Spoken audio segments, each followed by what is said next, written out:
Her Mother's Secret by EDEN Southworth. Recording by Bridget Gage. Chapter 1. The Mistress of Mondreer. "Mother, oh, mother, it will break my heart," wailed Odalite, sinking at the lady's feet and dropping her head into her hands, face downward to the carpet. The lady gently raised her child, took her in her arms, and tenderly caressed her, murmuring softly, "No, my own, hearts never break, or one heart, I know, must have broken long ago. Besides," she added in a firmer tone, "honor must be saved, though hearts be sacrificed." "Honor, mother dear? I do not understand. I do not see what honor has to do with it. Or if it has, I should think that honor would be better saved by my keeping faith with Lee than by breaking with him. Oh, mother, mother, it will kill me," moaned Odalite. "My child, my dear girl, hear me. Listen to reason. Leonidas Force has no claim to be remembered by you. You have never been engaged to him. You were but a little girl of 13 when he went to sea on his first voyage 3 years ago, and you have not seen him since. What possible claim can he have upon you, since no betrothal exists between you?" gently questioned the lady, tenderly running her fair fingers through the dark tresses of the young head that leaned upon her bosom. "Oh, mother," replied the girl, with a heavy sigh, "I know that there is no formal betrothal between Lee and myself, but we all knew, you and father and Lee and I, all knew, and always knew, that we two belonged to each other, and would always belong to each other all our lives. Lee and I never thought of any other fate." "Idle, childish fancies, my poor little girl, too trivial to cause you these tears.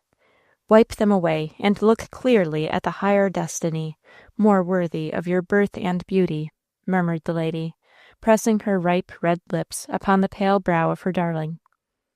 "Oh, mother, I do not want a higher destiny. I do not want any destiny apart from Lee. And these are not childish fancies, and not trivial to me. Oh, think, mother, Lee and I were playmates as far back in my life as I can remember. We loved each other better than we loved anyone else in the whole world. You and father used to laugh at us and pretend to be jealous, but we saw that you were pleased all the time, for you both intended us for each other, and we knew it too, for father used to say when he saw how inseparable we two were, 'So much the better. I hope their hearts will not be estranged when they grow up.' And our hearts have never become estranged from each other." "Oh, yes, dearest. I know that there was some speculative talk when you were children of uniting you and Leonidas, so that the name of Force might not die out from Mondreer. But I never really approved of marrying cousins, Odalite, merely to keep the family name on the family estate." "But, mother, darling, Lee and I never thought of the family name and estate. We only thought of one another. And besides, we are such very, very distant cousins, only fourth or fifth, I think, that the objection could never be raised. Oh, mother, dear mother, do not compel me to break with Lee. I cannot. Oh, indeed, I cannot," she cried, burying her face in the lady's bosom. Elfrida Force caressed her daughter in silence. Presently, Odalite lifted her head and pleaded, "He is coming home so soon now, and so full of hope. He expects to be here by Christmas. And he expects— oh, yes, I know by his last letter that he expects to— The girl's eyes fell under the compassionate yet scrutinizing gaze of her mother, and her voice faltered into silence.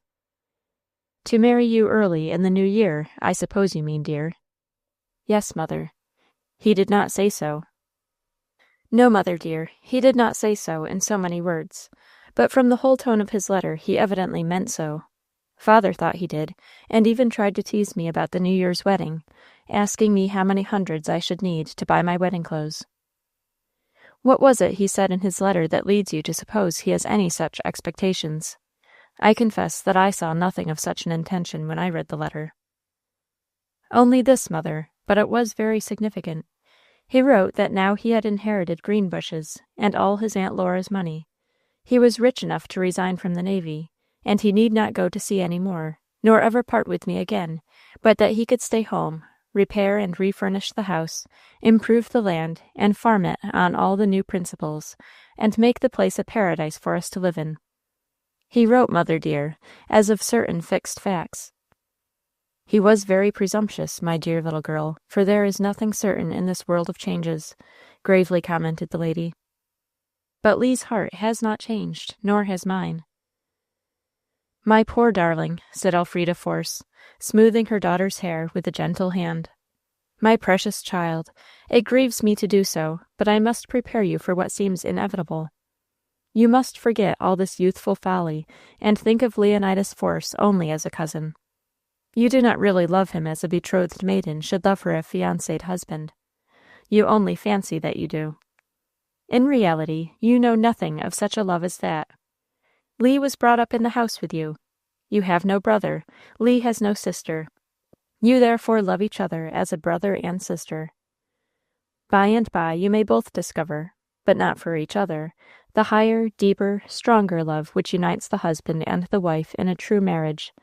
Such a love as I could wish might crown my darling's life with lasting joy. Such a love as you might find in a union with Angus Anglesea, if you would but give him the opportunity of winning your heart. Madam, exclaimed the girl, starting to her feet, and gathering her black brows over black eyes that blazed with indignation. I hate Colonel Anglesea. I hate him and fear him, and I would rather die this day and never behold the face of Lee again than listen to Colonel Anglesea. Odalite, Odalite, my child, you are talking to your mother. Come to my heart again and calm your excitement, said the lady, holding out her arms. And the young girl fell weeping upon the bosom of her mother. The lady allowed some time to pass in which the girl's paroxysm of tears exhausted itself, and then, caressing her gently, she began, in a soothing tone, My precious child, do you doubt your mother's love or truth? Oh, no, no, no! How could you ask such a question of your own child, mother? Earnestly protested Odalite. Do you doubt that duty is to be held above all other considerations? No, oh no. Well then, I have something to tell you, my darling, which will make you forget all selfish aims, and even also the wishes of your old playmate. Come with me to your own bedchamber, where we shall be most secure from interruption. I will tell you of a fatal episode in my own youth, when I was younger even than you are now. Oh, that I should have to tell such a tale to my daughter. But, Odalite, when you have heard it, you will learn just what you have to do in order to save us all, and especially to save your noble, generous, honorable father from ruin and disgrace. And then, Odalite, when you have learned all, you shall do exactly as you please. Not one word of coercion, not another word of persuasion will I utter. I will leave our fate in your hands, and you shall be absolutely free to act. Come with me now. She took her daughter's arm, and they arose from the sofa. For a moment they stood, quite accidentally, facing a tall mirror, between two windows on the opposite side of the room, and that mirror for the moment reflected two beautiful forms, of which it would be difficult to decide the one to bear off the palm for beauty. The elder lady, Elfrida Force, was a tall, stately blonde, with a superbly rounded form, a rich complexion, and an affluence of golden brown hair, rippling all over her fine head, and gathered into a mass at the nape of her graceful neck. She wore an inexpensive, closely fitting dress of dark blue serge, whose very plainness set off the perfection of her figure, and enhanced the brilliancy of her complexion, showing to the best advantage that splendid beauty which at the age of 35 had reached its zenith. Just now, however, the vivid brightness of her bloom had faded to a pale rose tint, and her lovely blue eyes seemed heavy with unshed tears. Her young daughter, Odalite, equally beautiful in her way, was yet of an entirely opposite type. She was of medium height, and her form, though well-rounded, was slender almost to fragility. Her head was small, and covered with rippling jet-black hair. Her eyes and eyebrows were black as jet, her features were delicate and regular, and her complexion was of clear ivory white. She wore a crimson merino dress, plainly made, closely fitting, and relieved only by narrow white ruffles at throat and wrists.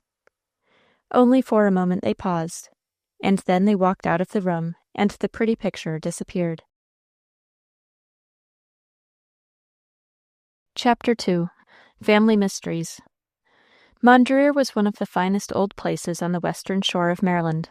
The estate covered 1,500 acres of richly cultivated, heavily wooded, and well-watered land, running back from the Chesapeake. The manor house stood upon rising ground facing the east, and commanding a fine sea view in front, while it was sheltered on the north and west by a heavy growth of trees. Mondreer had been in the possession of the Forces from the year 1634, when Aaron Force came over with the flower of the British Catholic gentry, who with Leonard Calvert founded the province of Maryland. They had prospered in every generation, and now owned more land and money than they had possessed when they first settled on the soil. Although there was no entail of the manor, yet the estate had, as a matter of custom, always come down through the eldest son of the family, though all the younger sons and daughters were almost equally well provided for. Usually the Forces had married among their own people, according to the time-honored custom of the country. Indeed, they had invariably done so up to the present generation, when young Abel Force was master of Mondreer. Great, therefore, was the consternation of the whole community when the heir of Mondreer, the handsomest, the wealthiest, and the most accomplished among the young men of the county, if not of the whole state, instead of marrying some cousin or companion whom everybody knew all about, had, while on his travels abroad, forgotten all the venerable traditions of his native place, and gone and wedded a stranger and foreigner, whom no one knew, or could find out anything about, except that she was as handsome as Juno, as haughty as Lucifer, and as poor as Lazarus. However, as soon as it was ascertained that the newly married couple were quite established at Mondreer, the county people began to call on them, some from curiosity, some from etiquette, some from neighborly kindness, others because Mondreer was one of the pleasantest homes in the world to visit, and many from a mixture of several or all of these motives. And every one who went to see the bride came back with such accounts of her grace, her beauty, and her elegance that she became the standing theme of conversation at all the tea-tables and bar-rooms of the county. They were certainly a very handsome couple. He was a tall, finely formed, stately man, with a Roman profile, brown complexion, dark eyes, and jet-black hair and beard. She was a tall, elegant, and graceful blonde, with Grecian features, a blooming complexion, dark blue eyes, and rich, sunny, golden-brown hair. Theirs had evidently been a love match, a real, poetic, romantic, sentimental love match of the oldest-fashioned pattern. He thought that he had found in her the very pearl, or rose, or star of womanhood, and so even thought many other men when basking in her smiles, to be sure. She thought that she had discovered in him the man of men. In a word, they really adored one another. Each lived only for the other. Each would have suffered or died to save the other a single pang. Even when, in time, children came to them, though they loved the little ones with more than usual parental affection, yet they loved them less than they loved each other. Yet, with everything to make them blessed, it was cautiously whispered in the neighborhood that the household of Mondreer was not a happy one, that the beautiful mistress was subject to occasional periods of such profound depression, such intense gloom, as filled her husband's heart with alarm, and shadowed even her physician's mind with forebodings that these symptoms indicated the approach of that worst and most hopeless form of mental disease, melancholia. Her devoted husband often proposed to take her, during the summer, to Saratoga or Newport, or during the winter to Washington or to Baltimore. He even urged her at all times to let him take her to Europe, but she firmly objected to leaving Mondreer, insisting that she was happier there than she could be anywhere else. And, in truth, as years passed on and children came, her melancholy seemed gradually to wear off, until in time it wholly disappeared. 3 children were born to them, all girls. Odalite, the eldest, was thought to resemble both parents, having the Grecian profile and the fair complexion of her mother, and the black eyes and black hair of her father. Wynette, the second girl, was a perfect brunette, with a saucy snub nose, brown complexion, and black eyes and black hair. Elfrida, or Elva, was all her mother, a faultless blonde, with fair complexion, blue eyes, and golden brown hair. Failing male heirs, Odalite, the eldest daughter of the house, would, not from any law of primogeniture, but merely by the custom of the country, be the heiress of the manor, though Wynette and Elva would be very well endowed. Very early in his married life, while his eldest daughter was still a babe in arms, and his younger ones were not yet in existence, Abel Force had been entrusted with the guardianship of a 5-year-old boy, young Leonidas Force, the orphan son of his second cousin of the same name. When several years had passed, and all hope of a male heir to send on the name with his old ancestral manor had faded away, it became the dearest wish of Abel Force's heart to unite his eldest daughter and his orphan cousin in marriage, so Mondreer should not pass into another family. With this object in view, he encouraged the affection that soon began to show itself between the boy and girl, who were being brought up and educated in his home together. He even sought to lead them to believe that they were destined for each other. It is true that such a plan very seldom succeeds, perhaps not more than once in 100 times, since the boy and girl so trained will, through the very perversity of human nature, if from no other cause, fall in love with any other boy or girl whom he or she may happen to meet, rather than with each other. But in the case of these two young ones, Leonidas and Odalite, the plan succeeded to perfection. The two children were attracted to each other, grew very fond of each other, became inseparable companions, seemed to have but one life between them. Even total strangers, who knew nothing whatever of the family arrangements in regard to these children, observing their devotion to each other, would say, "This boy and girl were made for one another. It would be a sin ever to part them. They are a perfect pair." And Abel Force would smile and say nothing. No one objected to his plan, but the faithful guardian, in justice to his ward, would not allow him to grow up with the demoralizing anticipation of marrying an heiress to live on her fortune. After the boy had passed out of the hands of the family governess and had taken a course in Charlotte Hall College, his guardian called on him to make a choice of some profession. Lee unhesitatingly chose the Navy. So after some considerable trouble and expense, Mr. Force succeeded in getting the youth sent to the Naval Academy at Annapolis. It happened about the same time that Abel Force was elected as a state senator and went with his family to spend the winter in the state capital. So the young people were not separated. The end of the legislative session was, also, so near the commencement of the long summer's vacation of the Naval Academy that Mr. Force with his family always remained over in the city for the exercises, at the close of which he took his ward with him to Mondreer. This habit continued year after year, until Leonidas Force had completed his course at the academy and had graduated with honors. Then he accompanied his guardian and the family home for the last time, to spend a brief leave of absence before starting on his first long sea voyage. Leonidas was now about 18 years of age, and Odalite about 13.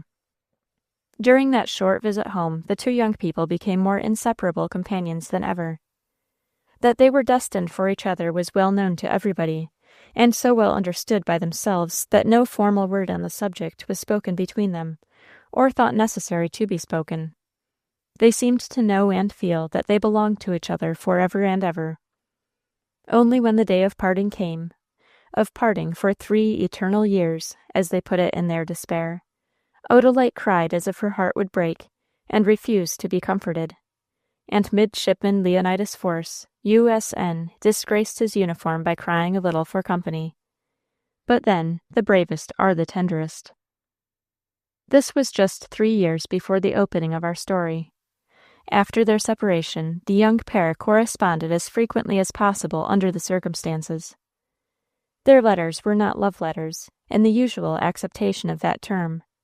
They were frank, outspoken, affectionate letters, such as might have passed between a brother and sister who loved one another faithfully and knew no fonder ties. Letters which Odalite read with delight to father and mother, governess and sisters. All went on in this way for the first 2 years.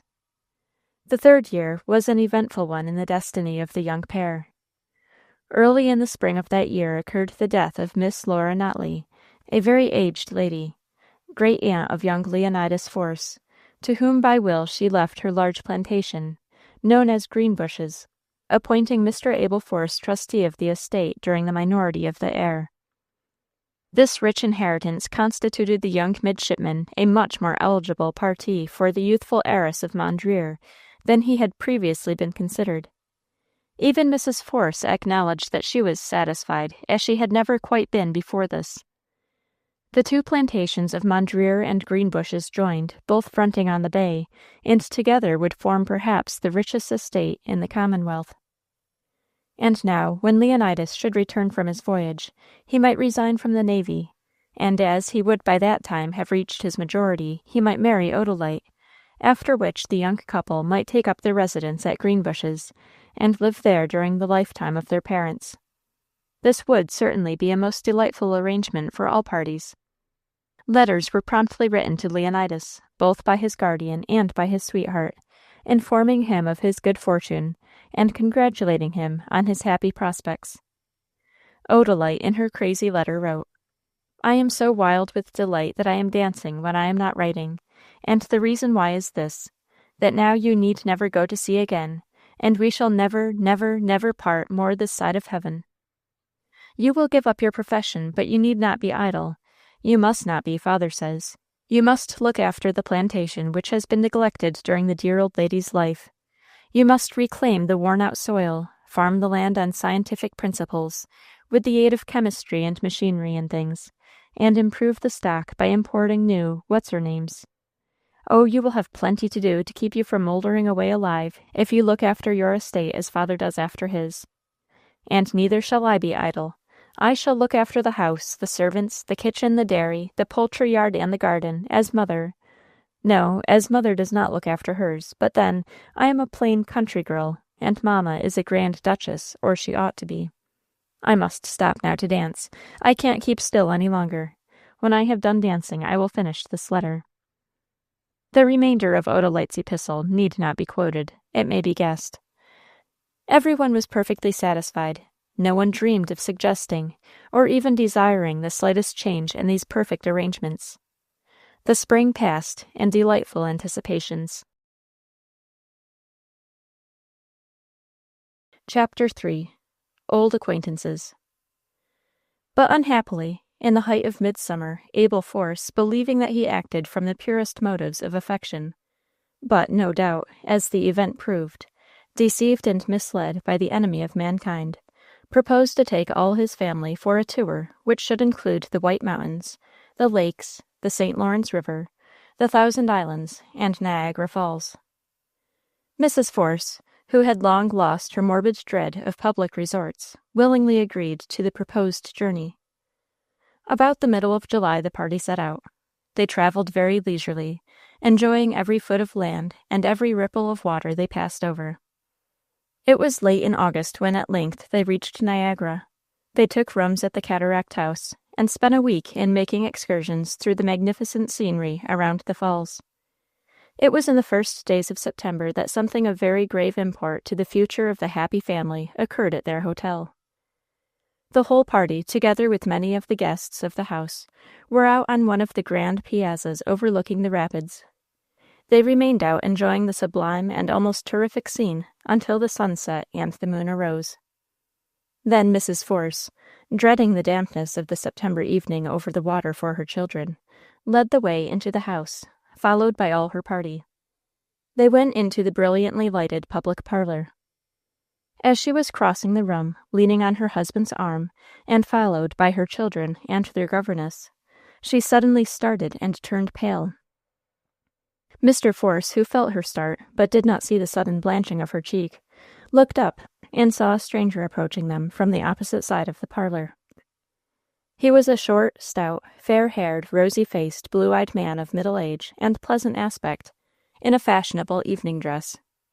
He came up with a frank smile, holding out his hand and exclaiming, "Lady Elfrida Glennon, this is really a delightful surprise."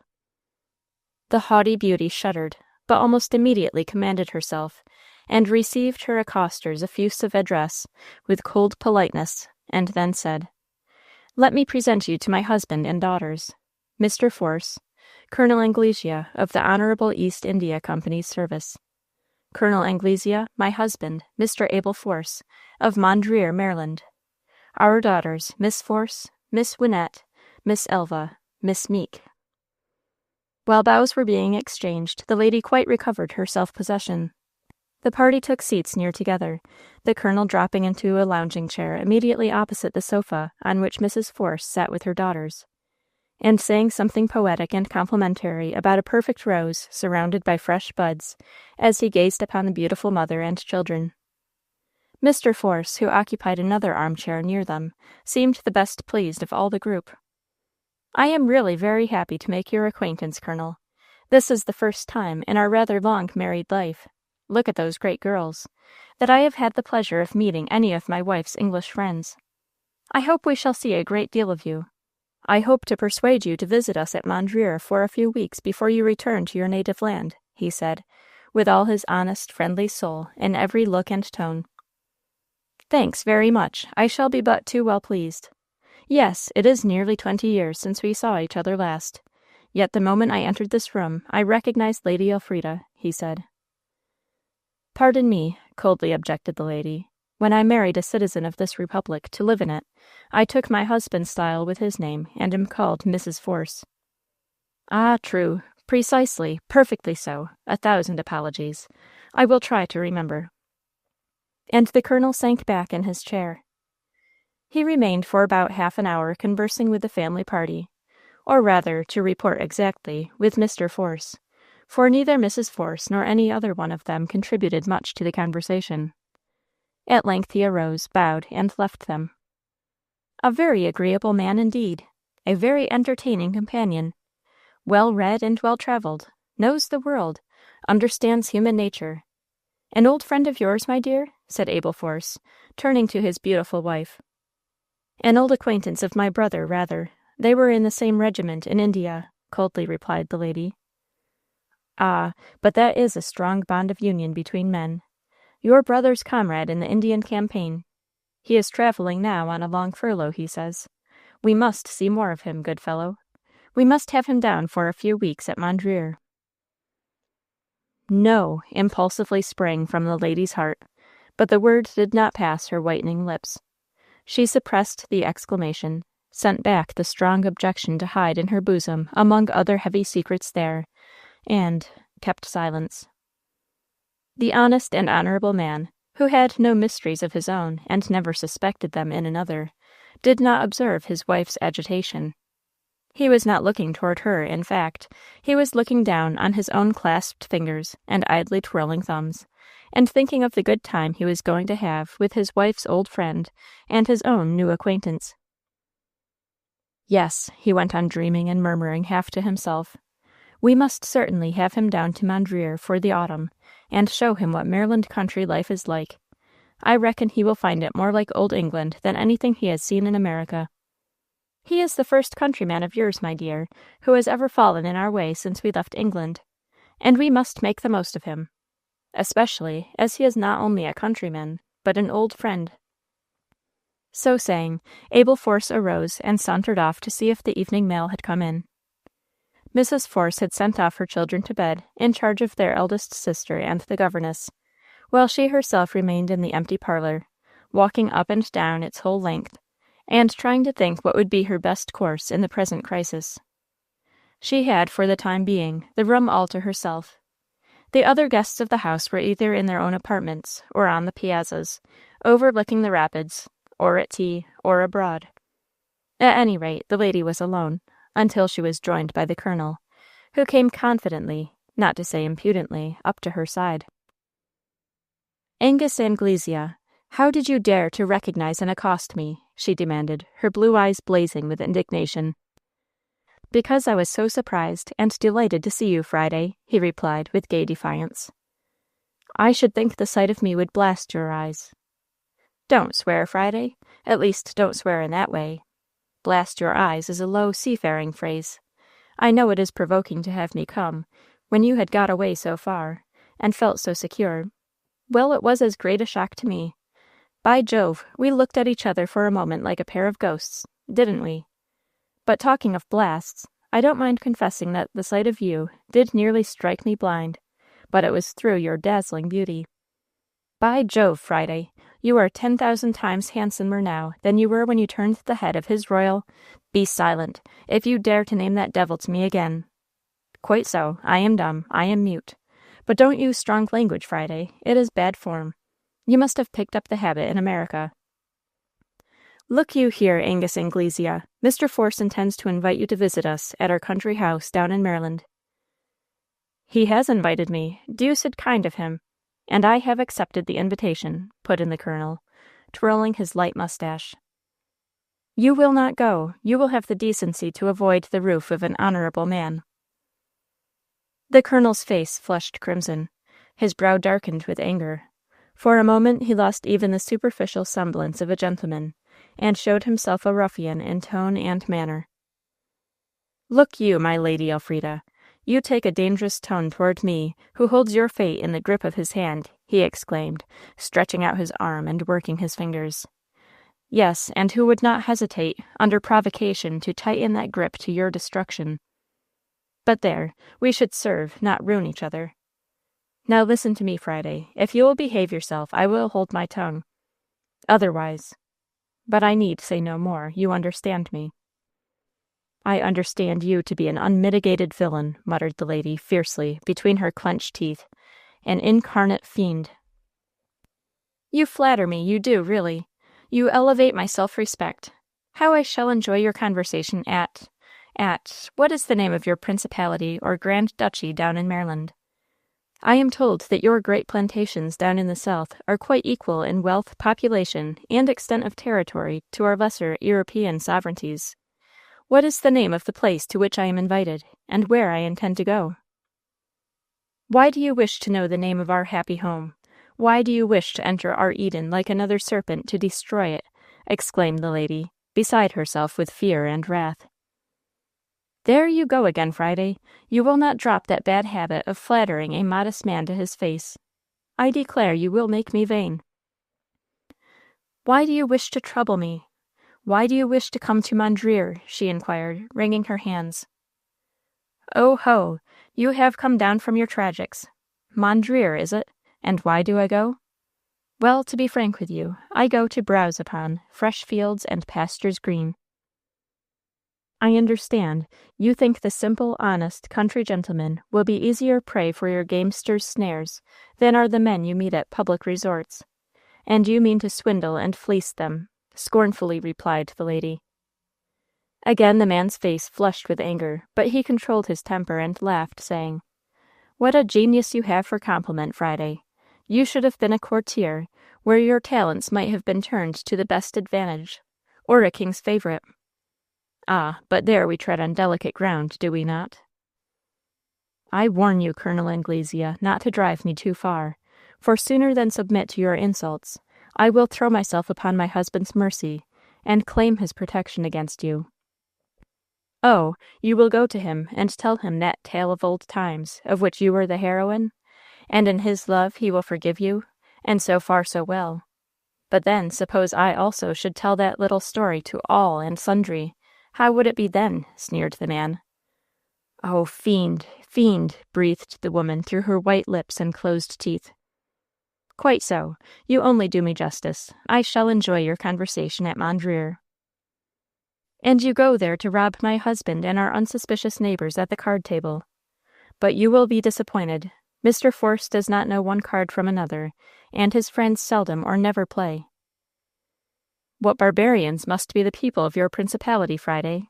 I must really go there as a missionary to teach them the arts of civilized life. Ah, in good time. Here comes His Serene Highness. Let us smooth our ruffled plumage, else he may be asking inconvenient questions, whispered the colonel, as Abel Force smilingly approached them. Ah, you here, Colonel? That is right. We'll all go down to tea together. I feel really so delighted to have met with an old friend of my wife that I cannot bear to lose sight of him. We must leave here on Monday. Now, my dear Colonel, could you not arrange your affairs so as to accompany us? If your plan of travel would admit of your giving us the pleasure of your company on our return journey, we should be really delighted, you know. The hunting season will soon be on, and I could show you some fine sport," said Mr. Force. And then, seeing his eldest daughter enter the room, he drew her arm within his own, and smilingly waved his hand to the Colonel to take Mrs. Force and lead the way to the tea-room. But the lady refused to see the signal, took the arm of her governess, Miss Meek, and went on, the Colonel walking persistently beside her.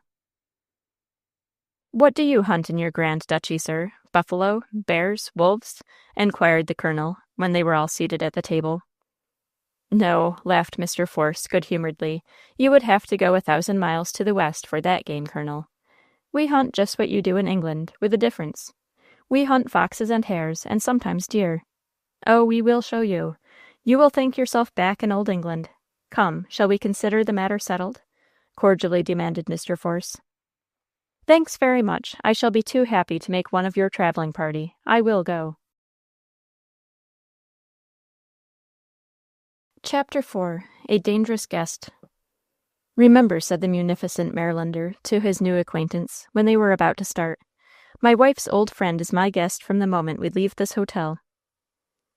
Which words, being translated into practice, meant that Mr. Force, from the time the party left the Cataract House, paid all the Colonel's traveling expenses from Niagara to Mondreer, even though they lingered at several pleasant stopping places and took the Adirondacks on their way.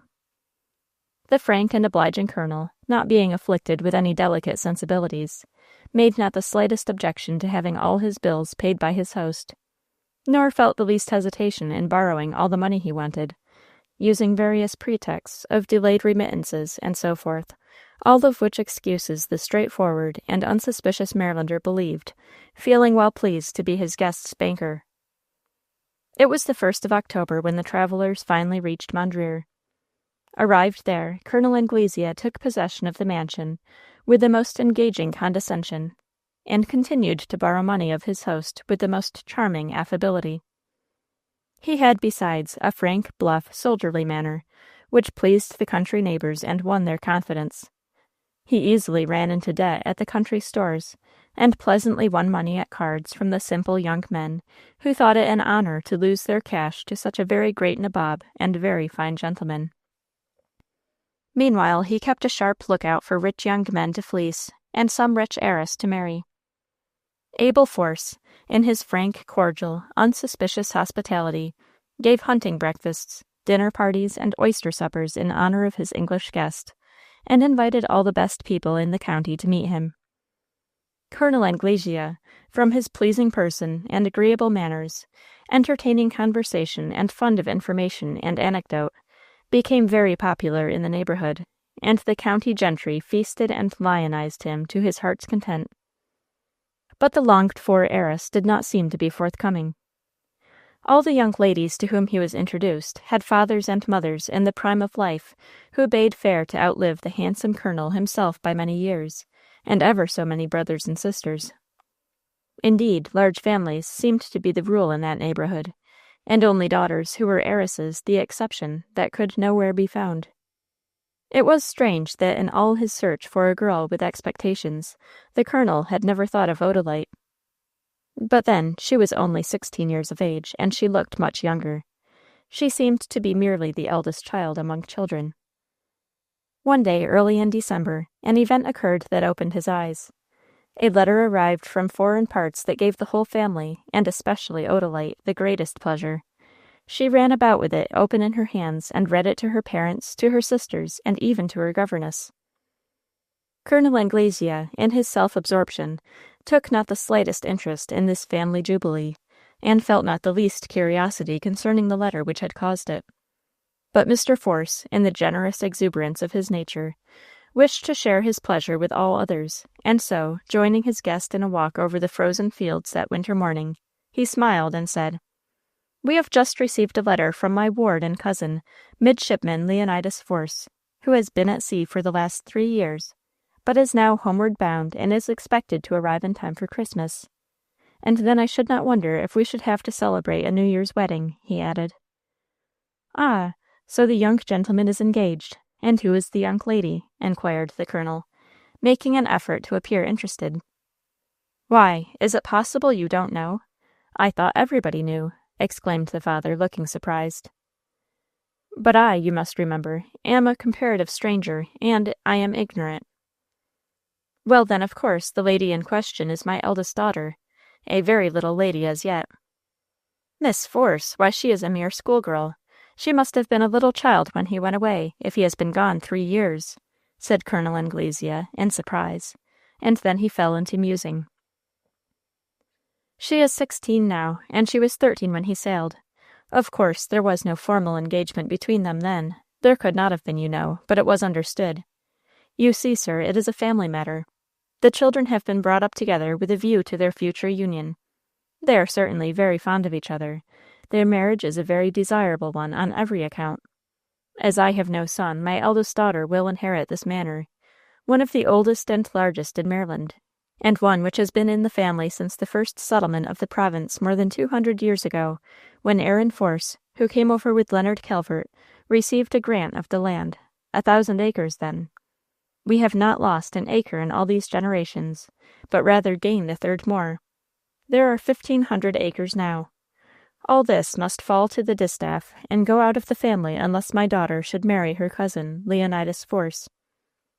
He also has recently inherited a considerable estate, joining this, and like this, with a long seafront. It is not always that young people submit to be guided by their elders in the matter of marriage, but I am happy to say that my boy and girl have very readily taken our views of the case and will follow them.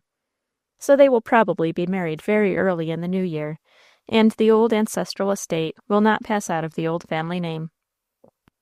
I see, said the colonel, and I heartily congratulate you on the prospect. Then he fell into deep thought. Presently he said, She has not seen her lover for 3 years, since she was a child? No, not since she was 13. When is he expected to return? About Christmas. Ah, yes, you told me. She is very young to be married. Yes, but we do marry our girls very young, when everything else is suitable, as in this case, smiled Mr. Force. But after 3 years of separation from the youth whom she parted with in her childhood, may not your daughter have changed her mind? Oh, no, earnestly replied the father. But you cannot know this until the young pair meet again. Suppose now, for instance, that when Miss Force sees the youth, she may not like the idea of marrying him. What in such a case would be your line of policy? I should have no policy. My dear daughter's happiness should be my first consideration, and the marriage could not go on. Exactly. That is just what I should expect of you, said the colonel approvingly. Good fellow, thought honest Abel Force, admiringly. But such is not likely to be the case, Colonel. She is quite fond of him, as he is of her. Quite so, assented the colonel, as they turned and walked toward the house. On reaching it, Mr. Force went in, but Colonel Anglesea excused himself and remained on the outside. He wanted to walk up and down. Here was the very heiress he had been in search of right under his eyes all the time, and he had never seen her. He had thought her a child of about 14 years of age, and here she was 16 and considered marriageable. How precocious these young American girls were, to be sure! How very early they were married! At this point the colonel lighted a fresh cigar, strolled out upon the frozen lawn, and sat down on a rustic seat, under the branches of an old yew tree, from which he had a view of the bay, that here spread out from the foot of the hill to the distant horizon. It was not, however, to look at the prospect of nature before his eyes, but to contemplate the prospect of the future in his imagination that he sat there, and smoked and reflected. The game is in my own hands, he said to himself. The daughter is governed entirely by the mother, whom she adores, and she must appear to act from her own free will and for her own pleasure, in order to obtain the consent of her father, who, forsooth, will sacrifice his own family ambition to his child's happiness. This is the 3rd of December, he mused, and the young fellow is expected to be home at Christmas. There is no time to be lost. I must turn the screws on my lady. There shall be a New Year's wedding at Mondreer, but Mr. Leonidas Force shall not be the happy bridegroom. Chapter 5. Green Bushes. Glad voices broke in upon Anglesea's brooding. He looked up, and saw coming toward him the 3 young daughters of the house. Odalite, Wynette, and Elva, attended by their governess, Miss Meek. They were all equipped in their warm brown cloth coats, buttoned up before, and their brown beaver poke bonnets tied under their chins. They carried little baskets in their hands, and dragged along sticks after them. "Will you take a walk with us through the woods this morning, Colonel Anglesea? Father has gone into town to attend court, you know, and Mother has a little headache, and has locked herself up in her room to lie down and sleep. And we are going for a walk. Will you go?" inquired Odalite, as graciously as she could force herself to do, for the girl secretly detested the interloper, though her native good breeding prevented her from ever betraying her feelings to their object. She had not failed to perceive, through her own fine sympathies rather than through any expression from Mrs. Force, that the lady was very much annoyed and distressed by the presence of this intruder into the privacy of her domestic circle. And so Odalite often quietly relieved her mother by taking charge of the visitor's entertainment, as she did on this occasion by inviting him to join their walking party. Colonel Anglesea looked at her with an amused smile, yet with more attention than he had ever regarded her before. "Will you come with us?" she inquired again, seeing that he hesitated to reply. "Thanks very much. It is a temptation, Miss Force. In what direction do you propose to walk?" "Down the hill to the shore, then along the shore for 3 miles to Greenbushes," replied the young lady. "And then through the house, which is to be Lee's and Odalite's home after New Year when they are married," volunteered Wynette, a pretty, saucy little brunette of 14 years. "Wynette, Wynette, hush!" exclaimed Odalite, blushing vividly. "Why must I hush? Everybody knows Lee is coming home to marry you at Christmas," retorted the second sister. "And what do you think, Colonel Anglesea?" whispered Elva, a gentle little blonde of 12. "What, my elf?" playfully inquired the colonel. "Why, when Lee and Odalite get married and go to live at Greenbushes, Wynette and I will live there just as much as we shall live at home here." "Indeed? And what will Mr. Brother-in-law say to that?" "Who, Lee? Why, Lee will say he is very glad. Lee loves us all dearly. Lee would give us anything we want, or do anything in the world for us. Especially now, I should think he would, when we are going to let him have our sister and take her away." "Elva, my dear, you are talking too much," whispered Miss Meek, a small, demure young woman with a pale face, gray eyes, and smooth brown hair. "Why, when he wants to pretend that our Lee will not be glad to have us all 3 to live with him? I must take Lee's part, you know, Miss Meek, especially in his absence," pleaded Elva. "Shall we walk on, Colonel Anglesea?" suggested Odalite, to put an end to an embarrassing conversation. "Certainly, if you please. What are these sticks for?" inquired the colonel, referring to the wands the girls dragged behind them. "Oh, these are to thresh the chinkapin bushes when we get there, and we expect to fill our baskets," answered Wynette.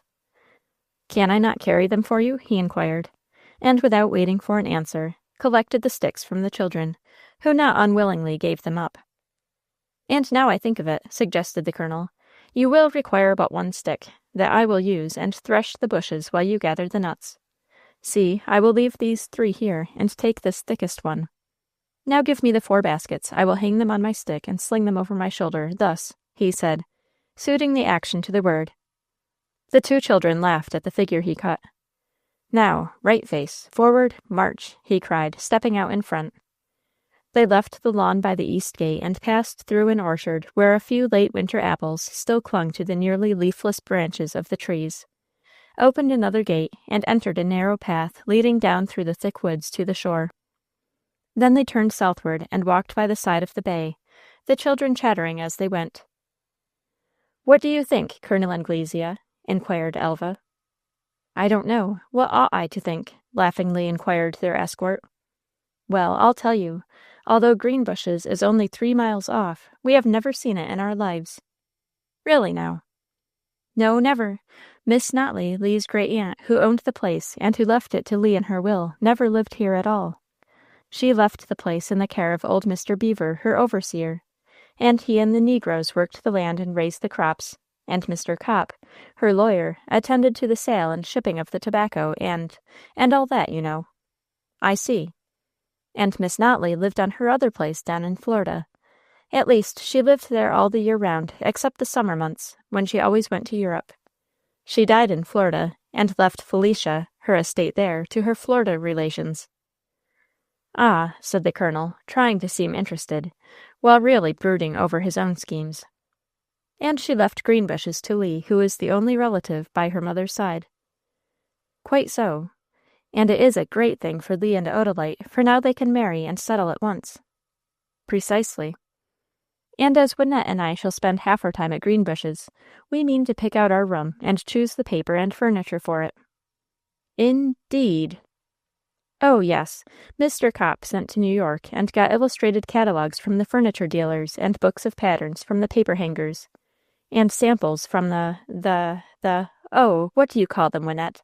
The people who color the walls that are not papered, you know." "The calciminers?"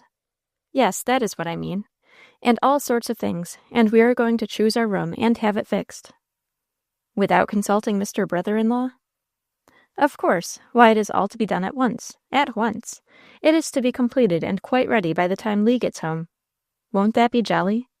Lee wrote to Odalite to do just as she pleased with the house, and wrote to Mr. Kopp to advance all the money that was necessary, and give her all the advice and assistance that he could. So Father wrote to Mr. Kopp to meet us here today, and he is to do it. Father would have been here too, but he was subpoenaed this very morning to attend court. Oh, do look at that flock of wild geese, Colonel. I'm glad you haven't got your gun and dogs this time." So chattering, and letting their tongues run before their wit, the children, with their companions, reached Greenbushes, and turning from the shore began to ascend the hill going toward the house, which stood on the summit a few 100 yards back from the bay, and in the midst of a grove of pines, cedars, yews, firs, and every description of evergreens that would grow on the soil, so that winter, as well as summer, the mansion was sheltered, and the lawn was heavily shaded by a canopy of green trees, hence its name of Greenbushes, given when these same trees were but saplings. The house, in the midst of this evergreen grove, was a building of hard, dark, red bricks, and so irregular in construction as to defy all description. It had so many gabled ends, tall chimneys, little dormer windows, and latticed windows, as to confuse the spectator, and so many great doors, each with its own portico, as to make a strange visitor utterly uncertain concerning the whereabouts of the main entrance. 2 old men, standing on a 3-cornered portico in an angle of the wall, drew the steps of the visitors thither, where they were met by Mr. Kopp, a tall, thin, fair-faced, gray-haired lawyer, and Mr. Beaver, a short, round, red-faced, and bald-headed farmer. Both were plainly dressed in business suits of heavy black cloth. "Do you know those persons?" inquired the colonel of Odalite. "No, but I know who they are, and I have come to see them." "Then let me speak to them first," he suggested, going up to the 2 men. He addressed them in a low tone, and then brought them to the spot where Odalite and her companions waited. "Miss Force," he said, "this is Mr. Kopp, legal steward of the late Miss Laura Notley. This is Mr. Beaver, manager of the plantation. They wish to speak to you on business, and will show you into the house," he said. The 2 men bowed very deferentially. Odalite received them politely, and at Mr. Kopp's invitation, followed them into the building, accompanied by her sisters, their governess, and Colonel Anglesea, who regarded all these proceedings with a sarcastic smile. The lawyer led the whole party into a small, old-fashioned, oak-paneled parlor, with a chimney in the angle of the wall, in which a large wood fire had been kindled, and near which a table and a few chairs had been placed. On this table lay various books of samples and patterns, and catalogues of prices. "Will you sit down and look over these, or will you go through the house first? I have had fires built in all the rooms, but still I think the place is not thoroughly aired and dried yet," said Mr. Kopp. "We will look over these first, and then take them through the house for reference," replied Odalite. And the whole party sat down around the table and began to examine patterns, samples, and prices. A great chattering, as of many magpies, ensued. There was a difference of opinion. For calcimine, and for the groundwork of wallpaper, as well as for window curtains and chair and sofa colors, Odalite and Miss Meek preferred olive, sage, lavender, and other delicate neutral tints, while Wynette and Elva loudly advocated pink, blue, and yellow, or crimson, purple, and orange. At length, without arriving at any mutual understanding, but being rested from their long walk, they all arose to go through the house. Such a rambling house, with stairs going up and stairs going down in such out-of-the-way places, doors opening into rooms in such unexpected quarters. When they thought they were going to look into a small closet, they found a large chamber, and when they walked through a side passage, which they thought led outdoors on a porch, behold, it led into some wing, containing more rooms. Wynette and Elva chose at least half a dozen different rooms in succession, this because it had such a lovely little fireplace and mantelpiece, that because it had such funny little cupboards, the other because it had such quaint little windows. Finally they gave up in despair, saying they must think it over at home before they could choose among so many. Odalite, who thought that there was no time to lose if the house was to be ready for Leonidas on his return, selected the wallpaper and the suits of furniture for all the rooms from the patterns before her, and having carefully marked them and written her directions, she requested Mr. Copp to set the mechanics to work at once, and to hurry on the repairs as fast as justice to the business would permit. And Colonel Anglesea, watching these proceedings, smiled sarcastically. Having done their errand at Greenbushes, the little party left the house.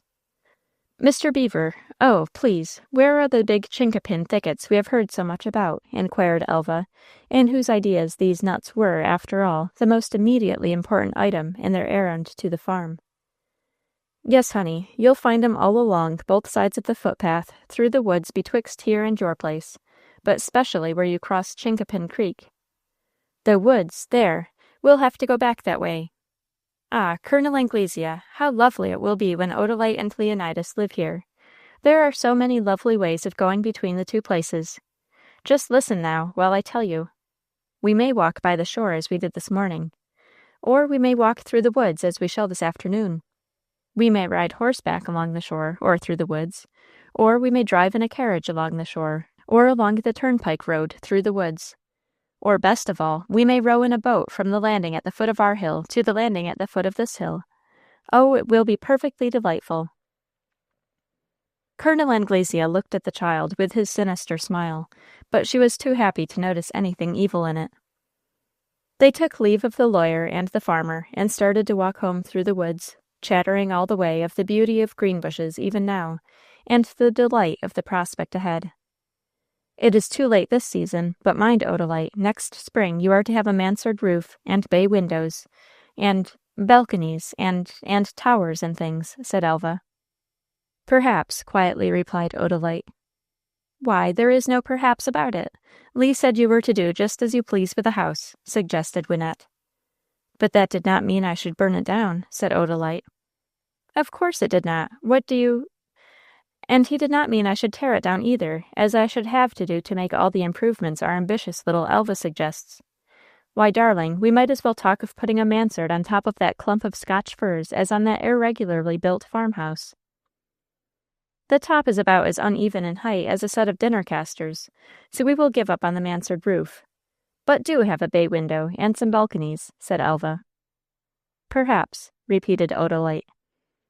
So talking, they reached the bridge crossing Chinkapin Creek, with its fringe of richly laden bushes, and stopped to gather the nuts.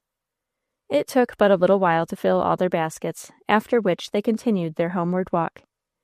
They reached Mondreer late in the afternoon. Their father had returned from the courthouse, their mother had recovered from her headache, and the delayed dinner was served. During the meal, which at Mondreer was always a merry one, the talk still ran upon Greenbushes and its present and prospective attractions. Colonel Anglesea took little part in the conversation, but he listened and smiled. After dinner, and during the long winter evening that followed, he vainly sought an opportunity of speaking alone with Mrs. Force. He did not fail because she shunned him, but because the little party kept together in the most persistent way, and he certainly could not ask Mrs. Force in the presence of all her family to give him a private interview. He must wait his opportunity. Chapter 6. In My Lady's Chamber. The next morning, Colonel Anglesea resolved to have a decisive conversation with Mrs. Force before the day should be over. After breakfast, he seated himself in the family parlor to await events. Soon Mr. Force came in to him. He was booted and spurred for a ride. "I am sorry to have to leave you again today, but you know a subpoena is not a thing to be defied," he said. "Oh, don't mind me. Sorry to lose your company, but shall find something to do, no doubt," replied the colonel. "I fear it would be quite useless to ask you to ride with me." "To court? To spend the day there? Yes, quite. I never permit myself to be bored if I can help it." "Good day, then." "Good day. I wish you a pleasant ride." "Thank you," said Mr. Force, and he left the room. Anglesea kept his seat, and waited for the entrance of Mrs. Force. There was her workstand, her workbox, her easy chair, and her footstool, in their cozy corner between the open fire and the side window. But she did not come to occupy them. He knew at length that she was voluntarily absenting herself in order to avoid a tete-a-tete with him, to which, if she should come into the sitting-room at this time of day, she would be obliged to subject herself. For at this hour all the children were in the schoolroom with their governess, and Odalite with them, helping their German lesson. As soon as Colonel Anglesea divined the reason of Mrs. Force's absence, he resolved to lay a trap for her and catch her. So he went out into the hall, loudly calling on one of the men servants to saddle a horse for him, saying he was going to ride to the post office, made a great fuss putting on his overcoat, cap, and gloves, and finally, when the horse was brought around to the door, threw himself into the saddle and galloped away with so much clatter and bang that the lady, wherever she might be lurking, could not fail to hear and know he had left the house. And she did not fail to hear and know it, but she was so astonished at the unusual noise and confusion he made that she asked herself a question, which she would not have asked another. Is the man intoxicated at this early hour of the morning, that he behaves in this very disorderly manner? Well, I am glad he is gone. I hope it is for all day. So saying, she went downstairs to the sitting-room, feeling secure against his intrusion. She took up her work, a piece of silk embroidery, and began to trace the outline of the pattern, humming a little air to herself. Less than half an hour had the lady sat at her needlework when the door opened softly. She heard the slight sound through the silence of the house, looked up, and saw Colonel Anglesea enter the room and walk toward her. She started as if she had seen an apparition, and impulsively exclaimed, "I thought you were miles away. I thought you had gone out for the day." "You heard me gallop off?" "Doubtless. I took a brisk ride along the turnpike as far as Chinkapin Creek, turned down its banks to the shore, cantered along until I reached the bridle path leading up to your stables, and then dismounted, leaving my horse with a groom, and walked to the house. It was a brisk run, but it has done me good," Colonel Anglesea explained, as, uninvited, he drew a chair toward the fire and seated himself at Mrs. Force's work-table facing her. The lady gave her attention to the pattern of her embroidery and made no reply. "If you had foreseen my quick return, certainly, if you had foreseen my errand, I should not have found you here. You would have kept out of my way, and even if I had sent a message requesting to speak with you, you would have made some excuse to decline or to defer the interview." "Perhaps I should. Why do you intrude upon my privacy, Colonel Anglesea? What is it that you want now?" she inquired, with that blending of fear and defiance in her tone and manner, which fatally betrayed the weakness of her defenses. "Friday, I wonder that you should dare to assume such airs toward me. A man who with one word could destroy you," he answered. "Knave and coward that you are, brute and demon as you are. You will not speak that word here," she muttered, intensely under her breath, as she fixed her blazing blue eyes upon him. "There you go with your extravagant compliments again. You always were such a fascinating flatterer, Friday," said the man, coolly taking up one of her spools of silk and unwinding and rewinding it. "But as to that one word, I certainly shall whisper it into Abel Force's ear, and also into the ears of that many-headed, mighty magician, known to us all as our reporter, when he shall come to me, notebook and lead pencil in hand, to interview me, and hear all the particulars, after the explosion shall be over." "And do you presume to suppose that you will be suffered to live after that?" demanded the lady. "Possibly not, in which case somebody else would have to be interviewed. But that would not help your cause. Come, Friday, the only possible salvation for you will be your full agreement to my terms of silence." "Oh, you unmitigated villain!" Quite so. I am no halfway weakling, as you know perfectly well, for there are no secrets between us, Friday. You know, and therefore I need not remind you, that I never stop at any means to gain an end. I have an end in view just now. It is the price of my silence. I wonder what new felonies you can possibly be meditating now, bitterly demanded the lady, in spite of her fears. What new? What was the word? Felonies, you ruthless fiend. Ah, certainly, thanks. You are too good to say so. Ah, the enterprise I have in hand just now is one in which you will promptly and zealously give me all the help you possibly can. Such effectual assistance, in point of fact, as shall ensure its success. And if I do not? If you do not, I have already told you the consequences, but you are slow to believe them. You do not really believe me to be so thoroughgoing as you have been good enough to say that I am. You think that at the last there will be some relenting on my part. Disabuse yourself of that illusion, Friday. Listen to me. No condemned criminal standing on the trap-door of a scaffold ever occupied a more dangerous position than you do now. Refuse to cooperate with me in my purpose, and I give the signal that seals your fate. I spring the trap that lets you drop at once into perdition. That is all, my lady. And yet, groaned Elfrida Force, clasping her hands convulsively together, and yet neither I nor anyone related to me have ever broken any law of the land, or have ever been accused or even suspected of breaking one. That should be a most precious and comforting reflection, Friday, especially if I should be obliged to spring that trap. Many unhappy victims have met their doom with fortitude and resignation under such circumstances. Cease, you dastard, cease, cried the lady, wringing her hands. Be silent, or tell me what it is you want, so I may know the worst at once. Quite so. I will not only be silent now, but I will be mute henceforth. Yea, I will be dumb forever. That is, on certain conditions. What conditions? Why can't you name them? Are they so infamous that even you shrink from telling me? In a word, what do you want? In a word, then, I want Odalite, coolly replied the colonel. The lady gazed at the man, with eyes slowly dilating with horror. Odalite, she gasped under her breath. Yes, if you please. I hear that the girl is considered marriageable. I hear also a rumor to the effect that she may possibly be married to that young midshipman who is expected home at Christmas, unless I supplant him, which I hope to do, for she cannot care for him really, you know, since they parted when they were boy and child. But she does care for him. She loves him as he loves her. They have always been devoted to each other, indignantly retorted Elfrida Force. The colonel laughed insolently. Boy and girl love, puppy love, pigeon love. We will soon change all that. If she did not care at all for Leonidas Force, still I know it is utterly impossible she should ever care for you.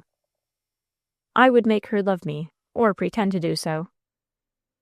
Even if she were to become so deranged in mind, so demoralized in heart as to love you, I should never consent to such a monstrous marriage, passionately declared Elfrida Force. Oh, yes, you would. You will when you realize that unless you do, your family peace and honor, your social position and prosperity, all you prize and pride yourself upon, must suddenly fall and bury you and yours under their ruins. Are you prepared to meet such a catastrophe? Indeed, to pull down destruction upon yourself, your husband, your daughters, all whom you love and cherish?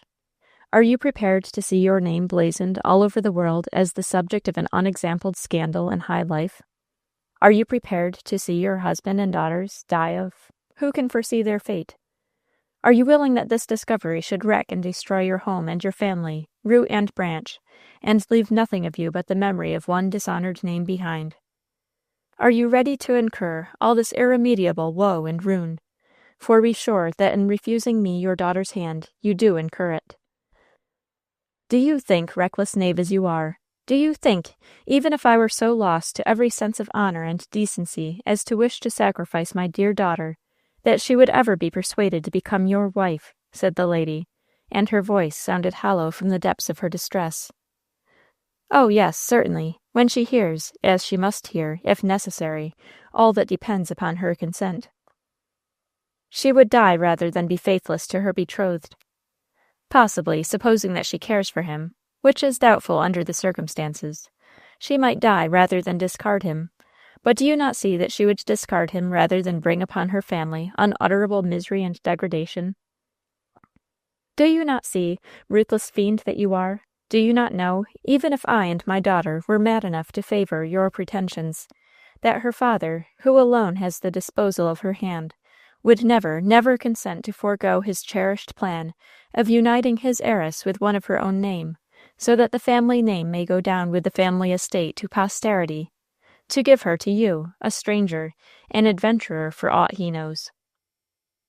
Most certainly he would, and he will, when he should believe, as he must be made to believe, that his dear daughter has ceased to care for that sailor whose very face she has almost forgotten, and that she has learned to love a certain gay and gallant soldier, has left the navy for the army, so to speak. And when he hears that her happiness, if you please, her happiness, depends upon her marriage with him, and so on and so on. You know how to manage both father and daughter. I leave the matter entirely in your hands. But understand this, Odalite must be my wife before that young midshipman returns home to make trouble, and the marriage must be made to appear to everybody to be her own choice. You may give the girl as much or as little of your confidence as you see fit, only make her clearly comprehend the consequences of her refusal.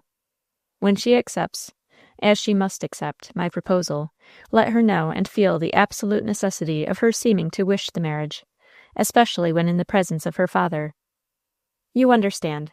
It is useless to prolong a painful interview.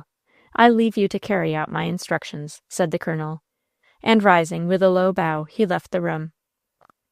As soon as he was gone, the miserable woman started up from her seat, clasped her hands above her head, and walked wildly up and down the room, muttering to herself like any maniac, "Oh, wretch, wretch, wretch, to stretch me upon such a rack, to put me to such straits! If it were not for Abel, if it were not for my dear, noble, generous husband, I could brave the worst for myself, and yes, even for my children. I could take them and go away into exile, poverty, obscurity. I could meet any fate for myself or for them, rather than sacrifice my child to such a beast as Angus Anglesea. But I cannot see Abel's noble head bowed in grief and shame. I cannot. So if the Minotaur persists in demanding the maiden, she must be thrown to him. There is no deliverance. No deliverance. Chapter 7. The Woodwalk. The Minotaur did persist, you may be sure. A beautiful girl and a rich inheritance were not to be given up by him for any scruples of conscience or movements of pity. He wooed Odalite in the face of her evident aversion, which soon grew to detestation. He followed her about, joined her in her walks, surprised her in her solitude. He would take no hint from her avoidance, no offense at her coldness, no rebuff from her rudeness, but would take her hand with such a pressure, look at her with such a gaze, speak to her in such a tone, as would make the girl's blood run cold with a horrible abhorrence which she could not comprehend. This went on for a week before the affair came to a crisis. She had stolen out of the house to avoid him. It was a splendid winter day, and very mild for the season. She resolved to take a long walk through the woods, even so far as Chinkapin Creek, a mile and a half away. Calling the bulldog Joshua after her, she set out with a brisk step over the frozen ground, dry with stubble and shining with frost, and through the bare wood, still glittering with icicles that were, however, fast melting under the sun's rays. When she reached Chinkapin Creek, she sat down on a large stone, over which she had thrown an extra shawl, and she rested in the thought that there at least she might remain for a little time without being disturbed either by the intrusion of her black beast or by a summons to attend him. But she was mistaken. He, who had watched her every movement, and even by some devilish inspiration seemed to know her every intention beforehand, he, lurking in the shade of the curtain, and looking from his chamber window, had seen her come out of the house, warmly dressed in her quaint walking suit of a brown cloth winter cloak, all buttoned up before, and brown beaver poke bonnet tied down under her chin, cross the lawn and pass out of the south gate towards the woods beyond, followed by the faithful house-dog. He knew instinctively why she had left the house and where she was going. He waited until she had entered the wood, and then he left his hiding place, drew on his overcoat, took his hat and gloves, went downstairs, and left the house in pursuit of her. He walked fast until he came into the woods, where he heard her voice a few rods ahead of him talking to her dog. Then he slackened his pace and walked softly behind her. The closeness of the undergrowth prevented him from catching even a glimpse of her little poke bonnet, but he still heard her talking to her dog. Presently these sounds ceased, and he crept cautiously on, and found her sitting on a stone at the further end of the rustic bridge that crossed Chinkapin Creek, with the dog lying at her feet. Joshua never could abide Anglesea, and his threatening growl was the first warning that Odalite had of the approach of her natural enemy. "You should not walk alone in these woods, my dear Miss Force," he said, coming up to her side and leaning on the railing of the bridge as he bent over her. "I am not alone. The dog is with me, and he would not let anyone injure or even annoy me. See, if I had not now his head on my lap, and my hands around his neck, he would fly at you even." "Easy, easy, Joshua, good fellow," she added, softly caressing the guardian, who was showing his teeth and muttering low thunder. "I hope I do not annoy you, Miss Force," he pleaded in a persuasive tone as he bent nearer to her. "If I speak the truth, Colonel Anglesea, I must say that you certainly do," replied the girl, drawing the short ears of her dog through her fingers, and watching the process as if it required care. "In what way am I so unfortunate?" "You know very well. You follow me wherever I go, and intrude on me when I wish to be alone. I am sorry to speak so to my dear father's guest, but you should remember that you are his guest and not his daughter's, and should give him a little of your society, instead of pressing it all upon me. The steel must follow the magnet, the moth must fly to the flame. And I, beautiful Odalite, must follow you. I have no choice." "You are talking absurdities, quite unworthy of a man of your age, Colonel Anglesea," replied Odalite, without looking up, and unconsciously pulling her dog's ears so hard that even Joshua's great patience gave way, first in a deprecating whine that produced no effect, and then in a despairing howl that quickly brought his mistress to a sense of her cruelty. She apologized to the victim so earnestly, and caressed him so tenderly that Joshua grew ashamed of his want of doghood, and began to assure his mistress, in eloquent dumb show, that it was all a misapprehension on her part, that he wasn't hurt at all, that she never did hurt him and never could, that, in face, he was howling at the squirrel over yonder on the tree, or yes, at the turkey buzzard flying overhead. Meanwhile, Colonel Anglesea looked on in disgust. "And do you think, my dear young lady, that this childish play is quite worthy of your years?" he inquired. "Yes, quite," she answered gravely. "Will you listen to me for a moment?" "I would rather not, Colonel Anglesea, but perhaps, after all, I had better hear what you have to say and get it over. Then probably I shall have some peace."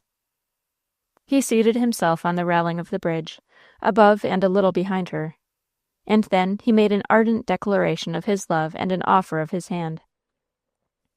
Odalite grew pale and cold as she listened to him, not in fear, but in wrath, disgust, and abhorrence. "Has my father authorized you to speak to me on this subject, Colonel Anglesea?" she inquired in a freezing tone, without looking at him. "No, my dearest one, but your mother has." Odalite shook her head with derisive incredulity. Colonel Anglesea continued, as if he had not seen her gesture. "And I want your authority to speak to your father of these my most cherished hopes." "Then, sir, you need not trouble him on the subject. I suppose, sir, that I ought to thank you for the honor you have done me by this offer, but I have to assure you that it is utterly impossible for me to accept it," she said in the same icy tone, and without glancing toward him. "Oh, why, my dear Miss Force?" he inquired, with an insinuating smile, as he bent down to look in her face. But she kept her eyes averted, as she answered coldly, "Because I have long been engaged to my cousin, Mr. Leonidas Force, who is coming home at Christmas, when we shall be married and go to live at Greenbushes, as you know very well, Colonel Anglesea, for you have heard the whole matter freely discussed. You know this so well that I am surprised at the inconsistency of your action in offering me your hand. That childish engagement made so long ago, if it was ever formally made at all, which is doubtful, really amounts to nothing whatever. It could form no obstacle to your union with me." "You mistake, sir. Although the engagement was not formal, it was so well understood that all the preparations have been ordered and begun by both parties. But that you may clearly understand me, Colonel Anglesea, and that you may drop this matter at once and forever, I must assure you that if I were entirely free, I could never accept your offer, because I could never like you well enough."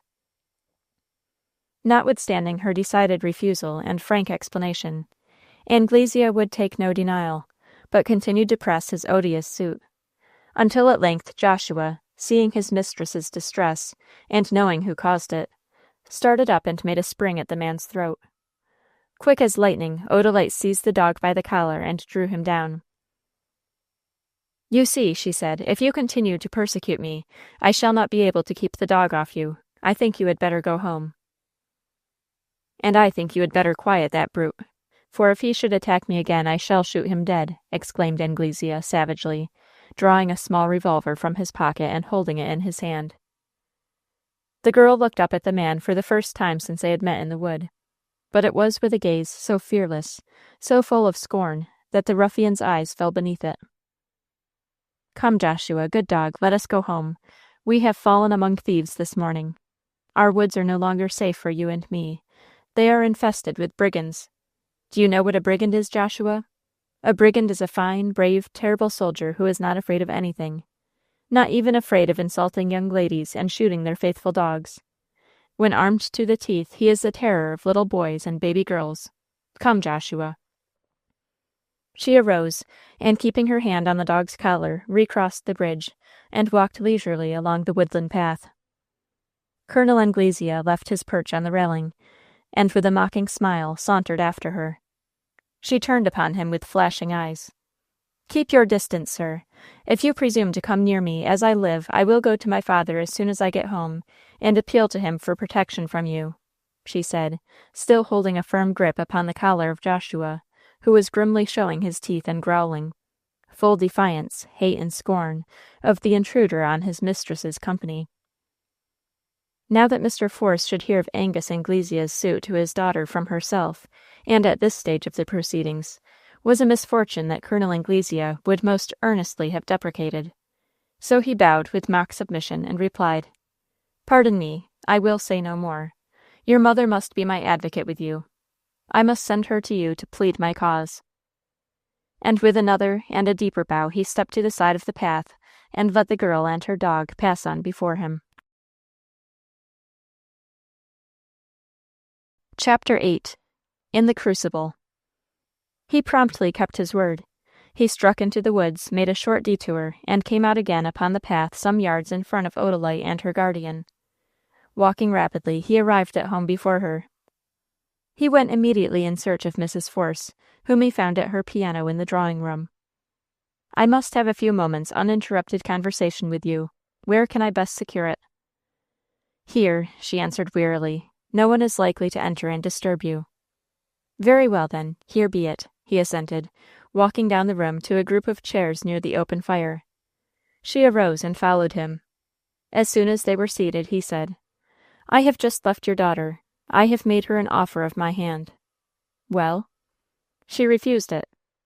"Just what you might have expected." "Thank you." "What next?" "I am not a man to be repulsed. I pressed my suit with some earnest persistency." "And then?" "She threatened to appeal to her father for protection against me." "Poor Odalite, poor child," murmured the unhappy mother. "Poor idiot!" brutally exclaimed the man. "See here, madam, I shall insist upon this marriage. If she is permitted to appeal to her father at this point, I shall be disappointed, but you will be lost. You must see the girl at once, before the return of her father this evening. You must induce her to accept me for her husband. She must be made to do so, or pretend to do so, willingly, joyfully. You know best what arguments to use with her. You must also persuade your husband to consent to the marriage, for the sake of his dear daughter's happiness, you understand." "For the sake of his dear daughter's happiness," moaned Elfrida Force in mournful irony. "Yes, I repeat it, for the sake of her happiness. How under existing circumstances should her happiness be best preserved, do you think? By marrying that young naval officer, and seeing as a consequence the ruin and dishonor of her whole family, and bitterest of all, being made to feel the shame and regret of her own young husband for having married her, the daughter of a— "Wretch, hold your tongue!" exclaimed Elfrida Force, clasping her head with both hands. "Or," relentlessly continued the man, "would her happiness be best secured by marrying me, who, knowing the skeleton in the closet, accepts it with other family encumbrances, and keeps it closely locked up from the knowledge of all, since his honor is then also concerned in its concealment, and the social rank and domestic peace of his new relations? Now then, answer me, which fate is to be preferred for your daughter?" "Oh, demon! I think a marriage with you the worst possible fate that could befall my child. If she only were in question, I would— oh, my lord, how gladly— lay her in her coffin rather than give her to you. But it is not of her that I am thinking most," moaned the lady, almost unconsciously, as she bowed her weary head upon her hand. No, nor was it over the child, but over the husband she was mourning. The adored husband, the proud, sensitive, honorable man, whose head would be bowed to the dust with shame at any reproach, however undeserved, that might fall upon his wife. Who cannot foresee the result of such a contest? Before the end of the interview, the mother had consented to offer up her child, that the wife might save her husband. Angus Anglesea left the room triumphant. Elfrida Force crept up to her bedchamber, opened a little medicine chest, took from it a small vial containing a colorless liquid, poured out a few drops in a wine-glass half full of water, and drank off the sedative. This was not the first occasion on which the unhappy lady had felt herself obliged to resort to deadening drugs to enable her to bear the presence of Angus Anglesea in the house. Then she locked her medicine chest, and went down to the sitting-room, and calling a servant, said, "Watch for Miss Odalite. She is out walking. As soon as she returns, ask her to come immediately to me." "Miss Odalite is comin', ma'am. I seen her just now a-comin' fru de south gate," replied the negro boy. "Then go and meet her, and ask her to come to me." "Yes, ma'am," replied the boy, darting out to do his errand. In a few moments Odalite came in, looking anxiously at her mother. "You sent for me, mamma? You are not well. Have you a headache?" she inquired tenderly. "No, darling, a heartache, rather. Lay off your bonnet and coat, Odalite, and come here and sit beside me on this sofa." Odalite obeyed, still full of vague forebodings. "I hear, my love," said the lady, putting her arm around the girl's slight waist as they sat together, "that a great honor has been offered you this morning." Odalite looked up uneasily. "Do you understand me, darling?" the lady inquired, gently pressing the form of her child, and gazing fondly in her face. I think I know what you allude to, mamma, but I did not consider it an honor," faltered the girl, dropping her eyes. "Colonel Anglesea has offered you his hand, is it not so?" "Yes, mamma." "Colonel Anglesea is a gentleman of the highest social position. I congratulate you, my darling." "But mother, mother!" Odalite exclaimed in alarm. "I have declined Colonel Anglesea's offer." "Have you, my dear? Then you acted very hastily and inconsiderately. You will think better of it and accept it," said the lady, very gravely. "Oh, no, no, mamma, never, never! How could I think of doing such a thing, when I am on the very eve of marriage with Lee?" "My daughter, you were too hasty in that matter also. That childish engagement, which was no binding one after all, need not and must not prevent your forming a more desirable union with Colonel Anglesea," urged the lady, almost in the very words used by the colonel himself when pressing his suit with Odalite. "Oh, mother, mother, surely you do not advocate— Oh, mother, mother, spare me! Do not urge me into such a dreadful act!" exclaimed the girl, starting up in a wild excitement. "Sit down and calm yourself, my dear child, and listen to me." Odalite threw herself on the sofa and buried her face in its cushions. "Colonel Anglesea belongs to one of the noblest families in the north of England," continued the lady. "He is a neighbor and friend of my father. He can give you a high position among the landed gentry of England." "But, oh, mother, dear mother, I do not want a high position anywhere, and especially in a foreign country, where I should be separated from you and father and my little sisters," sobbed the girl, with her face down in the cushions. "But, my dear, you are very young, and you do not know what is good for you. I, your mother, so much older, so much more experienced, surely do know what is best for your happiness. And, Odalite, I have set my heart on your marriage with this gentleman. If you should persist in your rejection of his suit, I should be more than disappointed. I should be deeply grieved.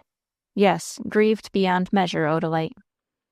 This and much more to the same purpose was strongly and persistently urged by the mother, until Odalite, frightened, distressed, and overwhelmed by her vehemence, earnestness, and persistence, fell half conquered at the lady's feet with the cry that opened this story. "Mother, oh, mother, it will break my heart." Yet not for that would the lady yield, and not for that did she pause. But after more caressings, more persuasion, and more arguments, seeing that nothing less than the knowledge of the dread secret which had blighted her own bright youth could ever win Odalite to consent to the only sacrifice through which that secret would be kept, the mother, as has been already told, drew her daughter off to the seclusion of her own bedchamber, where they remained shut up for 2 hours.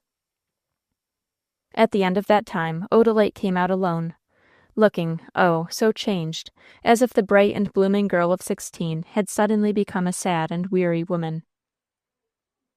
With her face pale and drawn, her forehead puckered into painful furrows, her eyes red and sunken, her lips shrunken down at the corners, her head bent, her form bowed, her steps feeble, she went like a woman walking in her sleep, straight down the stairs, down the hall, and through the front door to the piazza, where she found Colonel Anglesea walking slowly up and down the floor and smoking. At her approach he threw away his cigar and turned to meet her, eager expectation on his face. She went and stood before him, and said with a strange, cold steadiness, "Colonel Anglesea, I have come to tell you that you may go to my father and ask his permission for you to marry me. You may also say to him from me that I hope he will give his consent, because it will be a fiendish falsehood, but never mind that, you can tell it, because the marriage will secure my happiness." Chapter 9. Suitor and Father. When Odalite had signified her acceptance of the suit of Anglesea, although she had expressed herself in not too flattering language, the gallant colonel would have assumed the role of a favored lover and advanced to embrace her, but she lifted both hands and turned away her head with a look of repulsion calculated to cool the ardor of the warmest suitor, as she cried sternly, "Stand back! Do not dare to lay a finger on me! I do not belong to you. I am not yet your property. You are not my owner. You have not received my father's permission to take possession of me. Go to him and tell him the falsehood you first suggested. Oh, how I hate you!" And pale and cold and hard as she always was in his presence, with a loathing that was too deep for flush of cheek or flash of eye, she turned and re-entered the house. He looked after her with a perfectly demoniacal expression of mingled longing and malignity, muttering, "Oh, very well, my lady. It is your day now, but it will be mine soon, and then I shall know how to reduce you to submission." He took another cigar from his pocket-case, lighted it, and recommenced his slow walk up and down the porch, smoking as before. So far his plan had succeeded. The mother's consent to his marriage with the heiress had been wrung from her through her fears for her husband. The daughter's consent had been wheedled from her through her love for her mother. These certainly seemed the most important steps toward ultimate triumph. But yet there remained the father's consent to be obtained, and this, which at first seemed of little moment, now grew into something of grave consideration. To be sure, he could easily go to Mr. Force and tell him that he loved his daughter and that he wished to marry her. Also that he had been so fortunate as to win such an interest in her heart as to make this marriage a matter in which her life's happiness was concerned. He could say all this and more without troubling himself about its truthfulness, and so far, well. But how should he justify himself to his host for having taken advantage of opportunity and abused hospitality by seeking the affections of the young daughter of his host, when he knew that her father cherished other matrimonial intentions for her, in which she also had perfectly coincided, until allured from her fidelity by the trusted guest of the house? Aye, how should he explain all this to Mr. Force? Not so very easily, but then Colonel Anglesea was a very plausible person, and Mr. Force was one of the least suspicious among men. Anglesea, walking up and down the porch, and puffing away at his cigar, resolved to put on an air of blunt soldierly frankness, tell Mr. Force, what he chose to call, the state of the case, and leave the affair in her father's hands, to be dealt with as he should see fit, knowing full well what the event would be. Now that the girl's consent to the marriage was secured, and her lips were sealed as to her own feelings on the subject, Colonel Anglesea had no fears of the final result, nor was he in such special haste as to think it necessary to trouble Mr. Force with his suit on the same night, when the good gentleman should return, weary from his day's attendance at court. Therefore he resolved to defer the important interview until the next morning, when his own method of procedure might also be more matured. Mr. Force, in fact, came home rather late that evening. Tea had been kept waiting for him so long that it was nearly 9 o'clock when the family assembled around the table. There were Mr. and Mrs. Force, Colonel Anglesea, Miss Meek, Wynette, and Elva, but there was one absentee. "Where is Odalite?" inquired her father, looking around the table. "She has gone to bed with a nervous headache," replied her mother. "Nothing serious, I hope," said the father uneasily. "Oh, no, nothing at all serious," answered the mother. "I never knew Odalite to have a headache in her life before," said Mr. Force.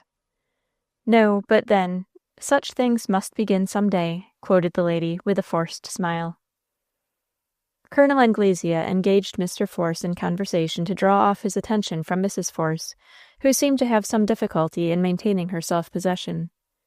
After tea, his host proposed a game of whist, and the party of 4 grown people sat down to a rubber.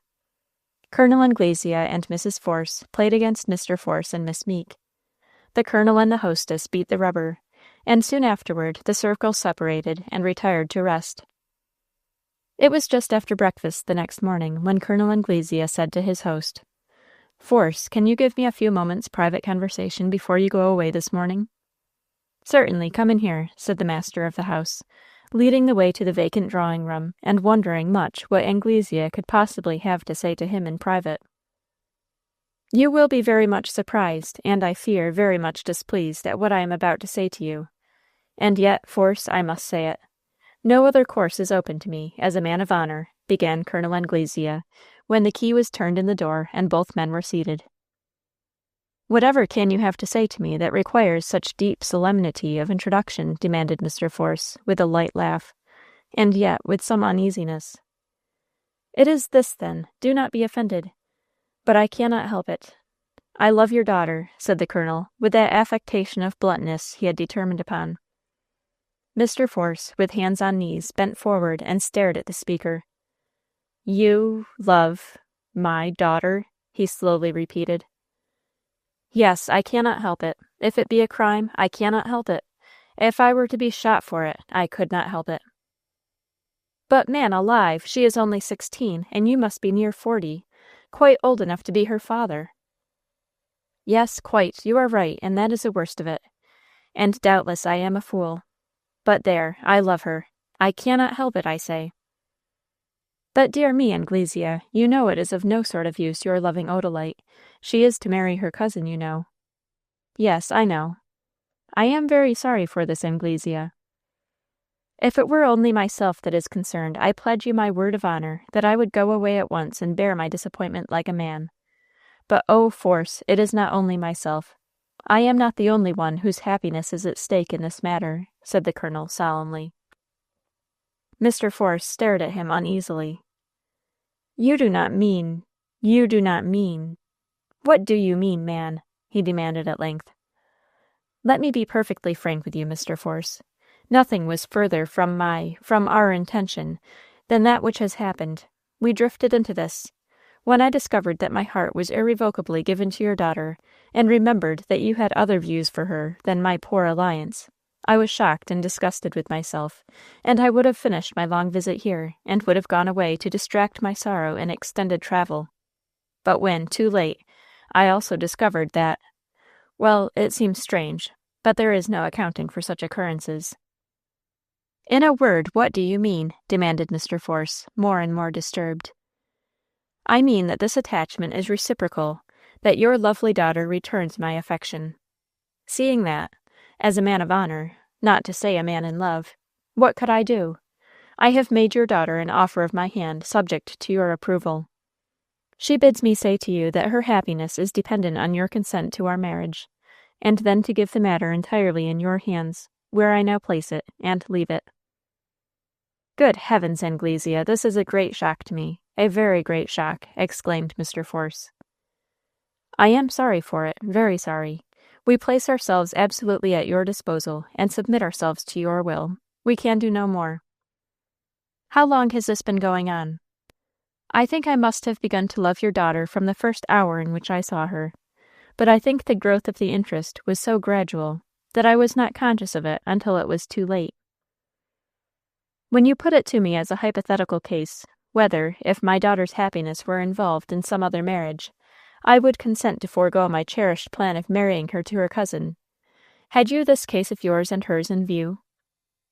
Not consciously, but we are such self-deceivers ever, that I may have had this at the bottom of my heart. My girl has been looking ill and out of spirits lately. Poor child, said the father reflectively. Now, is her loss of bloom and cheerfulness caused by this affair between you? I will tell you as truly as I can what has been on her mind, said the colonel, with a show of the most perfect candor. She is struggling between her sense of duty to you and her affection for me. She thinks she ought to marry the young midshipman because you have set your heart on her doing so.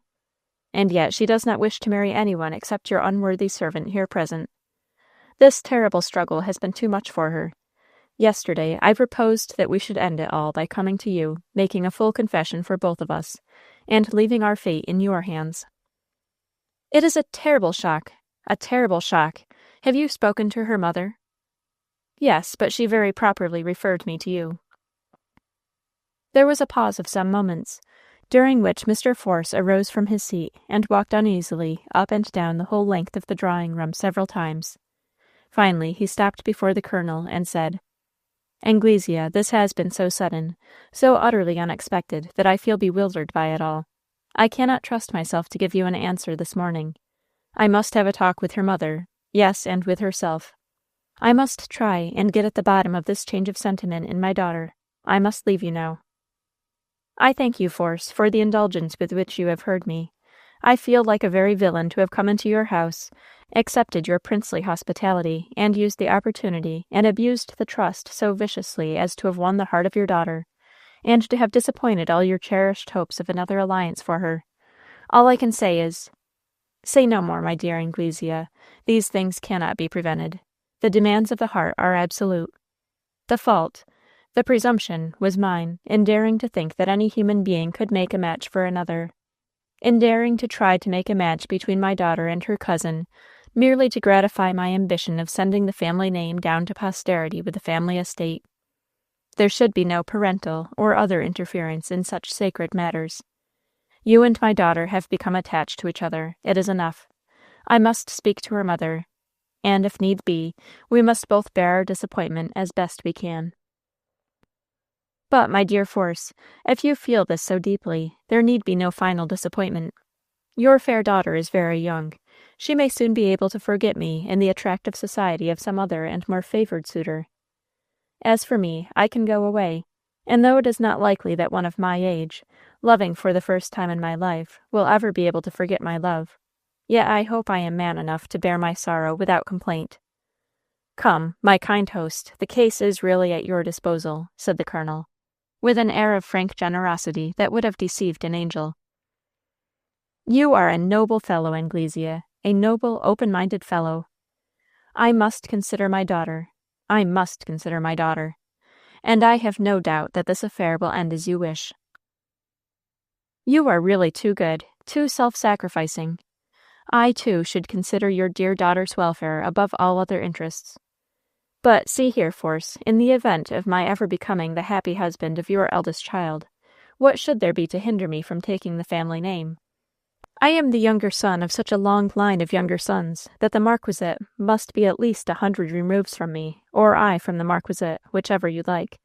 so your cherished hope may yet be fulfilled in me."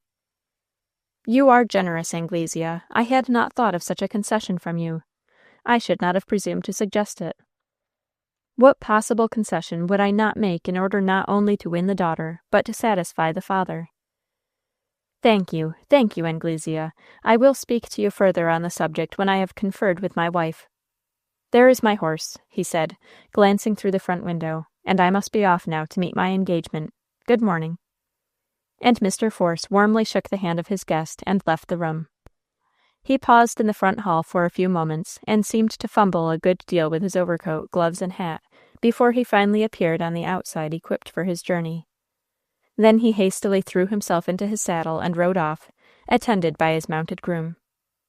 Colonel Anglesea walked leisurely down to the stables, chose a horse to his mind, ordered him to be saddled and brought up to the house, and then he returned to prepare himself for a constitutional gallop along the high road. Mrs. Force confined herself to her own room that day. Odalite walked out into the woods and then down to the seashore, followed by her faithful companion Joshua. The two younger children remained shut up in the schoolroom with Miss Meek, diligently preparing for their home examination that was to earn for them, if satisfactorily passed, many Christmas premiums and a long Christmas holiday. And so the bright and kindly winter day passed. When Colonel Anglesea came home to dinner, he found only Miss Meek and the two little girls in the dining room.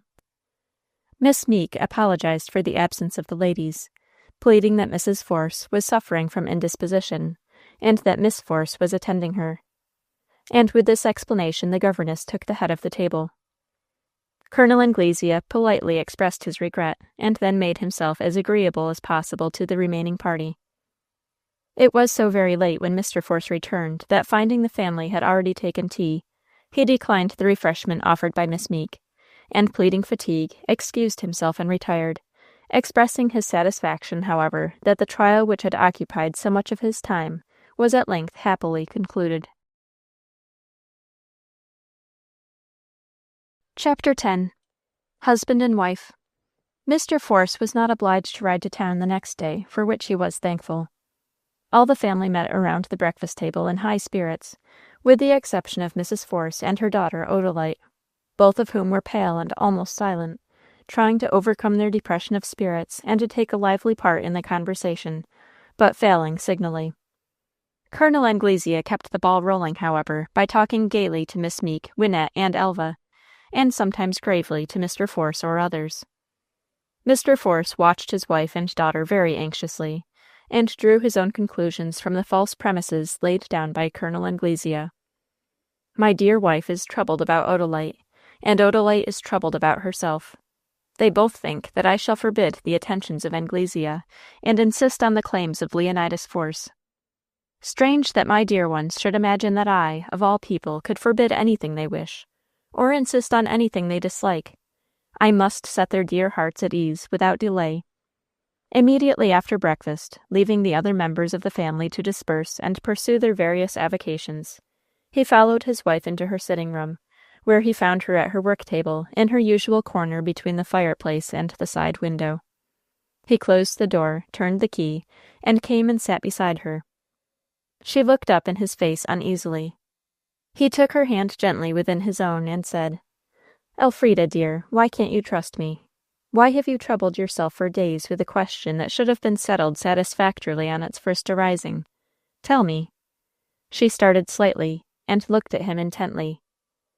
Had he discovered anything? Did he suspect anything? But no, the honest black eyes fixed on hers had no expression but perfect love and faith. "Why didn't you tell me, wife, that Odalite had given her heart to Anglesea? Did you think that I was so selfish as to sacrifice my own child, your child, to my private ambition? No, Elfrida. No, dear, never think so hardly of me." She could not reply. She burst into tears, covered her face with her hands, and sobbed convulsively. Don't, Elfrida. You distress yourself with thinking that I am disappointed in my plans for our dear girl. But I am not really. It came upon me quite suddenly, you see, and I was not prepared for the thought of such a change. And so you see, just at first, perhaps, I might have expressed more feeling of disappointment at the time than the matter justified. And, Well, I suppose Anglesea has told you, and you distress yourself on my account. Anglesea has told me nothing that passed in his interview with you, dear Abel. Indeed, we have not exchanged a word on the subject since he spoke to you of it, said Mrs. Force, trying to suppress her sobs and calm her emotion. Then why should you grieve so, dear? I am really not so much disappointed after all, for indeed, Anglesea behaved in such a frank, noble, generous manner, confessing the whole case to me, telling me how they, himself and Odalite, drifted into this attachment unawares, until it was too late to recede, and how, when he perceived that he loved her with all his heart and soul, he would have gone away rather than have sought to win her from the youth her parents had chosen for her husband. But how, when he discovered that his love was returned by her, he felt himself bound as a man of honor to declare his affection and offer his hand, subject to her father's approval. He told you this? Demanded the lady in a husky tone, turning away her head to conceal the look of scorn and hatred she could not entirely suppress. Yes, dear, he told me this, and then he left the case in my hands with perfect submission. Could any action have been more manly and straightforward? And she, too, heaven bless her, she, too. She sent me word, through him, that though her heart was fixed on Angus Anglesea, yet she submitted herself entirely to my will, and would obey my commands. Did ever father have such a daughter, so gentle, so dutiful, so obedient as Odalite? Or did ever girl have such a lover, so noble, generous, and magnanimous as Anglesea? Why, fine fellow, he felt for my disappointment as if it had been his own, and he exaggerated it, as I have told you. And he offered, dear fellow, to merge his name in ours, so that my cherished wish to send the patronymic down with the estate might be carried out. But that will not be necessary, said the lady, recovering from her emotion, and with a grim smile arising out of her own thoughts. How not necessary, my dear? In this way, Leonidas Force, who is but 21, can afford to wait 2 years and marry Wynette, who will then be of marriageable age. They can live at Greenbushes, and in due course of time they can succeed us here at Mondreer. But Mondreer is the heritage of our eldest daughter. Not necessarily, not by entail, only by tradition and custom. You can leave your estate to whom you please, though of course you need not think of leaving it to anyone, for you may hold it yourself for 50 years to come. You are not 40, and you may live to be 90. But when you do leave it, it would be better to leave it to Wynette. And Odalite? You lose sight of one matter, dear Abel, the future possibilities of our eldest daughter. I do not quite understand. Anglesea, I know, has no very great expectations from any quarter, and so if he should marry Odalite, they may need Mondreer, and Anglesea has promised to take the family name that it may go down with the estate. I think I can show you that the estate of Mondreer can be secured to the Forces by the marriage of Leonidas Force with our second daughter, much better than it ever could be by the marriage of anyone, whether Leonidas Force, Angus Anglesea, or another, with our eldest daughter. I wish you would tell me then, dear, for I am in a maze.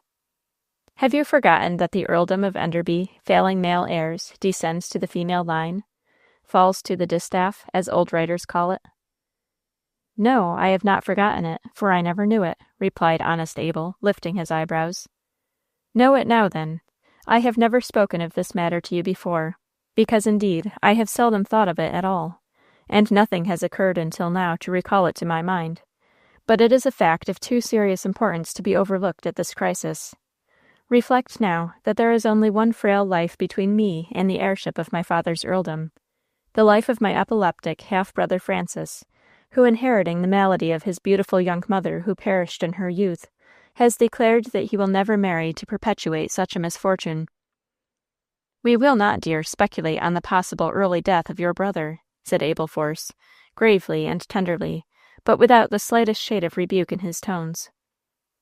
No, we will not speculate, but we cannot avoid thinking of the possible, and indeed the very probable future of our eldest daughter, and guide ourselves accordingly, replied the lady. In what way? Gently inquired her husband. In this way, then, we must admit that it is not at all unlikely that our eldest daughter may live to inherit her grandfather's earldom, and become Countess of Enderby in her own right, in which case, should she be living here, the wife of an American citizen, She must either lose all the privileges of her rank and title, or else go to England and reside upon her estates there, leaving this place in the hands of strangers. I do not say that she would be legally obliged to take this alternative, but she would be conventionally and practically constrained to do so. Whereas, if she should marry an English gentleman, all would be well with her. She would then, in any case, make her home in England, and when she should inherit the earldom of Enderby, she could enter upon her new dignities without any disturbance of her domestic or social life. And if, in addition to this, Lee should wed Wynette, all would be well with them and with Mondreer. The old estate would remain in the old name. Don't you see? Yes, I see. It is all for the best, of course. All for the best. So I shall tell my little girl. I long to tell her face to face how well satisfied I am, and should be in any event, that she should please herself. I want to tell her how well I think of her choice, how nobly I think he has acted, and many things that will bring back the roses to her cheeks and the laughter to her lips.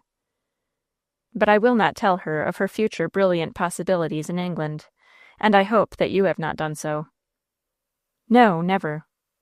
Quite right. I would have her build her hopes of happiness on better foundations. Where can I find her? She is in her own room, but I would not talk to her today. She is so shaken. Her little tender heart is so pained, now that she has decided to please herself, to think of the suffering she may cause Lee. Oh, that is what is the matter with her, is it? Well, tell her Lee must console himself with Wynette. Oh, it will all come right. I am quite confident that it will all come right, happily concluded the honest squire, rising to leave the room. He stooped and kissed his wife, and then went out whistling an old hunting tune. Chapter 11. Father and Daughter. He went to the stables, mounted his cob, and ambled all over his plantation, looking after such work as could only go on at this season of the year, mending of fences, repair of outbuildings, of agricultural implements, and so forth. Then he came back to the house and hung about it in hope of meeting his daughter.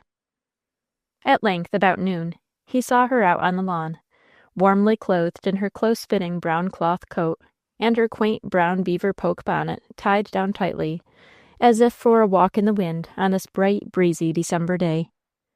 He quickly slipped on his overcoat, snatched his hat and gloves, and hurried after her. He overtook her just as she reached the east gate opening upon the path that led down to the shore. "Where are you going, my pretty maid? Where are you going, my pretty maid?" he sang gaily, as he came up with her. She started, looked around, and recognized her father. "I am going down to the shore, papa," she answered, as prosaically as if he had not sung his question, but he was not put down. "May I go with you, my pretty maid? May I go with you, my pretty maid?" he continued, taking her hand and drawing it through his arm. But she was not to be won to any frivolity, so she replied gravely, "I should be very glad to have you, papa." "Why so pale and wan, fond lover? Why so pale and wan?" he continued, in a tone of mock gravity. "What is the matter with you today, papa dear?" she inquired, uneasily regarding him. "Why do you ask? Because I quote old poetry? My dear, it is to convince you that I am in excellent humor with all the world, and that you have no cause to complain of me.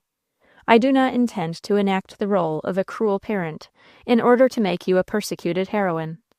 I do not even intend to reproach you with your inconstancy, though I do hope it is not going to be a chronic complaint, because it would be embarrassing, for instance, if while we were in the midst of the preparations for your wedding with Anglesea, young Harriet, the new minister, were to come and beg my indulgence to explain to me how you never really cared for the colonel, but found your salvation depend on your union with him, Harriet.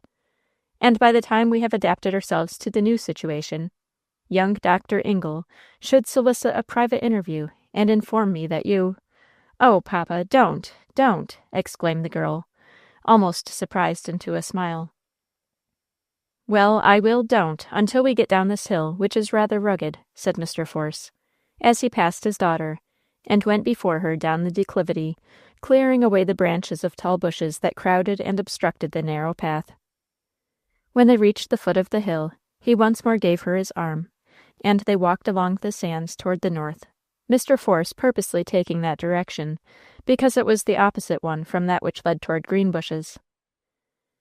Now, my darling, he continued, laying all jokes aside, I wish to talk to you today, to assure you that you need not distress yourself, either about my fancied disappointment, or about Lee's fancied despair, when he shall hear of your change of mind. Papa. Hear me out, my darling. Hi, look at that rise of blue necks. If Anglesea were only here with his gun and dogs. He is a famous shot, my dear. Where was I? Oh, I say, as for myself, I am quite satisfied to receive Anglesea as my son-in-law. He is of noble race. There is a marquisate in the family, though too far removed to do him much good, except in the honor of the connection. He is of moderate fortune, very moderate, but wealth should not be the first consideration, you know. He is a fine, noble, generous, chivalrous fellow, and I like and admire him. And more than this, more than all else, he is my dear daughter's choice, and as such I shall welcome him into the family circle. Oh, papa, papa, moaned Odalite, pierced through the heart by the thought of how little her father knew of the real character of the man, the real circumstances of the case, and how impossible it was for her to enlighten him. Still so grave, my little one? It is of Leonidas you are thinking. Do not fret your tender heart about him, my darling girl. If you, after 3 years' separation from your boyish lover, have changed toward him, of which, in your secluded home, there was about 1 chance in 100 of your doing, be sure that he, in his long absence from his childish sweetheart, on his long cruise around the world, has half forgotten the baby girl he left behind, as there must have been 100 chances to 1 that he would. I think he will in time be able to console himself with your sister. It is all in the family, you know, he said, looking down quizzically at the young face by his side.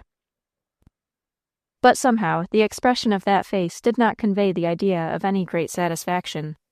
Quite the contrary, Odalite looked ready to cry. I do believe girls with their lovers are like dogs in the manger.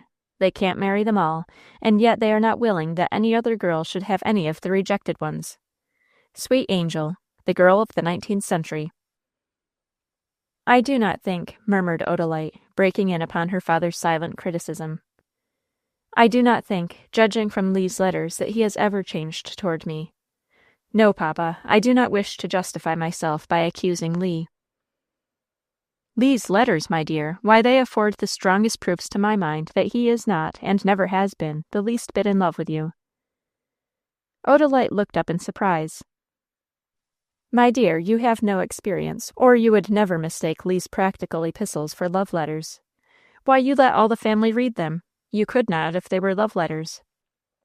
Why, papa? Because, my dear, if they were, they would be much too silly to be shown. You would not think so, but you would have sense enough left to know that other people would, and so you would hide them. But Lee's letters are laudably practical and fit to be shown to a deacon, as, for instance, this. Tell Beaver he can stay on as overseer as long as you please, so he must look out and please you. Tell him I don't know anything about the relative merits of Durham or Alderney breeds of cattle, or Southdown sheep, or anything of that sort. I took my degree at a naval academy, not at an agricultural college, so you just buy what stock you like best, and if you don't know any better than I do, ask your father. He does. That's the sort of love letters Lee writes to you, my dear. A letter that he might have written to his attorney or to his overseer. And yet, showing in every line, in every word, his constant consideration for me, his wish to defer everything to me, sighed Odalite. Showing the carelessness of the sailor rather than the devotion of the lover. But look you here, my little girl, how is this? Grieving, actually grieving for Lee while you are loving and engaging to marry Anglesea? I do not understand it. Oh, papa, it is only that I wish to be just to Lee, and I wish you to be just to him. However you may blame my fickleness, do not blame him. He is not changed. Tut, tut, my dear. Young naval officers sailing all over the world, seeing all sorts of beautiful and attractive women of all races and nations, do not break their hearts about little childish sweethearts left in their country homes, and whom they have not seen for years. Midshipman Leonidas Force, if he aspires to marry one of my daughters, must put up with the second Miss Force. Ay, and must wait until she is of suitable age. Now let us talk about the wedding. The Colonel, he is something like a lover. Wants it to come off as soon as may be, before Christmas if possible. What do you say, my dear? Inquired the squire, just to divert his daughter's mind from what he considered a morbid and painful compassion for the discarded lover's wrongs. It shall be just as my mother pleases, sir. I should like to leave everything to her, replied Odalite. That is quite right. The mother is the proper one, of course. Well, talk to her, my precious, and whatever arrangements you two agree upon, I shall endorse. It seems to be clouding up. I should not wonder if we were to have snow before night. Shall we turn homeward? Yes, if you please, Papa. Oh, look at those wild turkeys. What a splendid chance for a shot, if only I had my fowling piece. Strange that I only have such chances when I have no gun, and consequently no chance at all, laughed the squire, as they turned to go up the hill. They reached the house just as the first fine flakes of snow began to fall. It will be a white Christmas with fine sleighing after all, perhaps, said the squire, cheerily, as they entered the house. Dinner has been waiting full half an hour, Papa, and I would like to know where you and Odalite have been gadding to without saying a word to anybody. And I would like also to know, oh, how I should like to know, what has come to everybody in the house, that nobody but Elva and I and Miss Meek have any common sense left, exclaimed Wynette, meeting the returning couple. Whereas the simple and exact truth is, that you three are the real and only lunatics in the house, and like all lunatics think everybody else but yourselves mad, laughed the squire, as he led his eldest daughter straight to the dining room. Chapter 12. Odalite and Leonidas. Before the week was ended, Wynette, as well as every other member of the family, knew what was the matter. Beaver, the overseer of Greenbushes, came to consult Miss Force about the size and quality of the Persian rugs to be bought for the bedrooms of the farmhouse. And Mr. Force, in the presence of the whole family, said that henceforth all these consultations were to be suspended, as Miss Force had nothing further to do with the fitting up of the house. This caused much surprise, not only to the overseer, but to Wynette and Elva, who became importunate in their inquiries, and in a manner compelled an explanation. Great was the indignation of those two young ladies on learning that their dear Lee was to be thrown over for the sake of that big yellow dog, Colonel Anglesea. Wynette and Elva went off to take secret counsel together. Wynette declared that she meant to talk to Odalite about it, and also to Colonel Anglesea, and to tell him, if need were, that he was no gentleman to come into the house to cut out. No, I won't say cut out either, for it is vulgar. I will say supplant. That is the word. And I will say something better than I first thought of too. I will stand straight up before him, and lift up my head and look him straight in the face, and I will say to him, Colonel Angus Anglesea, do you consider it conduct becoming an officer and a gentleman to come into this house to supplant a gallant young midshipman who is serving his country in the affections of his betrothed bride? Oh, that will be splendid, Wynette. What book did you get it out of? Innocently inquired Elva. Book? No book. Every good thing I say you think comes out of a book, but it came out of my own head. What a splendid head you have, Wynette. Yes, I guess people will find that out some of these days. Colonel Anglesea will, won't he? Now you say that to him, Wynette, just as you said it to me. That will fetch him. No, not fetch him, that is vulgar too. Make an impression on him, that is what I mean, Elva. Yes, and I do think that he would feel so ashamed of himself that he would turn right around and go home. I hope he may, said Wynette. But if he should stay and marry Odalite in spite of all, oh, what will poor Lee do? Said compassionate little Elva. Don't know, I'm sure, but I know what I would do. What would you do, Wynette? Have the satisfaction of a gentleman. And what is that? Call the rapscallion, no, I mean the diabolical villain, out and shoot him.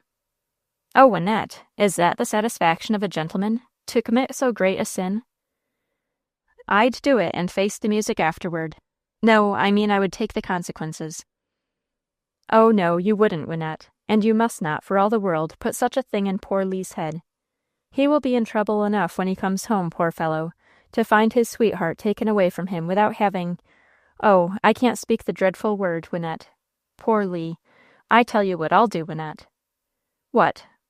Well, if the worst comes to the worst, and that colonel does take Odalite away from Lee— Of course he will take Odalite away from Lee, there is not a doubt of it.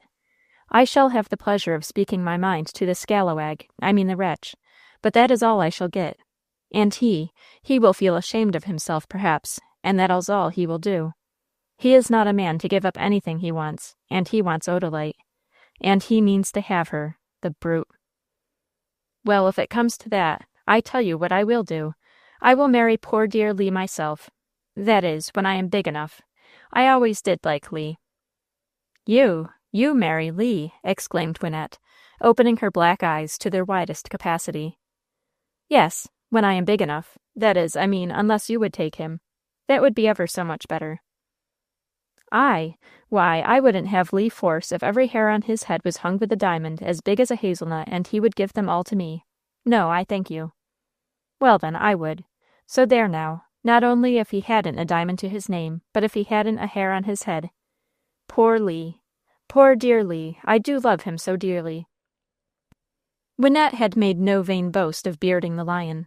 She watched her opportunity, and on the very first occasion on which she found him alone, sitting and reading in the drawing-room, she, to use her own expression, went for him. She stood right up before the great soldier of India, and astonished him by addressing him in the very words she had rehearsed to Elva. Colonel Anglesea threw himself back in his chair and gave way to a peal of laughter, and when he recovered his breath, patted her on the head and said, mockingly, "You will forgive me, and thank Odalite, when you discover that we have got married on purpose to leave the gallant young middy to you, so that you shall not be an old maid. Thank you, sir. No one shall make a match for me, and since my peaceful mission to you has failed, I must leave you to be taken in hand by the gentleman you have robbed. He will call you to a strict account."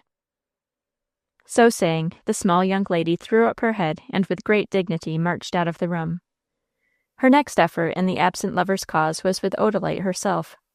She found her eldest sister in their mother's room, where a colored maidservant was engaged in unpacking a case just arrived from New York, and carefully extricating from its interior a rich white dress of velvet and swansdown, garnished with orange blossoms, and which was elaborately folded, with white tissue paper between every surface. "Be careful, Net, the veil must be somewhere there," said Mrs. Force, who was standing over the case, watching the work. "I reckon it is in this square bandbox at the bottom," suggested the woman. "Get it up very carefully, then." Odalite, sitting back in an easy-chair, seemed languid and indifferent to what was going on before her. "Is that the wedding dress?" inquired Wynette, when the elegant structure was laid out at length upon the bed, the train hanging from the foot far down on the carpet. "Yes, that is the wedding dress. What do you think of it? Is it not beautiful?" inquired Mrs. Force, gazing admiringly on the bridal robes. "No, I think it is horrid, perfectly horrid. I wouldn't wear it if I were Odalite," exclaimed Wynette, turning her back on the finery, and going straight up to where her sister sat alone in her sadness. Disregarding the presence of others in the room, the impetuous little lady struck at once into the middle of her subject. "Odalite, it is not true, it cannot be true, that you are going to throw over your own dear true love, our own darling Lee, whom we have known all our lives, just to marry that foreign beat whom nobody knows anything about. I mean that British colonel who is almost a stranger to us." Wynette was terrified at the result of her question. Odalite bent forward, threw her arms around her sister's neck, and burst into a storm of sobs and tears. Mrs. Force wisely forbore to interfere. The colored woman looked on philosophically. She had seen hysterical brides before now. Wynette clasped her sister close to her bosom and cried for company. Presently Odalite raised her head, wiped the traces of tears from her face, and taking the hands of her sister, looked earnestly up to her, and speaking more solemnly than she had ever done before, said, "Father and mother have consented that I may. Wynette, if you love me, never, never speak to me of this again." The little girl kissed her sister in perfect silence, saying to herself, "He has bewitched her, that's where it is. He must have learned magic when he was in India, and he has bewitched her." A joyful commotion in the hall below, a chorus of voices in glad surprise, and of dogs in eager welcoming barks, attracted the instant attention of all who were present in the room. "Oh, mother, what is it? What is it? Has... Oh, mother," exclaimed Odalite, half rising, then sinking back and grasping the arm of her chair, pale as death. But before Mrs. Force could go to her daughter, the door was unceremoniously burst open by an excited Negro girl, who, with her eyes starting and her hair bristling, not with horror but with delight, burst into the room, exclaiming, "Marse Lee is come home! Marse Lee is come home! 'Deed he is, missus! 'Deed he is, Miss Odalite!" And in another instant the young sailor rushed into the room with a joyous bound, almost whooping. "Here I am, auntie! Here I am, cousins! Ship reached New York yesterday morning, and here I am today. And old Joshua knew me, indeed he did, after 3 years. Where is she? Where is she? Where is my pet?" he asked eagerly, after hastily kissing and hugging everybody who had put themselves in the way between him and the fainting girl. And looking eagerly all around for her, he caught sight of her reclining in her easy-chair. He made an impetuous dash forward, caught her in his arms, strained her to his heart, and covered her face with kisses before he perceived her condition. Then he lifted the lifeless form, hurried with it across the room, and laid it on the bed, crushing the orange blossoms on the beautiful bridal dress, in careless disregard of everything but his sweetheart, and crying out in dismay, "Oh, auntie, she has fainted. I took her too suddenly by surprise. And oh, my darling has fainted for joy." Chapter 13. Leonidas and Odalite. "Dear Leonidas, leave her to me. You know your room, dear boy. Go to it, and call for whatever you want. Jake will wait on you as before you went away," said Mrs. Force, gently putting the young officer aside and taking his place next her daughter. "But Odalite, I feel so worried about Odalite," urged Lee. "Oh, she will rally soon. But you see, dear, we must remove her tight clothing, and you must leave the room." Wynette and Elva were waiting for him in the upper hall. They had held counsel together and decided not to tell him anything about Colonel Anglesea's and Odalite's engagement. "For," said canny Wynette, "perhaps now that Lee has come back, Odalite may return to her first love." And Elva agreed with her. Now, as soon as Lee appeared in the hall, the two children fell upon him with the most extravagant welcomes and caresses, and, refusing to be shaken off, went up with him to his room. In the meanwhile, in her bedchamber, Mrs. Force was doing all that she could to restore her daughter. In a little while, Odalite opened her eyes and fixed them full of unutterable anguish and reproach upon her mother's bending face.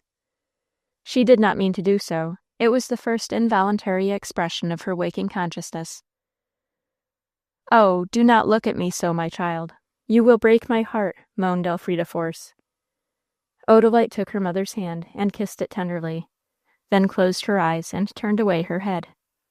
Presently she said, "Let no one tell him, mother, until I see him again. I must be the one to tell him."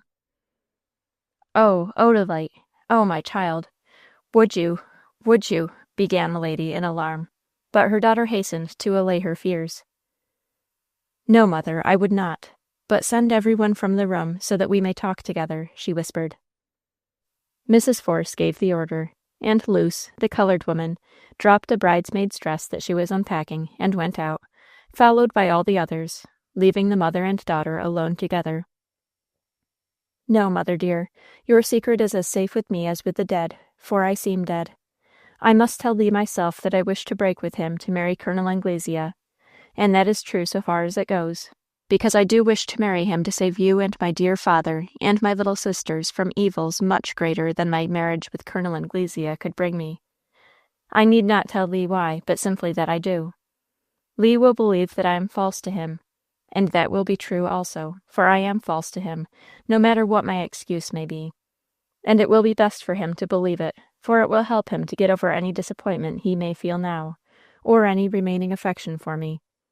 That is the reason why I myself must be the one to tell him." "Oh, Odalite! Oh, my dear, can you do so?" "Yes, I can compel myself to do so.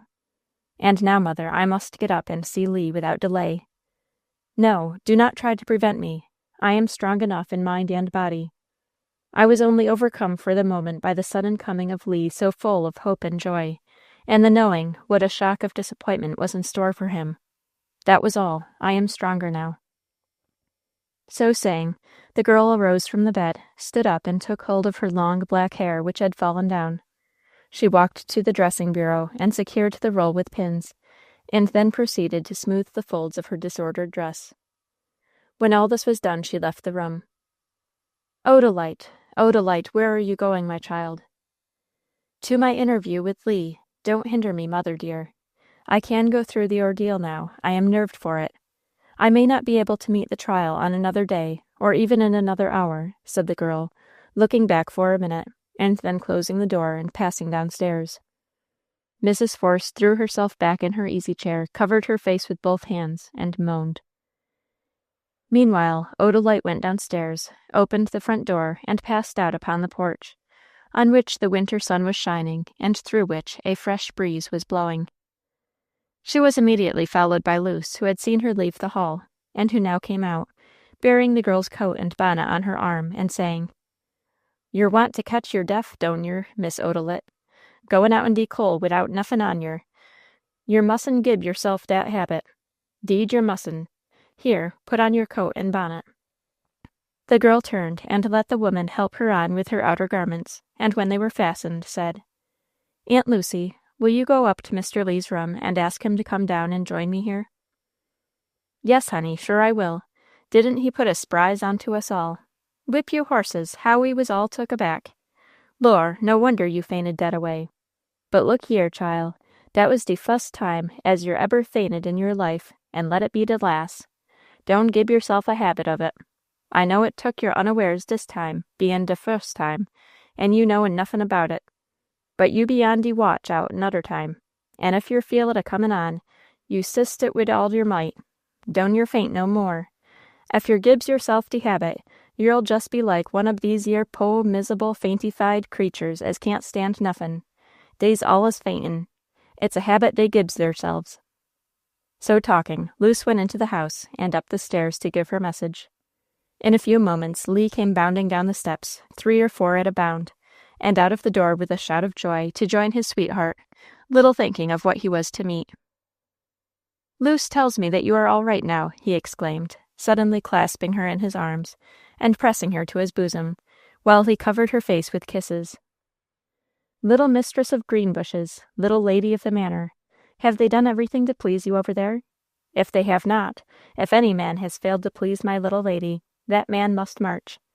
How soon will our wedding be? Before Christmas? Let it be before Christmas. Let us keep our Christmas at Greenbushes, and have aunt and uncle and all the family there to keep it with us. Won't that be jolly? For you and me to entertain our friends at our own home? I was thinking of all this, and a lot more, all the homeward voyage. Odalite, why don't you answer me?"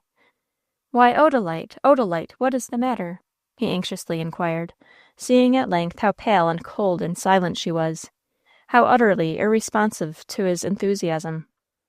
She struggled out of his embrace, and stood leaning for support against the railings of the porch. He followed her in surprise and alarm. "Odalite, what is the matter, dear? Are you going to be ill?" "No," she answered in a hollow, far-off sounding voice.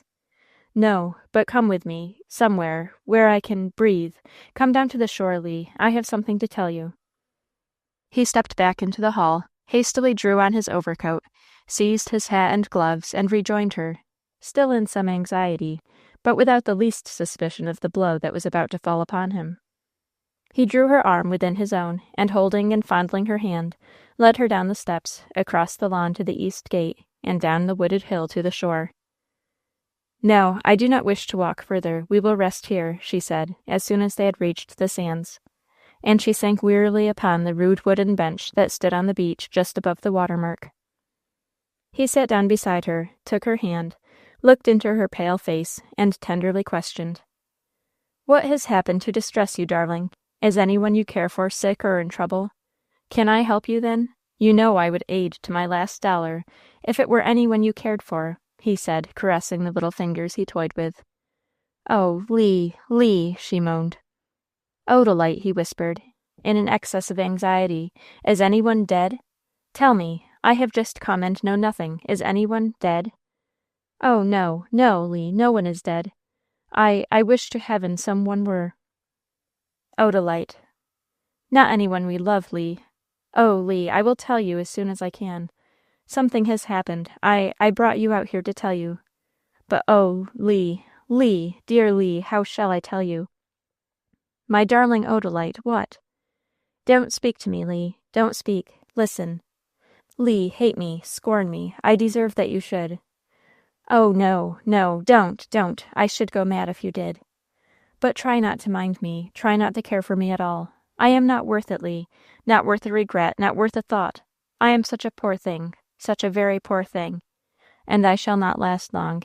That is the best of it.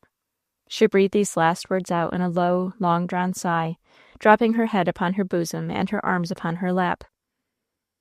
Oh, my dear Odalite, what is the meaning of all this? What ails you? What misfortune has happened to you? Have you lost your health? Oh, my own darling, is it so? You are so pale and cold and faint. That must be it. You have lost your health. But do you think I would give you up for that? Oh, no, my precious. That would make me only more your own devoted Lee than ever before. I would care for you, and wait on you, and nurse you more tenderly than ever a mother did her baby. For are you not my own, my very own? He said, putting his arms around her and drawing her close to his heart. Oh, Lee, no, I am no longer your own, no longer your Odalite, she exclaimed, struggling out of his embrace and bursting into a tempest of tears and sobs. Not my Odalite? Nonsense, dearest dear. Not my own Odalite? Whose else should you be, I wonder? Why, you have been my own Odalite all your little life. What can be the matter with you? I know now.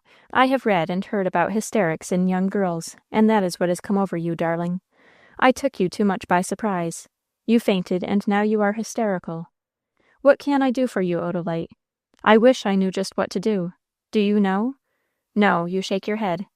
Well, let us go back to the house. We had certainly better do that, said the youth, rising and offering his arm. No, Lee, not to the house. It is here that I must tell you, here by the sea. Yes, it is a fitting place for such a confession. Here by the treacherous sea, she said, trying to suppress the sobs that still shook her bosom. Chapter 14. Told by the Wintry Sea. The young man said no more, but simply stood before her and waited in wonder for her words. I am not hysterical, Lee. I am not hysterical, but I am false, faithless. Despise and forget me, Lee, for I am not worthy of your remembrance. I am false and faithless. No, Odalite, it cannot be true, cried the young man, in a sharp tone of anguish. Yes, it is true. It is true. It is shameful, but it is true, exclaimed the desperate girl. Oh, my lord, can this be possible? You false to me, Odalite? You? Cried the youth, growing deathly pale, while great drops of cold sweat started from his forehead. The girl strove to speak, but failed, and nodded with a choking sob. Who is the man? Demanded the youth, throwing himself again on the bench, since indeed he was scarcely able to stand. I am engaged to Colonel Anglesea, gasped and faltered Odalite.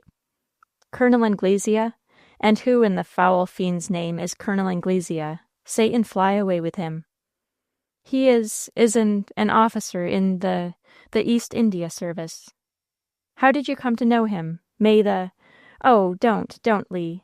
He was an old friend of my mother, and we met him at Niagara.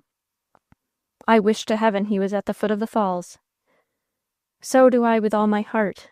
Oh, no, I don't either. I don't know what I am talking about. My head is wild, said Odalite, putting her hand to her forehead. Lee looked at her wistfully. An old friend of your mother, eh? Yes. Rich, of high rank? I believe so. Where is the man? He is at Mondreer, where he has been staying ever since he came down with us at my father's invitation from Niagara. And you are going to marry him? Oh, yes, replied Odalite, with a heart-rending sigh. It cannot be helped. It is all settled.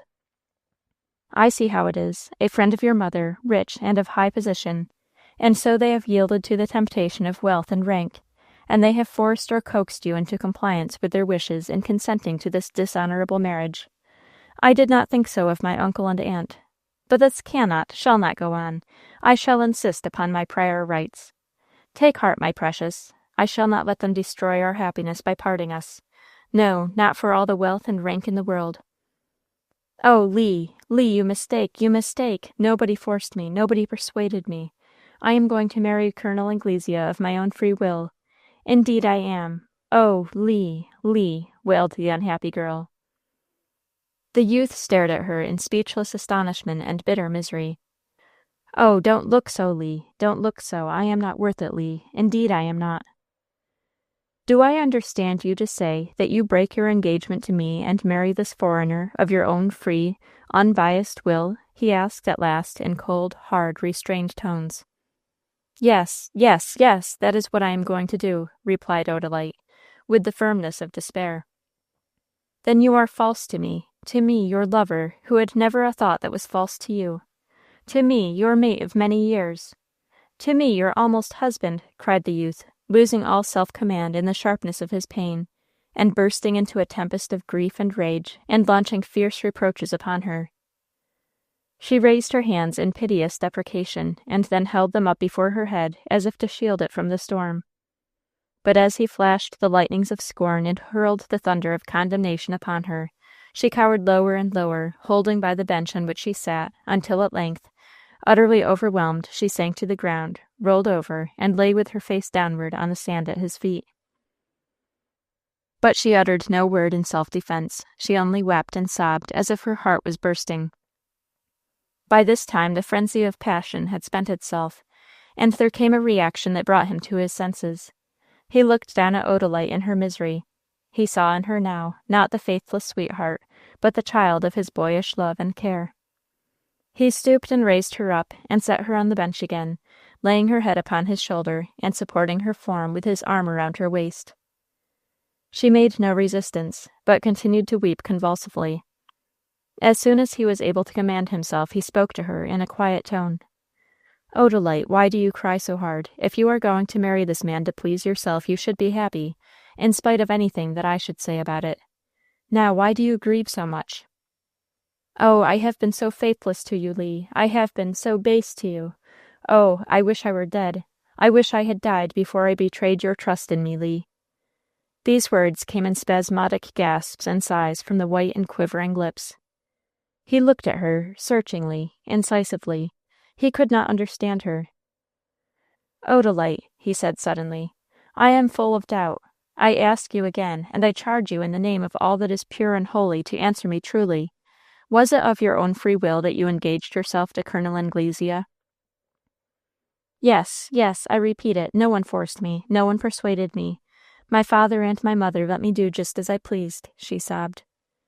And yet, though you say this, you seem so miserable over it all. I cannot comprehend it, muttered Leonidas Force, carrying his hand to his forehead and trying to reflect on the situation. But yes, I think I do now, he said suddenly, as a light seemed to break on his mind.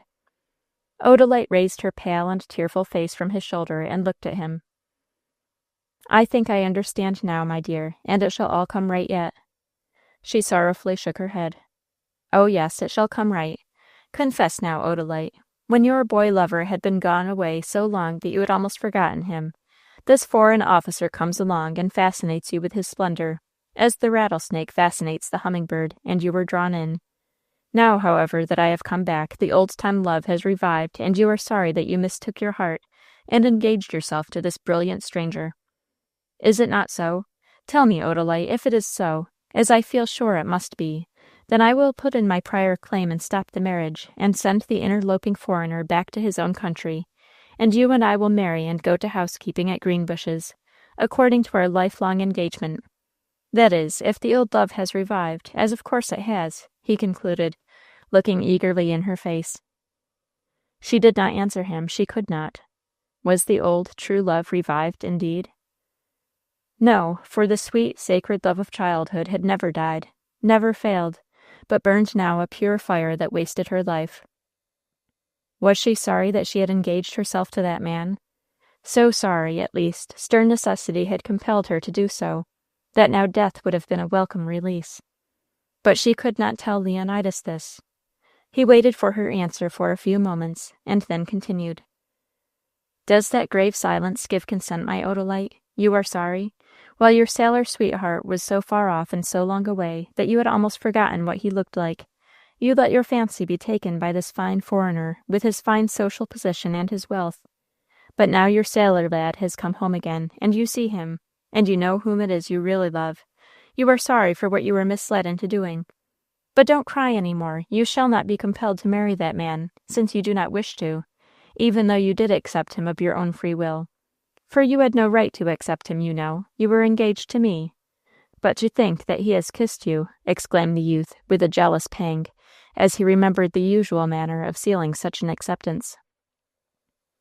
Oh, no, no, Lee. He has never kissed me, never, never kissed me, and he never shall until I cease to be myself and become his property. A body without a soul, which cannot help itself, said Odalite, with a woeful, wintry smile of triumph and defiance breaking through the cold rain of her tears. You have never let him kiss you, not even when you accepted him? Exclaimed Lee in pleased surprise.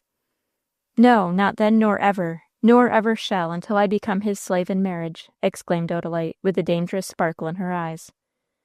But that shall never be. Why, Odalite, you speak not only as if you do not like the man, but as if you really hate him. And that being so, you shall not marry him. I will put a stop to that at once. I have the first right to you by a long distance, the only right to you indeed, and I'll throttle him, confound him, before he shall have a hair of your head.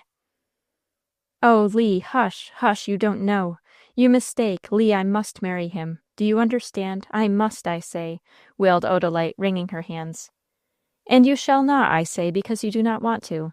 Your promise to him goes for nothing beside my claims, said the youth, in a tone of gay defiance. But Lee, I want to marry him. I do indeed, she cried, again bursting into tears and weeping violently. He drew back from her in amazement, staring at her, while she repeated and reiterated her words, that she really wished to marry Colonel Anglesea.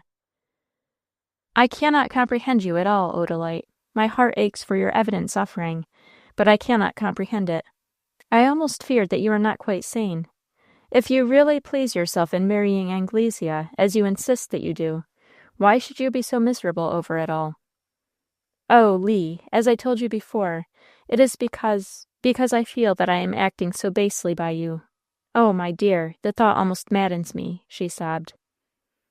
And is it indeed for me that the gentle heart suffers so much? Questioned Lee, utterly subdued by her sorrow and humility. Do not cry, Odalite. I was cruel and brutal and most unmanly to blame you so much a while ago. I am sorry and ashamed of having done so, Odalite. I have no excuse to offer, unless it is that the suddenness and the bitterness of my disappointment threw me off my balance. Forgive me, Odalite, and do not spend another thought or shed another tear over me. Poor little tender Odalite, do not mind me, little one. I shall get over this when I feel sure that you are happy. Do not grieve so. I shall never blame you any more, dear. I mourn that I ever could have been such a wretch as to blame you, for you could not help what has happened. I was away at the Antipodes, had been there for years. He was in the house with you for 3 months. And I have noticed, even I, what a fascination some of these handsome, brilliant soldiers exercise over young girls. You were fascinated, and your affections were won before you knew it. You did not mean to be drawn away from me any more than the boat means to be sucked into the whirlpool. You could not avert your fate any more than the boat could. I do not condemn you, Odalite, and I shall always love. No, I must not love another man's bride, even though he has stolen her from me. But I will always care for you as a dear and only sister. There, do not cry any more. It is all for the best. All for the best, he concluded in a broken voice, that all his effort failed to steady. Lee, oh Lee, I am so miserable, so miserable. Oh, Lee, she cried, looking wildly up into his eyes and then staring fixedly down upon the sea at their feet. Oh, Lee, I wonder would the merciful Lord forgive me if... She paused and pointed downward. Leonidas shuddered, but controlled himself. He now believed the girl to be laboring under a temporary fit of insanity. He took her hand, raised her up, and drawing her arm within his own, said gently, "Come, dear, let me take you home to your mother." She silently assented, and he led her up the hill, through the wood to the lawn gate, and across the lawn to the house. They had not spoken a word since leaving the shore. Lee took her into the house and into the sitting room usually occupied by Mrs. Force. That lady sat, as was her custom, in her low sewing chair beside her work table in the angle of the fireplace and the side window. She arose as they entered and looked anxiously from one to the other. Lee led his companion up to her and said in a broken voice, "She has told me all about it, and yet I do not understand it in the least. See, she wants attention." Mrs. Force received the half-fainting girl in her arms and guided her to a large cushioned chair, which Lee hastened to push forward. When Odalite was seated and reclining against the high cushioned back, Lee lifted her hand, pressed it to his lips, and turned to leave the room. Mrs. Force followed him into the hall. "Where are you going, Lee?" she inquired. I don't know. I feel lost, like Adam turned out of Eden, and without my Eve, he groaned. "Bear it like a man, Lee. You are very young, and there are many lovely girls in the world in your reach." "Oh, don't, Aunt Elfrida, don't. Never mind me. Go into Odalite. She needs you." "Lee, do not leave the house, at least till you see your uncle," pleaded the lady. "Oh, no, I shall not go away at once. I shall do nothing hastily to hurt her. I hurt her enough this morning, the Lord knows," said the youth, with a heavy sigh. Mrs. Force looked up inquiringly. "Oh, yes," continued Lee, "I behaved like a brute. I went out of my head, I think, when she first told me, and I raged at her, raged at the tender, defenseless little creature, like the wild beast that I was. Oh, Lee, it was natural, my poor lad. I was a savage, brutal, beastly, devilish, but I was out of my mind, and she never defended herself, only cried for me. I wish I had dropped dead before I spoke a word to hurt her, but the devil took me unawares and drove me out of my senses. I do not wonder, Lee. But there, Aunt Elfrida, go to her. I will walk on the porch for a while." Lee's appearance on the porch was the signal for such a reception, or rather such an ovation, as could only be seen on a southern plantation, and upon some such occasion as the present. The news of the young midshipman's return, or the young master's, as they chose to call him, in view of his relations, present and prospective, to the family of Mondreer, had spread far and wide among the negroes, and they came flocking up, men, women, and children, to shake hands with him and welcome him home. Some of the elder negroes with itching palms belabored him with begging questions of, "What yer got for your old Aunt Mole, honey?" "What yer done home from furrin parts for your old Uncle Bob?" And so forth and so forth. Lee promised one and all a present as soon as ever his sea chest should arrive. And yet they might have stayed there all day but for the opportune appearance of Aunt Lucy on the scene. She had watched from an upper window the gathering of the crowd, and now she swooped down upon them. "Shame o' yourselves," she said. "Come yer bodderin' the young marse, fust minute as eber he get in de house. Whar's yer manners?" "Don't scold them, Aunt Lucy," pleaded Lee. "They came to welcome me home." "They come to beg. Dat's what they come for, to beg. It's a habit dey gibs deirselves," said the unrelenting Lucy. "It is a habit they cannot indulge in more than once in 3 years, where I am concerned. I do not come home every day." "And a werry good thing, too, for it's a werry bad habit." "What, coming home?" "No, sah, dem niggas is a werry bad habit, as oughtn't to be dulged in once. No, not once. Now clar out wid yer all, and go 'bout your work." This order was addressed to the negroes, who, overawed by the authority of the chief house servant, began to steal away from the house. Chapter 15. Lee's Fiery Trial. Lee was still walking up and down on the porch when Mr. Force rode up, followed by his mounted groom. He did not see Lee, who was partly shaded by the bare tangle of the climbing rose bushes on the trellis work. He threw himself out of his saddle, threw his bridle to his groom, and came up the steps. "Ho, my boy!" he shouted, as he caught sight of the youth. "Is that you, really? Welcome, welcome! I am delighted to see you." And he seized Lee by both hands and shook them heartily. "When did you get home?" he continued, in the same cordial tone. "Only this morning," answered Lee, trying to command himself, for the sudden sight of Odalite's father and the jubilant cordiality of his address nearly upset the poor fellow's balance. Had his uncle no feeling, knowing as he must know, that he, Lee, had come home joyfully expecting to marry Odalite, only to meet with a bitter disappointment? "Come into the parlor, come into the parlor. It is too cold out here. You look quite blue. Come in, and let's get a better view of you," continued Mr. Force, leading the way into the house, followed by Lee. In the hall he threw off his riding coat, drew off his long India rubber boots, and then entered the parlor, which was on the opposite side from Mrs. Force's sitting room. It was a medium-sized, wainscoted room, with 2 front windows and 1 side window. It was carpeted and upholstered in dark crimson, and had a large open wood fire burning in the ample chimney. "Take that chair, I'll take this," said Mr. Force, pushing one armchair toward Lee with his foot, and throwing himself into the other. Thus they sat in opposite corners. "Now tell me, when did your ship get into port?" "Yesterday morning, and I hurried immediately down here to meet the bitterest disappointment of my life, Uncle Abel," said the youth, faltering, hesitating, but determined to come to the point at last. "Oh, come. Tut, tut, tut. She was only a child when you went away, if you are referring to Odalite," said Mr. Force in a cheery tone. "Yes, Uncle Abel, I am referring to Odalite, and speaking of the most heartbreaking disappointment that ever crushed a man," said the youth. "Nonsense, dear lad.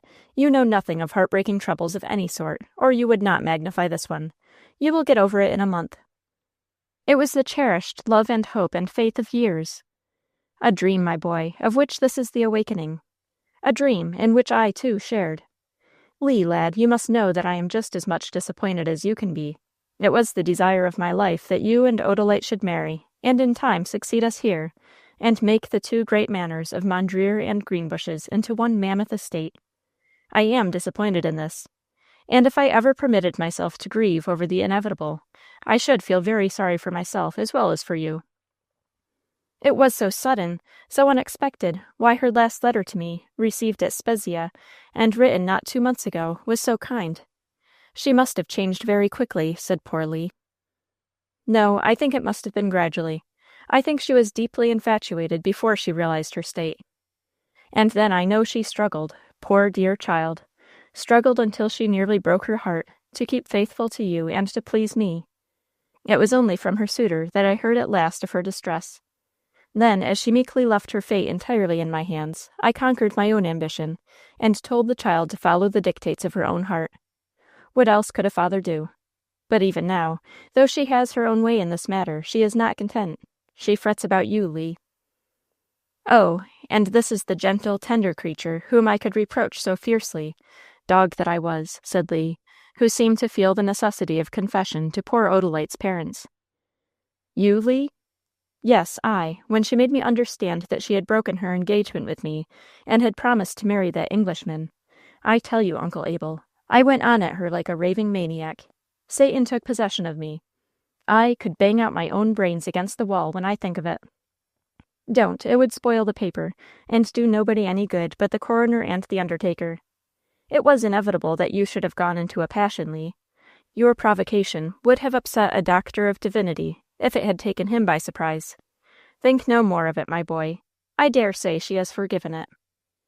"She, the blessed child, she never once resented it. That is what kills me. She never opened her lips in self-defense, or self-excuse. Oh, I could beat my— Pray, don't, I say. It would make a mess in a tidy parlor. I dare say she thought she was without any excuse for disappointing you and me of our pet plan, and all for the sake of that puncheon of an Englishman. But girls are weak vessels. I never knew one worth having, except my own noble wife. But perhaps she has spoiled me for appreciating any other woman, even my own daughter." "Yes, Aunt Elfrida is the most excellent of the earth, I do believe," assented Lee, but without the interest in the subject which the words might have implied.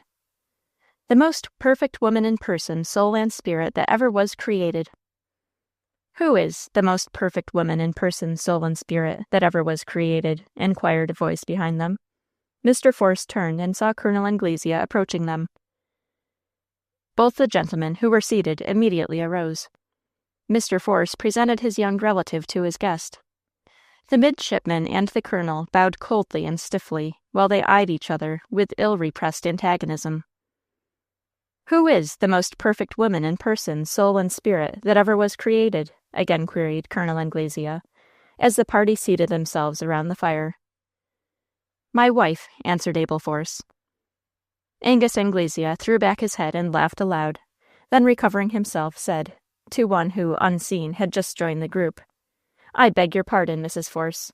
I really could not help laughing, to hear your good husband praise you so unconsciously before your face, you know." "I did not know that Elfrida was there," said Mr. Force, half offended at, he knew not what, something that he vaguely perceived, but could not specify. Mrs. Force had turned deadly pale, and her lips were compressed, and her blue eyes glittering as she took her seat. It was fortunate, at that moment, that Miss Meek and the two younger girls entered the parlor, simultaneously with the ringing of the dinner bell. Mrs. Force arose and took the arm of the young midshipman, and led the way to the dining room, followed by the party. "I hope Miss Force is not indisposed," said Colonel Anglesea, missing Odalite from her place at the table. "She does not feel very well, but may perhaps join us in the drawing-room," said Mrs. Force, as they all took their seats around the board. Mr. Force sought to enliven the meal with gay conversation, but signally failed. Colonel Anglesea affected to treat the young midshipman with great condescension, but equally failed, for Lee ignored and disregarded him to the verge of actual rudeness, either not hearing his remarks or else answering them in monosyllables, and giving all his attention to his little cousins, Wynette and Elva, who were seated by their own choice, the one on his right and the other on his left. Mrs. Force did not attempt to converse, and Miss Meek, chilled by the social coldness around her, kept silence. In less than an hour the uncomfortable meal was over, and the party withdrew to the drawing-room. Lee then arose to bid them good night. "No, no, Leonidas, my lad, don't go, not yet, at least. Wait, I've something to say to you. Excuse me, friends. Come into the library with me, Lee," said Mr. Force, rising, drawing the arm of the younger man within his own, and passing out. When they reached the little book-room in the rear of Mrs. Force's sitting-room, and which the family dignified by the name of library, Mr. Force said, "Sit down, Lee," and taking a seat himself, pushed another to his companion. "Now, Lee," he said, when both were seated, "where were you going?" "To Greenbushes, of course. I ought to be there to look after my property." Yes, but Beaver don't expect you tonight, and has not got things ready for you, and besides, it is too late. Don't leave us tonight, Lee. Don't hurry away. Your doing so would hurt Odalite. She would think she had driven you away." "Well, then, I will not go. I have hurt Odalite enough. If my going would hurt her, I would stay here and stand that ruffian's insolence until he takes her away. I beg your pardon, uncle, for calling your intended son-in-law a ruffian." "Oh, fire away, my lad. You have every right to swear. I feel like joining you." "His insolence in laughing when you praised my aunt so much." "But I did not praise her above her merits. Why, just look at her, Lee. Nearly 40 years old, and the very handsomest woman in the country, and as noble and perfect in mind as in person." "Yes, and he laughed." "Look here, Lee, you know he was a brother officer of my wife's brother, and an old friend of hers. Now, I'll tell you what, I often think that he was a rejected suitor of Lady Elfrida Glennon, and the memory of it makes him sore and sarcastic at times. Many little things in their intercourse makes me think that sometimes. Bear with him, Lee, as I shall do, for Odalite's sake. Now shall we return to the drawing-room? If you please." Chapter 16. Lee's Mysterious Movements. Lee remained at Mondreer, only riding over to Greenbushes every day to superintend the repairs and refurnishing of his house. He never met Odalite, except at mealtimes, and then their chairs were so placed that neither need look in the face of the other. Odalite's seat was near the head of the table, Lee's near the foot, on the same side. They merely greeted each other on entering the dining-room, and that was all. Mr. and Mrs. Force treated their young relative with the most delicate consideration. Colonel Anglesea treated his defeated rival with offensive condescension. Lee tried to ignore the colonel's existence and found his greatest comfort in the company of his little cousins. Their warm, sincere love and sympathy was as balm to his bruised heart. The children had successfully passed their home examination by the father, and their holidays had already commenced, though it was a full week before Christmas, and thus they were able to give their sailor cousin a great deal of their society. The mother and father did not interfere. They were glad enough of any comfort or solace they could afford Lee, to occupy or amuse his mind, and keep his fingers and his scalping knife off Anglesea's hair. The children used often to walk over with Lee to Greenbushes in the morning, spend the whole day there with their cousin, and return with him in the evening. But in consideration for him, they never alluded to the approaching wedding. They only kept their eyes and ears open, like the sharp little foxes that they were. One day, however, when all three were walking through the wintry woods on their way to Greenbushes, Lee himself, for the first time, alluded to the subject. "How do you like your intended brother-in-law?" he inquired. "What, that British beer barrel? I mean that English gentleman? I hate him. I detest him. I loathe him. I abhor him. And if there is any stronger word in the English, or any other language, I that him," exclaimed Wynette, clenching her fist and grinding her teeth. "I say my prayers 3 times a day not to hate him. But oh dear," sighed little Alva. "And I'll tell you what it is, Lee. She hates him worse than I do," added Wynette. "My child, she? Who?" exclaimed Lee, starting and coming to a dead halt. "Why, Odalite." "Wynette, do you know what you are saying, dear?" demanded Lee, in great agitation. They had now reached Chinkapin Creek Bridge, and all had come to a stop. "Do you know what you are saying, Wynette?" anxiously repeated Lee. "Yes, indeed I do, and I know it is true. Odalite hates and scorns and loathes Colonel Anglesea," said the child, speaking in her intense way, with doubled fist, set teeth, and gleaming eyes. "Did she tell you so?" "Why should she tell me? No, she never did, but all the same I would pledge my immortal soul upon it that she does." "Why do you think so, then?" "Why? Now, Lee, where are your eyes and your common sense? I tell you, disgust and abhorrence take possession of Odalite the minute he approaches her, and stick out all over her like the spikes on a hedgehog. "Bah, bah, chiss," hissed the intense little creature. "My lord, if I thought so." "You had better think so. I tell you, I believe if she is made to marry that that person, something awful will happen." "Made to marry, my dear Wynette? Why, she wants to do so." She don't. But she told me so herself." "I don't care what she told you. She don't." "My dear, please to remember that Odalite never tells what is not true, and she told me that she wanted to marry Anglesea." "Yes, I know. She told me so, too, not 10 minutes before you came home. But how can I believe she does when I see that it is breaking her poor heart and crazing her brain and killing her? Tell me that." "Oh, child, I can tell you nothing," groaned Lee. "I am even more mystified than you are. That this girl, who is truth itself, should insist that she wants to marry a man whose very presence fills her with loathing is a mystery I cannot fathom." The children were by this time seated on a log at the end of the bridge, the same log on which, 2 weeks before, Odalite had been seated when she was surprised by Colonel Anglesea. Lee stood near them, leaning with his back against the railings and his head bowed in deep thought. Suddenly he started and threw his hand to his head. "What's the matter, Lee?" inquired little Alva, while Wynette stared. "A remembered dream or vision that came to me 3 times on my homeward voyage," replied the young man, gravely. "Oh, tell us!" exclaimed both the children in duet, with all their childish interest in the marvelous excited to the highest pitch. "It is a vision of midnight on mid-ocean, the blackness of darkness above, below, around, beneath. Suddenly into this opaque darkness glows a spark of red light. It increases, spreads, and shoots upward, revealing a ship on fire, showing the deck crowded with dark figures. Only one fearfully distinct form, the form of Odalite.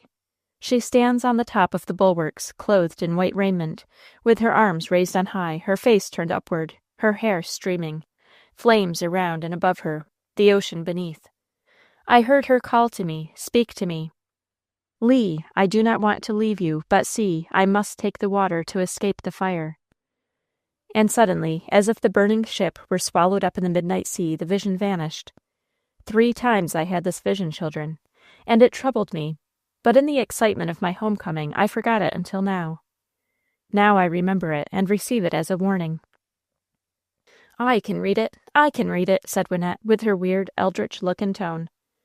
"I can read it, and it is just what I believed before I heard of it. Odalite is driven somehow, by someone or something, not only to marry, but to want to marry Anglesea to save herself from some evil.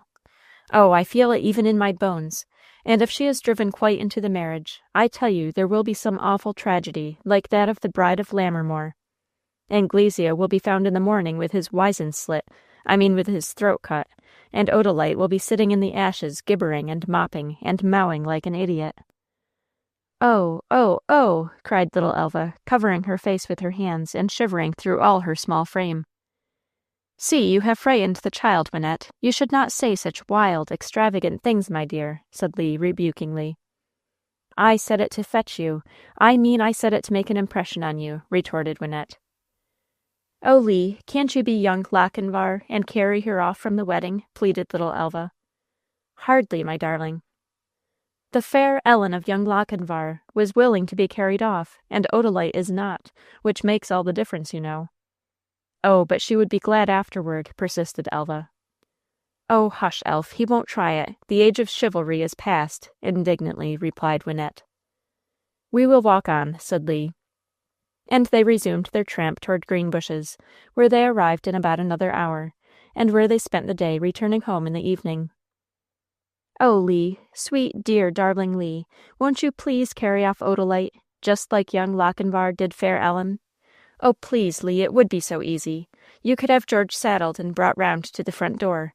George is the fastest and the strongest horse in the stables, and you could snatch her up and run out with her and be in the saddle and away before folks could get over their surprise. And she would be glad afterward, I know she would. Weren't the Sabine women glad afterward that the Roman youth had carried them away?" argued Elva, fresh from her school history. "And, Lee, you could do it very easily." "Yes, I could, very easily," grimly assented the youth. "And you will, won't you?" "No, my precious, it would not do. Not in these days, darling. With all the examples of romance, poetry, and history to inspire me, I must not do it. If I were to attempt such a feat, I would be a felon, not a hero, my pet." "Then I wish you were a felon," was the astounding conclusion of Elva as she passed him by and entered the house. From this day, Lee watched Odalite more closely, and he discovered that, on all occasions when she was in company with Anglesea, she treated him with open contempt, except when her father was present. Then, indeed, she seemed to put constraint upon herself, and to treat her betrothed with decent respect. Was this done to avert any suspicions of the real state of her feelings from her father's mind? From this day, also, Lee was often absent on errands that took him from the neighborhood, and sometimes kept him overnight. And when interrogated by his uncle or any member of the family as to the business that called him away, he would give evasive answers. But all noticed that Lee's spirits were much improved, so that he was more like the ruddy, jubilant Lee that he had been in the past than at any other time since his return home. He walked with a light step, spoke in a brisk tone, sang snatches of sea-songs, and winked knowingly at the wondering children. Meantime, the wedding came on apace. Chapter 17. Rosemary Hedge. Oldfield, December 20th, 18 blank. Sukey, I saw Miss Sibby Bayard's Gad go by the house this morning on the mule, with a bag of wheat before him, taking it to old Kilman's mill to be ground, and I know she is going to have hot biscuits for supper out of the new wheat, so I want you to come and bring Rosemary with you, and we will walk over there and take tea with her. You ride Joe, and take the child up behind you, and let the boy walk. Dolly. Sukey was Miss Grandier, a tall, handsome, and dignified maiden lady of about 40 years of age. She had a shapely head, regular features, fair complexion, blue eyes and brown hair, brushed away from her forehead and twisted into a roll on the top of her head. She wore a plain, dark calico gown, made with a short waist, tight sleeves, and long, narrow skirt, and a plain white muslin handkerchief around her neck, and pinned firmly across her bosom. She stood upon the rudest sort of porch, built of rough pine boards, and shaded by hop vines, now withered under the wintry air.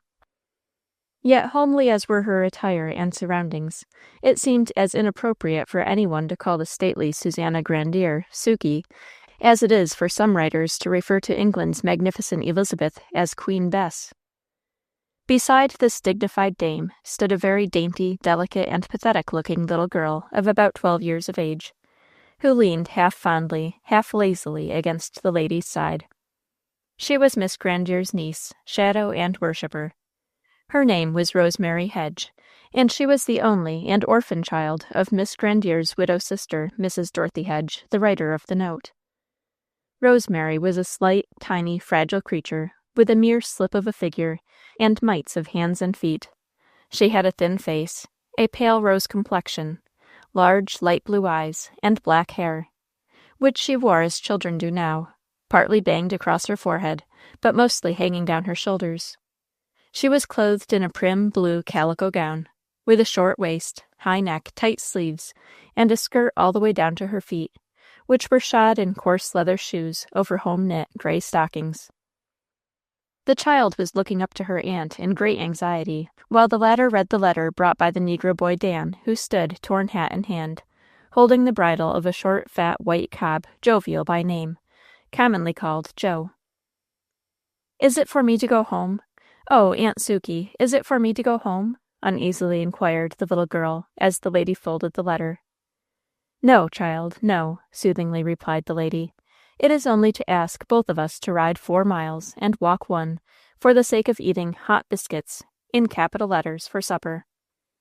She say, Miss Dolly say, how you and Miss Rosemary must ride Joe, and me to lead him," here explained the ragged Negro boy. "Just like my poor sister Hedge. Well, it does not matter much. I was thinking about going over to Oldfield today, but all the horses here being at work, I had to give it up. Anyhow, I had certainly made up my mind to go down on the bay, before the great Force wedding, for as the ceremony is to be performed at All Faith Church, it will be much more convenient to attend it from Oldfield than from here. Are the ladies at Oldfield invited to the wedding, do you know, Dan?" "Oh, lor, yes'm. Everybody is whited, and de church all desiccated full o' holly and evergreens, like Christmas." "Decorated, you mean, Dan?" "Yes'm, desecrated." "Now then, Dan, give the horse some water, and let him rest while you get something to eat. We have just now done dinner, and the servants are taking theirs in the kitchen.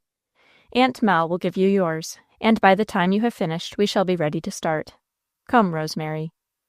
And taking her niece by the hand, Miss Grandier stepped from the porch into a plainly furnished bedchamber, which was her own private apartment, sitting room by day, bedroom by night, and which she shared with her favorite niece whenever the little girl happened to be staying with her, which was, indeed, most of the time. Aunt Sukey's room was the best bedchamber in the farmhouse, being on the first floor, in the rear of the building, and opening upon the vine-shaded porch on the outside, and into the common hall on the inside. On a line with the porch was a best parlor, and on the other side of the hall there was a front dining room and a back sitting room. Although Aunt Sukey's room was the best, it was a very plain apartment, with whitewashed walls and bare floor. On each side of the door, as you entered from the porch, was a window, making the place very light and cheerful. This was the east side. On the south side was an open fireplace, with a bright oak-wood fire burning in it, defended by a wire fender. Above it was a mantelpiece, adorned by a fine engraving of the Nativity in a plain wooden frame, and flanked by 2 brass candlesticks. In the corner was a triangular cupboard with glass doors reaching from floor to ceiling, and filled with a collection of rare old china which would have been the envy and despair of a wealthy and fashionable collector. For one of Aunt Sukey's grandfathers and 2 of her uncles, and one of her brothers had been captains of East India merchantmen. On the west side stood a high, old-fashioned chest of drawers, whose top was covered with a fair white linen cloth and adorned by an old-time looking-glass, mounted on its own box of small dressing-drawers. On each side of this glass were 2 round bandboxes of blue paper, containing 2 poke-bonnets, as common then as now.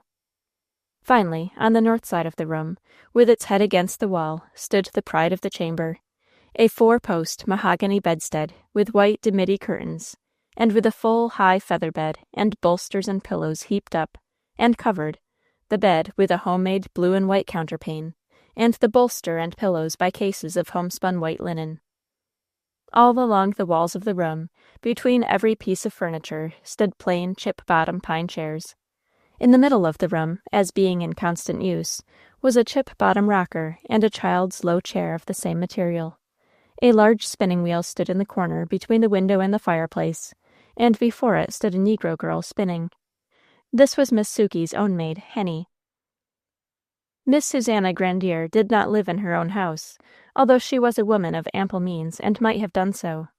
She divided her time about equally between the two farmhouses, Grove Hill, the home of her married sister, Mrs. William Elk, where she was staying at present, and Oldfield, the home of her married brother, Thomas Grandier, and also of their widowed sister, Mrs. Dorothy Hedge, to which she had just been invited.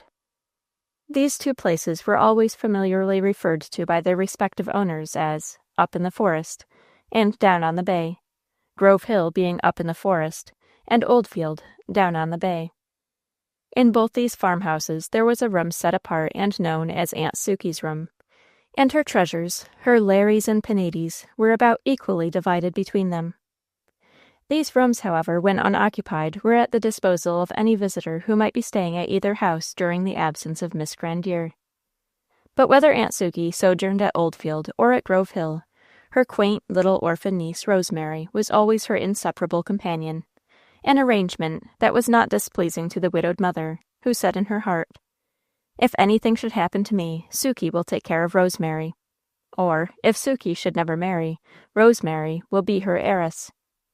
Even the negroes said, "Miss Romery is mo' like Miss Sukey's own chile dan Miss Dolly's darter, anyways." They had now been staying up in the forest ever since harvest, and their manner of life was quaint enough, especially in the evenings.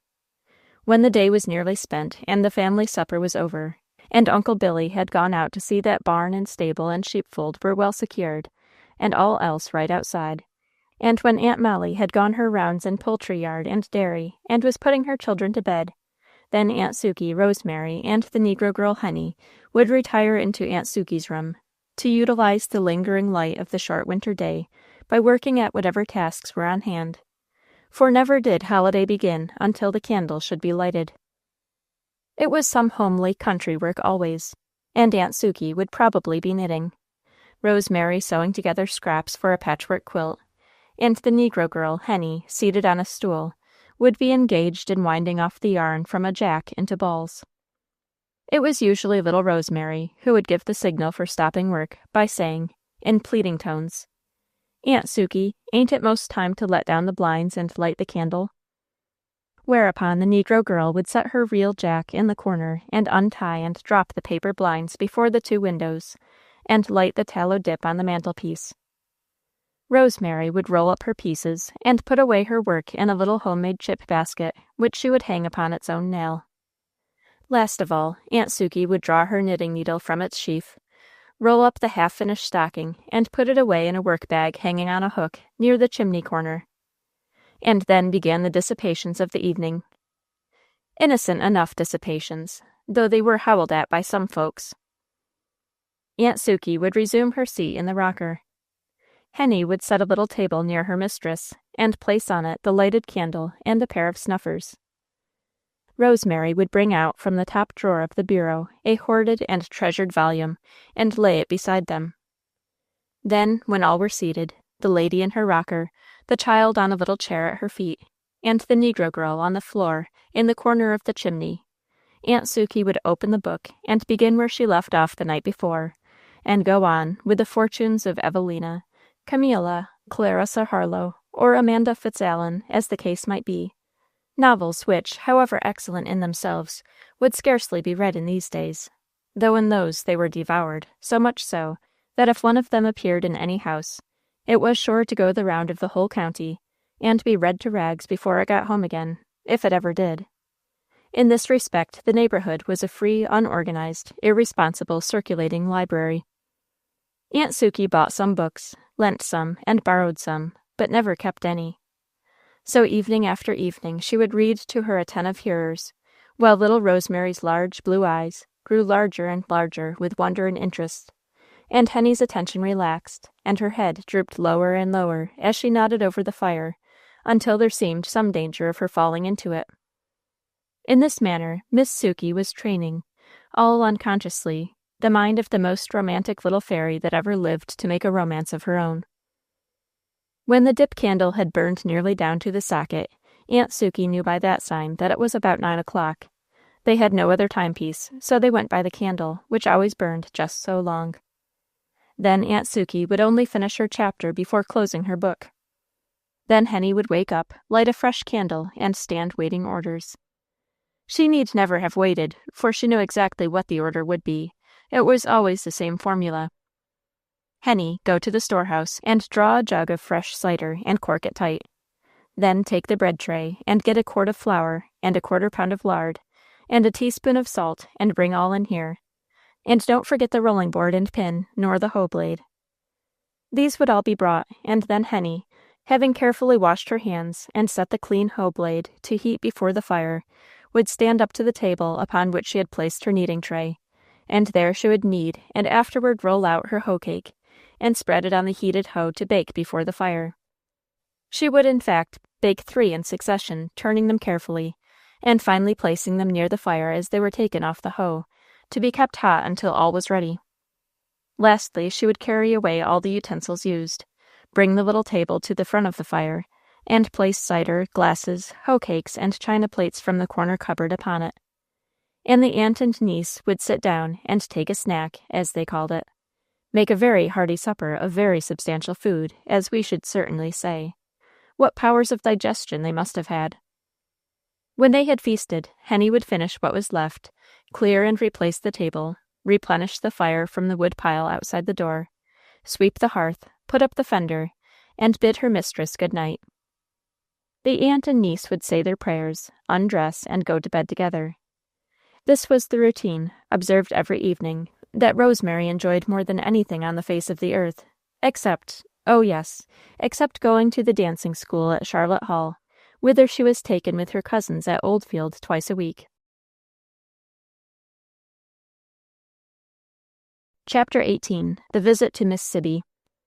Just such an evening the 2 cronies had passed on the day previous to this sudden invitation to go to Miss Sibby's. Rosemary hated to go. She knew to do so would involve the sacrifice of their evening readings. "Oh, Aunt Sukey," she said, as she buttoned up her blue bombazet pelisse. "Oh, to think that we had got into such an interesting part of the Children of the Abbey. Amanda had just met Lord Mortimer, and now it will be a week or maybe a fortnight before we can go on with it. Never mind, Rosemary. Your mother lets you stay with me nearly always.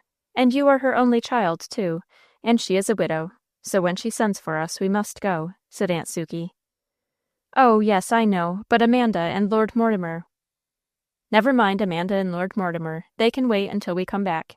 Now roll up your quilt pieces, and we will put them in my bag. Come, are you ready?"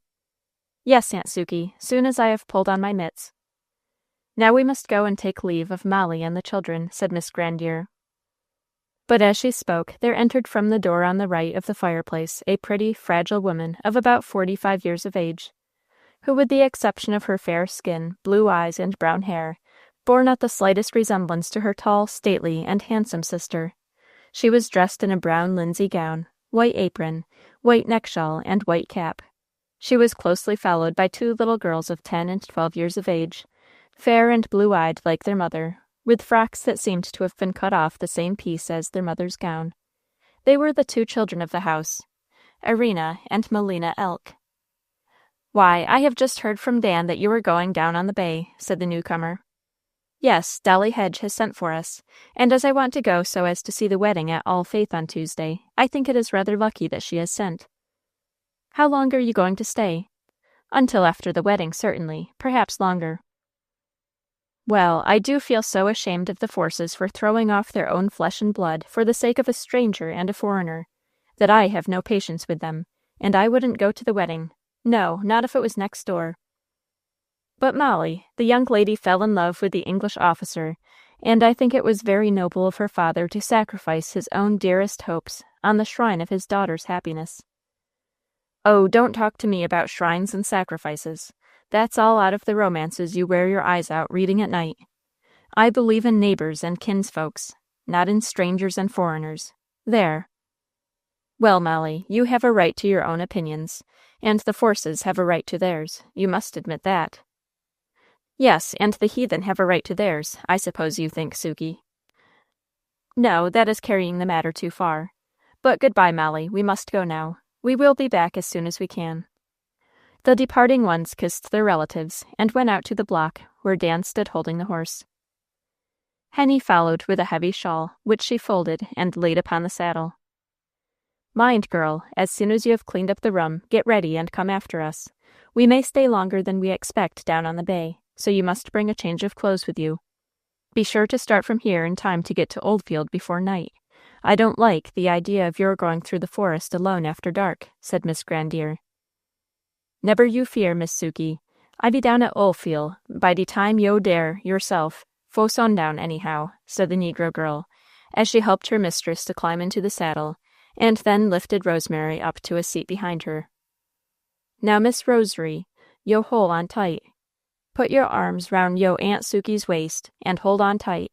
Don't you slip off. Looky here, yo nigger Dan, you walk 'longside of dis chile, case she falls off. Tell you what, nigger, ef dis chile fall off and break her arm or anything, you better not show yo face at Oldfield, nor likewise here neither. Yo hears me, don't you? Oh, Aunt Henny, I am not going to fall off, nor neither would Dan let me. Poor Dan, don't scold him beforehand, pleaded Rosemary. Hi, child, 'twould be too late to scold arterward. What I says is, do you scoldin' and yo whippin' for there's any cause for it. 'Tain't no good to do it arterward. 'Twon't undo nuffin' what's done, said Henny, but her wisdom was lost on the party, who had already started on their way, aunt and niece riding double, and Dan walking beside the horse. Their way lay over snow-covered ground, through bare woods, up and down rolling hills, and over frozen streams.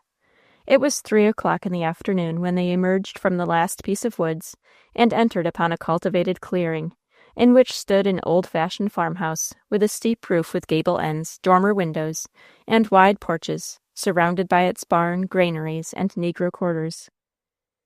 As Miss Grandier pulled up at the horse block before the door, a lady, tall, stately, handsome, with a fair complexion, blue eyes and brown hair, very like Miss Grandier herself, and handsomely dressed in a puce-colored silk pelisse and a beaver bonnet, appeared at the door and said, "You haven't time to stop, Sukey. Sally and the children are all well, and are in the storeroom picking over apples.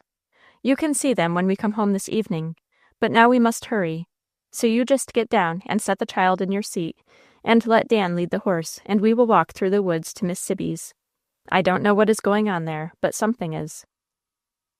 "I thought it was hot biscuits out of the new flour," said Miss Grandier. "Yes, it is that too," replied Mrs. Hedge, without perceiving the sarcasm. "But there is something else. Something that wild young blade, Roland Bayard, and that young midshipman Force have on foot. I know there is." "Roland Bayard? Has he come home?" "So Gad says. I couldn't get much out of that nigger, though. He said he was in a hurry, and hadn't time to stop. He said he had to carry that bag of wheat to the mill and get it ground, and carry it back home in time to make bread for supper. So you see I couldn't get much out of him." By this time the new order of procession was formed, and the sisters walked on together, followed by little Rosemary on the saddle, and Dan leading the horse. "I should not think," said Miss Grandier, "that young midshipman Force would feel very much like skylarking after such a disappointment and mortification as he has had." "No, would you now? But then he was a mere boy, and she only a child, when they were engaged. And then, after 3 years, you know, both might have changed their minds," suggested practical Mrs. Hedge. "I don't know," sighed sentimental Miss Grandier. "Well, I tell you, of all the scapegrace, devil-may-care, never-do-well, neck-or-nothing boys that ever lived or died in this world, that Roland Bayard is the very worst. I am sorry young Force has anything to do with him." "I don't think he is evil at heart," pleaded Miss Grandier. "Evil at heart," repeated Mrs. Hedge, reflectively. "No, perhaps not. He is a little wild, to be sure." "A little wild! He is enough to break Miss Sibby's heart." "I don't see why. He is no kin to her." "No, but she loves him as if he were her only son. She liked to have cried her eyes out when he went to sea, you know." "Yes, I know, and yet it was as good a career as he could enter upon. The merchant service is not so genteel as the navy, to be sure, But then, it is really more promising, in a lucrative point of view, and a young man of no family need not mind about the gentility. Yes, that is just what grieved Miss Sibby's heart, that her adopted nephew should be obliged to gratify his passion for the sea by entering the merchant service instead of the United States Navy. Poor Miss Sibby, it is hard to say whether her pride in her own descent or her love for her adopted nephew is her ruling passion, concluded Miss Grandier with a smile. Their walk had now brought them to the borders of a frozen creek, on the other side of which stood a small farmhouse, surrounded by a few outbuildings. This was Forest Rest, or Miss Sibby's, as it was frequently called. At the open door stood a short, stout old lady, in a homespun brown linsey gown, and a white apron and a white cap. She had seen the approach of visitors from her window, and had come out to welcome them. How do, she exclaimed, holding out both hands and shaking them right and left. Howdy-do. Why, I'm mighty proud to see you. Come in, out in the cold, she added, as she led her visitors through the front door that opened immediately into the principal room of the house. It was a large, homely room, with whitewashed walls, bare floor, large open fireplace, and 2 front windows, shaded with blue paper blinds. It was plainly furnished with a pine table, chip chairs, corner cupboard, tall clock, and all the usual features of the rustic parlor. Its great redeeming point was the glowing fire of oak logs that burned in the broad chimney. Come right here and sit down, and get a good warm before you take off your things. Make yourself comfortable, says I. Never mind looks, said Miss Sibby, drawing chairs close to the hearth for her half-frozen guests. So Roland has come home, I hear, Miss Sibby, began Mrs. Hedge, as she stretched her benumbed fingers over the fire. Yes, he has, safe and sound, thanks be to the Lord. He got home the very self-same day that young Cleforce arrove, though neither of them knowed anything about the other's coming, till they met by accident at old Luke Barrier's store. Now wasn't that a coinference? Truth is stranger nor fiction, says I. Is he going to sea again, Miss Sibby? Inquired Miss Grandier. Well, I reckon sooner or later he must go, if he won't do nothing else. A young youth must do something for a living, says I, and if he don't do one thing, he must do another, says I. But I do hope next time as he may get a berth along of your brother George. When is Captain Grandier expected home? I don't know. He was at Rio de Janeiro when we heard from him last. Ah, me, so far as that. That's on the coast of Guinea, ain't it? No, Brazil, South America. Well, Lord knows that's far enough. I did hope as the kitty would be coming home soon, and Roland could get a berth, long a Captain Grandier. But there's nothing but disappointment in this world, says I. The worst case of disappointment I know is that of poor young Leonidas Force, said Mrs. Hedge. Now ain't it, though, chimed in Miss Sibby. To come home to meet his sweetheart, and find her just about to be married to another man. And him a furriner, that's what makes me sick. A furriner. Them as has the least to do with furriners, says I, comes the best off, says I. It's all the gal's fault, too. She fell in love along of this furriner. And her father, he give in to her, 'cause she cried and took on. But, lor, what could you expect of the young thing, says I. Trot, sire, trot, dam, says I. The colt will never pace, says I. And you may take my word for that. What do you mean, Miss Sibby? How do you apply the proverb to this case? Inquired Miss Grandier. Why, don't you see? What did her daddy do? 'Stead of marrying of some old neighbor's daughter, like you, Miss Sukey. No, I thank you, put in Miss Grandier. Or me, continued Miss Sibby, without noticing the interruption, or some other, as everybody knows all about. What did he go and do? Why, he went way out yonder to the Devil's Icy Peak, Summers, and married of a stranger and a furriner, and a heathen and a pagan, for aught he knew, and fetches of her home here to us. That's what her daddy did. And now, what did her mammy do? Why, 'stead of marrying one of her own countrymen and kinsfolk, she ups and marries American man, as was a stranger and furriner to her, and a heathen and a pagan for aught that she knew. But they loved one another, there is no question of that, pleaded Miss Grandier.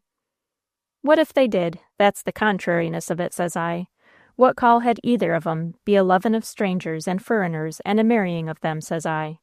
And now the gal has done just as her father and mother did before her, turned her back on her own kith and kin, and took up long of a stranger and a furriner and a heathen and a pagan for aught she knows, says I. It's in the blood, says I. Trot, sire, trot, dam, says I, and the colt'll never pace, says I. And now, ladies, if you have thought out and will take off your bonnets and things, I will put them away. But maybe you would rather go to a bedroom. Yes, said Miss Grandier, rising and going to a door on the side leading into an inner chamber. Oh, stop, don't go in there, please, Miss Sukey. I have got a strange lady in there, hastily exclaimed their hostess. A strange lady, repeated Miss Grandier in surprise. Yes, leastways a strange woman. I don't know about a lady, for if you're not acquainted with a person, says I, you can't tell if they are ladies or no. But come upstairs, and I will tell you about her, or leastways all I know about her. Lor, I sometimes suspicions as maybe she's Roland's mother. Chapter 19. A Strange Woman. Miss Sibby opened a door in the corner near the fireplace and led her visitors up a steep and narrow flight of stairs to a small upper chamber in the roof, which was lighted by one dormer window, and furnished very simply with a bedstead, a chest of drawers, a washstand, and 2 cane chairs. Now you see, I'm very sorry to have to fetch you up here when there's no fire, but that strange woman, you know, when she come, of course I had to give up my room to her, and so you see how it is, said Miss Sibby, apologetically. Oh, never mind, we shall not stay up here long enough to get chilled. But who is the woman, anyhow? Inquired Mrs. Hedge. Well, she is a witty woman, and her name is a Mrs. Wright, and she come from Califoundland. California, do you mean? Yes, I suppose that is it. I was thinking of Newfoundland, where Roland made his first voyage, and I got 'em mixed. It's impossible to memorize all the places, says I. Well, about Mrs. Wright, she was a passenger on board the Bluebird, and naturally, Roland being third mate, got acquainted long of her, and she was bound for Port Tobacco, where she had business in the neighborhood concerning her late husband's affairs, and so she come down from Baltimore long o' Roland, and he fotched her here. And what could I do, says I? I couldn't turn her out indoors, could I? And she and Roland are that thick together, as I sometimes suspicions mebbe as she's his own mother. For, you know, nobody knows who Roland's people are. A child which was flung ashore by the sea when the carrier pigeon was wrecked. But if she was, she would say so, wouldn't she? Inquired Mrs. Hedge. I don't know. Sometimes I think I will ask her if she ever had a long-lost child. But, says I, it's a delicate question, says I, to ask of a strange woman, says I, and so I think I'll wait and see how things will turn out. Anyhow, you'll see her at tea time, and Roland too, and just you take notice. And so saying, Miss Sibby attended her guests, who had finished their toilets, downstairs. A neat old colored woman was engaged in setting the table for tea. Put 7 plates and 7 cups and saucers, Maka. I specs young Mr. Force will come in along of Master Roland, said Miss Sibby, as she once more seated herself among her guests around the fire. Presently, the inner door opened, and a very fine-looking woman of about 35 years of age entered the room. She was a brilliant brunette, with a great quantity of rippling black hair covering a well-shaped head. Her features were perhaps rather coarse, her face and form rather too full, and her stature too low. But her eyes were large, black, and beautiful, and shaded by long and very thick black lashes, and arched by heavy black brows.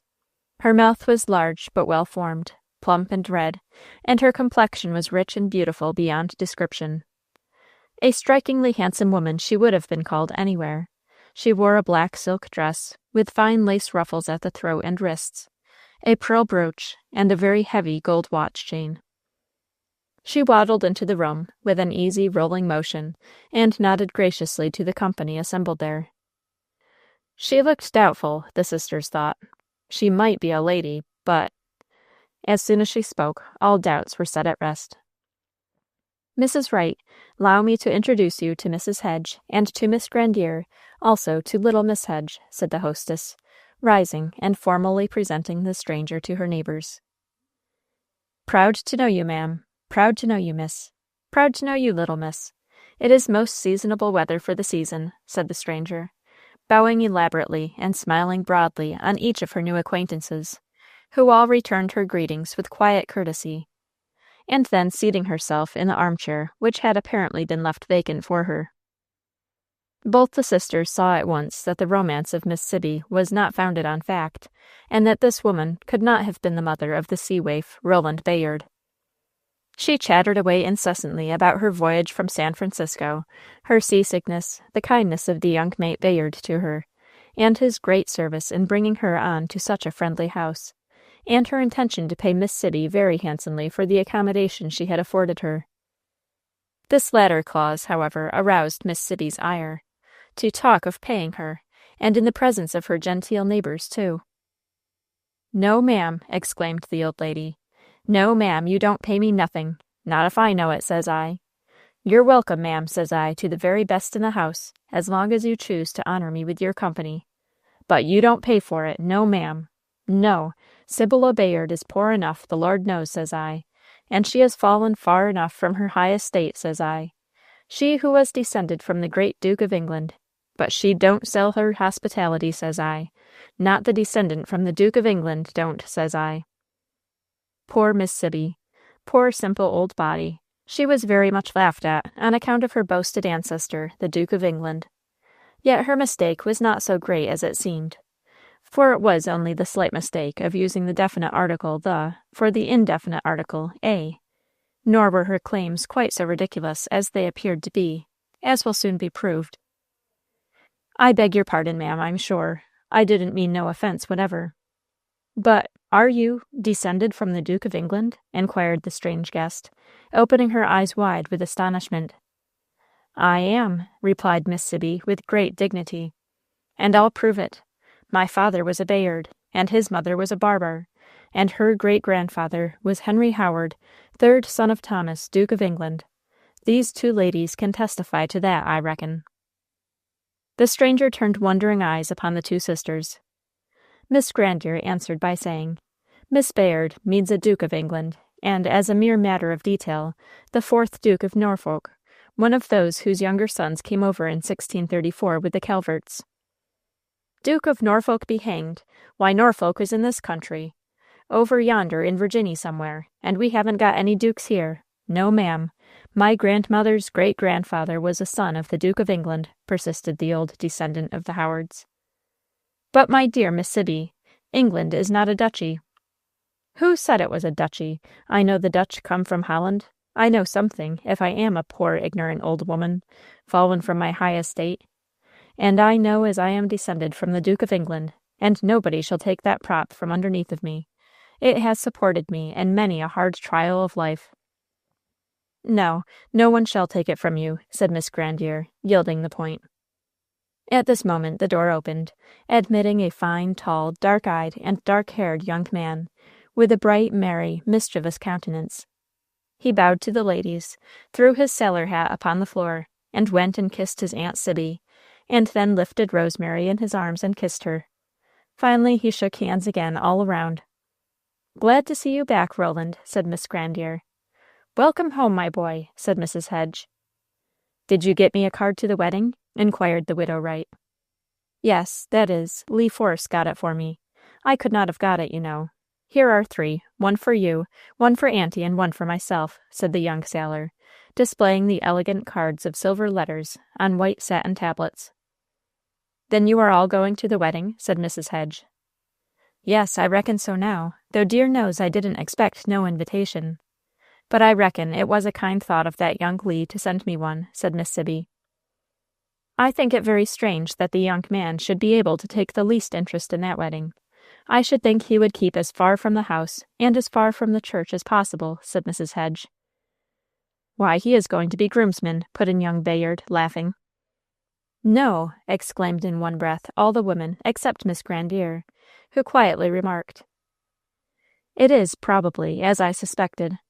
That childish engagement amounted to nothing. The childish affection faded from both hearts, and the young man was as well pleased to be off it as the young lady was." "Yes, mebbe so, indeed. But where is Lee this afternoon? I thought he was coming home with you," inquired Miss Sibby. "No, he couldn't. He had something else to do," replied Roland. While they talked, the one servant woman of Miss Sibby was coming and going between kitchen and parlor, bringing in dishes of fried chicken and fried ham, plates of hot biscuits and India cakes, plates of pickles, preserves, butter, cheese, and all that goes to make up the edibles of a rustic tea table for company. When the teapot was brought in, last of all, Miss Sibby went to the head of the board, and heartily invited the guests to be seated. They accepted without delay, and were soon too busily engaged with their teacups to carry on the conversation about the wedding. Each one of the company present could have testified that not one of their number slighted the delicacies set before them by Miss Sibby. When tea was over and it was growing dark, Mrs. Hedge and Miss Grandier arose to take leave. Mr. Rowland Bayard insisted on seeing them safely through the woods of Oldfield. So, when well wrapped up in their warm outer garments, they took leave of Miss Sibby and her guest, and set out for Oldfield, young Bayard gallantly escorting the two sisters on their walk, and the Negro boy, Dan, leading the horse on which Rosemary rode. They reached Oldfield in good time. Young Bayard declined their invitation to enter, but promised to call soon, and so bade them good night at the door. Chapter 20. The Wedding Day. Mother, oh mother, give me something to help me to go through this day, something to stupefy, something to deaden me. It was Odelite's voice. She had arisen from a sleepless bed, and come into her mother's room as soon as she had heard her father leave it.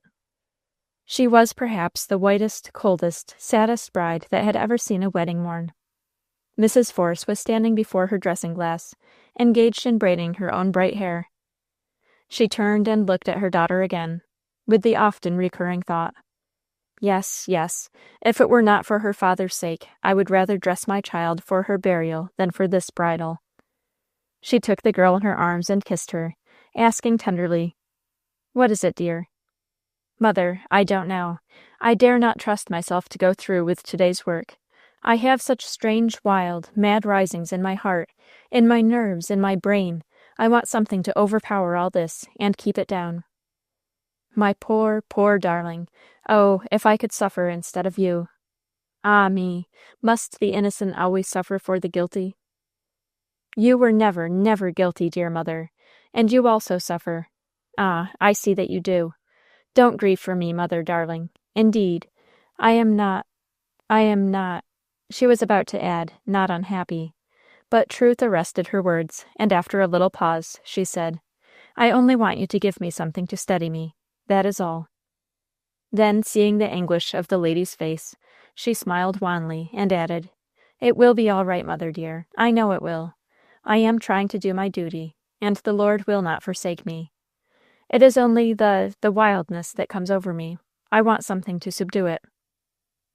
"Sit down, dear, sit down," said Elfrida Force, leading her daughter to the easy-chair by the fire, and leaving her reclining there, while she herself went to her dressing-case and brought out that little vial of colorless liquid that looked as innocent as the purest spring water, and yet contained death to a dozen strong men if administered. "A teaspoonful of this would give her peace forever," whispered the tempter, and the woman shuddered and nearly let fall the bottle. She recovered herself, dropped half a dozen drops on a lozenge, and brought it to her daughter, saying gently, "This will quiet you, my dear." Odelite took it with a smile, and put it between her lips. The door opened, and Wynette and Elva came in their night-dresses. They had resigned themselves to the inevitable, especially as they saw that Lee had ceased to grieve over it, and had even consented to be the groomsmen, while they were to be the bridesmaids. "I am sure, if Lee don't mind it, we needn't," said Wynette. "And oh, what beautiful dresses we have to wear," added Elva. Now they had burst into their mother's chamber, in all the excitement inspired by the occasion. "We went into your room, Odelite, and as you were not there, we knew you must be here," said Elva, running and throwing her arms around her sister's neck. "All right this morning, Odelite?" inquired Wynette. "Yes," quietly replied the girl, upon whom the powerful sedative was already beginning to act. "My children, go and get ready for breakfast. It is ordered half an hour earlier this morning on account of the wedding. We must be at the church by 11 o'clock," said Mrs. Force. The two little girls scuttled away to hurry on their home clothes to go down to the dining-room. Mrs. Force had finished dressing herself, and now spoke to her daughter, who was still in her nightgown, reclining back in the chair. Odalite, you need not exert yourself to come down, dear. I will send you something up here. What shall it be?" "Anything you like, mamma," languidly replied the girl.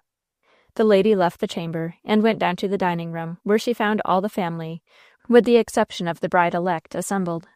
The bridegroom, expectant, who was still a member of the household, advanced politely, greeted his prospective mother-in-law, and led her to her seat at the head of the table. "Where is Odalite?" inquired Mr. Force, as he took his seat at the foot. "I have left her in my apartment. She must not fatigue herself by making 2 toilets. I shall send her breakfast up," replied the lady.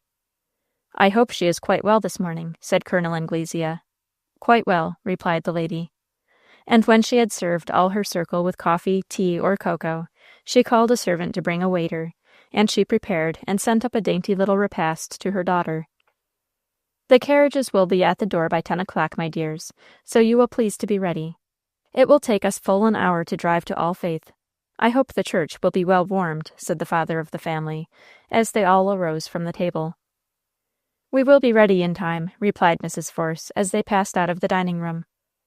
Leonidas Force looked so white and grim that little Elva paused behind the rest to speak to him. Lee, what's the matter? I do believe you do care, after all." "Hush, Elva," said the youth in a whisper. "Lee, if you do care, you can forbid the banns on account of that engagement of yours. You can indeed. Wynette and I have been reading over the marriage service in the prayer book, and there is a place where it says, 'If any man here present can show cause.' You know why it shouldn't be done. It wouldn't be done. And there an end. And I am sure you could show cause, Lee." "Yes, dear, but I won't," Lee replied. "Elva, if you don't stir your stumps, hurry up, you won't be ready in time," called Wynette from the banister above. Elva broke away and ran upstairs. And then began the toil of the toilets. Every bedchamber was occupied as a dressing-room. Colonel Anglesea, under the hands of his valet, was preparing himself in his own apartment. Lee, in his little den, was dressing unassisted. Mr. Force, in a little closet adjoining his wife's room, was shaved and brushed and polished up by Jake, his body servant. Mrs. Force, with the assistance of her maid Luce, first dressed her daughter Odalite, and seating her on her large easy-chair, left her while she dressed herself. Miss Meek, in the children's room, first made their toilets and then her own. By 9:30, all the women of the family were assembled in the drawing-room, waiting for the gentlemen and the carriages. The white, cold, still bride wore a trained dress of white velvet, made high in the neck and long in the sleeves, and trimmed with swansdown, a wreath of orange blossoms, a veil of white Spanish lace. A servant stood near her, holding a large white fur cloak, with hood and muff, to be worn in the carriage. The 2 little bridesmaids wore dresses of white cashmere, also made with high neck and long sleeves, and trimmed with white satin. They carried large white woolen wraps to be worn in the carriage. Mrs. Force wore a rich purple velvet dress, with a bonnet to match, and an India shawl. Mrs. Meek wore a dark brown silk, and brown velvet jacket and hat.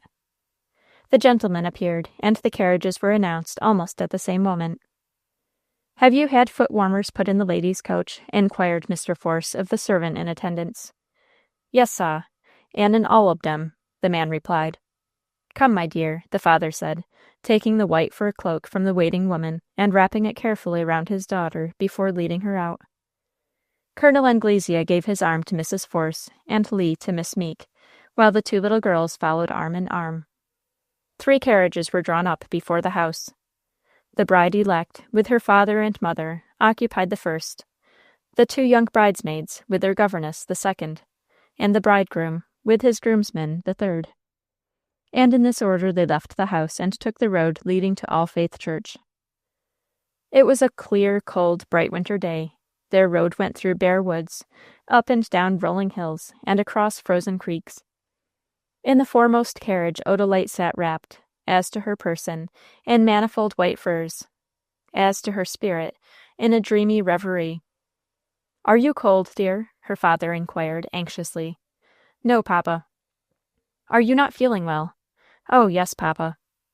"You are so very quiet," Mr. Force said. "That is natural. Let us leave her to herself, dear," Mrs. Force murmured in a low tone. An hour's slow drive over difficult roads brought them near All Faith Church, an ancient edifice standing in a large grove. As they approached, they found the road on each side encumbered by a moving multitude, all going in one direction and growing thicker the nearer they came to the church. These were driving, riding, or walking. There were carriages of every description of gentility or of shabbiness. There were horses and mules, donkey carts and ox carts, all crowded with eager spectators, and there were many foot passengers. "Surely you never invited all these people," said Mr. Force in dismay. "I have not invited more than 30, and these all have cards. But people do not need invitations. There is nothing on earth to prevent them from coming here and crowding the roads and the churchyard," Mrs. Force explained.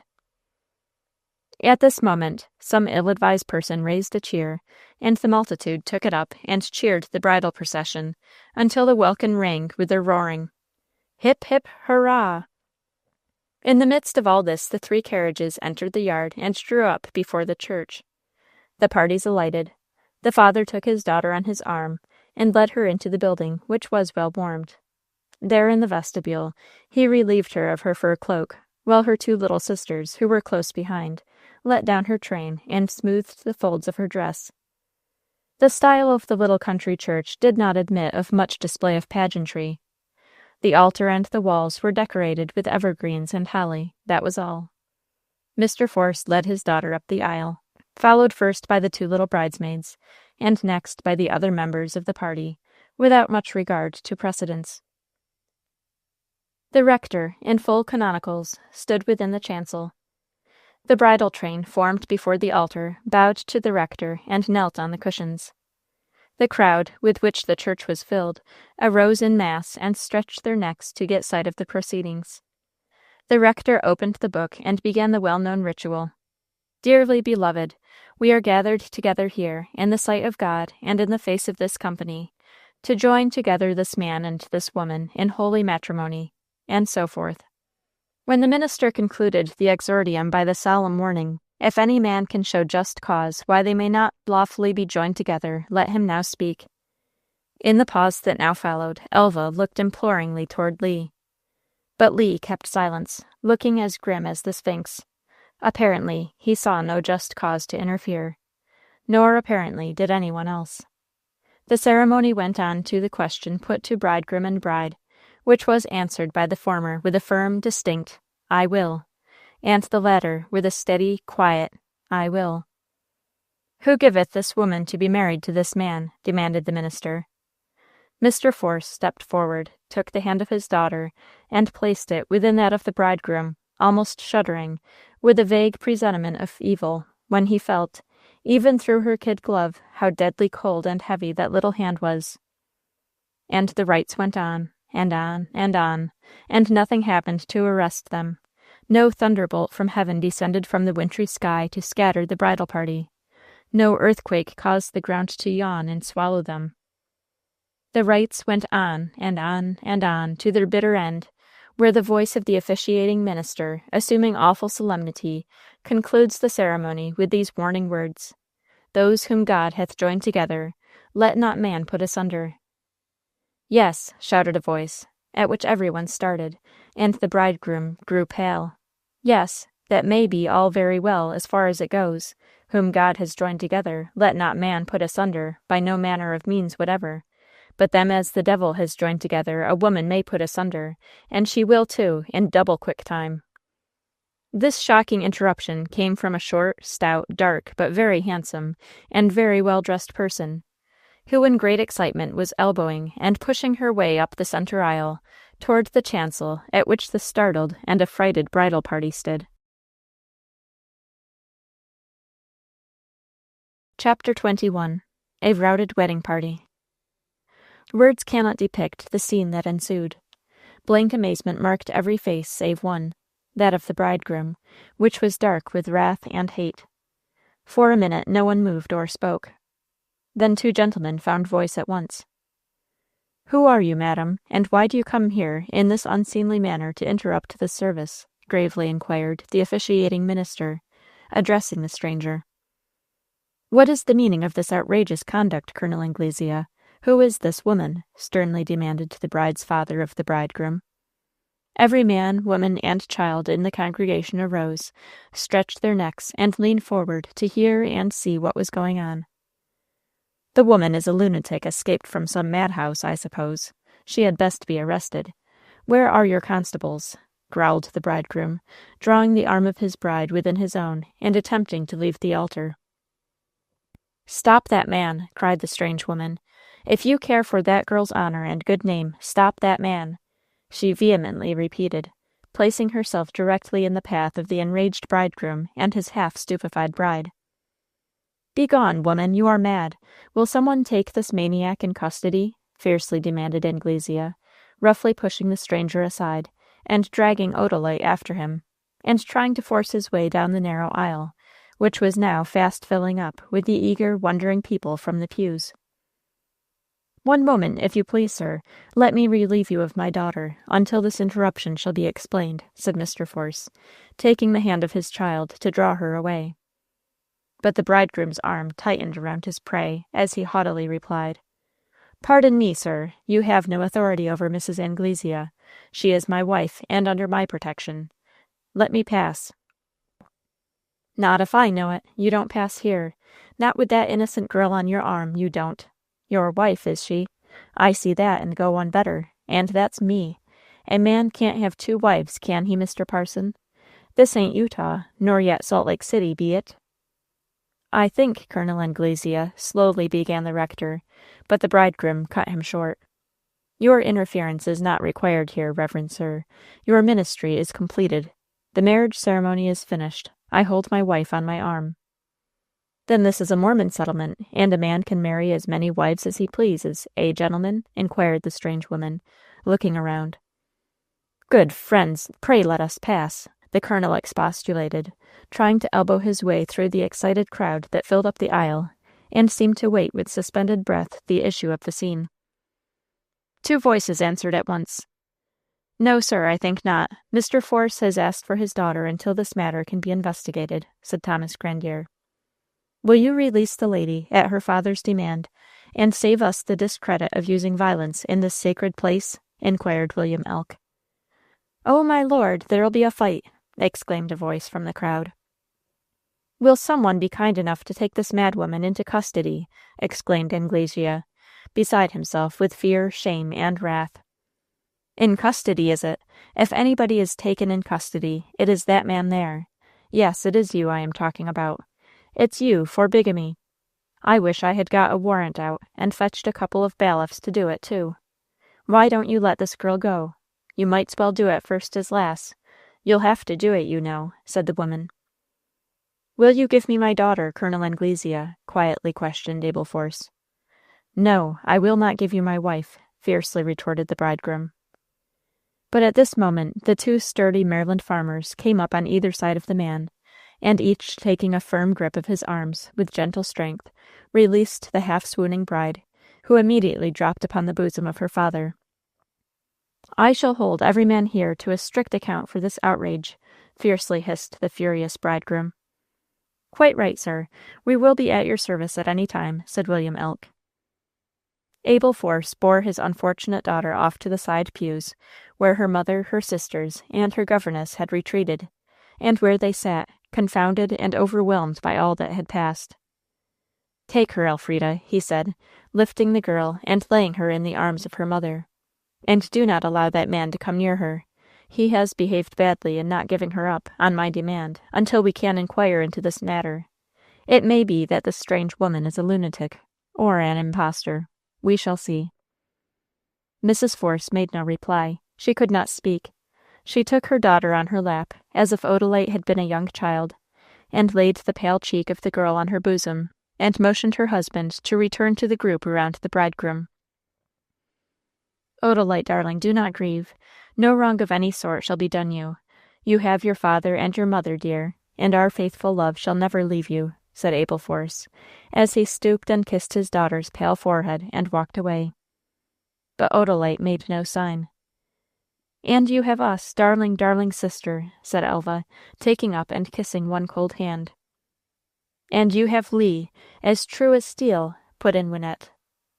And oh, I knew something was going to happen to stop it all. I didn't know whether it was going to be a forbidding of the banns, or an apoplectic fit, or an earthquake, but I knew something would happen, said Elva, taking the bride's hand. Some outlet through thunder and lightning, added Wynette. Oh, why don't you speak? Why don't you say something, Odalite? Inquired Elva. But Odalite gave no sign. She seemed stupefied, benumbed. Let your sister alone, my dears. Don't disturb her, said Miss Meek. Elfrida Force said nothing. She only recognized in this lethargy the merciful effects of the drug she had administered to her suffering daughter that morning. Meanwhile, the scene before the chancel was becoming more exciting. Colonel Anglesea, furious, defiant, aggressive, but held in check by the surroundings. Abel Force, deeply offended, but self-controlled and dignified. Thomas Grandier, dark, gloomy, and determined. William Elk, red, fiery, and threatening. And the strange woman, composed, sarcastic, and triumphant, formed a group around which the crowd assembled in the church were pressing as closely as possible.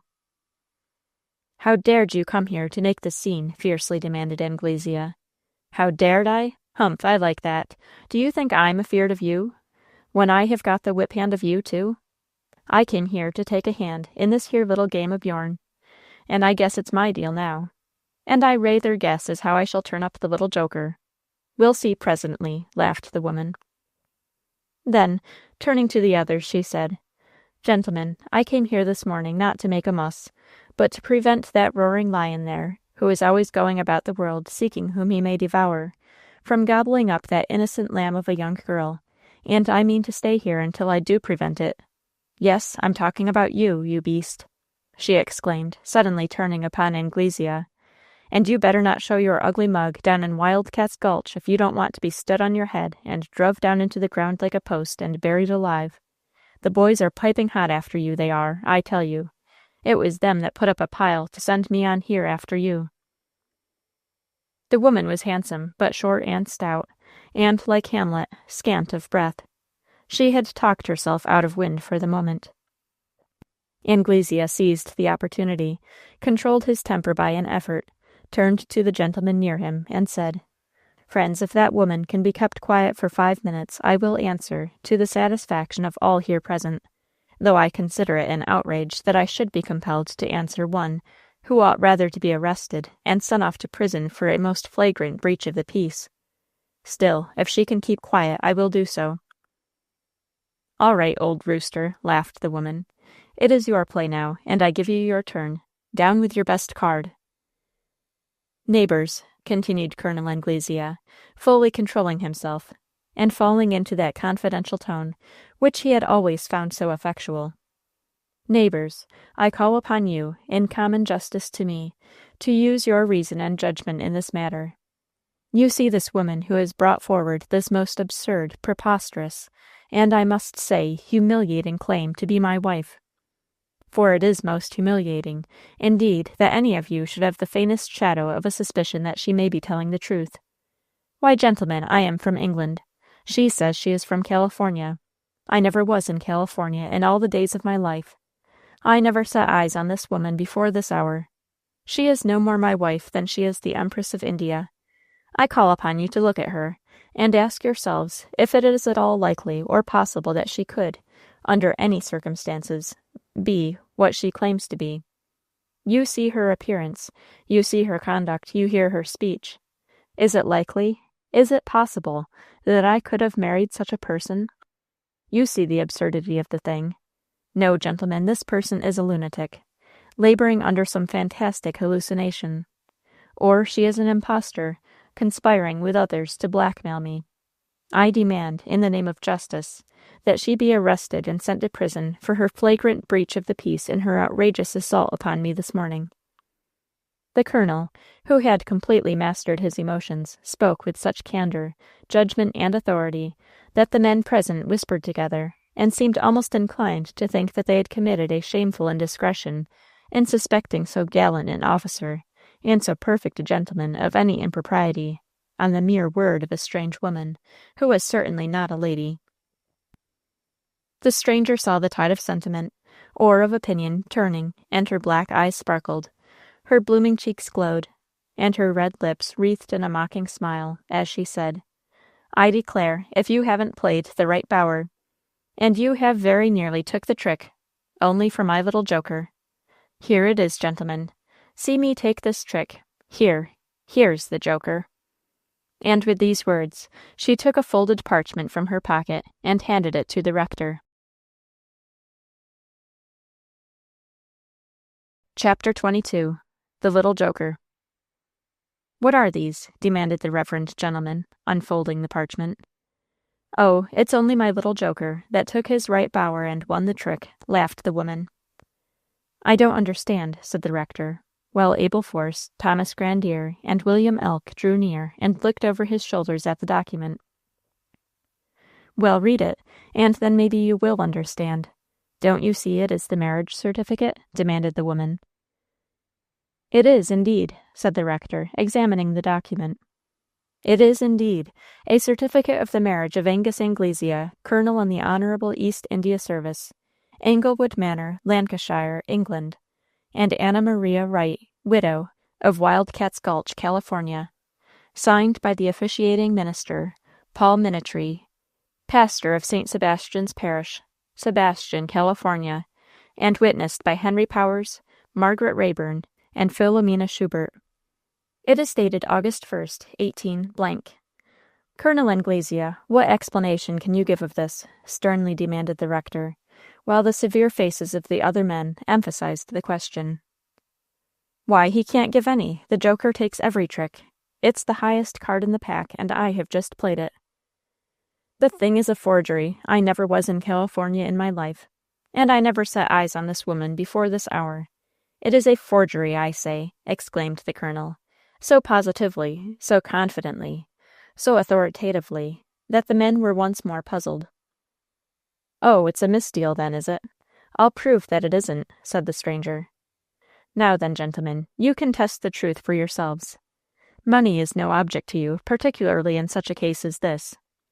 You can telegraph to the Reverend Father Paul Minitree and ask him if this marriage certificate is genuine, and you can telegraph every word of the certificate, word for word.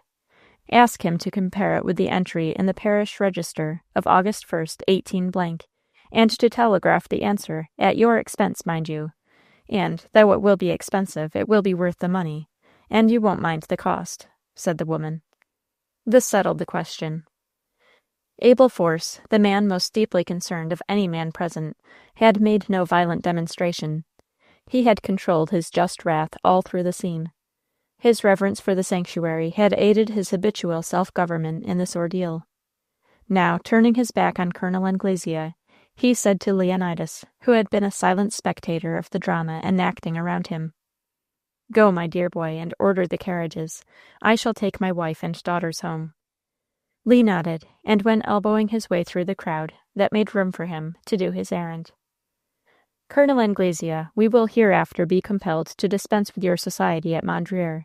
Your effects shall be sent to the Calvert Hotel, subject to your orders," he said, turning for a moment to his late guest.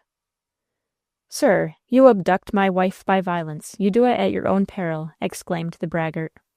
The Maryland gentleman bowed gravely, but deigned no reply in words. "Madam," he said, turning to the stranger, "if you will accept a seat in our carriage, and give us the privilege of your company at home, Mrs. Force and myself would like to talk further with you on this subject." "Oh, yes, thankee. That I will, for I have got lots and loads to tell you about that grand villain. You needn't think I came here to stop the marriage because I cared for him. Not I. I'm that sick of the beast that the very sight of him is tartar-emetic. What in the name o' sense ever come over a purty gal like your daughter to take up with a man like him? And a man older and uglier than her own father. Good land, I didn't mean to say that. I beg your pardon, sir. I didn't indeed. I meant to say a man not nearly so young and handsome as her own father. That was it," exclaimed the stranger. Mr. Force bowed his acknowledgment of her apology, and then led her up to the pew occupied by his wife and daughters, and introduced her as follows. "Mrs. Colonel Angus Anglesea, my dear. Mrs. Anglesea, my wife, Mrs. Force. Our eldest daughter, Miss Force. Our younger daughters, Mrs. Winnett and Elva. Our friend, Miss Meek."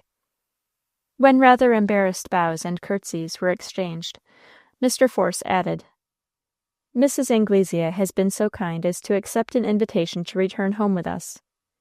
"Yes," put in the lady referred to. "Yes, your old man asked me, and I accepted, because I have got such loads and loads and loads to tell you about that grand villain. Didn't he come nigh doing for that lamb? Never mind, honey," this to the half-conscious Odalite. "I know it seems hard for you, especially if you was fond of him, though why you should 'a' been, Lord. Anyhow, bad as it is now, it would 'a' been a heap worse if he'd 'a' married you, and then you'd found out as he had another wife living." Odalite took no notice of this speech. Wynette answered, "Oh, you needn't fret your nerves to fiddlestrings about that. I mean, you need not distress yourself, ma'am. She hates him, and so do I, and so does Elva. In spite of prayer book and catechism, we hate him. We can't help it." "Eh? What's that you say?" inquired Mrs. Anglesea. "You hate him? Then why in the name o' common sense did she want to marry, and you all let her for?" "It was Old Scratch's doings. I mean, it was satanic agency," Wynette explained. At this moment, Leonidas Force came up and said to his cousin, "The carriages are ready, sir. I spoke to the rector, sir, and with his leave had them brought around to the vestry door, so that you can all go out that way and avoid the crowd." "Thank you, Lee. Dear, kind fellow, it was very good and thoughtful of you. Come, love, come, children.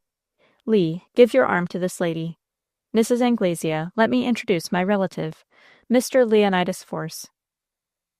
"Oh, Lord, I know the fellow. Knew him before I knew you," said the woman, very unceremoniously appropriating Lee's arm. Mr. and Mrs. Force led the way, supporting their drooping daughter between them. Lee followed with the California lady, and Miss Meek and the two little girls brought up the rear. They passed through the chancel into the vestry, where they found the rector had preceded them, to wait and offer such sympathetic condolence as he might. "What do you think of this baseness, reverend sir?" inquired Mr. Force.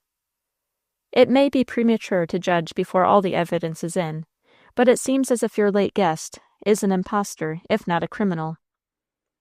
"I feel sure that there can be no doubt upon that subject. If I can be of any service, pray command me at any time," said the rector.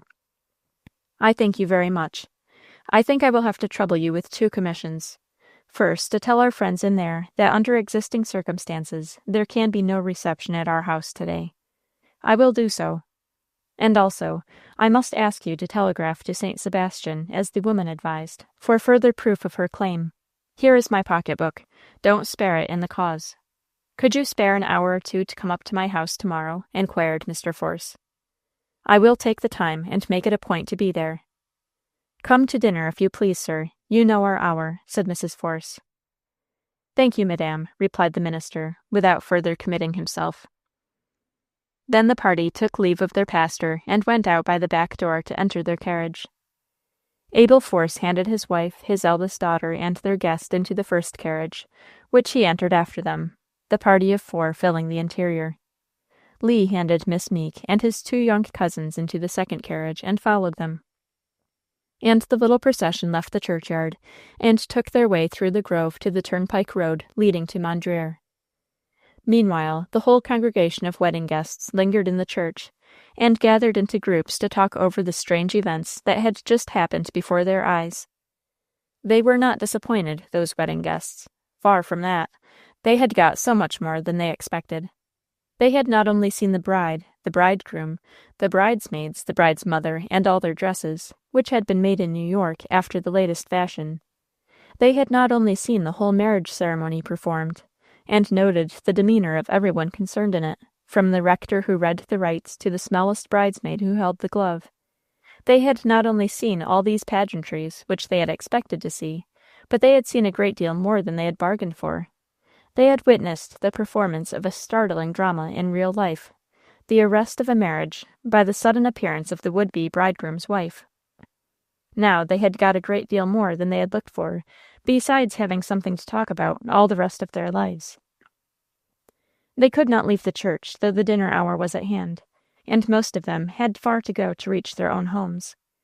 They collected in little crowds to discuss the interruption. Who was the woman? Did anybody know? When did she come to the neighborhood? Had anyone seen or heard of her before today? Such questions as these went around. At last, someone said that the stranger had been staying at Miss Sibby Bayard's for the last week. And immediately, Miss Sibby Bayard became the center of attraction and the most important person in the assembly. The people crowded around her, plied her with a score of questions before she could answer one. "Yes," she exclaimed at last impatiently. "Yes, she has been staying at my house for 5 days past. She came from Califoundry, passenger in the ship where Roland was third mate. Yes, the boy fetched her to me, 'cause she had business in this neighborhood." "Did you know the nature of her business?" asked the fiery, red-headed, hot-tempered little William Elk. "Never dreamed of her doing this here. Thought she was a witty woman. Thought her business was money. Why, I fetched her to church this morning myself, without a notion that she wanted to come here for anything but just to see the wedding. And she was awful anxious to get here before the ceremony was begun." "It is a great pity that you did not arrive before it was finished," said the tall, dark, gloomy Thomas Grandier. "So it were, I can't gainsay that. And so we should have been here, if it hadn't been for the stubborn nater of that mule of mine. For, you see, I had no other conveyance, and had to drive my visitor here in the cart. And if ever Old Scratch got into a brute beast, he got into that mule this morning. Couldn't get him out of a creep to save my life.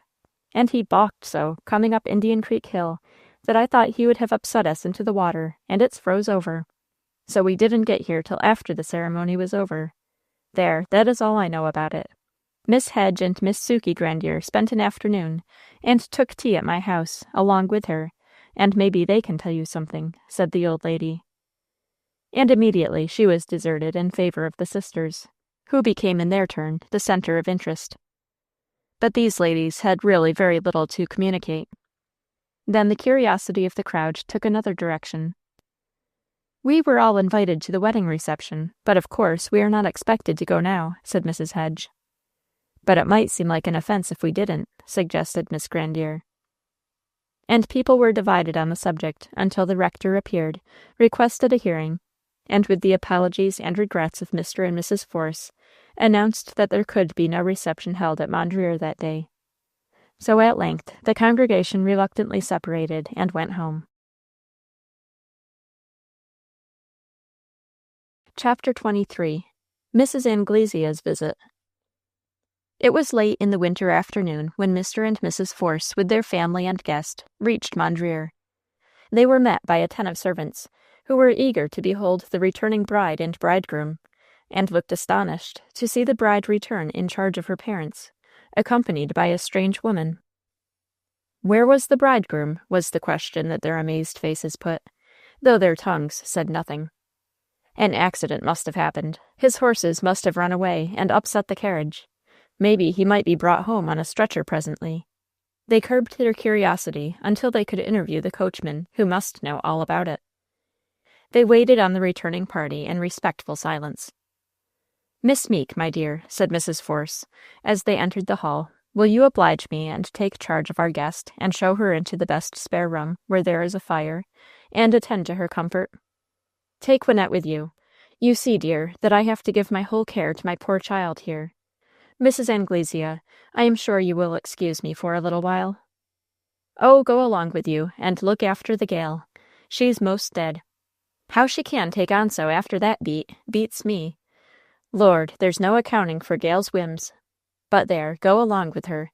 Never mind me. I can make myself at home anywheres," exclaimed the visitor, beginning to pull off her overshoes then and there. Miss Meek and Wynette invited and conducted her upstairs to the best bedchamber, situated in front of the house, with windows overlooking the bay, furnished with maple wood and blue chintz, and warmed by a fine, open wood fire. Wynette drew an armchair to the fire, and made the panting guest sit down in it, while Miss Meek looked to the washstand to see if there were water and towels enough. "I have to get one of you young ones to lend me the loan of a hairbrush and comb, for I didn't bring any. If I had knowed I was coming, I'd a done it. But, Lord, no one ever knows. And there, I have just remembered as I never took leave of that good soul, Miss Sibby. And whatever will she think of me, a-goin' off at a tangent in this unthankful manner," meandered the woman, talking partly to her attendants and partly to herself. Oh, she will say you were so flabbergasted by the confused and excited by the occasion, that you forgot to bid her good-bye," said Wynette. "You will find new combs and hairbrushes and everything else you will require on the dressing-table or on the washstand," Miss Meek explained. While the governess and her pupil were doing all they could to make the stranger guest comfortable in the spare room, Mrs. Force, assisted by her woman Luce, and followed by Alva, supported her helpless daughter up to Odalite's own room, where they undressed and put her to bed. Odalite soon fell into a deep sleep. Her mother sat down by her bed to watch, and told Alva to go downstairs and help to entertain their guest, and told Luce to leave the room, but to remain within call. When the lady was left alone with her sleeping child, and had time to collect her thoughts, she was divided between a sense of relief in her daughter's unexpected rescue from the martyrdom of an abhorrent marriage, and terror as to what the arch-enemy and artful plotter might do next. Would he pocket his shame and go back to his own land? Would he linger in the neighborhood, stubborn, defiant, and aggressive, as he had shown himself in the church? Above all, would he attempt to see her again, to get any other advantage over her from the power he possessed in the knowledge of her secret? He could not insist on any marital rights over Odalite. That was quite certain now. Would he demand money as the price of his silence? If so, he should have all the money she could command of her own by the sale of her jewels, laces, and India shawls, on condition that he should leave the country. And still her thoughts reverted to the great relief that she felt in the fact that he could no longer persecute Odalite. The proof of his former marriage and the substantial presence of his living wife forbade that. This latter suggested another question. What under heaven could have caused Angus Anglesea, certainly a gentleman by birth and position, certainly a man of cultivated mind, fastidious tastes, and of refined manners, except when evil passions got the mastery and turned him, for the time, into a ruffian? What could have induced such a man to marry such a woman as she who claimed to be his wife?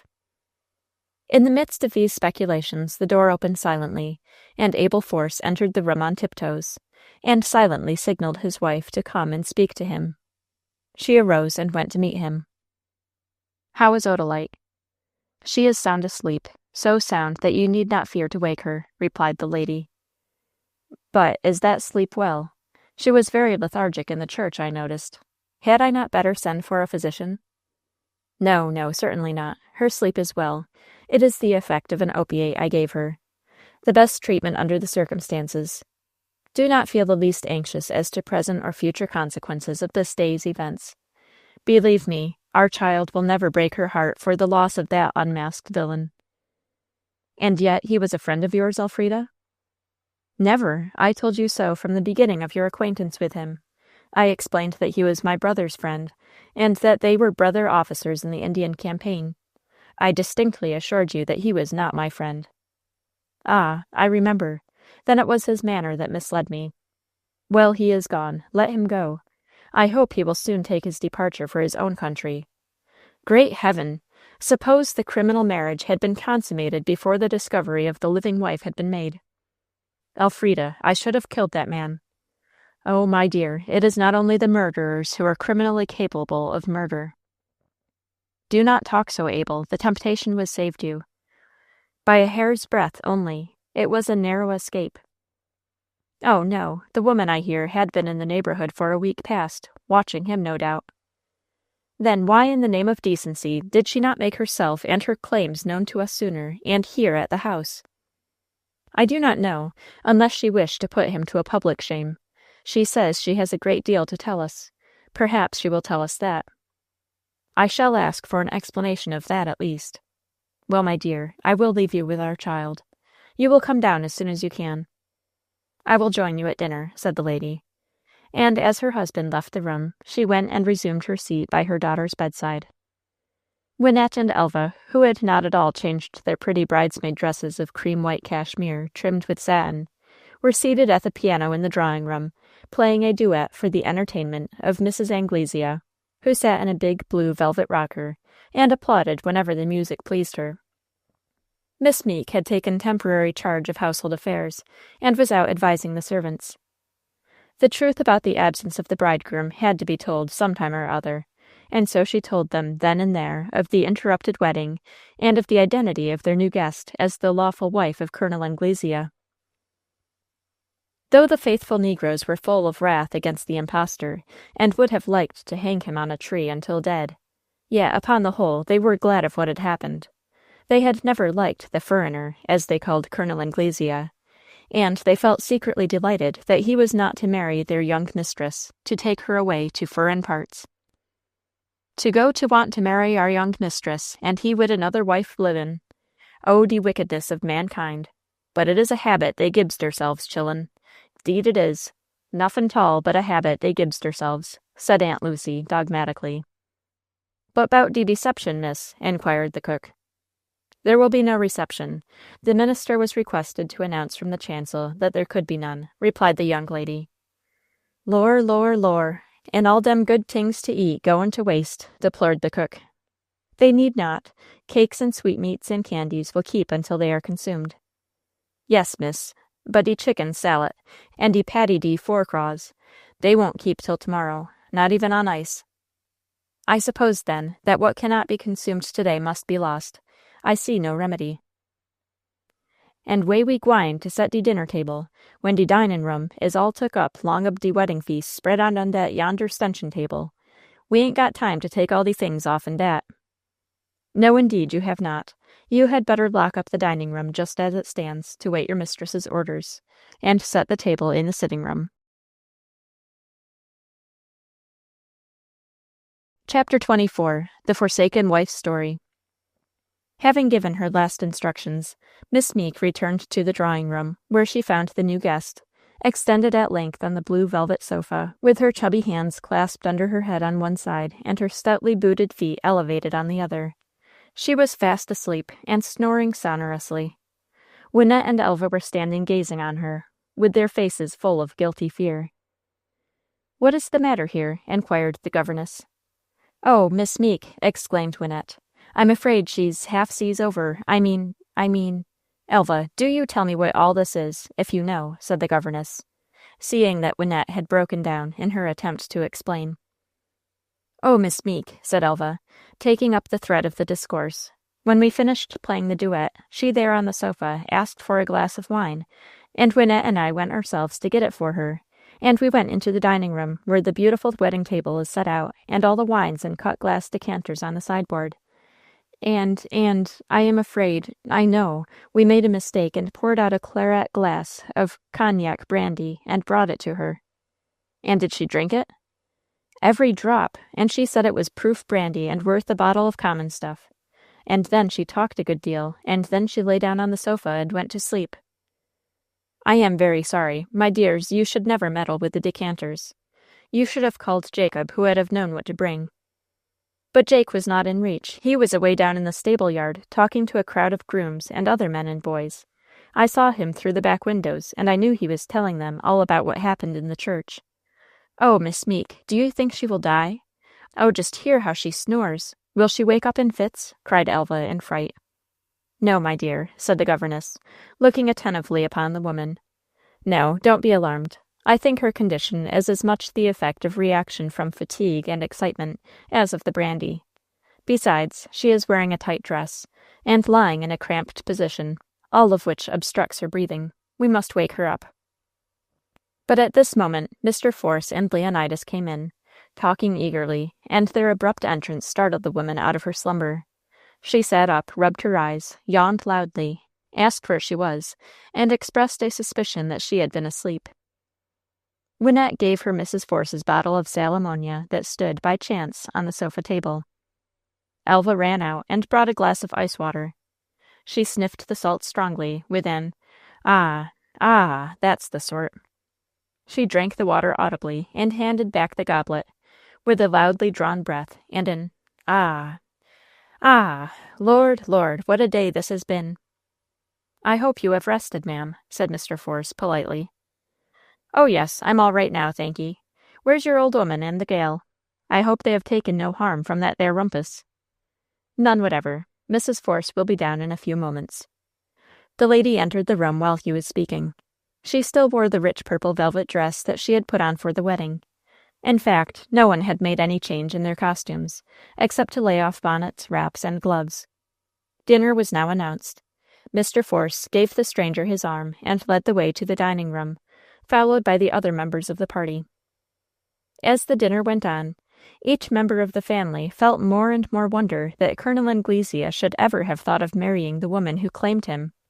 Handsome, good-humored, and sensible she certainly was, but she talked and laughed loudly, called the master and mistress of the house the old man and the old woman, loudly praised the dishes she preferred, asking to be helped to them 3 or 4 times, ate with her knife, dipping the same knife in the salt cellar or the butter dish, and indeed she shocked good taste in many ways. How indeed could Angus Anglesea ever have married such a woman? It was not until after tea, when the family party were assembled in the drawing-room, and Mrs. Force had sent away the 2 little girls, in charge of their governess, that the story of that marriage was told. There were present Mr. and Mrs. Force, Leonidas, and Mrs. Anglesea. They were gathered around the open grate, where a glowing fire of sea-coal burned. "Yes," said the woman, putting her feet upon the low brass fender, and drawing up the edge of her dress to toast her ankles. "This is just as good a time to tell you all about it as any other, now that the young uns are gone to roost. I hate to talk about the wickedness of the world before the young uns. They will find it out quick enough for themselves, poor things. Well, you want to know what in the name of sense ever possessed me to marry that beat, don't you?" she inquired of Mrs. Force.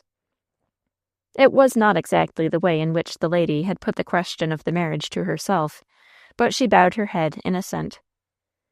"Well, then, my late husband, Zeb Wright, made a big fortune in the mines. Him and me was one of the very first that went out to the diggings, and he made his big pile by real hard hand work, and by none of your blasting and crushing and lifting machines and things. And the year he died, he had put away $123,450 in the Californy Miners' Saving Bank. And we might have retired on that, but we was still in the prime of life, neither of us 40 years old then, and I'm not now. And so he said we could go on for another 10 year, and make another 100,000, and then go back to the East and live offen it in grand style. But, Lord, who can tell what a day may bring forth, let alone 10 year?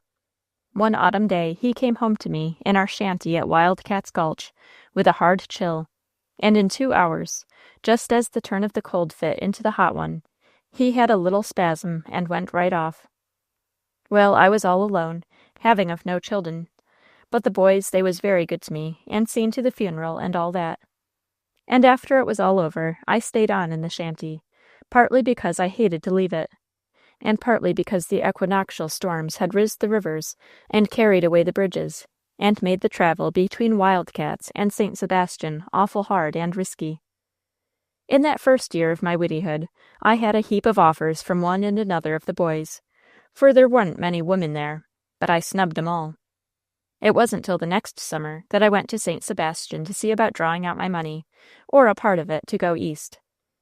Well, there at the Hidalgo Inn, I met with Colonel Anglesea, and sorter got acquainted long of him. He had been out on the plains with a lot of English officers, a-hunting of the buffalo, or pretending to do it, and now he was on his way home, so he said, gwine to sail from Frisco to York, and then to Liverpool. He said as he had invested $500,000 of money in Californy. Lord sakes, how that man lied. Then, like a plagued fool as I was, with nobody to advise me, don't tell me about women having any sense. They always get coaxed or swindled or scared out of their money. I goes and tells that blamed beat and cheat about my $123,450, and asks his opinion how I ought to invest it. And he tells me cock and bull stories about companies and shares and percents, and things that I knew nothing about. And he wanted me to give him the money to invest for me, and save me the trouble and annoyance. But I wasn't quite such a donkey as that neither. I just wouldn't trust him with $1. No more would I sign any paper that he brought me. No, not one. Yet I did like the insinuating creetur to such an extent, even then, that I couldn't bear to hurt his feelings by seeming to distrust him, and so I always made some excuse for not doing what he recommended. After that he changed his course, and began to make love to me. Lord, how that man could make love! Ask that gal of yourn. I reckon she could tell you. Well, I don't know how it was to this day. I must have been bewitched. But I was such a consarned fool that I went and married him. And 2 weeks after that he levanted with all my money. Leastways, all to a trifle of about $20, which I had about me in my room, and which was just enough to take me back to Wildcat's Gulch. And if ever you did see a chop-fallen cuss going home, that was me. The hotel people had even kept my boxes for my board. Oh, but the boys was mad when they heard all about it. They was most as mad with me for being such a fool as they was with him for robbing me. But they put me up to following of him, telling me if anyone could run a man to earth, it would be an injured woman. And they put up a pile for me, and took my boxes out of quad at the Hidalgo, and started me on my way to Frisco, for I knowed he had made for that port. And there I found out he had sailed in the Eglia for New Orleans, and I took the first steamer to that port. There I learned that he had stopped at the St. Charles Hotel for a few days, and had then gone to Savannah. Lord, what a chase I had! From Savannah to Mobile, from Mobile to Havana, from Havana back to St. Francisco, and there I heard that he had sailed for Baltimore. Well, I took passage on the Bluebird, bound for Baltimore. There I made the acquaintance of young Roland Bayard, the third mate, who was very good to me. Well, we got to be such good friends that at last, one day, I up and told him all my troubles. And when he heard the name of my rascally husband, "Anglesea," says he. "Angus Anglesea," says he. "Why, that's the man who is staying with a neighbor of ours down in Maryland. My old aunt wrote to me about him in the very last letter which met me at Frisco." And he took the letter out of his pocket and gave it to me to read. And sure as a gun, it was my fine colonel as the old auntie was writing about. And I said to the young man, as I must have been put on a false scent to be running about among southern ports when he had gone north. And he said there was no doubt in the world that the man himself had put me on the false scent. Whether or no that was so, I thought it was very providential I had fell in long o' this young mate, and we got to be fast friends. And we laid a plot that we should say nothing about it, and he would take me to his auntie's, and I should go by the name of my first husband, right, and lay low and say nothing, for fear my colonel should find me out and run away again before I could nab him. Well, we reached Baltimore early in this month, you know, and young Bayard got leave and came home, fetching me along of him. And the fust news we heard when we got here was as my fine gentleman was gwine to be married to a fine heiress. But Roland and I, we winked at each other and never let on to a single soul as I was the colonel's lawful wife. We thought we'd just have lots of fun out of the game anyways, and wait till the wedding day, when all the people should be in the church, and then, in the midst of his triumph, pull him down and disgrace him before all the world. Lord, we didn't mean to wait for the last minute, when the ceremony was over, but to stop it at the very beginning, where the parson asks, if anyone knows just cause, you know. But that consarned beast of an old mule of Miss Sibby's wouldn't make time. There, that's all. At this moment, a note was brought in and handed to Mrs. Force. She opened it and read, "Notwithstanding all seeming proof, I solemnly swear to you that I never was married to the woman right, that I was free to contract matrimony when I married your daughter, and that she is my lawful wife. I must see you alone, when I will prove this to your satisfaction. A. Chapter 25. The Guest Shocks Her Host. Mrs. Force turned pale as death while she read the note. When she finished it, she stooped forward and dropped it into the red heart of the coal fire. Then, averting her head, that no one might see the blanching of her face, she said, in a tone of enforced calmness, to the waiting servant, "Tell the messenger that there is no answer." The servant bowed and withdrew. "What is it, dear?" inquired Abel Force. "Nothing that needs attention tonight," she replied, with assumed indifference. And Abel Force, thinking it to be some little domestic matter that might not be discussed before a stranger, and perfectly unsuspicious of anything secret or serious, thinking no evil, dropped the subject then and there, and forgot.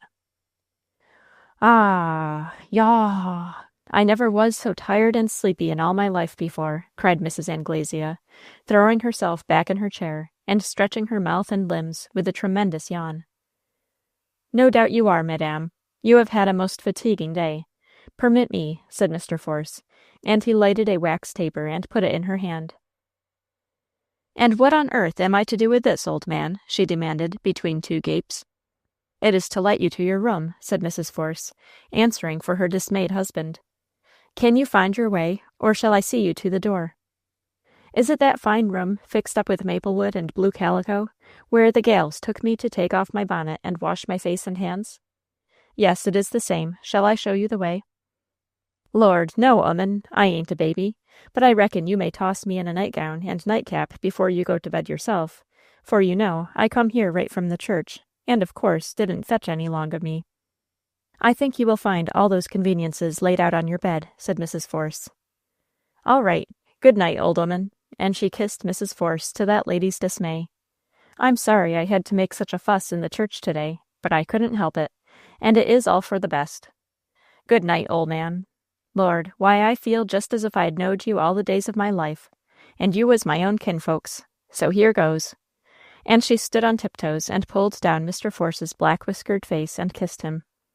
And he bore the punishment with much more fortitude than his wife had done.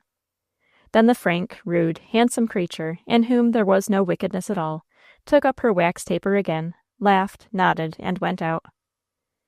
"Well, for a woman who has been robbed of her fortune and forsaken by her husband, she takes life quite cheerfully," said Elfrida Force, with a touch of sarcasm in her manner. "It is her healthy constitution and happy animal spirits that enables her to do so," said Abel Force, apologetically. "She is very ill-bred," said Elfrida.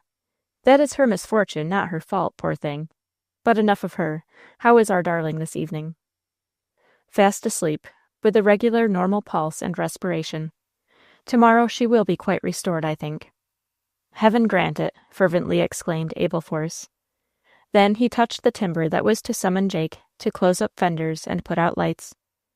And then the husband and wife went upstairs together. When they reached the landing, they were startled by a loud rapping on the inside of Mrs. Anglesea's door. "She wants something that has been forgotten, I suppose. Go on, Abel, and I will stop and see what she requires," said Elfrida Force. And the gentleman passed on to his apartments, while the lady paused at their visitor's door. "Say, hi! Ol' 'oman, you, I want you," cried the guest from within, as the lady approached. "Well, what is it?" inquired Elfrida Force. "Is your old man outside?" "No, he has gone to his room." "Then it's all right, and I can come out," replied the woman, opening the door, and standing there in her ascension robes, while she held up at arm's length one of Elfrida's own fine cambric night-dresses, and exclaimed, "Look here, I say, I can't get into this thing. Why, look at me and look at it. You might's well try to squeeze a pumpkin into a pint pot, as me in it." Mrs. Force saw and recognized the dilemma. The stout woman could not wear one of her night-robes, and if not one of hers, certainly not one of Miss Meek's, or of either the young girls, all of which were smaller than her own. What was to be done now? The lady stood confounded for a moment, and then a bright thought struck her.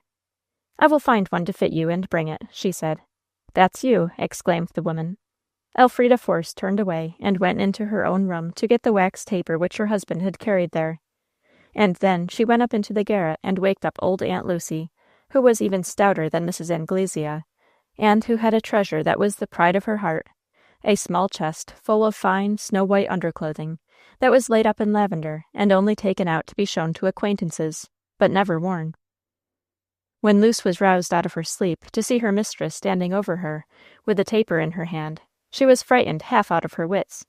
She knew not what, but she instinctively gasped out, "It's a habit dey gibs derselves, nuffin 'tall but a habit dey gibs derselves."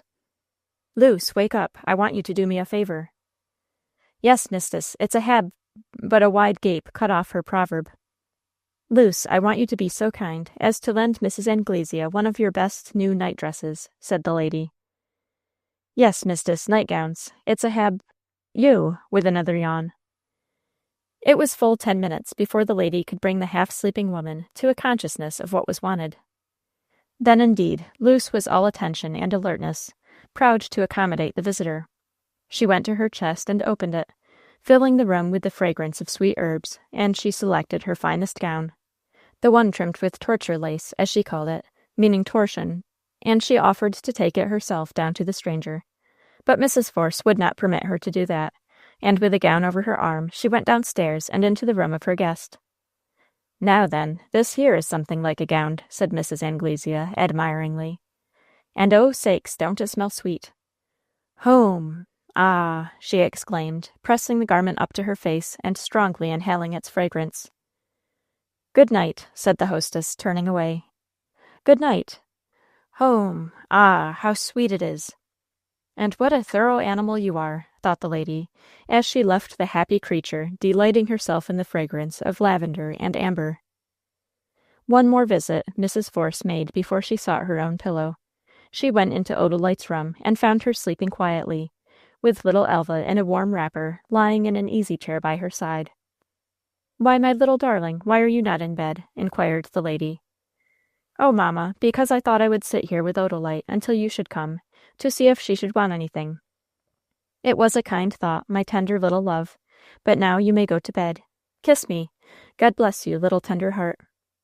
And so, with love and kisses and blessings, Elfrida Force dismissed her gentlest child to rest. Then she bent over Odalite, and saw that she was sleeping well and breathing easily. She took her hand, and found that her skin was cool and moist, and her pulse was regular. She kissed the sleeper on the brow, and then knelt and prayed for pardon of that long-past folly, as she prayed daily and nightly. She prayed for protection for those she loved from the machinations of the evil and the designing, and for guidance and help in her perplexities and sorrows. When she finished, she arose and left the chamber. Chapter 26. The day after the wedding. Mrs. Anglesea was up with the sun the next morning. She replenished the smoldering fire from wood that she found in a box at the bottom of the closet. Then she threw open the front and side windows of her corner room, and looked out on the bright, crisp winter morning. The ground and the bare trees were glistening with white frost, and beyond and below stretched the blue waters of the bay, intensely blue now under the clear winter sky. "It's a pretty place, but whee-whew, how cold," she said, with a shudder, as she pulled down the sash of the last window and turned to the fire. She could hardly persuade herself to leave it, but fearing she might be late for breakfast, she at length arose, and made her toilet, hastily and carelessly, with a few splashes of water on her face and neck, and a hasty drying, interrupted in the middle to press the lavender-scented white damask to her face to inhale its fragrance. Then she ran a comb through the thick locks of her curly hair, which she finally bunched up into a big mass at the back of her head. At last she put on her clothes and left her room, noisily banging the door and closing it. There was no one in the upper hall. All the chamber doors leading from it were shut. "I reckon they are all at breakfast, and the coffee will be stark cold when I get there. I wish they had waked me up, but I reckon they thought I was tired. I am never too tired to eat," she muttered to herself as she went downstairs. She hurried directly to the dining room, where she found a fine open fire burning, and Luce engaged in setting the table. "Why, Lord," said the visitor, "ain't you had breakfast yet? I thought as I should be ever so late." "Dear me, ma'am, is it you? Why didn't you ring?" inquired in turn the surprised negro woman. "Ring? What should I ring for?" demanded the visitor, drawing a chair before the blazing fire, seating herself, putting her feet upon the fender, and pulling up the edge of her skirt to toast her shins. Luce paused in her task of placing the knives and forks to look at the vandal. "Why, ma'am, for somebody to come and wait on yer, and fix the fire, and fetch hot water, and that," she said. "Fiddle-dee-dee, wait on your granny," said the stranger, holding her chubby hands over the fire and rubbing them, with a sense of comfort. But Luce had finished placing the knives and forks, and was now bringing china from a corner buffet. "What's that you have got in your hand there? Is it the sugar pot?" asked the intruder. "Yes, ma'am," answered the perplexed woman. "Hold it here to me." Luce complied, and the visitor took the sugar bowl and poured from it a handful of white lumps, and returned it, saying, "I reckon I'll champ this sugar to pass away the time while I'm waiting for 'em to come down." "Ain't you afeard it will take away your appetite for breakfast, ma'am?" inquired Luce. "Take away my appetite? Ho, ho, ho, that's a good 'un," chuckled the guest, as she crunched the sugar in her strong white teeth. "Don't yer think as you'd be more comfortable in de parlor, ma'am? There's a splendid fire burning there," suggested Luce. "No, I'm all right here. I feel just as snug as a bug in a rug. Don't mind, nigger. Go on and do your work." Nigger! Luce had never been so insulted in all her life before. Yet she saw that the good-natured creature who was toasting herself before the fire did not mean to insult her. "Say, I suppose you've heard all about me, haven't you?" inquired the latter. "Ma'am?" questioned Luce, hardly knowing how to answer. "I say, you know who I am, don't you?" "Oh, yes, ma'am. You are Colonel Anglesea's lady," promptly replied Luce. "Colonel Anglesea's lady? What do you mean by that, nigger? I am Colonel Anglesea's wife, I'd have you to know." "Now, what did you mean by lady?" demanded the stranger with spirit. "I am sure, ma'am, I didn't mean no offense whatsomedever. I meant to be more respectful in saying lady," soothingly replied Luce. "Well, then, never do you call me a lady. Lady is too unsartain a word. I am that man's wife, not lady." "That's true, ma'am, and I'm sorry as I made a mistake," said Luce, more humbly, because of a secret irony. "I s'pose you've heard all about that rumpus in the church." "Somethin' of it, ma'am," discreetly observed Luce. "Only something of it? Well, then, I will tell you all about it. It will pass away the time while waiting for breakfast." Luce, divided between her curiosity and her love of gossip on the one hand, and her conscientious sense of propriety on the other, made no direct reply. Mrs. Anglesea began at the beginning and rehearsed all her wrongs, just as she had done to the family in the drawing-room on the previous evening. Luce went in and out between the kitchen and the dining-room, and to and fro between the sideboard, the buffet, and the table with a "'Scuse, ma'am," every time she went out of hearing. "How in the deuce can you attend to anything I am saying if you keep jumping around so?" demanded the narrator. "'Scuse me, ma'am. I hears you're good enough, thank you, ma'am, and I has to finish setting de table," pleaded the woman. "But you make me fidgety, having to turn my head around every minute after you." "Werry sorry, ma'am, but de family will 'spect de breakfast to be ready for 'em. It's a habit dey gibs deirselves easy, ma'am," pleaded Luce. And at that same moment Jake appeared, with a large waiter in his hands, on which were set the hot edibles to be arranged on the table. With the help of Luce, he put them all in place, and then took a big brass bell and rang it with all his might close to the head of the guest. "Lord bless us, I like music, but not that sort," cried the latter, clapping her fat hands over the thick black curls that covered her ears. Mr. and Mrs. Force came in, followed by all the family, with the exception of Odalite, who was still in bed, and little Elva, who had volunteered to stay with her. "Oh, you are here, Mrs. Anglesea. I did not know. I had just sent a servant to call you to breakfast. I hope you slept well," said the hostess pleasantly. "Splendid. Never turned in my bed all night. And how are you? And how is the young gal this morning?" inquired the visitor. "We are all well, thank you. Will you take the seat nearest the fire?" "Oh, anywhere's convenient. I don't care where I sit." The other members of the family party greeted the visitor, and then seated themselves at the table. The visitor was voluble, as usual, praising everything she tasted, and eating heartily of every dish.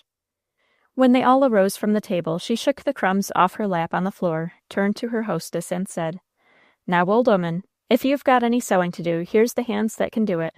I ain't one to sit down and eat the bread of idleness, I tell you. So if you have got any stockings to darn or shirts to patch, or anything else to be done in the way of making or mending, just give it to me, and I'll earn my keep, I tell you." Mrs. Force was so taken by surprise at this speech that she had to pause before replying. "I thank you very much, but I should not like to trouble you." "Trouble? Why, you precious ninny, it would be the greatest of pleasure to me. Ain't I making myself at home here, same as one of you?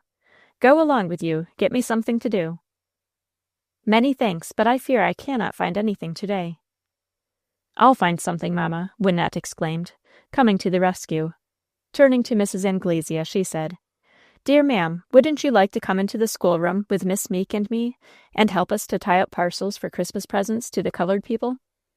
"Of course I will, if you want me to. But, Lord, that's no work." "Oh, yes, it is. There are more than 20 parcels, little and big, and all the stores are in large bundles, and we have got to divide them fairly, and tie them up, and write the names on them. It will take us all the morning." "All right, I will go along of you, and help with the dividing and tying up. I don't know about the names. I ain't very good at writing," said the guest, allowing herself to be carried off by Wynette. How in the name of the inscrutable could Anglesea ever have been tempted to marry such a woman? Was he drunk, I wonder? Whispered Abel Force to his wife. The lady shook her head. "I have given it up," she replied. Mrs. Force went upstairs to send little Elva down to her breakfast and to sit beside Odalite. Mr. Force went into the little den at the back of the hall, where he kept his writing desk and account books and held interviews with his overseer or his attorney. Chapter 27. Confirmation from St. Sebastian. I am going to ride over to Greenbushes this morning, sir. Can I do anything for you before I go? Inquired Leonidas, entering the sanctum where the master of the house sat writing at his desk. My dear boy, is it absolutely necessary that you should go to Greenbushes today? Oh, no, sir, not at all. Nor will I go, if I can be of the least service to you by staying here. I am expecting our rector this morning. I am hoping that he will bring me some decisive news from St. Sebastian that may end this terrible suspense. Suspense, sir? Do you also think that there may be some doubt about the truth of Mrs. Anglesea's story? When I look at the woman and think of the man, I can scarcely believe her to be his wife. Why, she is illiterate and ill-bred to the lowest degree. I think she is infinitely above him, indignantly exclaimed Lee. In point of honesty, yes, for he is as despicable a miscreant as ever lived, but still not likely to have married such a woman. And it may be possible that there was no California marriage at all. Therefore, I feel very anxious to get this telegram. But, sir, in case this woman who claims to be his wife has been deceived by a false marriage, and she is therefore not his wife but his victim, and it should follow that the marriage ceremony performed yesterday should be legal. It should not stand, roared Abelforce, in sudden wrath. It should be dissolved by law. In no case shall my daughter ever behold the face of that wretch again. The Reverend Dr. Peters, sah, is waiting to see her, said Jake, putting his head into the door. Is there anyone in the drawing-room? No, sah. Then show Dr. Peters into the drawing-room, and tell him that I will see him there in a moment. The man went to give his message. Mr. Force put away his papers, locked his desk, and arose, saying, Come, Lee, our suspense will be ended in another minute. I have been in painful suspense, answered the young man, as they went up the front hall and entered the drawing-room on the right-hand side. Dr. Peters arose and advanced to meet them. Good morning, Reverend Sir. I am glad to see you. In one word, now, have you an answer to your telegram? Yes. And what is it? The marriage certificate shown you is genuine. It corresponds in every particular with the entry of the same date in the parish register of the Church of St. Sebastian where the ceremony was performed. Thank heaven! Then my daughter is free, exclaimed Abelforce. Here is the telegram, a very lengthy but quite satisfactory one, said the rector, drawing from his pocket a large coil of what looked like white measuring tape. Abelforce took it and read it aloud. It need not be repeated here, enough to say that it was conclusive. And the scoundrel knew that he had a living wife when he led my daughter to the altar. Reverend sir, what should a father, in his righteous wrath, do with such a man? Demanded Abelforce, livid with rage. Leave him to the divine providence, reverently replied the rector. Abelforce ground his teeth. He felt more like becoming a volunteer instrument of the vengeance of divine providence. A Christian would curb his passion and let the evildoer go his way, continued the rector. Then I am a sinner, exclaimed Lee, who had been turning red and white with every ebb and flow of emotion. A yielding to anger always tends to make bad worse, said Dr. Peters. Uncle, said Lee, who always, it will be remembered, addressed his relative by this title. Have you any more commands for me? No, my boy, I only wished you to stay to hear this telegram if it should come. You have heard it, and now I will relieve you. Yes, I have heard it. I have heard it. Good day, uncle. Good day, Dr. Peters, said the young man, rising. When will you be back, Lee? Inquired Mr. Force. Sometime this evening, I hope, sir. But don't wait for me, replied the midshipman, and with another bow he left the room. What is that lad thinking of? Anxiously inquired the rector. Nothing unworthy of my ward or your pupil, reverend sir, we may be sure of that, replied the squire. Young blood is hot and hasty, sighed the good man. As he spoke, the door opened, and Mrs. Force entered. Good morning, Dr. Peters. I have just met Leonidas Force, who told me of your arrival, as he hurried from the house, but told me no more. I could not restrain my impatience. What answer, if any, is there to the telegram? She eagerly inquired. They told her. Thank heaven, she exclaimed, fervently, clasping her hands and sinking into the chair just vacated by Leonidas. The serious walked side by side with the farcical. The door opened unceremoniously, and Mrs. Anglesea entered, shaking her skirts to shake off ends of soft twine and scraps of lint or paper that stuck to her dress, and exclaimed, Well, I've got through with helping the young uns to tie them parcels, and, Lord, wa'n't there a lot of them. And I come downstairs to look for the ole 'oman, and they told me she was in here long of the parson, so I knowed you had come about the telegraph message. And how do you do, sir, this morning? And I hope you find yourself very well, and it's all right about the certificate and the parish register, eh? They are all correct, madam, I believe, the certificate and the entries in the register perfectly corresponding, replied Dr. Peters. Oh, I knowed that. I never expected nothing else, of course. I only wanted the old folks here to be satisfied as the gal had no right to my old man, and would only ruinate herself if she took him. Will you take a seat, ma'am? Inquired Mr. Force, rising and bringing forward a large cushioned armchair. Lord, no, I don't want to disturb you. I only come to hear the upshot of this business. I went in the kitchen just now and asked the cook if I could help her, and she said no. But I saw a heap of currants and raisins on the table to be picked for the plum pudding, and now I am going to help her to do it, whether or no. Well, I reckon I shall stay long o' you all till the spring, and try make myself useful and cheerful and contented, as it ain't never no use crying for spilt milk. And then, I reckon as I can't get any of my money out'n that man, Lord, why he's gambled it all away long a merry ago. I'll just go back to Wildcats, and open a miner's boarding-house. The boys won't let me want. And I s'pose by the time I make another pile, my rascal will be coming back to me, to get hold of it, for that's the way they all do. But just let him, that's all. The boys would give him a short trial, and a long rope, you bet. You needn't look so horrified, Mr. Parson. You just wait till some foreign beat comes and marries you, and then runs off with all your money, and then see how you'd feel.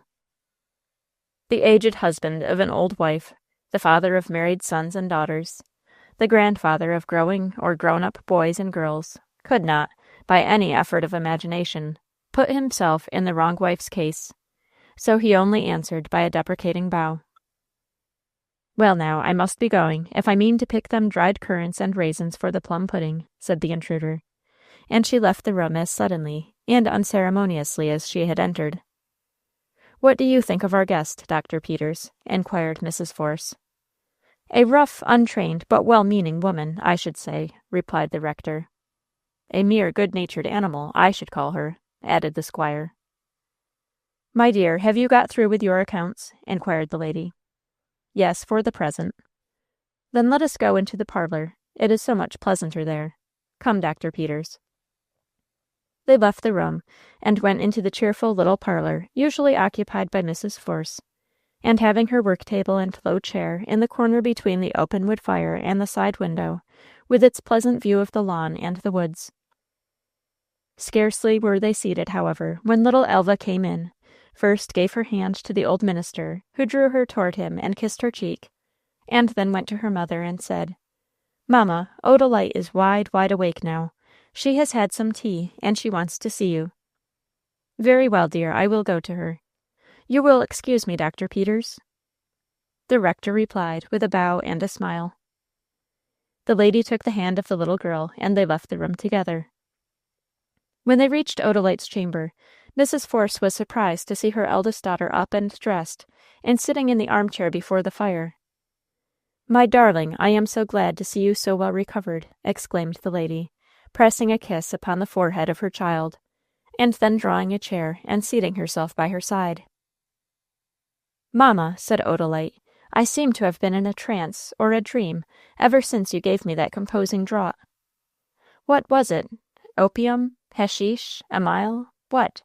And, mother, how much was real and how much was dream that I have passed through? It seems like the phantasmagoria of a midnight orgy, through which only one thing seems to stand out clearly, that I have had some outlet through thunder and lightning into freedom. Mother, is it true? Am I free? Yes, dearest dear, you are free, replied the lady, in deep emotion. Oh, thank heaven! Thank heaven! Oh, I feel as if I could never thank heaven enough, exclaimed Odalite, convulsively clasping her hands. There was silence between them for a few moments, and then Odalite, looking all around the room, and finding herself alone with her mother, dropped her voice to the tenderest murmur, and asked, "But, mamma, sweet mamma, are you free? Are you free from that man's threats and persecutions?" "Ah, my dear, I do not know. I do not know," sighed the lady. "Then, darling mother, if you are not free, I am not. I am your bondsmaid, and I am your hostage to that man for your deliverance from him. I wish to be nothing else, mamma. I do wish to give my whole life, if be necessary, to secure your peace of mind. My own heavenly angel, the sacrifice will not be required. You have been offered once, and you have been wonderfully delivered. It is final, my darling. No victim was ever laid a second time upon the fire. But yet you are not free, mamma." "I do not know. I cannot even conjecture what the monster's next move may be. But I do know this, that whatever he does or attempts to do, he will not be permitted to touch you, or even to see or to speak to you again." "Oh, I should be overjoyed to hear that, if only you were free from him, sweet mother." "My darling, the arm that delivered you is not shortened, that it cannot save. For Odalite, whatever the instrument might have been, it was the hand of Providence that saved you." "I know it, mamma, and I will hope and trust. You never did any evil in your life. You have only suffered from evildoers. Why, on that account, should you continue to suffer? Yes, I will hope and trust. And, mamma, I have roused myself, and am going down to dinner to surprise papa. And then, oh, do let us try to recover the good old days of peace and gladness that we had before the tempter and destroyer came. Who is downstairs besides our own family?" "Dr. Peters is here. He brought confirmation of that monster's Californian marriage." "Oh, I am very glad of that. I would have it confirmed and reconfirmed for ever and ever. Who else is downstairs, mamma?" "Mrs. Anglesea. Your father asked her to the house, that we might hear her statement in more detail. And she seems to like her quarters so well that I am inclined to think that she will stay just as long as she is permitted to do so." "Well, mamma, let her stay. Poor woman! To be deserted by her husband. Is she very unhappy?" "Not she. I should say that she is the most happily constituted human being I ever saw. She has the soundest health, the finest appetite, the keenest senses, and the dullest sensibilities that I ever heard of. She has no more sentiment than if she ran upon 4 feet instead of 2. Give her full bodily comforts and pleasures, which she can feel and enjoy, and she will be perfectly happy." "Oh, mamma, what a character!" "But that she is what shall I say of her that will not seem harsh or uncharitable?" "Very unsophisticated and very unconventional, mamma?" suggested Odalite. "Yes, dear, that will do. But for those drawbacks you may find her amusing." "But perhaps she is more amusing on account of those drawbacks, mamma," suggested Odalite. But her mother shuddered. There was a little bustle at the chamber door, which opened suddenly.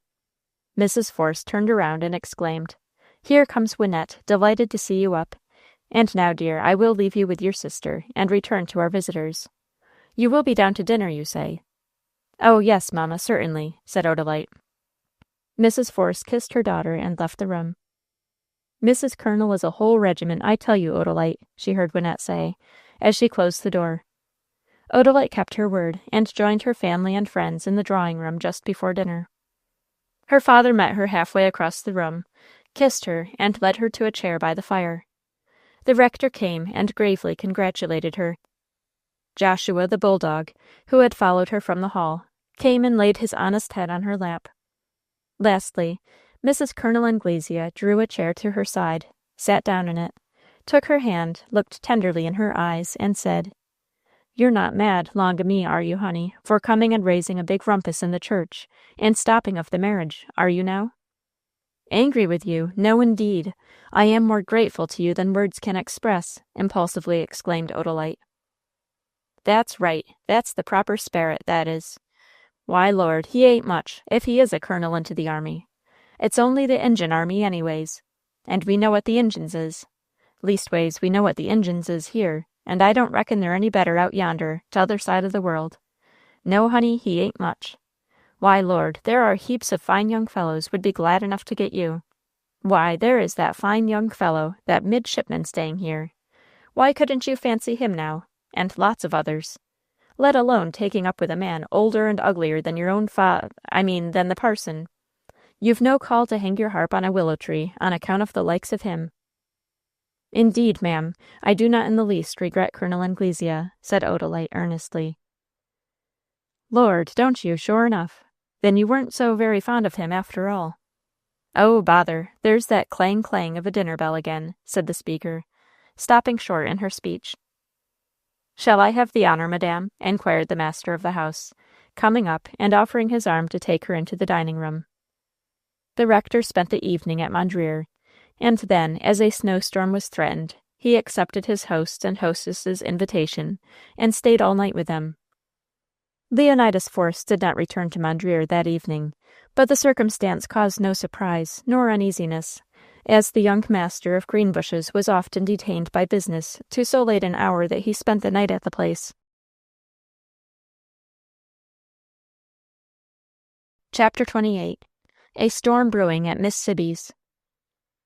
Now tell the truth and shame the devil, Roland Bayard. Where have you been for the last 24 hours? Inquired Miss Sibby, on the afternoon of the same day that witnessed the rector's visit to Mondreer.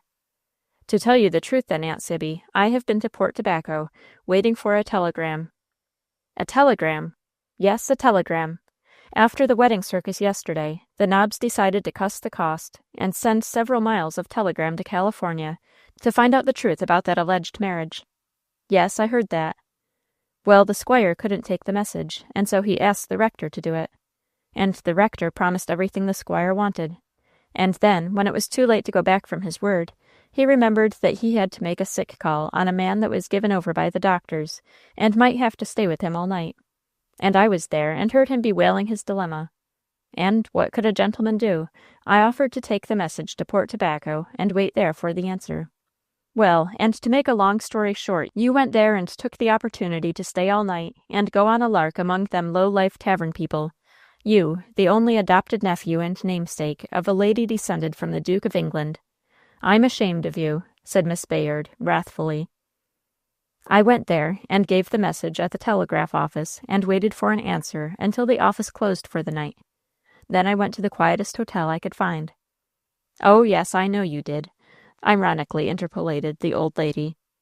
And I just took a chop and a cup of coffee and went to bed, continued the youth, without noticing the interruption. And the first thing the next morning I went to the office and waited until it was opened. And the first telegram that came clicking over the wires was the one I waited for. And as soon as ever I got it, I only waited to swallow a cup of coffee and a roll, mounted my horse, and hurried back to the rectory. And as soon as I gave his reverence the telegram, I set off here. And I have been that anxious about you, whimpered the old lady. And now, tell me, did you know anything about that woman, a being of that foreigner's wife, when you fetched her here to my house? Yes, auntie, I knew it. And why didn't you tell me?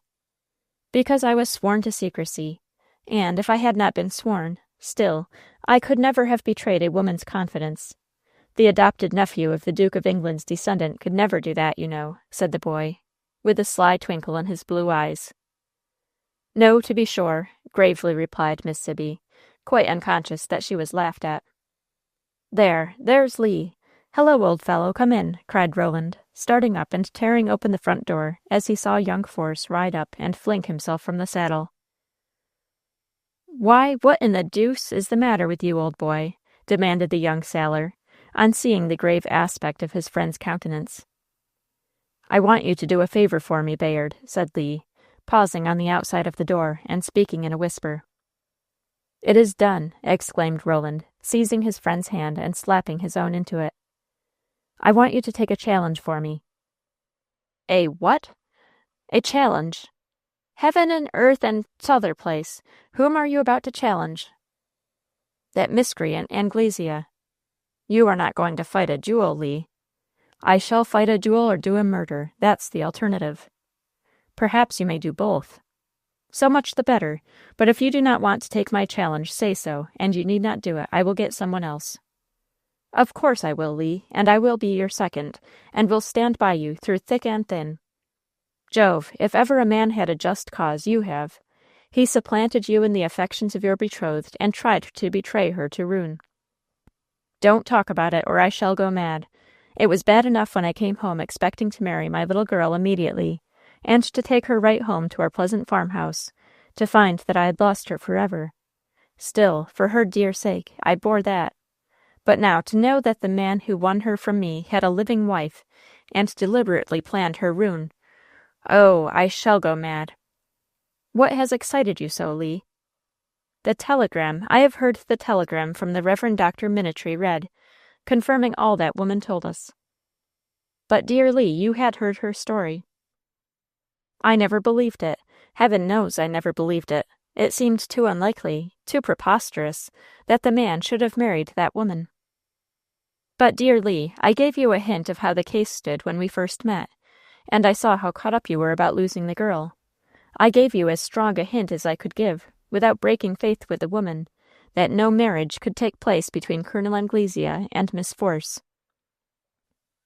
Oh, you told me, in a mysterious, oracular sort of way, that something would be sure to happen to prevent the marriage, and when I doubted, you pledged your honor that there would be an arrest of the proceedings.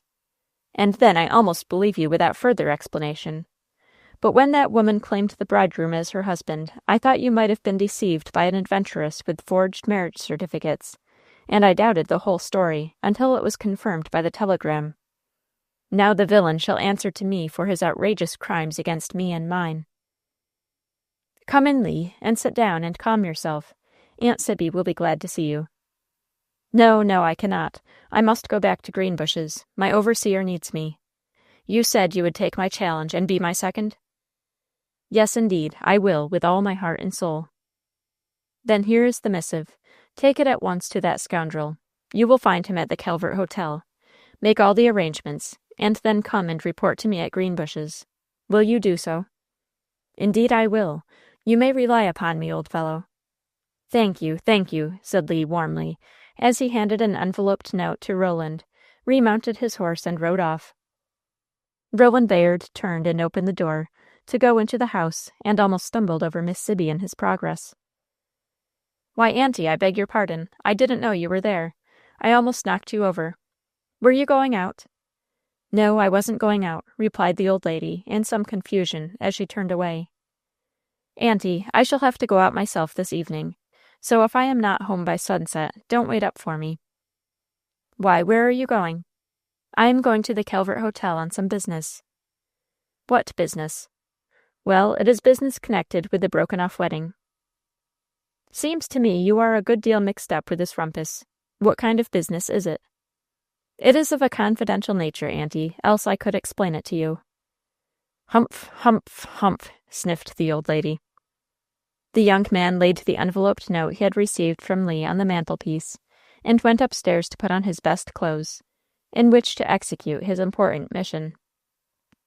Miss Sibby went and took the note in her hand, looked at it wistfully, then laid it down, and took her spectacles out of her pocket, wiped them, and put them on her nose.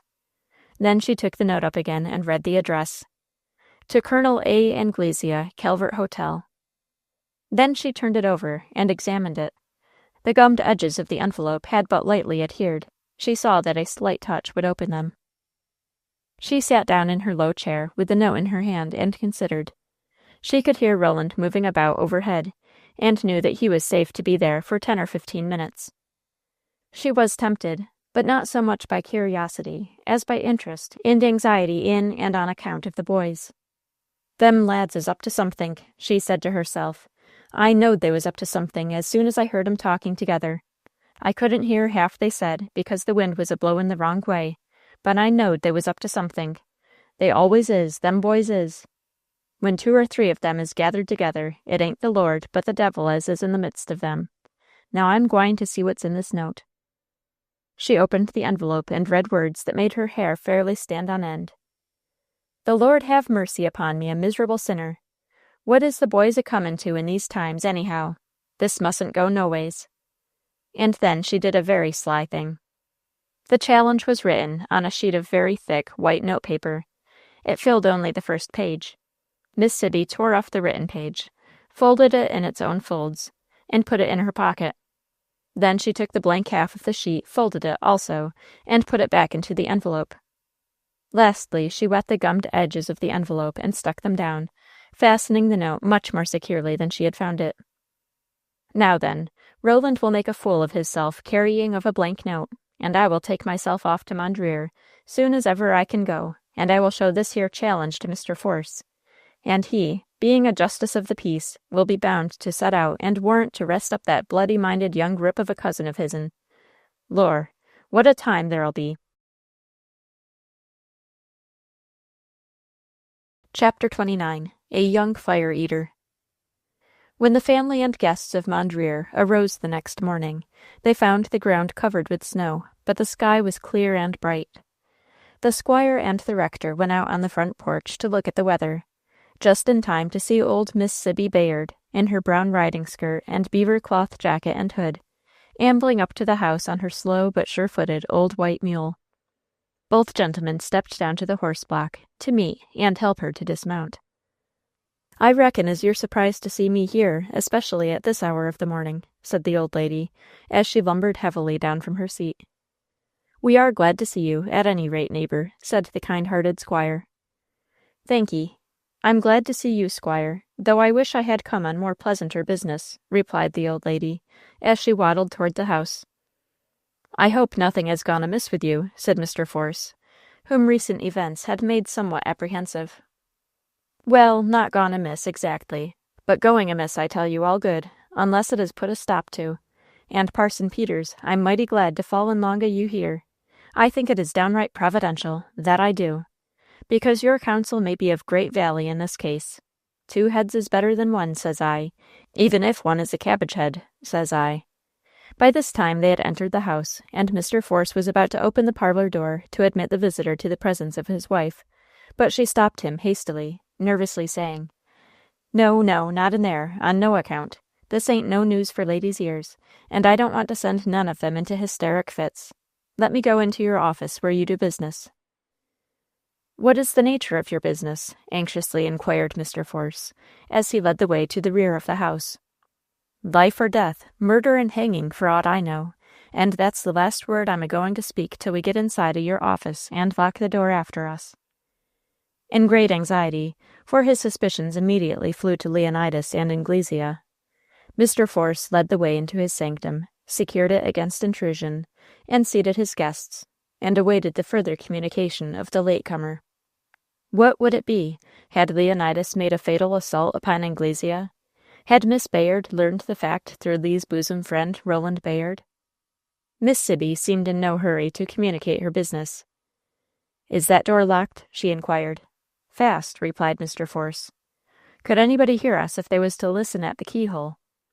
"No one about the house would be guilty of such an impropriety." "I don't know that." Mr. Force got up, took an overcoat from a hook on the wall, and hung it against the door.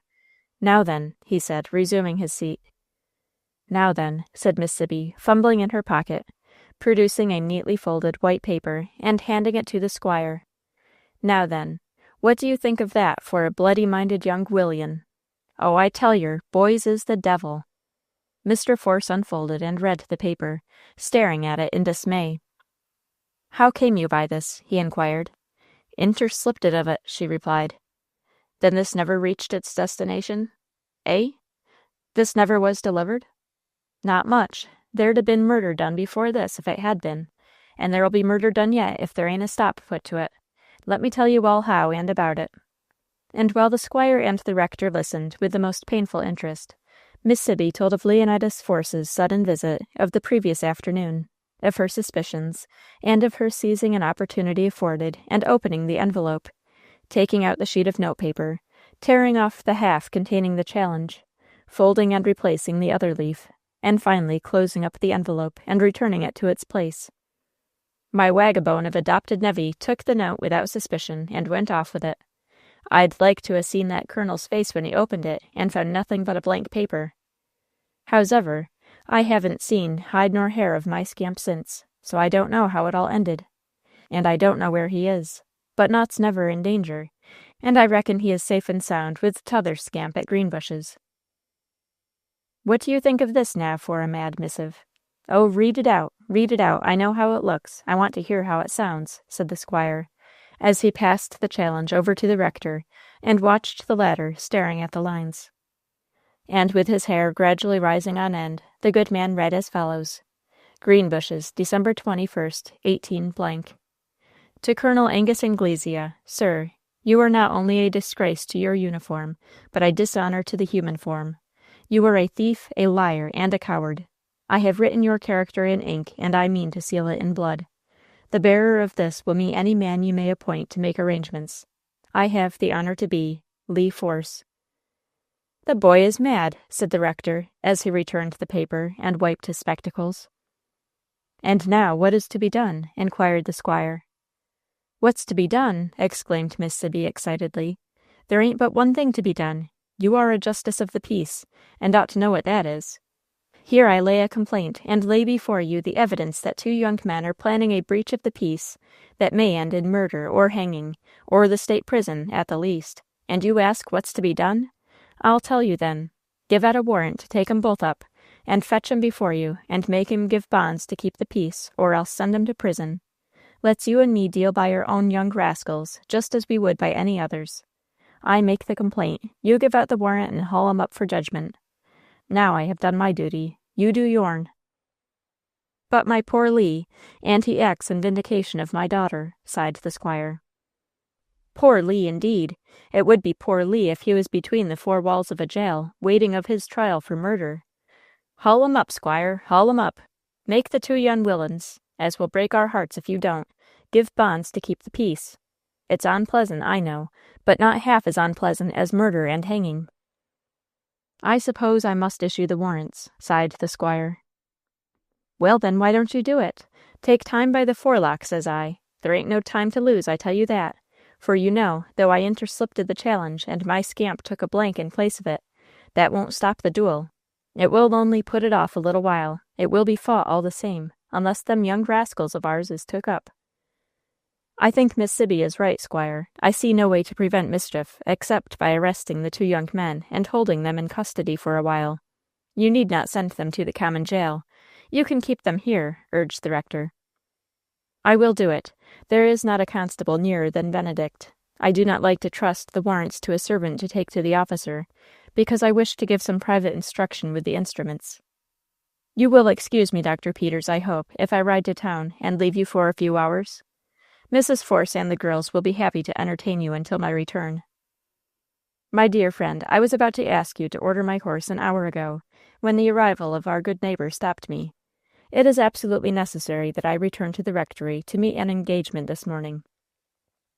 Then we will ride together as far as our roads go in the same direction. Mr. Force rang a bell, which was answered by the entrance of Jake. Saddle the rector's horse. Also saddle Samson for me, and the brown horse for yourself. Bring them around to the side block.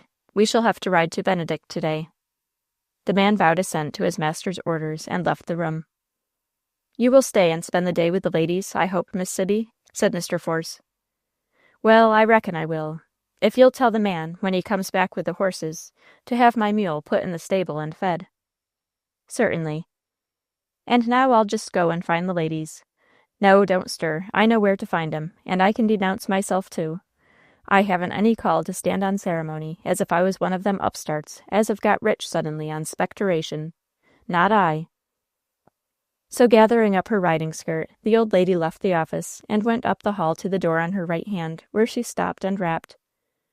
Come in, the gentle voice of Elfrida Force responded. And Miss Sibby opened the door and entered the room, to be received with acclamation by Wynette, Elva, and Mrs. Anglesea, all of whom were present. Meanwhile, Mr. Force, seated at his desk in his office, with Dr. Peters by his side, filled out 2 blank warrants for the arrest of Leonidas Force, of Greenbushes, and Roland Bayard, of Forest Rest. By the time he had completed them, Jake appeared and announced that the horses were at the door. Very well, we shall be ready in a few minutes. Go and tell someone to take Miss Sibby Bayard's mule to the stable. I done put that beast up and fed it more'n an hour ago, saw. I knowed Miss Sibby was going to stay all day, 'cause she allers does, so I tended to her animal right off. Quite right, bring me my riding boots.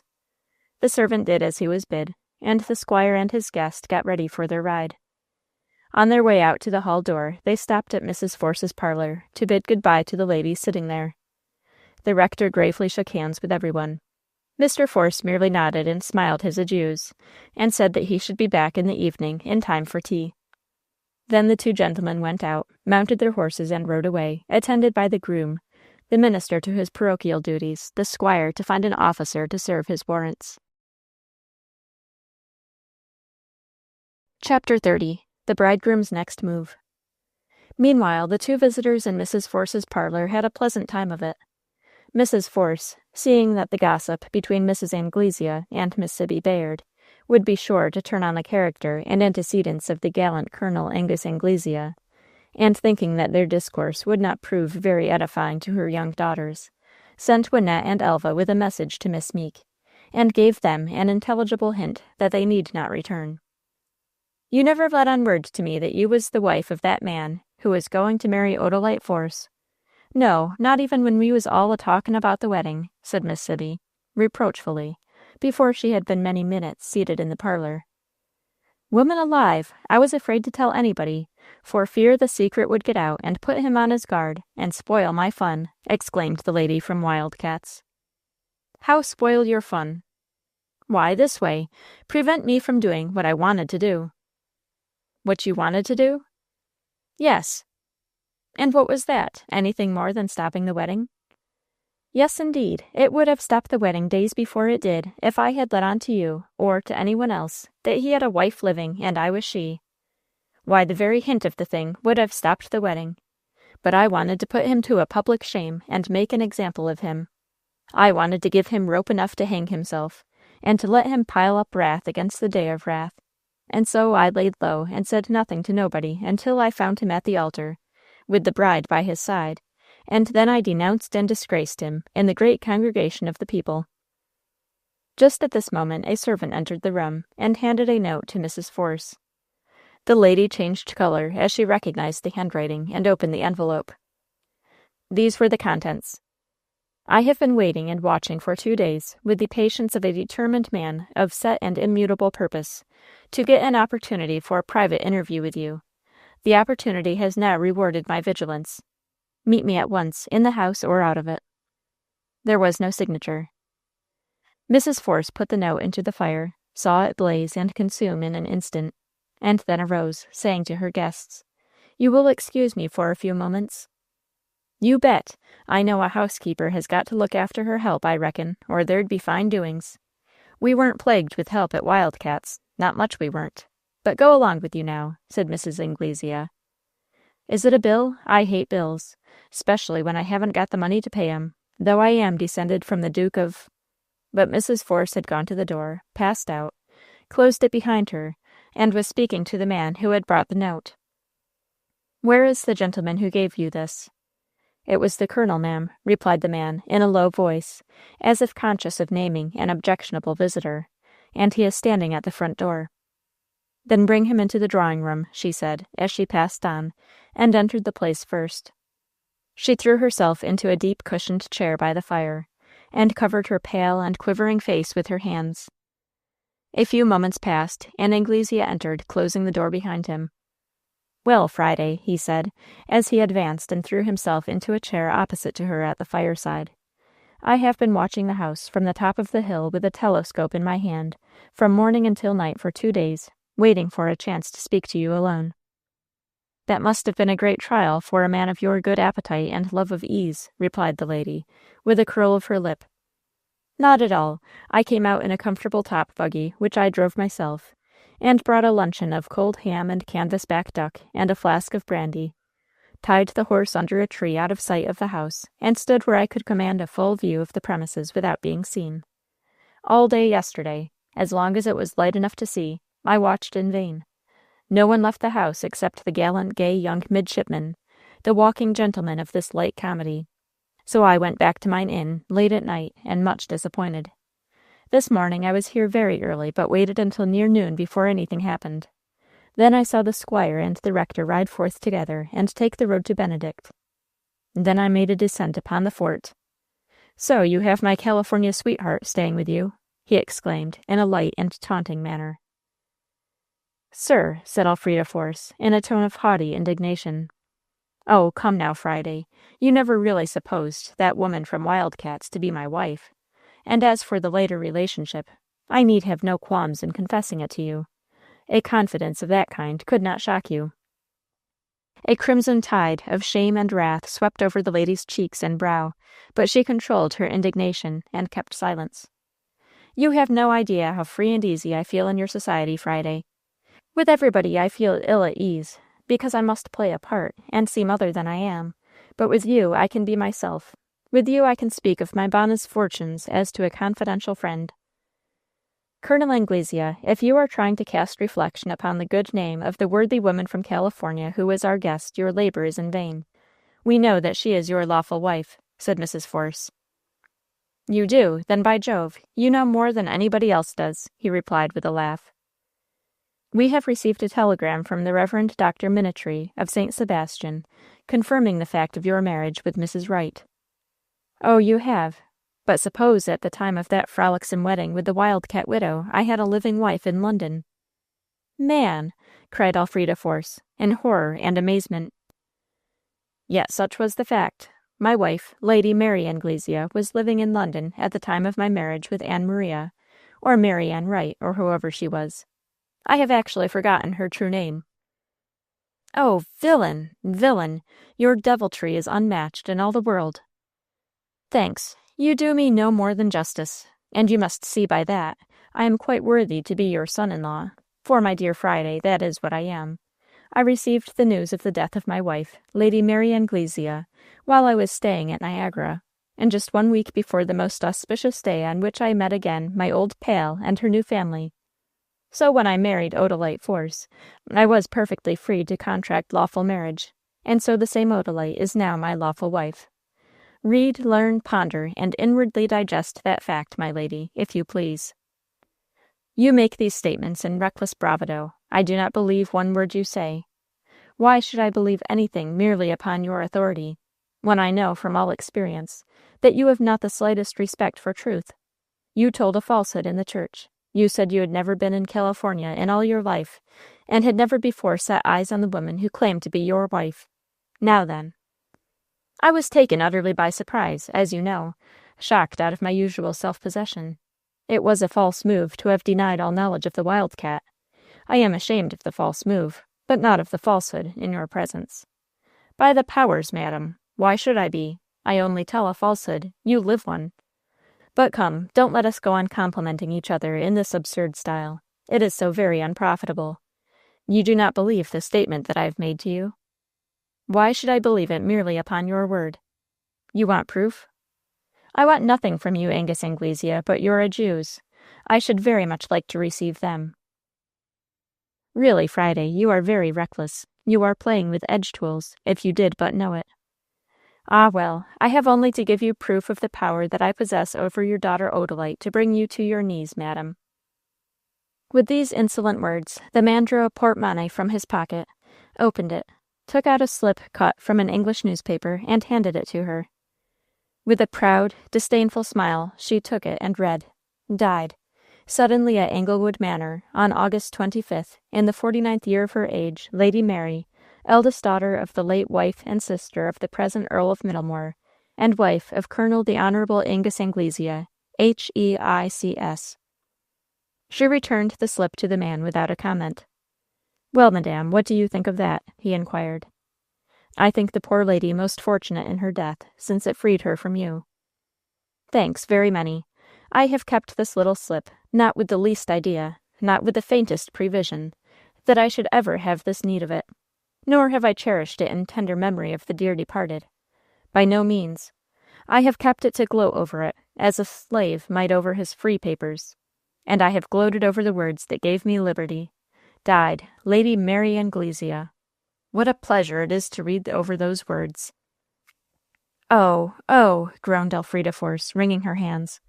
"I think the worst punishment in hell must be the society of devils." 10,000 thanks if that compliment is intended for me. It seems higher than my merits, but it shall be the aspiration of my life to live up to it," said the colonel, with a very low bow. "Why have you demanded this interview with me? Why have you come here to torment me?" demanded the lady, wringing her hands. "First of all, to show you, and to prove to you, the true relations in which I stand to your daughter." "And of what avail will that be to you? You cannot claim our daughter as your wife without an open confession of having married the widow Wright during the lifetime of your first wife, and thereby exposing yourself to prosecution for more than one crime, the least of which would send you to state prison, for bigamy, for forgery, for robbery. And do you think your California victim is of a temper and disposition to spare you, when she finds out that she has been so criminally deceived, when she knows that you are not her husband? No, she will prosecute you to the utmost extent of the law, and even if it were possible to suppose that she could forgive your black villainy, forget her own deep wrongs, and forego vengeance, do you suppose it possible that Abel Force would ever be brought to recognize your claim to his daughter? Never, you may depend on it. He will repudiate your claim as the most shameful insult to his family. He will protect his daughter against you with his life. If needful, he will seek a dissolution of this merely nominal ceremony of marriage in the proper courts of law. Why, Abel Force would see his daughter in her grave before he would see her sacrificed to a man publicly disgraced as you have been." "Quite so. I perfectly understand that. The situation would be exceedingly awkward in any light. So, my lady, I am not so mad as to come here to claim immediate possession of my wife. I came, as I said, to prove to you that I have a legal claim upon her, that I am her lawfully wedded husband, that she is my lawful wife. All this seems tautological, vainly repetitive, but then, repetitions are really necessary to make an impression on some people, on yourself as a matter of detail." "Be as brief as possible, if you please," said the lady, much relieved by what he had just told her of his non-intention to put in any present claim to the possession of Odalite. "I will. I shall leave this part of the country in a few hours, and depart for England within a few days. I really think it is the best course for me to pursue at present." "I really think it is," put in the lady. "Thanks. You really deserve my forbearance, and I shall spare you for the present, upon certain conditions. If these conditions be fulfilled, you are safe. If they be not, you are lost." "Let me hear them. I am not at all sure that I shall not prefer to be lost," said the lady, whose spirits had risen under the prospect of her enemy's retreat from the neighborhood. "Listen, then. I entrust you with the custody of my wife. You must always bear in mind that she belongs to me, and belongs to me until death, no less, shall free her.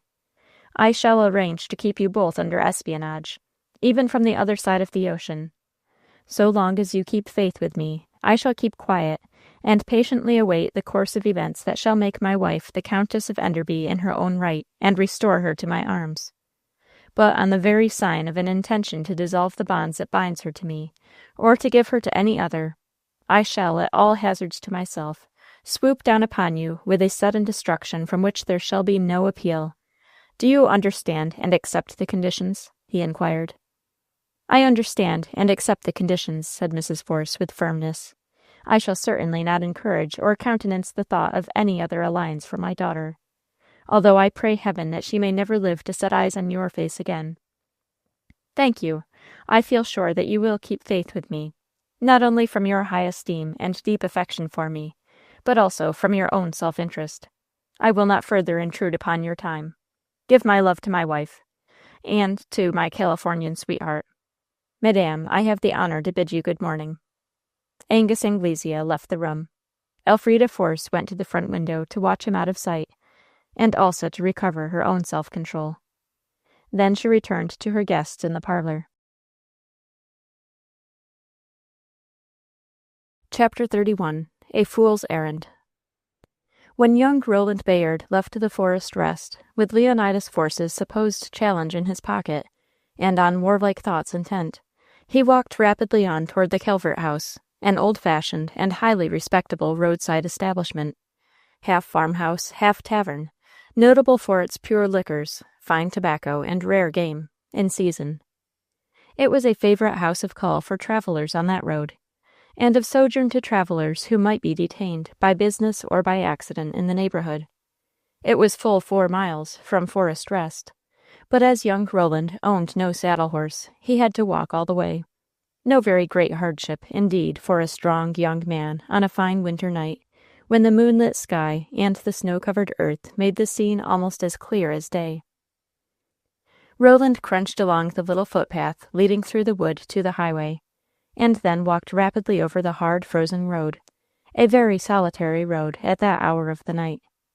High woods flanked it on either side, opening occasionally, now on the right and now on the left, to show some farmhouse with its barns, fields, gardens, and orchards. It was still early in the winter evening when he reached the Calvert. It was a very quiet-looking place, a 2-story double-brick house, rough cast with white stucco, and having 4 dormer windows in the front roof, 9 long windows in the upper floor, and 8 on the lower. That is, 4 on each side of the entrance door. On the right-hand side was the public parlor. On the left-hand side, the bar. A buggy and 2 saddle horses before the door were the only signs of business about the place. Roland went into the bar and inquired if Colonel Anglesea was in the house. "No, he has not been in since morning," was the answer. "When is he expected?" inquired Roland. "Don't know. He said he might not return tonight." Roland borrowed a newspaper and sat down to while away a tedious evening. People came in and went out, but as early as 10 o'clock the bar-room was nearly deserted. "Do you think the Colonel will be likely to return during the night, after the house is closed, for instance?" inquired Roland. "Don't know at all, but even if he should come in after we have shut up, there'll be somebody to let him in. Is the Colonel a friend of yours?" "Do you want to insult me?" demanded young Roland, firing up. "Oh, no, not at all. No offense. I only asked because you seemed so anxious to see him," mildly pleaded the bartender. "One may be anxious to see a fellow from other motives than friendship," said Roland sulkily. "So they may," conceded the barkeeper.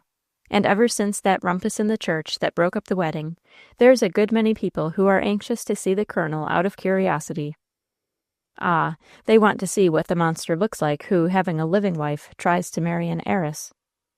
Yes, and I reckon that is why the Colonel keeps pretty much out of the way. He came here the afternoon of the wedding day, before we had heard of the fuss at the church, and though we wondered much to see the bridegroom here alone, we couldn't ask any questions. He engaged a room, and then hired a horse and buggy and went off. He hadn't been gone an hour before people began to come in and talk of the broken-up wedding. We took in a great deal of money all the afternoon on account of people gathering here to talk and to hear about the affair. And toward night comes a cart from Mondreer, loaded with all the Colonel's trunks, pistol cases, hat boxes, fowling pieces, and what not. They were all taken up to his room, but the Colonel did not come in until near midnight, and he went away again this morning before sunrise, leaving word that he might not be back tonight. Well, it is 10:30, and he has not returned. I am waiting to see him on very important business, so I think I must take a bed here and see my gentleman in the morning," Roland decided. "All right," the barkeeper replied, and he rang a bell that brought a negro waiter to the counter. "Show this gentleman into the front room over the parlor, and make him comfortable. Would you like a fire, sir?" "Fire? No, of course not. Thank you, all the same," laughed Roland, as he followed the negro man upstairs to the room assigned him. Roland was wholesomely tired, for he had been traveling on horseback or on foot for nearly 48 hours. Nevertheless, he waited up until he heard the house closed for the night. Then, when all the calling up and down stairs, the walking back and forth along the passages, the banging of doors and the clattering down of windows had ceased, and the lights were out and the premises were dark and quiet, Roland went to bed and went to sleep. He slept the sound, deep, dreamless sleep of youth, health, and fatigue. It was quite late in the morning when he awoke. The sun was gleaming in golden needles through the interstices of his window shutters. For a moment he did not know where he was, or how he had come into the strange room. In another instant he recollected himself and his errand. He jumped out of bed and threw open the window shutters. It was very cold, and there was no fire, and the water on the washstand had a thin layer of ice over it. But Roland did not ring for a waiter to bring either fuel or hot water, for he was inured to hardships and accustomed to waiting on himself. He broke the ice in his ewer, washed his face and hands, wiped and rubbed them with a coarse crash towel until they shone and glowed, then put on his clothes, and hurried downstairs and into the bar. There was no one in it at that hour but the bartender and a Negro boy. "Good morning," said the former. "You are late this morning. Fatigued and overslept yourself, perhaps." "Yes. Did Colonel Anglesea return last night?" "He did. He came in about an hour after the house was closed. Pete opened the door for him." "And where is he now? Can I see him at once, do you think?" eagerly inquired Roland. "I don't suppose you can see him at once, for heaven only knows where he is. He took breakfast at sunrise, and went off in a buggy, saying that he should not return tonight." "Oh!" exclaimed Roland with a perfect howl of disappointment. "And he has gone?" "Yes, gone." "Where? Where?" "He did not say, so we do not know." "When will he be back?" "He said that he should not return tonight. Further than that, we do not know." "Oh, why did you not have me called? Why did you not detain him and send for me?" demanded Roland, in the tone of a deeply injured individual.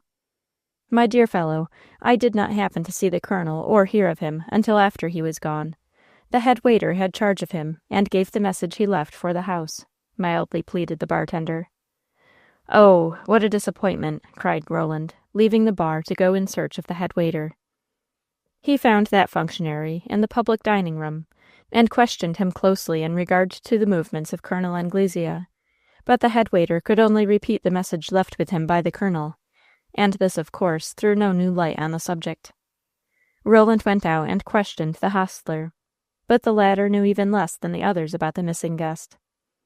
Finally Roland, in spite of his disappointment and anxiety, feeling the keen hunger of a healthy youth, went in and sat down and ate a very hearty breakfast. Then he paid his bill and left the Calvert, leaving everyone, from the host to Boots, wondering what on earth the young man could have wanted with the colonel, to have kept him waiting all night for him. But finally someone remembered that Mr. Roland Bayard was mate of the ship which had brought the colonel's forsaken wife, his first wife, as they called her, from California to Maryland, and that the same Mr. Roland Bayard had escorted the lady to the neighborhood, and had even introduced her to his own aunt, the good Miss Sibby Bayard, who had entertained the stranger without knowing who she really was, or what the nature of her business in the neighborhood might be. Therefore, the gossips and wiseacres of the Calvert decided that young Roland Bayard must be a messenger from his first wife. Roland, meanwhile, unmindful of the discussion he had left behind him, sturdily strode on his way over the frozen highroad, under the winter sky, toward Greenbushes, to report to Leonidas Force. Greenbushes was full 5 miles from Calvert's, so he walked on. Chapter 32. Preparing for Fate. Leonidas Force, after leaving Forest Rest, put spurs to his horse and galloped all the way to Greenbushes, only pausing when it became necessary to open a gate that crossed the road, by which chance the hard-pressed steed got a moment in which to recover his wind. When he reached Greenbushes, he sprang from his saddle, threw the bridle to a boy who came up to take the horse, and hurried into the house. His colored housekeeper came to ask him if he was going to stay home all night, or to return to Mondreer, so that she might know whether she was to get supper and to make a fire in his bedroom. Lee told her that he should stay at home all night. The woman went away to attend to his comforts. Lee opened the door of that little oak-paneled parlor on the right of the hall of entrance, where there was always a fire kept alive for the master, and a round table covered with account books, piles of paper, bundles of pens, and bottles of ink. Lee threw off his riding coat, hat, and gloves, drew off his boots, thrust his feet into slippers, and dropped into the large leather armchair before the table, and laid his head upon his folded arms on its top. Lee was not the least of a coward. He knew no fear. Yet he fully realized the awful gravity of the situation in which he had voluntarily placed himself. His Christian conscience began to trouble him. "Thou shalt not kill," it whispered to him. He tried not to hear it. "The dastardly villain ought to be punished," he said to himself. "My uncle cannot call the beast out. He is a justice of the peace. He is a vestryman in the church. He is a husband and a father. He cannot fight the monster, and he has no son to act for him. I am his nearest male relative, and I have no ties to bind me and keep me from doing a man's part in this matter. It seems my duty. I do not want to kill the wretch, though he deserves to die. I do not want to kill him. I think I would far rather he killed me. But I cannot help it. I must call him out, and he must take the risk. I must avenge Odalite. His conscience again spoke. Vengeance is mine, and I will repay, saith the Lord. Luke, an old servant attached to the plantation, came in and laid fresh logs on the fire, and then went out again. But Lee, absorbed in his argument with his own conscience, never noticed the man's entrance or his exit. The die is cast now, he said in conclusion, and I must abide the issue. The challenge is sent. The scoundrel is a soldier, and he will accept it. I must meet him, and if I kill him, I must take the consequences in this world and in the next. Martha, the housekeeper, came in with a large tray on which she had arranged her master's supper. She set it down on a side table while she removed the books and stationery from the center table and spread a white cloth over it. Then she set out his supper and said, "Do, please, young marster, try to eat somefin. That racket at the church seems to have upset yer, so that yer look downright ill." Lee was feverish and thirsty, and he drank cup after cup of tea, nearly as fast as the housekeeper could pour it out. But he could not eat a morsel.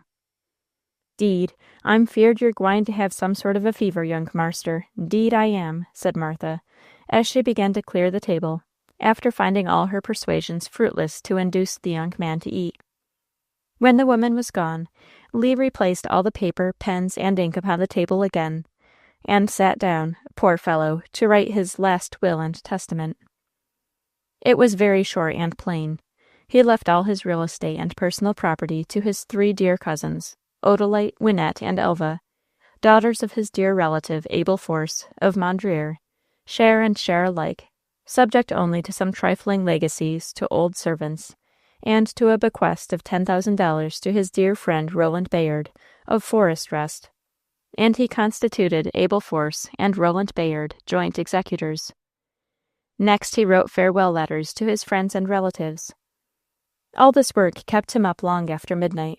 When it was finished, he gathered all the documents together and took them with him up to his bedroom, and locked them in the upper drawers of his bureau.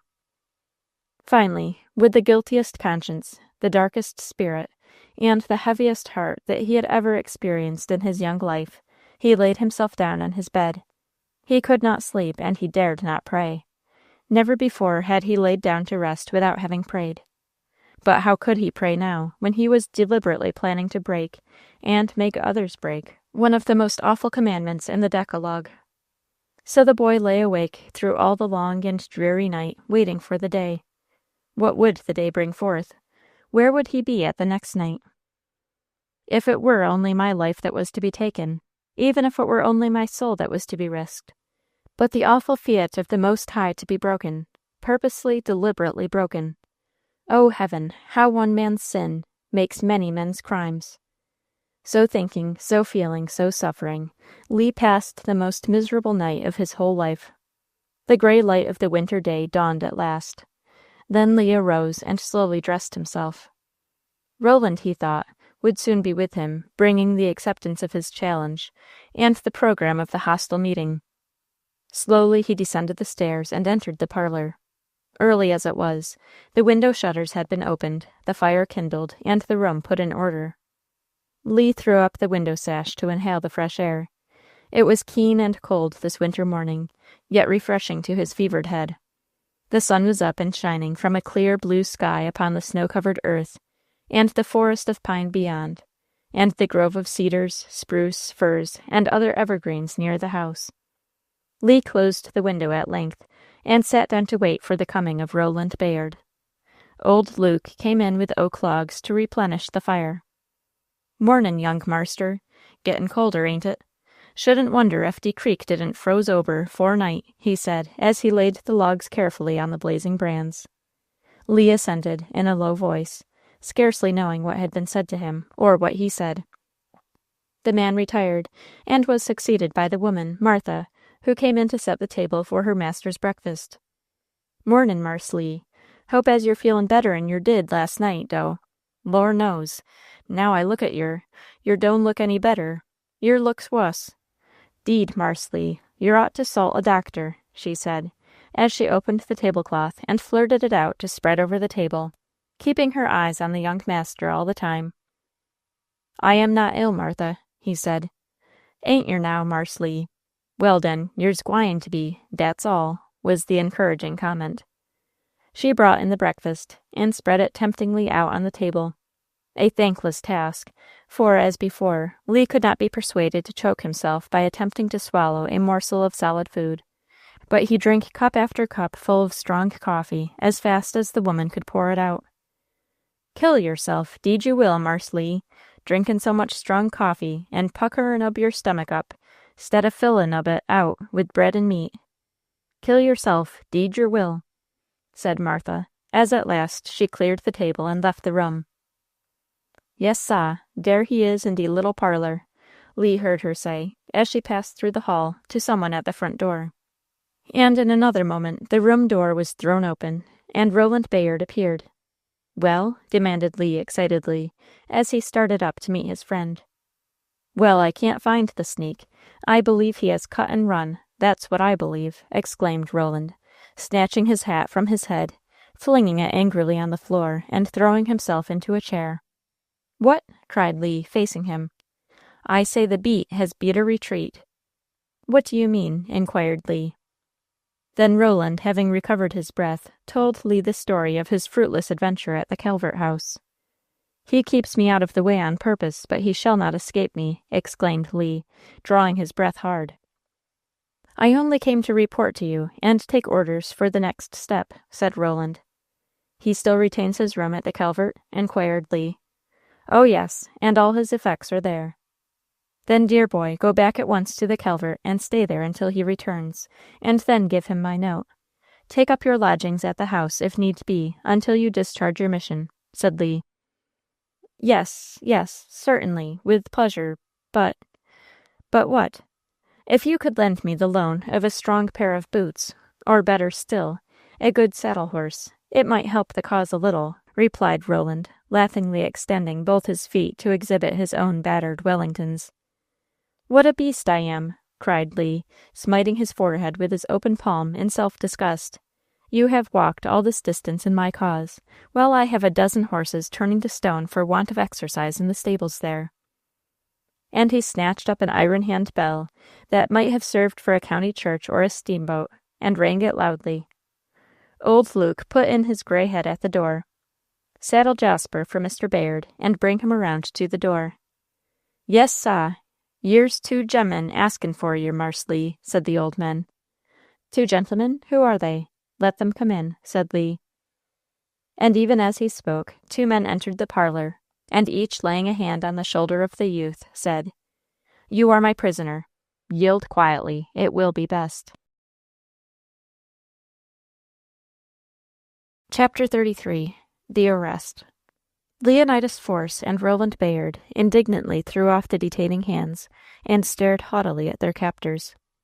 "Take it easy, young gentlemen, and you shall be treated as such," said old Tom Bowen, a grave, gray-haired, most respectable old man, an elder in the church and county constable for many years.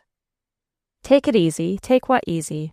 If it were not for your age and piety, I should think you were drunk or crazy, Mr. Bowen. What is the meaning of all this, anyhow?" demanded Leonidas.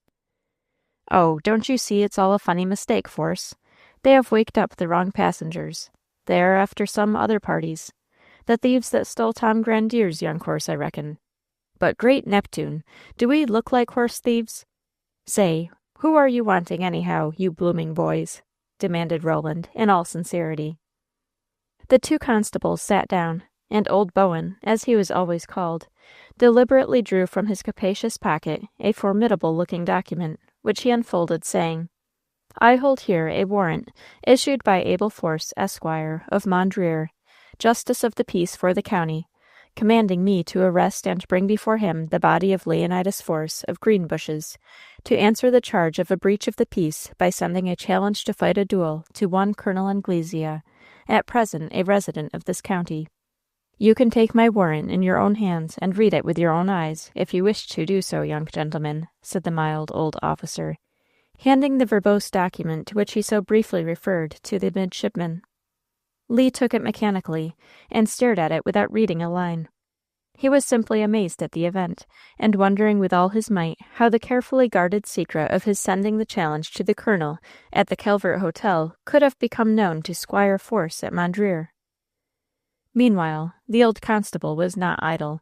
He drew from that deep receptacle, his riding-coat pocket, a second document, which he unfolded and handed to Roland Bayard, saying, "There, sir, is a warrant for your arrest upon very much the same sort of charge.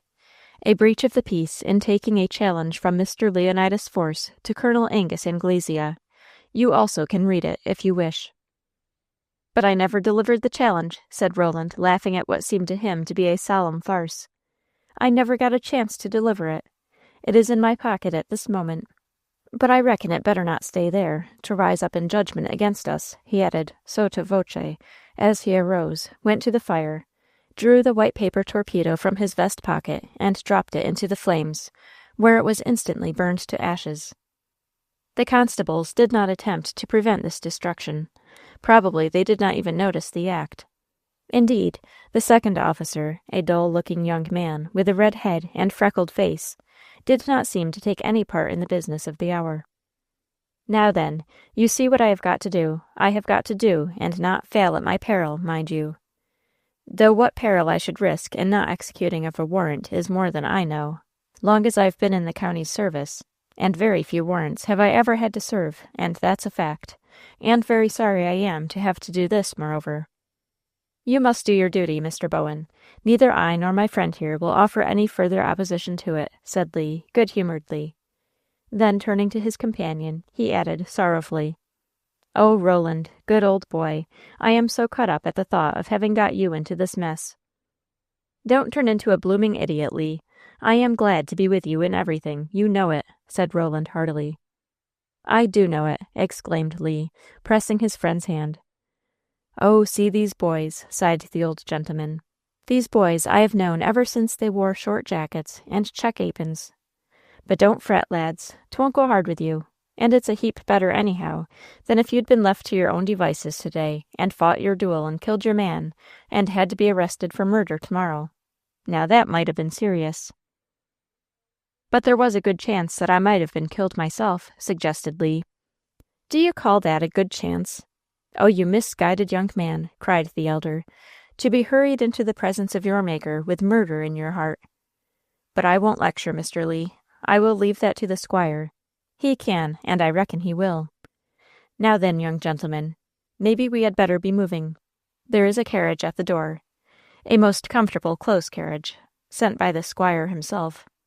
Ah, he had a care for you both, the good squire had. 'Do your necessary duty as kindly as you can, Bowen,' says he to me. He says, after he had put the papers in my hands, with his own, and explained what I was to do. And I answered, 'Squire, do you think being county constable for nigh on to 50 years has made a brute beast of old Tom Bowen? Do you suppose that I could handle harsh the 2 lads I've knowed since they wore check aprons? The one lad is growed up in your house, and the other lad as I helped to rescue myself when the schooner Bluebird was wrecked on the shore? But there, it's no use talking. People say I'm getting too old for my office. Well, let 'em. I mean to hold on to it as long as I can read a warrant or ride a horse, if only to prevent someone taking my place who will be hard on skipple-scapple young uns like you. Mr. Bowen, you have had a long ride. Won't you take some home-brewed beer and bread and cheese before you go?" inquired Lee. The dull young man of the red head and freckled face looked up expectantly, but the old constable shook his head and answered solemnly, "No, Mr. Leonidas, not when on duty. No, sir, if I did, there'd be some who would say I was taking a bribe." The dull young man of the red head and freckled face dropped his head and looked disappointed. Leonidas and Roland had by this time put on their overcoats, drawn on their gloves, and taken up their hats. They now said that they were ready to go. "Come, Bill, have you gone to sleep there?" inquired the old man of his dull comrade. The latter got up slowly from his seat, and the little party left the room. Luke was in the hall and opened the outer door. "We are going out on business, Luke, and I shall not be home before night," said Lee. The old servant bowed. without the least suspicion of what the nature of that business could be. The party left the house, entered the carriage, the young officer mounting the box, and the elder riding inside with the young men, and they took the road to Mondreer, the same pleasant road through the pine woods and across Chinkapin Creek Bridge that Lee and his cousins had so often traveled on foot, or horseback, or in a carriage. It was but half an hour's ride, and at the end of that time they drew up before the door of Mondreer. Old Bowen alighted first. Leonidas and Roland followed. "You drive the carriage round to the stable and keep it there for us to go back to town in," said the old officer to the younger one, who was on the box. "And keep a still tongue in your head, mind you," he added in a whisper to his subordinate, who nodded and drove off toward the stables.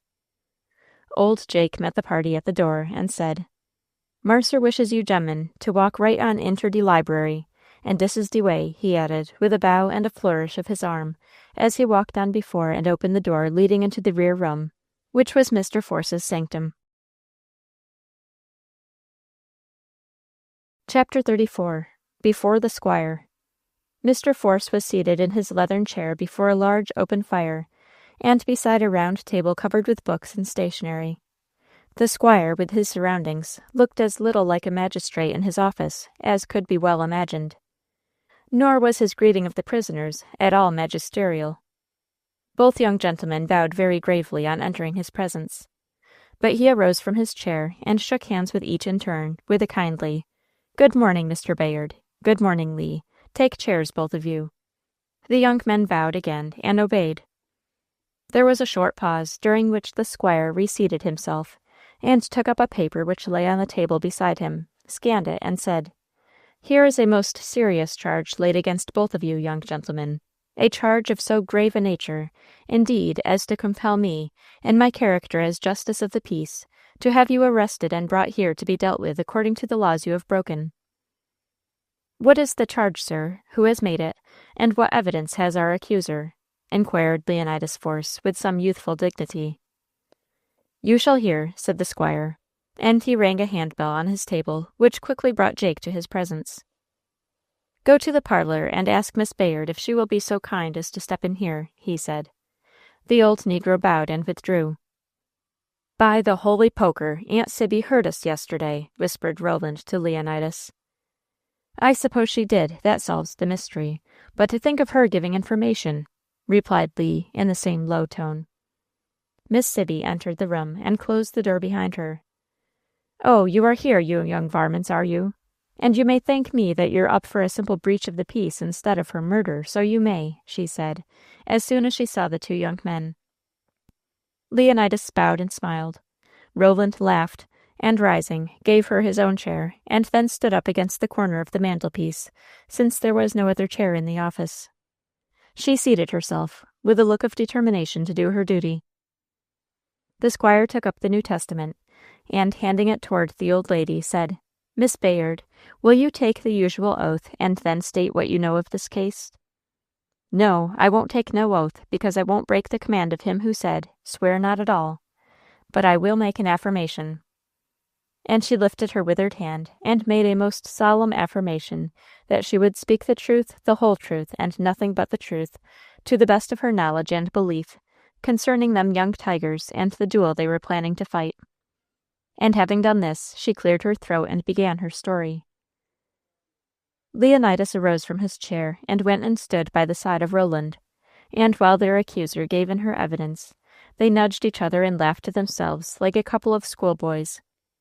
"Well, squire, it was yesterday afternoon, and me and Roland was in the house together, for he had just come home from Port Tobacco after going to send that telegram to that parson way out yonder, and waiting to get an answer about the marriage out there.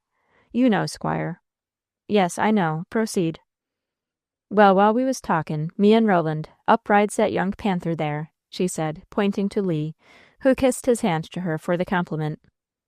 "And my scamp, him there," pointing to Roland, who bowed and smiled, saw the horse and rider through the window, and rushed out to meet the visitor, and shut the door after him. But he didn't shut it tight enough, and so it came ajar, and the draught come through on my back and chilled me, and I'm so subject to lumbago that I can't stand a draught on my back. You know, squire." Mr. Force merely nodded, and the witness continued. So I ups and goes to call them boys in out in the cold, and to shut the door.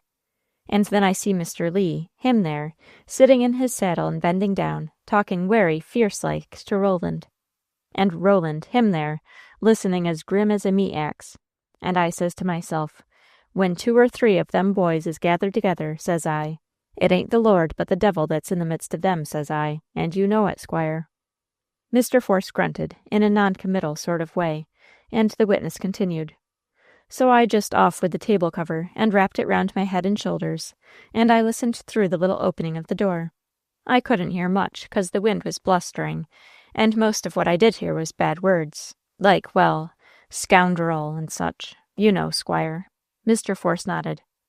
But at last I heard something as pretty nigh made my hair rise right up and lift the table cover off'n my head, and it certainly did make ice water trickle all down my backbone, and this is what I heard. To fight a duel, or to do a murder. Yes, Squire, that was what them 2 young hyenas was a-plannin', them 2 there, standing by the mantelpiece. The 2 young men bowed to the compliment, and the witness went on. Them was the only connected words I heard, and I heard them, 'cause they was said in such a grim, gritty way, there was no preventing me from hearing of 'em. But still, I made out as Roland, him there, a-grinnin' like a tomfool, was to carry a challenge from Leonidas Force, him there, a-winkin' like a magpie as he just hit a thimble, to Colonel Anglesea at the Calvert House. And then Mr. Leonidas rode away, and Roland ran into the house so sudden he almost tumbled over me. Yes, you did, you young rhinoceros, she added, shaking her finger at Roland, who dropped his eyes and smote his breast in mock penitence. Well, Squire, you may be sure as I never let on to my young gentleman as I knowed anything about what he was up to. It wouldn't have done no good, you see. But I watched him. He carried a folded paper in his hand, like a letter, and he put it on the mantelpiece and went upstairs, a-saying as he was going out that I mustn't wait tea for him, and he mightn't be home till late. And soon's ever he was gone, I ups and takes that letter. The hungle-up was stuck together werry slight, and I opened it easy, without tearing, and took out the sheet of note-paper and read it. Lord, if all my skin didn't go into goose-flesh, of all the bloody-minded, murderous notes as ever was wrote, but you saw it, Squire, you know. Yes, said Mr. Force, taking up a little piece of folded paper and holding it in readiness. Why, she intercepted the challenge. I remember I thought the letter felt rather thin when I took it from the mantelpiece, but I had not the faintest suspicion that it had been tampered with, and never gave the matter a second thought. Yet she had intercepted the challenge, said Roland, in a low tone. But Miss Sibby overheard him and answered, Yes, you young tiger, I did interslip it. And if I hadn't interslipped it, there'd have been murder done, and the constable would have slipped a pair of handcuffs on your wrists by this time, and both of you in jail for murder. Yes, I mean you 2 young wolves in sheep's clothing, a-standing up by the mantelpiece there and a-grinning like apes. She'll exhaust the menagerie on us presently, said Lee. Have you any more to tell us of this case? Inquired Mr. Force. Well, not much, Squire. I tore off the challenge neat as anything, and folded up the blank leaf in its own folds, and put it back in the hungle-up, and gummed it up, all nice as wax, and nicer, too. And then my scamp come down in his Sunday clothes, and took it up quick and put it in his pocket, and off with him, without any suspicion that he was a-carrying away a blank, and a-leaving the challenge in my hands. If you had wished to stop the duel, why hadn't you thrown the whole letter into the fire? Demanded Roland. Because, my fine young Chanticleer, you'd 'a' gone right straight off to Greenbushes and got another one writ, and took it to the colonel right off. Whereas, my letting you go on a fool's errand give me time and chance to come to the Squire and fetch the evidence along with me. And as it was too late to start that night, and I knowed you couldn't fight the duel till today no ways, I waited until this morning, and I got up and eat my breakfast by candlelight, and set off on my old mule for this place afore sunrise. And I made the complaint to the Squire here, and give him the evidence, and called on him to make out a warrant, and have you both took up and fetched here to answer for your misdeeds, and to be dealt with according to law. And he did what I required on him, which was no more than his duty, if you had been his own dear sons. And here you are, yes, you 2 there, standing agin the mantelpiece. It is bad enough, the Lord knows, says I, but it is not so bad as murder and hanging, says I, nor yet the state prison and working in chains. There, Squire, I think that is all I have got to say about this, and may the Lord have mercy on their souls. "One moment," said the squire, handing over the intercepted challenge. "Is this the written paper that you took out from the envelope directed to Colonel Anglesea, and left by Mr. Bayard on your mantelpiece?" "Why, to be sure it is," said Miss Sibby, as she took it into her hand and examined it. "That will do. Leonidas Force, come forward." Lee stepped up to the table. "Are you the writer of this challenge, directed to Colonel Anglesea and bearing your signature?" queried Mr. Force, passing over the document in question to the young man. "Yes, sir, I am the author of that challenge," said Lee, after a glance at the paper. "You have heard the charge laid against you. What have you to say in defense?" questioned the squire. "Nothing. The charge is substantially true, barring the bad names with which the witness has complimented me. I deny that I am a warmint, a wildcat, a wolf, a tiger, a panther, or a rhinoceros," said Lee, laughing.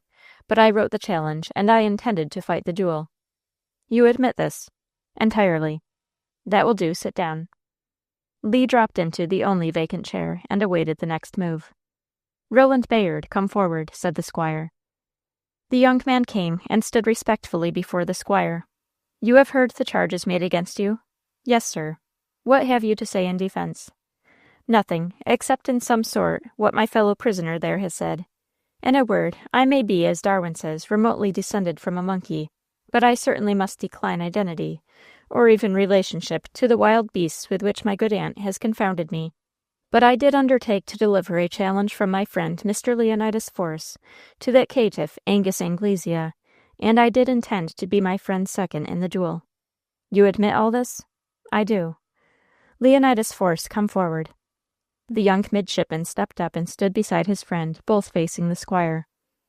And then Mr. Force began, in the most earnest and solemn manner, to speak to them of the sin and evil of dueling, of the falsehood and insanity of calling such a crime an affair of honor, when in truth it was a matter of dishonor. The very highest concern of a true man of honor is to keep the law of God, which the duelist breaks, and to keep the law of the land, which the duelist breaks. The duelist may have many motives, but honor cannot be one of them. A bully will fight a duel, upon occasion, to prove himself a man of brute courage, and kill or be killed for so low a cause. A coward will fight a duel, because he is afraid to refuse, on account of what bullies might say of him, and kill or be killed from so mean a motive. A man maddened by wrongs and raging with wrath will fight a duel to be revenged upon his adversary, to slay or to be slain, and is eager to risk his own life, in the hope of taking his enemies. But no man ever fought a duel from any motive of pure honor. There is no honor in breaking the laws of the Lord or the laws of the land, but rather dishonor. "You, Leonidas Force," said the squire, coming down from generalities to point his moral in a personality, and very gravely addressing his young relative, "you, in sending your challenge to Colonel Anglesea to meet you in the duel, were inspired by the spirit of wrath and revenge. In your fierce anger you were not alone. Many shared that madness with you. Neither you nor they could help feeling a frenzy of indignation against the perpetrator of outrageous wrongs. But though you could not help feeling this frenzy of anger, you could help sinning. You should have remembered the word of God, 'Be ye angry, but sin not. Vengeance is mine, saith the Lord.' And above all, the awful command, 'Thou shalt do no murder.' What, shall a man break these laws and call it honor? An infidel may, perhaps, but even an infidel, who denies the word of God, is amenable to the laws of the land, which equally forbid the illegal taking of human life, and even an infidel cannot fight a duel and truthfully call his crime an affair of honor. I have tried to show you the criminal insanity of dueling, and now I will ask you to consider its consequences. As a case in point, the consequences to you two young men, had you succeeded in your unlawful design to fight this duel with Anglesea. You, Lee, might have been killed. You would probably have fallen dead at the first fire, for Anglesea is a sure shot, and as vindictive as Satan, and he would have aimed at your heart. You would have dropped dead on the field. Anglesea would have promptly made his escape. But your friend here would have been arrested and held as an accessory to your murder. He would have languished many months in jail, then been brought to trial, the long and tedious trial of the present age, perhaps through many trials, appealed from court to court, perhaps after months or years of imprisonment and suspense, he might be finally acquitted, or sent to the state prison. Then, on the other hand, by the chances of war, you might, instead of being killed yourself, have killed your adversary, in which contingency, Leonidas, your fate would have been far worse. You, Lee, would have been arrested for murder, and would have been thrown into prison without bail. The same tedious imprisonment and repeated trials would have been your fate. You might have escaped the worst verdict, but you would certainly have been convicted of manslaughter and sent to the state prison, for you were the challenger, which was an aggravation of the offense. But I will dwell no longer on the probable consequences of your meditated deed. You were, no doubt, prepared to meet all the contingencies, to bear all the penalties. I will drop that part of the subject, and only revert to the first great argument against dueling, its flagrant disregard and defiance of the laws of God and man. And now, Leonidas Force, I shall require you to give bonds to the amount of $10,000 to keep the peace. Will you receive my own for that sum? Inquired the young man. Certainly, said the squire. And then, turning to the second offender, he said, Mr. Roland Bayard, I shall require you to give bonds for $1,000 to keep the peace. The Lord only knows where I'm to pick up that sum. I reckon you'll have to send me to prison in default of bail, squire. No, you needn't, squire. I'm assessed for $14,000, and so I reckon you may take me as his bail for $1,000, mayn't you? Inquired Miss Sibby, rising from her chair and leaning over the table. Certainly, replied Mr. Force. The good magistrate had so little call to exercise his office in his peaceful neighborhood that he never required the services of a clerk and did not possess one. He quickly drew up the necessary papers, had them signed and sealed, locked them in his desk, and discharged the prisoners in a very unmagisterial manner. And now, my young friends, let us forget this unpleasant scene, while you both stay and dine with us. And they stayed. Chapter 35. Young Dr. Ingle's News. Go now, young gentlemen, into Mrs. Force's sitting room, and pay your respects to the ladies there. They know nothing whatever of the affair that brought you here today, nor do I wish them to know it. You are our guests for the day. That is all, said the squire, in dismissing the youths. Then turning to the old lady, he said, I cannot express to you, Miss Bayard, the obligation I feel under for your wise and prompt action in this matter. But for you, much misery might have ensued.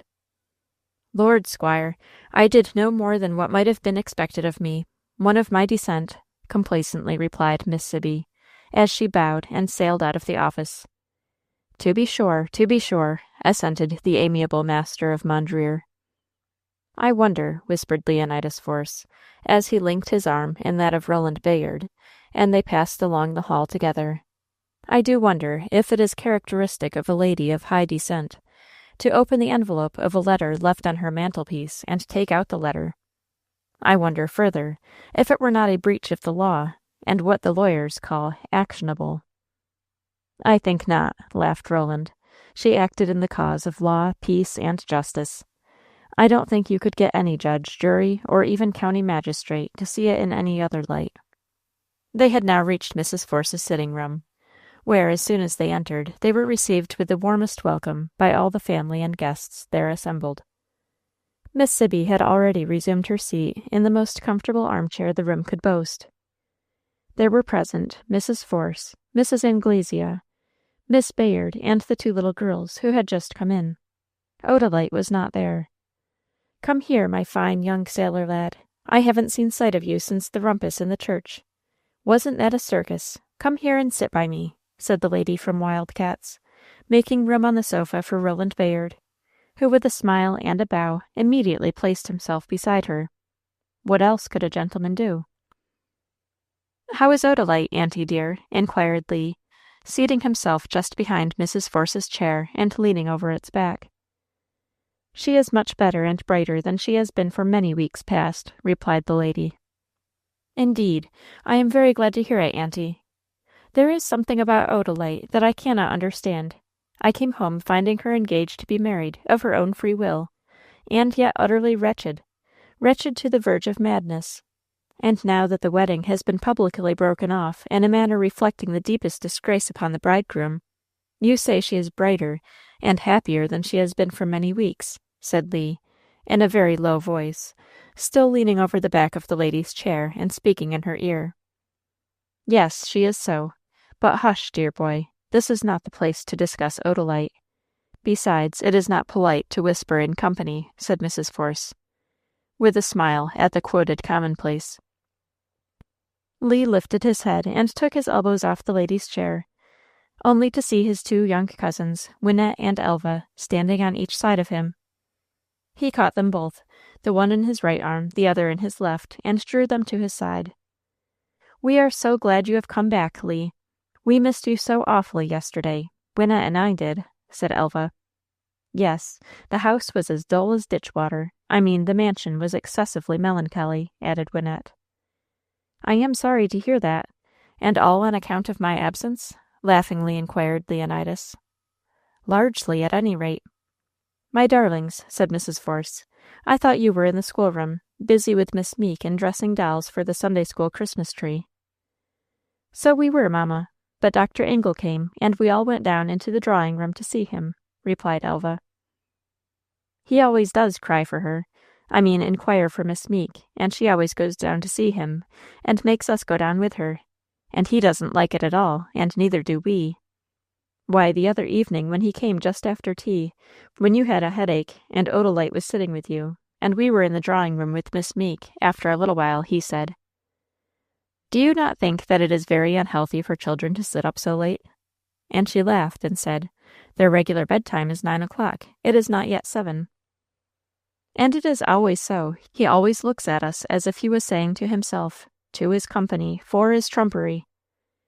But this time, thank goodness, we happened to hear Lee's voice in the hall, and we skedaddled. I mean, we left the drawing-room and came in here, Mamma dear," said Wynette. "What did Ingle talk about, or find to talk about while you two were hanging around him like a wet blanket?" inquired Lee, who often amused himself at Wynette's expense. "Oh, not much. He couldn't make love to Nat right before our 4 looking eyes. I mean, he couldn't pay his addresses to Miss Meek in our presence. Neither could he talk to Nat about old Colonel Notley's gout, or old Mrs. Gough's dropsy, like he does to Mamma. I mean, he could not discuss medical science with Miss Meek, as he might with a matronly lady, and so there wasn't much to talk about," said Wynette. "Oh, don't you remember? He said that Colonel Anglesea had gone," inquired Elva. "Gone," echoed Lee and Mrs. Force in one voice. "Oh, yes," replied Wynette. "The horrid beast has made tracks, vamoosed the ranch, absquatulated, that is to say, Colonel Anglesea, HEICS, and all the rest of it, has taken his final departure." "Thank heaven," earnestly breathed Mrs. Force. "But is it certain, Wynette?" she almost immediately inquired. "I think so. Dr. Ingle met him in traveling dress at the railway station, when he took a through ticket to Washington, and said that he was en route for New York, and meant to sail on the Scotia for Liverpool next Saturday. His trumpery was to be sent after him by tonight's express." "Thank heaven," again fervently breathed Elfrida Force. "What's all that you're talking about over there?" inquired the lady from the mines, rising from her seat on the sofa and unceremoniously joining the group around her hostess. "What's up now? I heard the name of my fine scamp mentioned just now. Has anything happened to him? Has he broken his neck, eh?" "Oh, no," sighed Wynette, in a tone of regret. "He has not broken his neck. Fate reserves that for the hangman to do. He has only left the neighborhood to return to England. But let us hope that the ship may be lost. I'm sure his presence on board will be enough to raise the demon and sink the ship." "Oh, Wynette, don't say such dreadfully wicked things. You don't mean them at all. You know you don't. Consider how many good people would be drowned if the ship should sink, and how many people would grieve all their lives after them," said little Elva. "Well, I'll take that back again. I know I do talk too much with my mouth. I mean, speak without mature consideration," said Wynette. "So my scamp has gone back to England, has he? I wonder if he will try to marry a Duke's daughter, or a Marquis's widder. He's got cheek enough for anything. I declare, I ought to follow him up to keep him out of mischief. I mean, of course, out of doing other folks' mischief. I don't care a snap of my finger how much mischief he does himself. The more the better, says I." But I ought to go for him to prevent him from preying upon other people. And I would, too, if I had money enough. 'Pon my word, I'm a great mind to go to New York and try to get a place as stewardess on one of the ocean steamers, so as to go after him. I'll think of it anyway." The conversation was interrupted by the opening of the door and the entrance of Miss Meek, followed by Dr. Ingle. There was a pretty flush on the usually pale cheeks of the young governess, and some little embarrassment in her manner, which was almost unnoticed, however, in the cordial greeting that was given to the young physician by all the family and guests in the room, and with all of whom he was acquainted, excepting only the lady from the California mines, to whom Mrs. Force duly presented him, and by whom he was received with gushing welcome. "Sit right down here on the sofa by me, doctor. I dare say you have heard a deal of reports about me, and now I'm gwine to tell you the truth about myself, so that you can get it pure and fresh from first quarters." And having found a new auditor, the lady from Wildcats began the story of her life, and talked on until the dinner was announced. That stopped her. Chapter 36. Lee and his uncle. "Come into the library with me, my dear boy. I want to have a private talk with you," said Mr. Force, some hours later in the afternoon, as he led the way into his little sanctum in the rear of the hall. The guests had all left the house. Miss Sibby had ridden off on her mule, the young doctor had ambled away on his cob, and Roland had set out to walk to Forest Rest. But when we say the guests had all gone, we except, of course, the permanent visitor, the lively lady from California.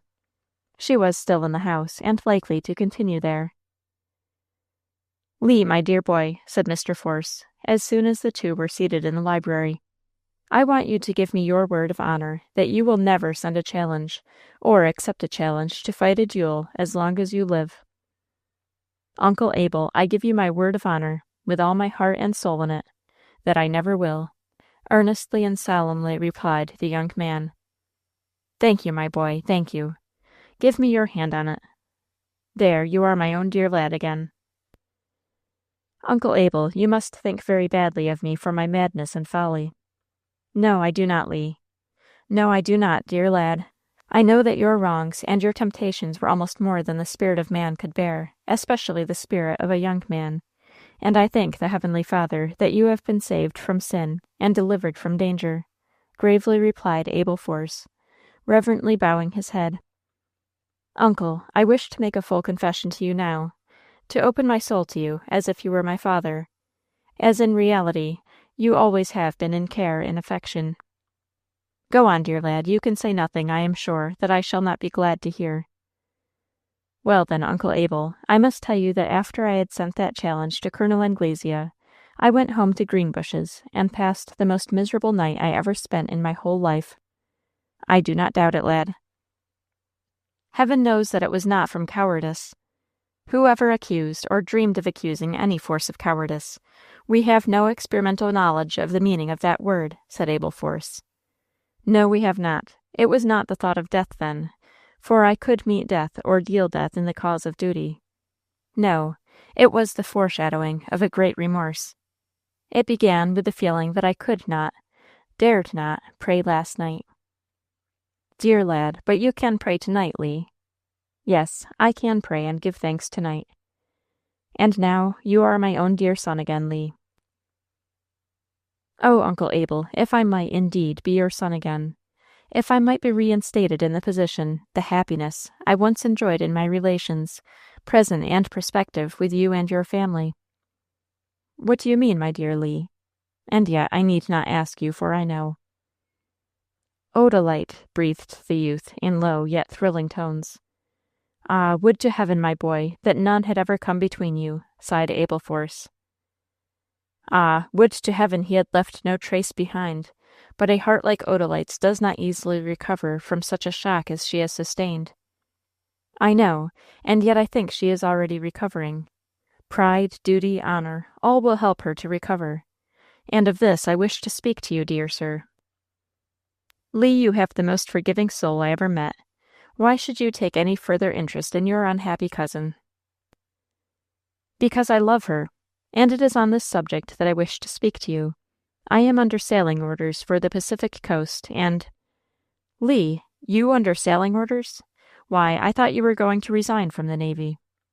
I should have resigned if I could have married Odalite, but as I could not, I did not. But even so, I thought you were now entitled to 3 years' home service. So I was, but I could not rest after I thought I had lost Odalite, and so I applied for sailing orders on the week before Odalite was to have been married. I received them 1 hour ago. They came on the evening mail. If I had happened to be at Greenbushes, I should have not got the letter so soon, for you know my mail was always sent with yours, and I have never changed the address. And when do you go, Lee? I must join my ship at New York on the 4th of January. I must leave here on the 2nd. The day after New Year's Day. That is very sudden. Yes, and I do regret it. If I had known, if I could have foreseen events, I should have carried out my first intentions and resigned from the service, instead of applying for sailing orders. But now that I have applied and have received them, I must go, much as I regret to do so. I must not seem to trifle with the department or shirk my duty. Certainly not, lad, and under present circumstances, perhaps it is best that you go. You and Odalite are young, lad, and can well afford to wait a little longer. When you return from your voyage, Lee, the disgraceful drama which has been enacted by this man Anglesea will have been forgotten. Odalite will have long recovered the shock to her spirit, and will be in a better condition to listen to a proposal from you, which it would be indiscreet, to say the least, for you to make her at present. I see that, sir. I feel it, and that reconciles me to the idea of going to sea again. The utmost favor I plead for now is that you will permit me to see Odalite, to have a private interview with her. I shall not wound her by hinting at the hope hidden in the bottom of my heart, the hope of winning her hand some day, but I wish to ask her to correspond with me during my absence, as with a trusted relation or a true brother. Do you think, sir, that there can be any objection to my making such a request of my cousin? None whatever, my dear boy. You have my fullest approval of your course, and my warmest wishes for your success. Thank you, Uncle Abel. And we will yet hope that the dream of your love and of my ambition may be fulfilled in the union of yourself and Odalite in a happy marriage, and the consolidation of Mondreer and Greenbushes in one great manner. May heaven grant it, Uncle Abel.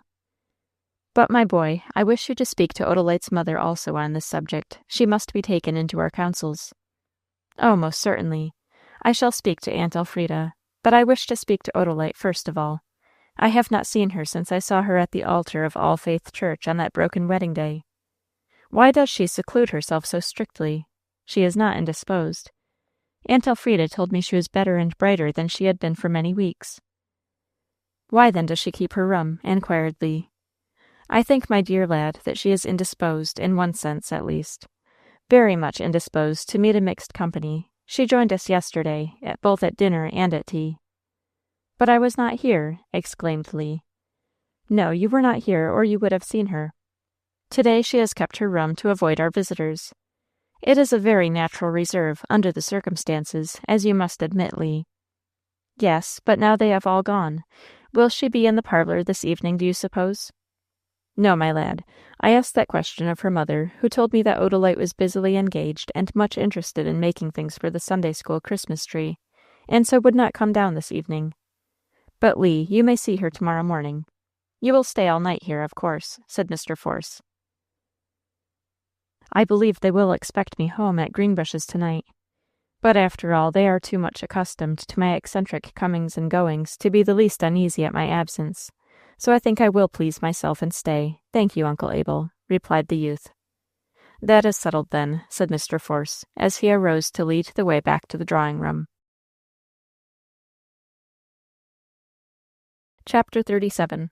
Leonidas and Odalite again. Leonidas arose on the morning of Christmas Eve with one thought predominant in his mind. He should see Odalite, see her for the first time since that eventful day when her marriage with Angus Anglesea was broken at the altar. How would she appear? How would she receive him? Would she consider his friendly and most delicate advance an intrusion? He could not answer this question to himself. Was she really reconciled to her fate? Or was she only, from a sense of honor and duty, repressing her emotions? He could not judge. Her mother had told him that she was better in health and brighter in spirits than she had been for many weeks. Was this real or assumed on her part? He did not know, but he felt sure that he should discover the truth when he should see her. Now that the villain who had come between them was entirely out of the way, forever and forever out of the way, there need be no reserve, no false shows, between hearts which had never ceased to trust each other, though hers might have ceased to love. Full of these anxious speculations, Lee dressed himself and went downstairs to the parlor, where all the family and friends assembled before breakfast. There he found them all, standing around the fire and chatting merrily while waiting for the bell to ring. He gave them all a general good morning as he entered the room. And then he saw Odalite. She separated herself from the group around the fire, came to meet him, placed both her hands in his, and smiled. The floors seemed to rock under Lee's feet like the deck of a ship on the ocean, so great was his emotion. Why, this was the first time he had seen her smile since he had returned from sea, and now she smiled frankly up in his face, just as she used to do before he went away. And oh, to him that smile seemed the promise of all blessed possibilities in the future. "Good morning, Lee," she said, in the old natural tone that he had not heard for 3 years. "We are just talking about having in the fiddlers tonight for the children to dance, and sending for little Rosemary Hedge and the Grandier girls and boys, and your particular friend, Roland Bayard. But, Lee, we will have to send the brake all around to collect them today. Will you go, Lee?" Go, go, said Lee, a little confused by his surprise and delight at seeing Odalite so cheerful. "Go, I will go anywhere in this world, or do anything on earth you wish, Odalite." "That's my Lee, I knew you would. So now, dear father," she said, turning to Mr. Force, "you need not go in person, nor send a servant on such a very delicate errand as an impromptu invitation." "It is sudden," admitted Lee. "Oh, yes. You see, the poor dear children always have had their Christmas Eve dance as long back as they can remember, and their friends were always invited several days beforehand. But this year, on account of the late disturbance, Lee, there, I will not allude to it again. Nothing was said about the dance until this morning, when I proposed it." "You, Odalite?" "Yes, I. Why should the dear children not have their annual dance? But it is so suddenly, and some people, as a mere matter of detail, the Grandiers, are such sticklers for etiquette that they might choose to consider an impromptu invitation an impertinence, unless it was given in the most particular manner, as by a member of the family going in person to fetch the invited guests. You understand?" "Yes, I understand," said Lee, smiling broadly with delight. The sound of the breakfast bell put an end to the conversation, and the whole party filed away to the breakfast table. Immediately after breakfast, Lee set out in the brake, a large, capacious, covered cart, or carriage, capable of holding a dozen people, and drawn by 2 strong draft horses. Odalite mingled freely with the family that day, taking part in all the preparations for the evening dance, and entering with ready interest into all the children's schemes of enjoyment. "Oh, isn't it jolly to have the house all to ourselves?" exclaimed Wynette, who, mounted on the top of a step-ladder, was engaged in twining the mistletoe in and out among the branches of the chandelier that hung from the center of the ceiling. "It is awfully jolly. I mean, it is truly comfortable, to have that scalawag, that colonel, away. Odalite, I hope you won't take it amiss, but I don't mind telling you that I always felt crowded, not only while he was in the house, but even when he was in the country. And oh, I know I should feel as if I had ever so much more room if he was off the face of this earth, in some other planet of some other solar system." Odalite looked all around the drawing-room, and seeing that she was alone with her next sister, whispered, "And I don't mind telling you, Wynette, if you will keep it a profound secret, that I entirely share your feelings." "Oh, oh, oh, so them's your sentiments. These are your feelings. Well, I thought so. But to hear you say it," exclaimed Wynette. "Do not speak of it to anyone, dear," said Odalite. "Why not? I should be proud to proclaim it on the housetop." "Because, dear, no one could understand. They would think me a lunatic." "Oh, and you don't mind telling me because I understand and will think you sensible?" "Not to any extravagant extent, I don't, though. I have not considered you just level. Compos mentis, since you consented to marry that officer. Hush, here comes Jake." The Negro entered with an armful of holly, and the work went on in silence. By noon all the decorations were completed, the litter of leaves gathered up, and the carpet covered with a tightly drawn linen cloth for the feet of the dancers. The family took an early dinner and dressed to receive their juvenile company, who were expected to begin to arrive in the afternoon. Mrs. Anglesea, whose trunk came that morning from Forest Rest, arrayed herself gorgeously in a crimson brocaded satin, trimmed with black lace, necklace and bracelets of heavy California gold, and a brooch and earrings of burning carbuncles. "None o' your pale, sick pearls, or icy, chilly diamonds for me. I like gems with fire and color in 'em, I do," she exclaimed, as she drew on a pair of yellow kid gloves over her plump hands and sailed out of her room, to the great admiration of Luce, who was looking on. The ladies of the family made some difference in their usual home dress. Mrs. Force wore a navy blue silk, with some fine lace on her neck and wrists, and no jewelry. Odalite wore a white cashmere, trimmed with white satin, a pearl necklace and earrings. Wynette and Elva wore their bridesmaids' dresses, with a difference, Wynette with a coral necklace and earrings, and Elva with a turquoise set. Miss Meek wore a brown silk dress with cameo ornaments. They were all assembled in the parlor by 5 o'clock, waiting for their guests, who came a few minutes later. First came the brake, driven by Lee, and loaded with little people presided over by one big one. They scrambled and tumbled out in a hurry, and ran pell-mell into the open door of the hall, where the girls were received with rapture by Wynette and Elva, who took them upstairs to a well-warmed spare room, where they could lay off their wraps. The boys were conducted by Lee to his own room to take off their mufflers and to brush their hair. The simple toilets of the young people took but a short time to arrange, and in 15 minutes from the time of their arrival they all filed into the drawing-room and paid their respects to their host and hostess. It was now 5:30 and growing dark outdoors. There was no gas at Mondreer, but there were fine, large chandeliers in every room, and these were all fitted with wax candles just lighted. 3 very large chandeliers with quite a grove of wax candles hung from the ceiling and filled the drawing-room with a mellow light that showed off to the best advantage the youthful beauty assembled there. Besides the 3 lovely Force girls, there were the Grandiers, Sophie, Nancy, Polly, and Peggy, 4 blooming lasses of ages ranging from 10 to 14, and bearing to each other so strong a family likeness that they may collectively be described as plump, fair, rosy, blue-eyed, and brown-haired. They all wore bright blue merino dresses, trimmed with swansdown, and white carnelian necklaces. With them were their brothers, Ned and Sam, 2 fine, well-groomed lads, respectively 15 and 16 years of age, rosy, blue-eyed, and brown-haired like their sisters. These 2 handsome lads, after making their bows to Mr. and Mrs. Force, went to find Wynette and Elva to engage them for the first dance, to be in good time, although the negro fiddlers had not yet taken their places. Chapter 38. An Old-Time Christmas Dance. "Where is Rosemary Hedge?" inquired Odalite, as soon as she could get a chance to speak to Lee. "She is coming. Oh, she would not miss it. Roland Bayard is to bring her on, with her Aunt Susanna and Miss Sibby." "With those grown people? Why, how is that? Not but what we shall be very glad to see them, you know." "Of course. I know that, or I shouldn't have asked them." "Oh, Lee, you know you can always ask whoever you please to this house. You know it, Lee." "Oh, yes, of course I do. I only meant to say that I would not have asked those 2 ladies if I had not known that they would be welcome. But I am going to tell how it was that I did ask them." "Yes, very well." "You see, I went to Grandier's first and gave the pressing invitation, and I tell you the young ones jumped at it. They did not keep me waiting long while they got ready, and girls and boys soon tumbled up into the break." "Yes, I will warrant that they did," said Odalite. "Then I drove on to Grove Hill, where I found Miss Sibby spending the day. Roland had just brought her there in their mule wagon. I gave my message. There was a great meeting and great excitement between the Grandiers and the Elks. Rosemary and her little cousins, Ernie and Melly, were wild to come. But the stately Miss Susanna declared that they could not go without a chaperone. So I invited her.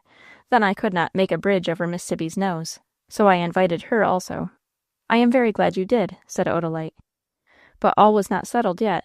Miss Grandier declared that she and her nieces were not ready, and could not get ready for an hour to come. And besides that, the addition of 5 more passengers to the 7 we already had in the break would crowd us too much and be too heavy a load, even for our strong draft horses to draw so long a way over such rough roads. And that last was an undeniable fact. Of course it was, so I offered to take my party on and return later for the others. But Miss Grandier urged that that would be too late for them. She was right again.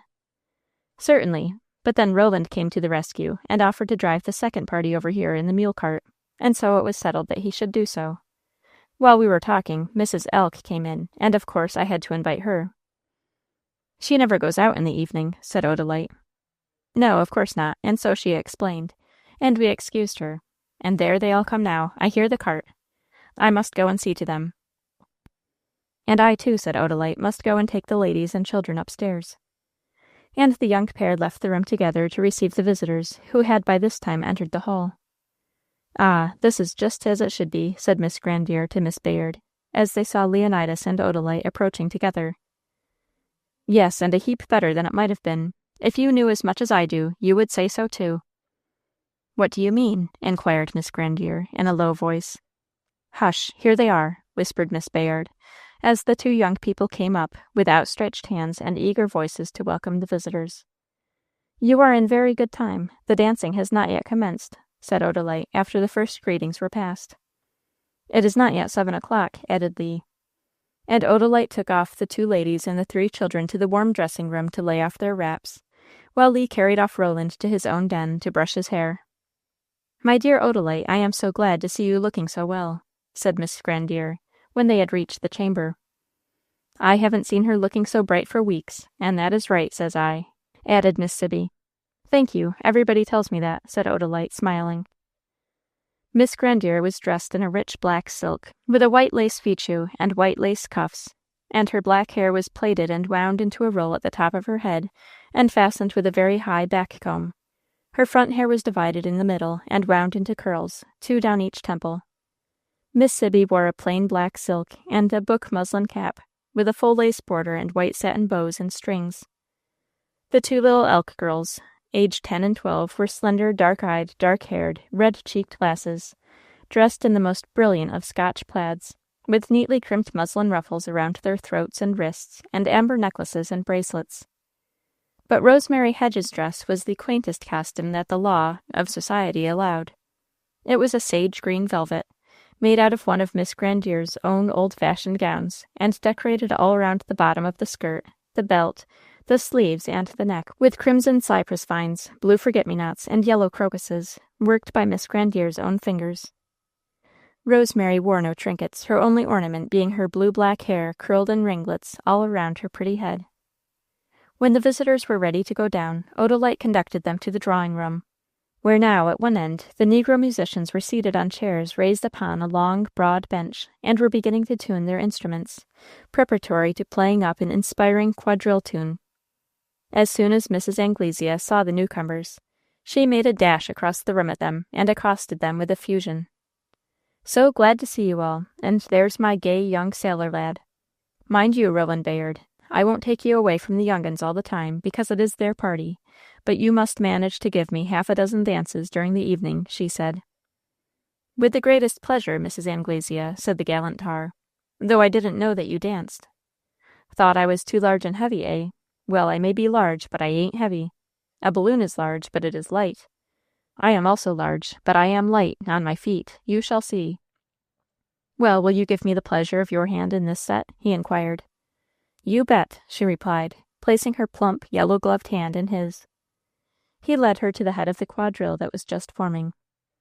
Miss Meek and young Dr. Ingle, who had just happened in, and been prevailed upon to stay, stood up together vis-a-vis to the California lady and her partner. They were the head and foot couples. Ned Grandier and Wynette were on the right. Sam Grandier and Elva were on the left. This was the form of the first set in the front half of the drawing-room. Mr. Force led Miss Grandier to the head of another set at the back of the long room. Leonidas took Miss Sibby, who adored dancing, to the foot.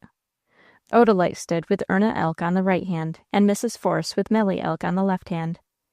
And the two included the whole company, with the exception of Rosemary Hedge and the 4 Grandier girls. The music struck up the favorite, old-fashioned, coquette, and the dance began. And oh, turboscore, how the lady from Wildcats did foot it away! And she danced well, only perhaps just a little too vigorously for good taste. The coquette was followed by the basket, and then by Malbrook. and lastly by the fire brigade, which finished the set. When Mrs. Anglesea, out of breath with her great exertions, was being led to her seat by her handsome young partner, she passed Miss Sibby, who was sitting in an armchair, actively fanning herself with a hand-screen. Too bad indeed," said the lady from the mines, with more good nature than discretion. "Too bad that you should have to dance at your age to make up a set." "What's that you say?" demanded Miss Sibby, with much spirit. "Me dance to make up a set, when all them 5 young gals was waiting? Me? Why, 'oman, I dote on dancing. I think it's heavenly, perfectly heavenly. It ought to be a lawful part of worship, says I." "Oh, if that's your sort, I have no more to say. I only thought you looked kind of played out and done for, that's all," said Mrs. Anglesea. "It does sort of try one's breath, but it is heavenly for all that. Perfectly heavenly, and I mean to dance the next set, too, if I can only get a partner." In other parts of the room, other talk was going on. "Odalite," said Leonidas, "will you give me the next dance?" "Certainly, I will, Lee. I would have given you the first one, only I wanted you to dance with Miss Sibby." "Well, I obeyed you, and danced with her." "You did not find it hard, did you?" "I found it funny." "Oh. Miss Winnett," said young Edward Grandier, "will you be so very good as to give me this next dance also?" "Not if I know it. I mean, thank you very much, but I hope you will do me the favor of asking one of the Misses Elk to dance with you. I intend to put on Lee's cap and be a gentleman, and ask one of your sisters to dance with me." "Why, Miss Winnett, how strange." "There's no help for it. There are not gentlemen enough in the company, so I must be one. Why, just see, here are 14 ladies and only 7 gentlemen, and always about the same proportion in this neighborhood, whether it be a ball, or a dinner party, or a tea drinking, or a little dance like this. It is always the same, about twice as many ladies as gentlemen. Oh, I don't know what is to become of us all, unless we go out as missionaries to the heathen," sighed Winnett. "You must not go. I beg you will stay and take care of one poor heathen," said the boy, trying his boyish best to be gallant. "Maybe I will. Stay and take care of poor old Governor Broadvalley, who has gout in his great toe, and infidelity in his brain, and neither wife nor child to make him a poultice, or read him a sermon," said Winnett, as she sprang up and left the side of her partner. "Rosemary, darling, will you dance this set with me? I wished so much to dance the first set with you, but—" Roland Bayard, who was the speaker, paused, and Rosemary finished the sentence for him. "You were caught and carried away captive by a gay lady, and what could a gentleman do?" she asked, smiling. "Will you dance this set with me, then, darling child?" he repeated.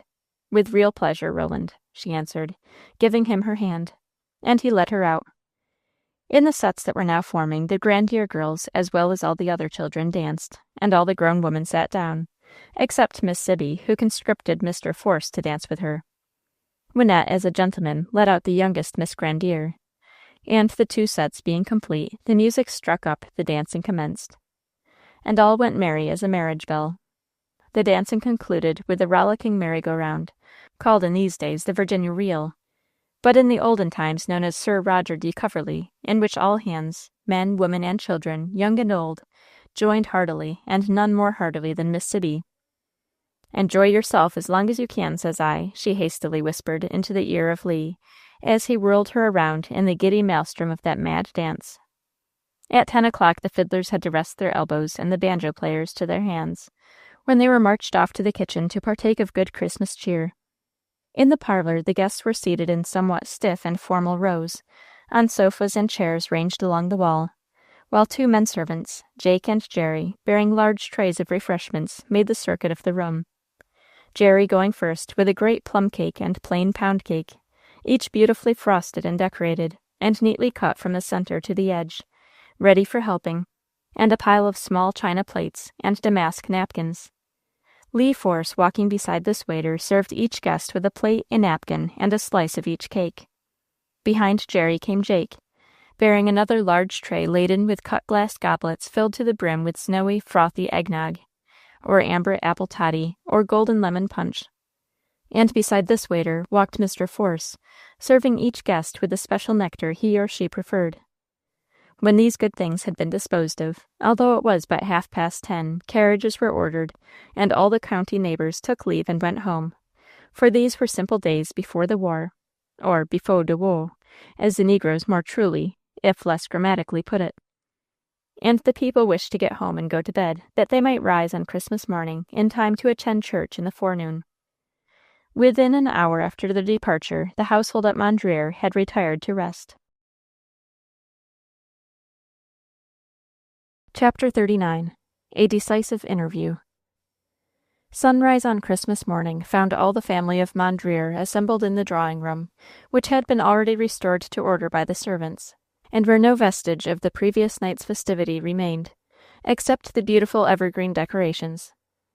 "Who are for church this morning?" inquired Mr. Force, looking around upon his assembled household.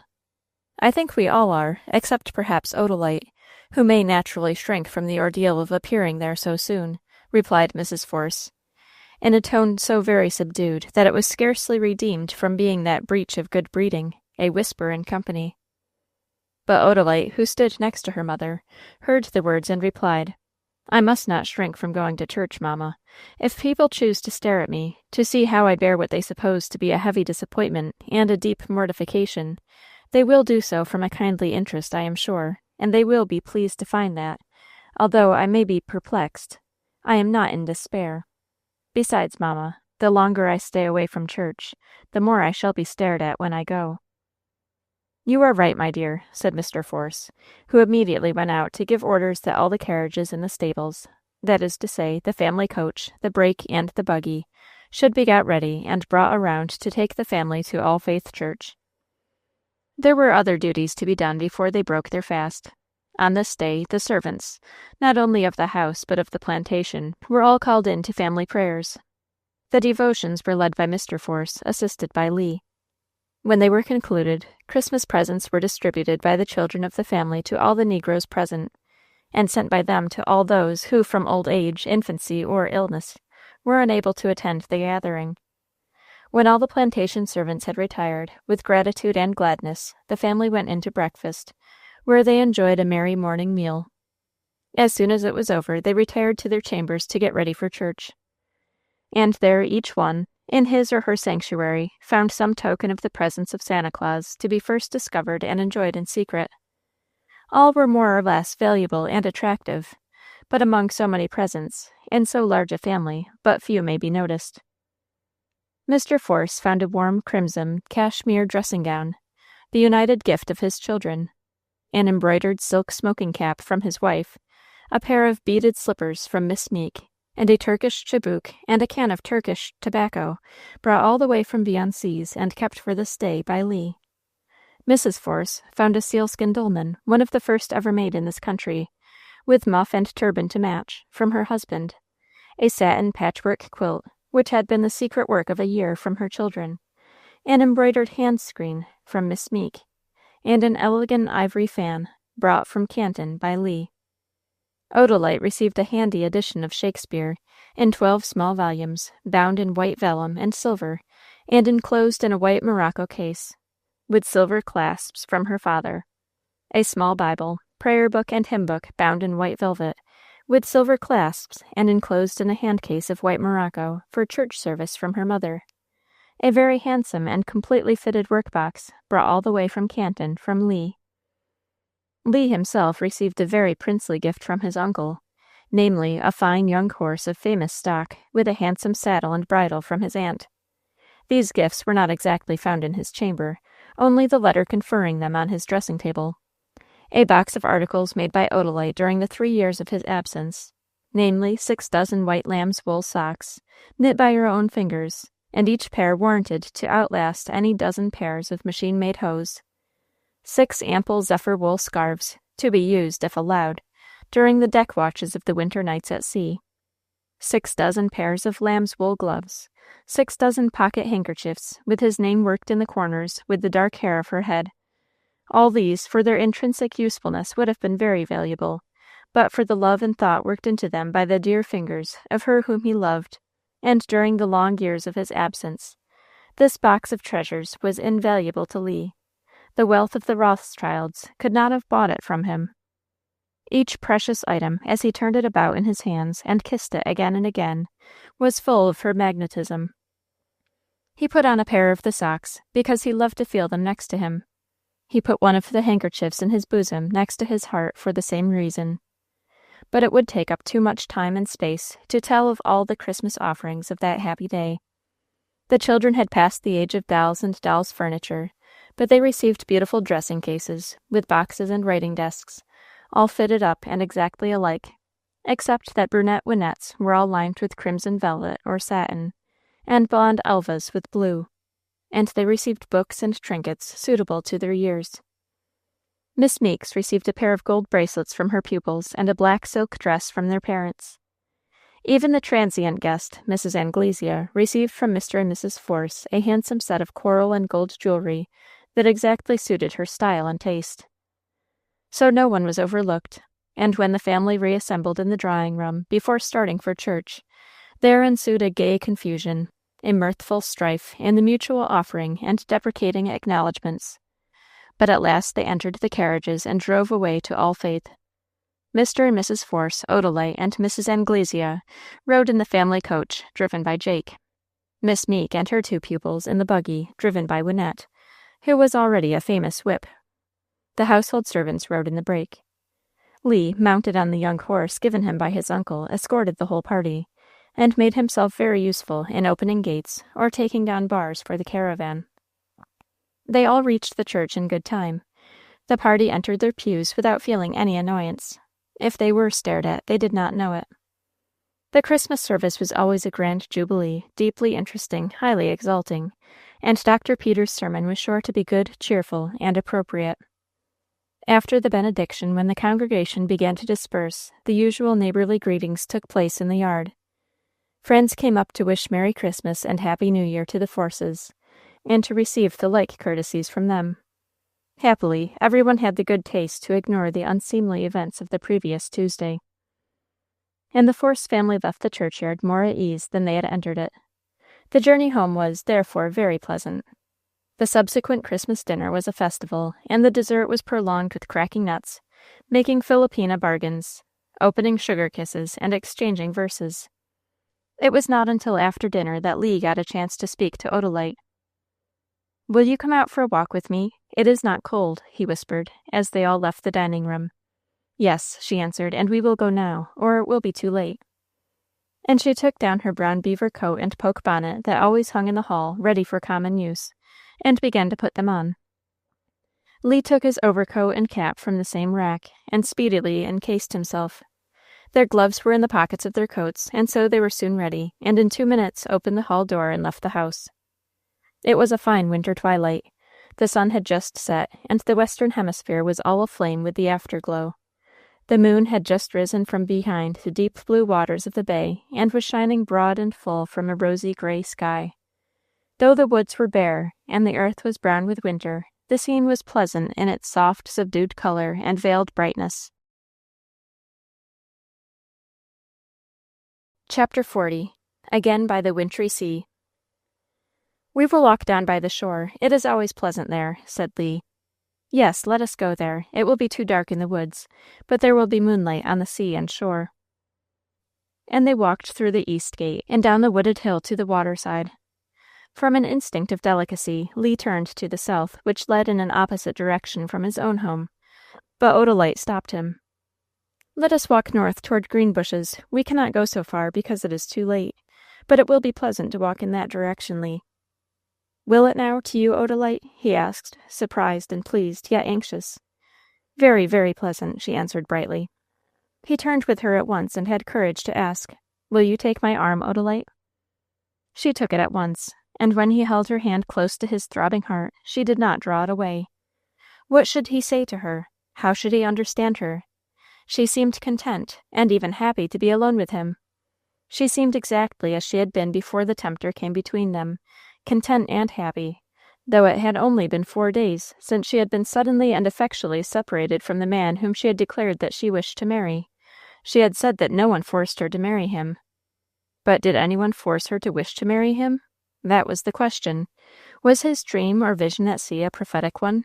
Was Winnette's and Elva's belief a true inspiration? And had Odalite, in her consent to marry Anglesea, thrown herself into the waves to escape the flames? And now that she was happily rescued from the waves, was she glad? He looked at her again. Her face was calm and bright, and it was a true index to her mind, which was also calm and bright. Why should it not be? She had been saved from a fate worse than death, saved from the slavery of an abhorrent marriage. She was free, with a sense of freedom that she had never fully enjoyed until she had lost her liberty and regained it. Her own and dear mother's mortal enemy, whose presence, even on the continent, crowded her as it did Wynette, was gone across the sea, and she knew nothing, poor child, of the chain the man had thrown around her mother's, his victim's, neck before he went away. Mrs. Force had never told that dread secret to her daughter. It was not necessary to do so, at least not yet. So she let Odalite recover her cheerfulness and enjoy her life, if it were only in a fool's paradise. So Odalite reveled in a fanciful freedom, which to her was delightfully real. Lee looked at her, watched her, studied her. Her eyes were bright with pleasure, her cheeks flushed with health, her lips smiling in mirth. Her step was so light that she seemed to dance along the sands, and her voice was so fresh and cheerful that it was impossible to believe that she cherished any other feeling on the subject of her broken marriage than one of delight at her enfranchisement. "Odalite," he said at length, "you seem very happy." "I am very happy," she replied, beaming. "Then you have not the least regret for that—" "There, stop just there, Lee, dear. Never mention that nightmare dream to me while you live," said Odalite, in a commanding but jubilant tone. "Well, then I won't. Goodness knows I am not so fond of him as to want to ring the changes on his name. It was nothing but a nightmare dream, Lee, and I wish to forget all about it." "Then you never loved him?" "Loved him," interrupted Odalite, with flushing cheeks and flashing eyes. "Whoever imagined that I could ever love him? I never told you that I loved him, Lee." "No, by Jove, you never did. You never told me that you loved him, and you did tell me that you would never let him kiss you," exclaimed Lee, with a new ring of joy in his voice, and a new light of joy in his eyes. "No," said Odalite, "it was my greatest merit and my worst fault that I did not love him when I consented to marry him. I was wrong, under any inducement, to consent to such a union. But, Lee, if I had loved him, I must have been something of a kindred spirit to him, and that, you know, I am not." "Odalite," said the young man, taking her hand between both of his and trying to calm his tumultuous feelings, and to speak quietly, while they slackened their pace and walked very slowly. "Odalite, darling, I had a long interview with your father yesterday, in which we talked over all these matters. He believes that your fancy and imagination were fascinated, captivated by the arts of that man, who shall be nameless because I cannot bear to utter, nor you to hear, the accursed name. Your father, however, gave me permission to have this final talk with you, on certain conditions which I promise to keep." Odalite looked up anxiously into his face.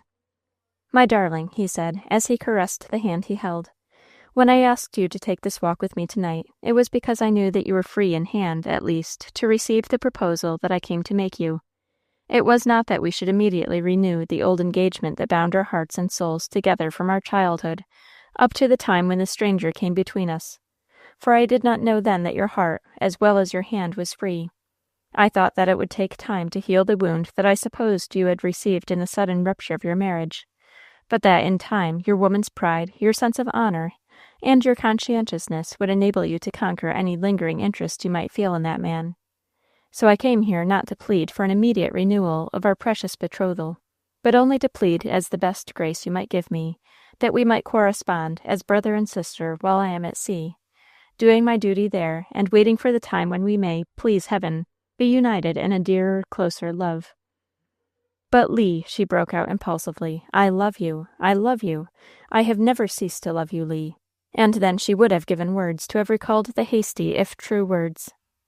But they were spoken, and every tone of her voice, every glance of her eyes, every play of her features gave such unquestionable evidence of their truth that she never could have repudiated them. "Then, oh, my dearest one, why were you ever beguiled into consenting to marry that man, into thinking that you could possibly live with that man?"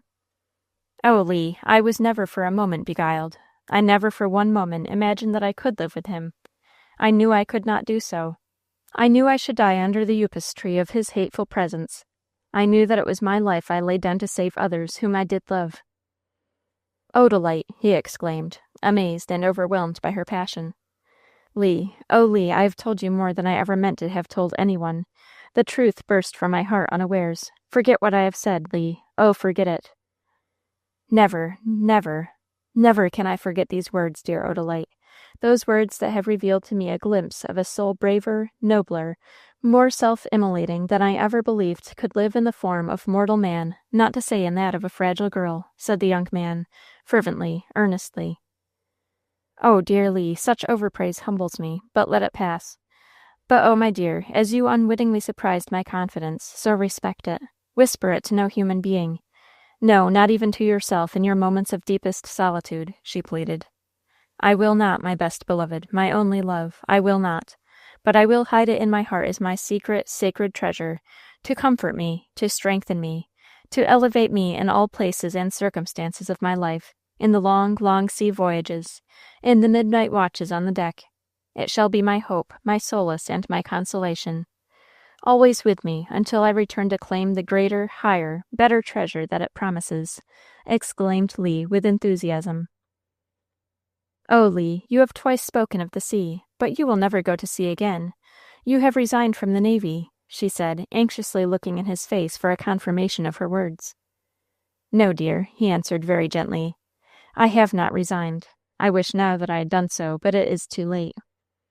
Oh, Lee, why did you not, when you meant to do so? My darling, when I inherited Greenbushes, I fully intended to leave the Navy, marry my betrothed, and settle down on our farm. But when I came home and learned that she was to be married to someone else, I did the very opposite thing to resigning. I wrote to the department and asked for sailing orders, because I could not bear to stay in the neighborhood, or even in the country, after such a bitter disappointment. Oh, my dear Lee. Never mind, love, it will all come right now. I put Greenbushes in the hands of Beaver and Cop and waited to hear from the department. I received my sailing orders yesterday. That was the reason why I spoke to your father and asked for this interview. Oh, Lee, can you not yet resign? Pleaded Odalite. Yes, dear, of course I can, but not with honor. Having asked for these orders, I must obey them. I must not trifle with duty, dear Odalite, he answered gravely. Oh, Lee, and there seems no real necessity for you to go. Honor, love, gently suggested the youth. When do you leave us, and where are you going this time, Lee? I leave on the 2nd of January to join my ship at the Brooklyn Navy Yard, to sail in a few days after for the Pacific coast. Oh, I am so sorry, but I ought not to say so, Lee. I ought not to say anything to make it harder to do your duty, and I will not. Dearest Odalite, will you say something that will make it easy for me to do my duty? Will you say that you will correspond with me regularly while I am gone, as you did during my first voyage?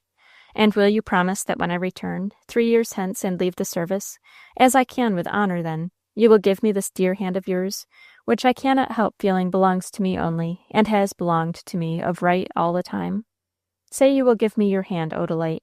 Shall I go away happy in the knowledge that you are to be my wife on my return? Oh, yes, yes, Lee, with all my heart, she impulsively answered. Then, catching her breath in a spasmodic way, as some painful thought sped like an arrow through her heart, she added, in a subdued tone, But, Lee, before anything of that sort is quite settled between us, I want you to talk with my mother about it. But why? Aunt Elfrida will have no objection. She likes me. She liked our engagement before anyone came between us, said Lee, growing uneasy and very thoughtful. Yes, I know she loves you, Lee, and liked our engagement. And of course all will be right, but still I would rather that you should speak to my mother, persisted the girl, with a dark foreshadowing of evil which she could not shake off. Well, love, I will have a talk with Aunt Elfrida tonight, said Lee with a laugh. No, not tonight. We shall be in the drawing-room engaged in some Christmas games for the children. Do not take her away from the family circle tonight. Tomorrow will do quite as well. You can talk to her after breakfast, pleaded Odalite, with a shudder she could not control. You are cold, said Lee. I have kept you out too long. Come, let us go home. I will speak to Aunt Elfrida in the morning. They turned and walked homeward under the moonlit wintry sky along the shore, then up the wooded hill, through the lawn and on to the house, the whole front of which was brilliantly lighted from within, in honor of the holy festive season. They entered, and threw off their wraps in the hall just as the tea-bell rang.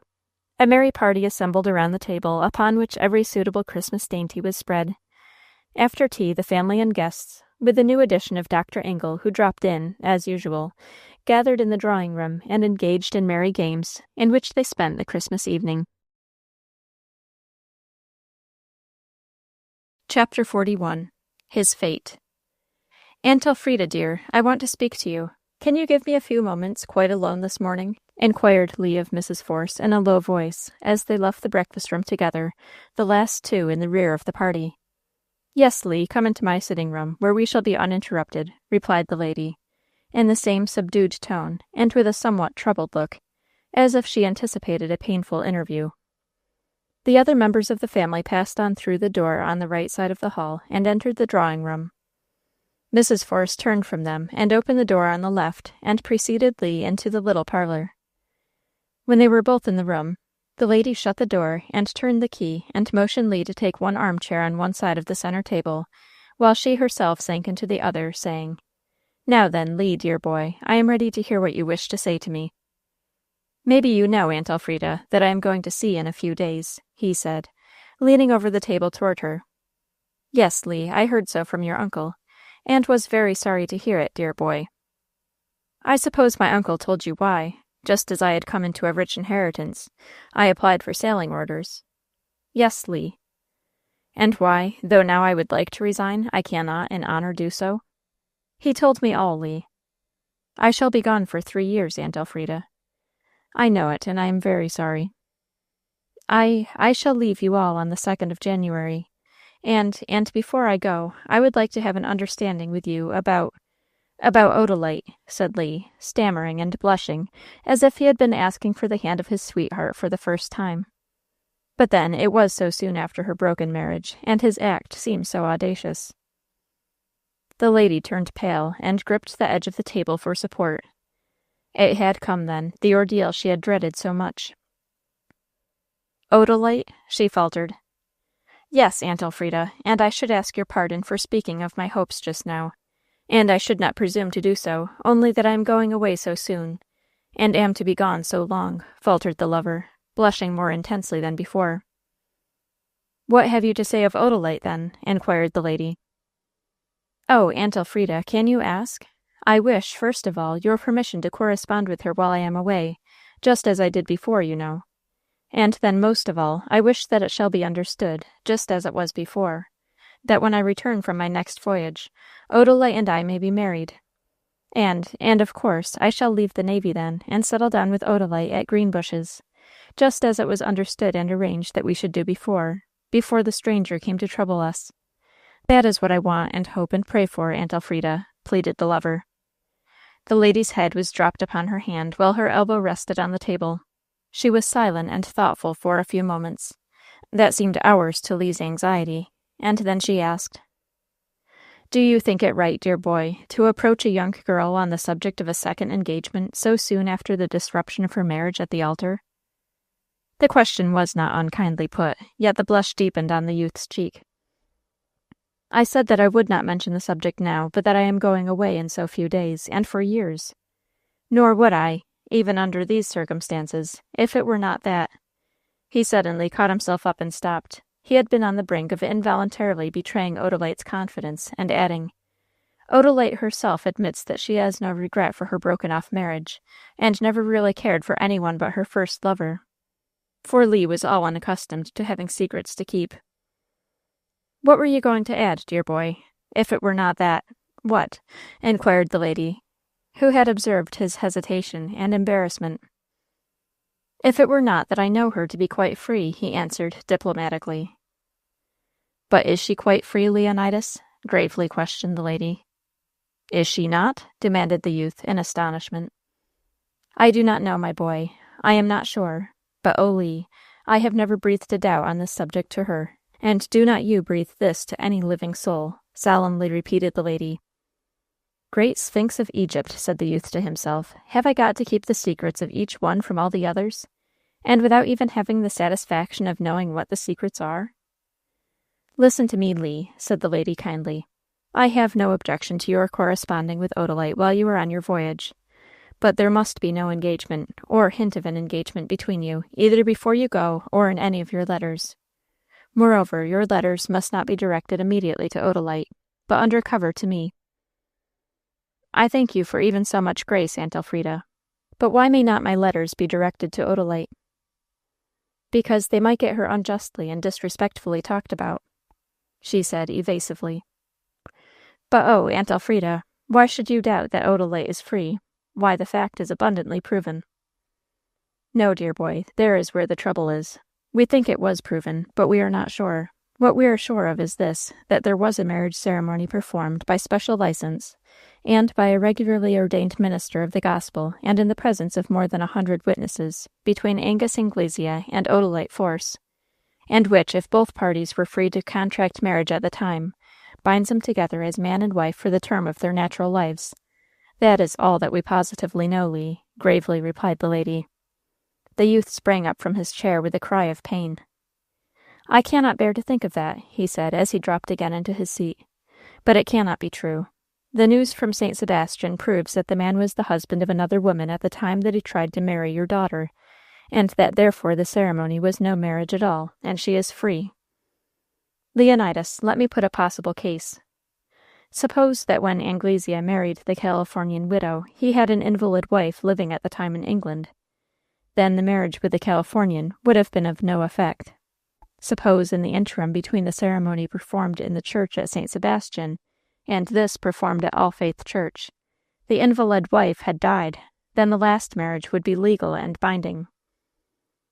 Oh, Aunt Elfrida, why do you suppose such dreadful conditions? Exclaimed the youth.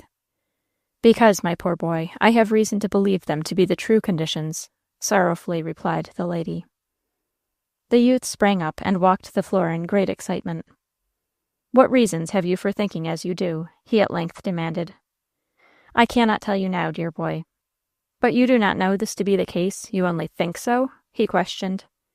No, I do not know it, because I cannot reply upon the truthfulness of my informant, nor on the genuineness of the evidence offered. Who was your informant, Aunt Elfrida? I cannot tell you, Lee. But anyhow, I am sure if that villain had any claim at all on Odalite, brute that he was, he would have pushed it to extremity. No doubt he would if he had dared, but he dared not, Lee. If he had claimed Odalite as his lawful wife on the ground that his former marriage with Mrs. Wright was an illegal one, upon account of the fact of his having had a wife living at the time it was contracted, and dead since, be sure that the honest California woman, finding herself deceived, would have prosecuted him for bigamy, and our courts would have punished him with the utmost rigor of the law. So though he might have a lawful claim on Odalite, he dared not press it. No, nor dared he even to remain in the country. You know that he has sailed for England. Yes, thank heaven. But oh, Aunt Elfrida, if there should be any foundation for your fears, that Anglesea has any claim on Odalite, then Uncle Abel should see to it at once and have her freed from such a monster by course of law, vehemently exclaimed Lee. And so he should, if there were any certainty about that claim, but there is none. Odalite may be free, or she may not be. We cannot be sure until we know more of the man's antecedents. Lee, you must be patient and very prudent. Odalite's position is a very delicate one. You must not think of entering into any engagement with her at present, or doing anything, or saying anything, or writing anything that shall compromise her in the very slightest degree. I am very sure that you would not, Lee. I would die first, earnestly answered the youth. You can write to her as often as you please as a brother might write to a sister, and through me always. Remember that, and wait for events, Lee. Be sure of one thing, under no circumstances will Abel Force ever give his daughter to Angus Anglesea. If he, Anglesea, should ever be able to prove that the ceremony performed in All Faith Church last Tuesday was a lawful one, Odalite's father would at once institute legal proceedings to liberate his daughter from that merely nominal and most disreputable marriage. Be sure of that, Lee, and be patient. You cannot return before 3 years, and in 3 years much may happen. Indeed, much must happen. I will try to be patient, Aunt Elfrida, but oh, what a fate is mine. It is a hard fate, Lee, but Odalite shares it.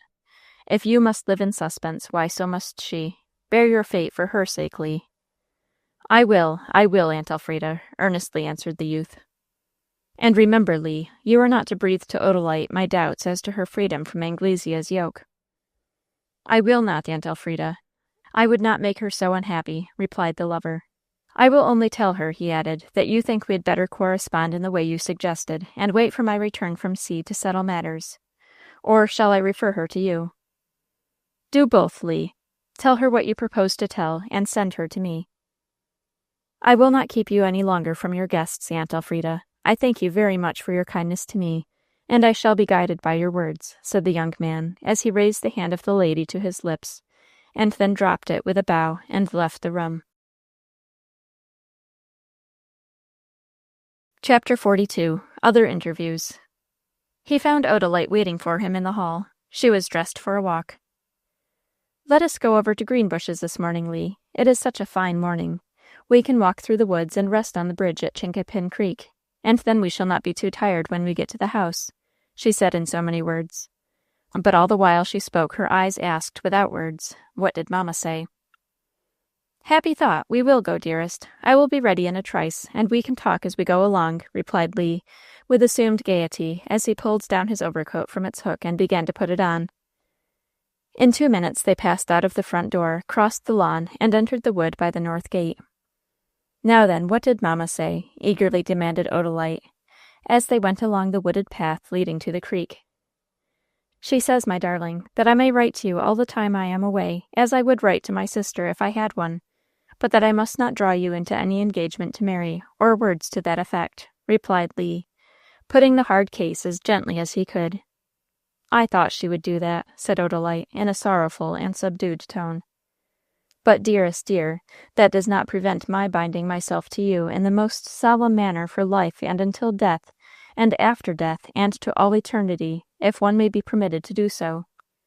And here I swear, under this blue sky and bright moon, and in the presence of high heaven, that I will be true to you, Odalite, dearest Odalite, all the days of my life in this world and in the next, forever and ever. But yet I must not bind you by any promise, darling." "You do not need to, Lee," she answered sweetly and solemnly. "You do not need to bind me by a promise. You know my heart, Lee, and you know that you can trust me. No word that might not pass between a brother and a sister will pass between us, for we shall know each other's hearts, and that shall suffice and satisfy us until we meet again. Shall it not?" "Yes, Odalite, yes, dearest dear, until we meet again. And when we meet again after my long voyage, by all that is holy and sacred in love and in life, neither man nor devil shall part us," warmly exclaimed Leonidas. "Oh, you mean things!" exclaimed a merry voice behind them. Leonidas and Odalite turned at once to see 2 little figures in buttoned coats and poke bonnets running toward them, followed by the dog. "Oh, you mean things, you," continued Wynette, "to sneak for a walk to Greenbushes without telling me and Elva a word about it." "But Joshua told us he did indeed. You forgot to untie him when you started, Odalite, and he set up such a howl of anguish and despair that I had to run out to see what was the matter with him," said Elva. "And I had to follow, and I found him telling Elf such a tragic tale of how you and Lee had gone off and left him tied up, without even looking behind to bid him good-bye, that his heart was quite broken, and he had been trying to hang himself on his own chain ever since," added Wynette. "So you see I unchained him. But do you know he wouldn't go without us? He kept running on a little way and then running back, and begging and praying of us to come so hard, that at last Wynette and I went in and put on our bonnets and coats and came after you," said Elva. "Joshua knew you were going to Greenbushes, and he wanted to go with you. So did we when he told us where you were gone. You don't deserve such devotion, but you have got it anyway," concluded Wynette. It seemed rather hard that the children should interrupt the tete-a-tete of lovers who had come out of the house to saunter through the woods on purpose to be alone, and who were so soon to be separated for so long a time. But Leonidas and Odalite took the matter in perfectly good humor, and the 4 walked on amiably together. They reached Greenbushes in good time, and had a treat of sweet cider, gingerbread, and Indian walnuts from Aunt Molly.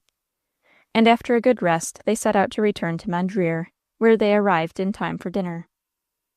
In the meanwhile, Mrs. Force was subjected to another interview.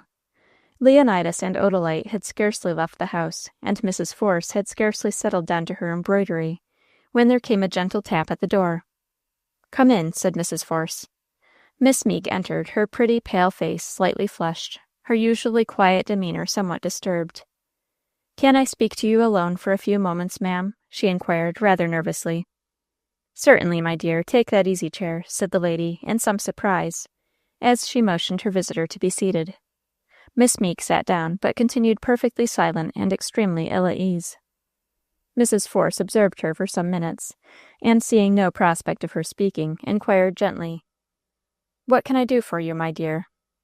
I began the governess, taking up the corner of her black silk apron, and beginning to scrutinize it very attentively, while her nervousness increased every instant. "I do not know that you can do anything for me, ma'am, but, but, well, my dear?" inquired the lady kindly, seeing that the governess had paused in her embarrassment. "I think that that it is my duty to give, to say, to tell," began the poor girl falteringly, and then coming to another dead halt. "Can I help you out in any way? Are you in any difficulty? Have you any complaint to make? Speak, my dear, do not be afraid," said the lady. "Oh, no, but I am going to be married," suddenly blurted out the girl, as by a heroic effort, and then she flushed crimson over cheeks, neck, and brow. "Oh!" exclaimed Mrs. Force, not very much surprised after all, for she had long seen to what purpose the visits of the little red-haired and freckle-faced Dr. Ingle tended. Then, recovering herself, she arose and kissed the young governess tenderly, saying, "I congratulate you with all my heart, dear. Dr. Ingle is a very worthy young man. Your intended is Dr. Ingle, I suppose," said the lady, suddenly remembering that the governess had mentioned no name. "Yes," said Miss Meek, recovering herself now that the ice had been broken. "Then I am very glad for your sake, and very sorry for the children's," she added. Then Miss Meek began to cry. "I cannot bear to leave Wynnette and Elva," she sobbed. "You will not be parted from them, dear," kindly suggested Mrs. Force. "You will be our neighbor, you know. You will come to see us very frequently, I hope. And as for the children, they will run after you so much that I expect you will wish them 1,000 miles off." "Oh, no, never, never, dear bright Wynnette and fond Elva. When your time comes, you will be married from this house, my dear, as if you were a daughter of the family. And if you have any friends or relatives whom you would like to have present, give me their names and addresses, and I will invite them to come and stay for the wedding," said the lady. "Oh, madame, how can I thank you? But your kindness today is only a continuation of the kindness you have shown me during the whole 7 years I have lived at Mondreer, and always you have treated me as a daughter of the house, and my pupils have been as younger sisters. Ah, it seems ungrateful in me to leave them before they are grown up and out of my care. Do not think of that, my dear. Marriage is the natural destiny of a young woman. You have given enough of your youth to my children, and now that a good man and true like Dr. Ingle loves you and wins your love, and offers you marriage, you should marry." "I have been very happy here with you and through you, madame," said the governess. "If it is so, as I hope and believe it is, it will be a very pleasant memory for us all. Do your pupils know of your engagement?" "Oh, no, and I do so much dread to tell them." "Well, do not let them look forward to the marriage as a parting. Talk to them of your new home and the happy times they will have in visiting you," said Mrs. Force. Miss Meek smiled and blushed, and said, "I was to go tomorrow to inspect a new house in the village that the doctor was thinking of taking, if I should like it. Perhaps the children might go with me. Shall I ask them?" "Certainly, they would be delighted. It will be a good opportunity also in which to break the news to them. And without doubt, they will be very prompt in giving their valuable counsel on the subject. But tell me, my dear, when is this happy event to come off?" "Early in January. That is to say, if in the meantime you can suit yourself with another governess, for I should not think of leaving you until you had supplied my place." "I should not think of supplying your place with a new governess, my dear. Indeed, I have other plans. I have been thinking of going to Washington to spend the winter. If you were to remain with us, I should take you, but as you are to be married, I shall, instead of engaging a private governess, place my children at some good finishing school." "Well, who is there?" suddenly demanded the lady, as a loud rap sounded on the room door. "Why, it's me. Who should it be?" said the voice of Mrs. Anglesea, as that jovial lady burst into the room, exclaiming, "I was moped all but to death, all alone by my own self in the big parlor ever since breakfast. As well been at Wildcats. Oh, come in, Mrs. Anglesea. I do indeed owe you an apology. I hope you will excuse me, but I have been particularly engaged all the forenoon," said the mistress of Mondreer, as she arose and placed a chair for her guest. "Thank ye. I hope I haven't interrupted you," said the lady from the gold mines, dropping into the seat. "Oh, no, we are quite at leisure now," replied Mrs. Force. "I wouldn't have disturbed you by coming here, only I declare to man, I have been in every room in the house looking for someone to talk to without finding a soul, and I even went into the kitchen to talk to the cook, but she was out, and there wasn't a soul there, though the pot was bilin' over and the goose was burning in the roaster. So I sat on a stool on the hearth, and basted the goose and turned it, and much thanks I got for my pains. For presently, when the cook came back with a passel of cold mince pies to be put in the oven and warmed, she had been to the storeroom to fetch 'em. She as much told me my room was better in my company, or words to them effects. Leastways, she did say as ladies what was visitors had no business in her kitchen, so then I come right in here. Our cook only wished to show her respect for you, and to do you honor, but being a very simple and ignorant negro woman, she did not know how to do so politely and properly," soothingly replied the lady of the house. "What I would like is to be useful, and to do something to help earn my keep, but with so many folks about the place, I don't see as there's any room for me, or anythink to do, so I reckon I'd better vamoose the ranch," said the lady from Wildcats, but without the least loss of temper.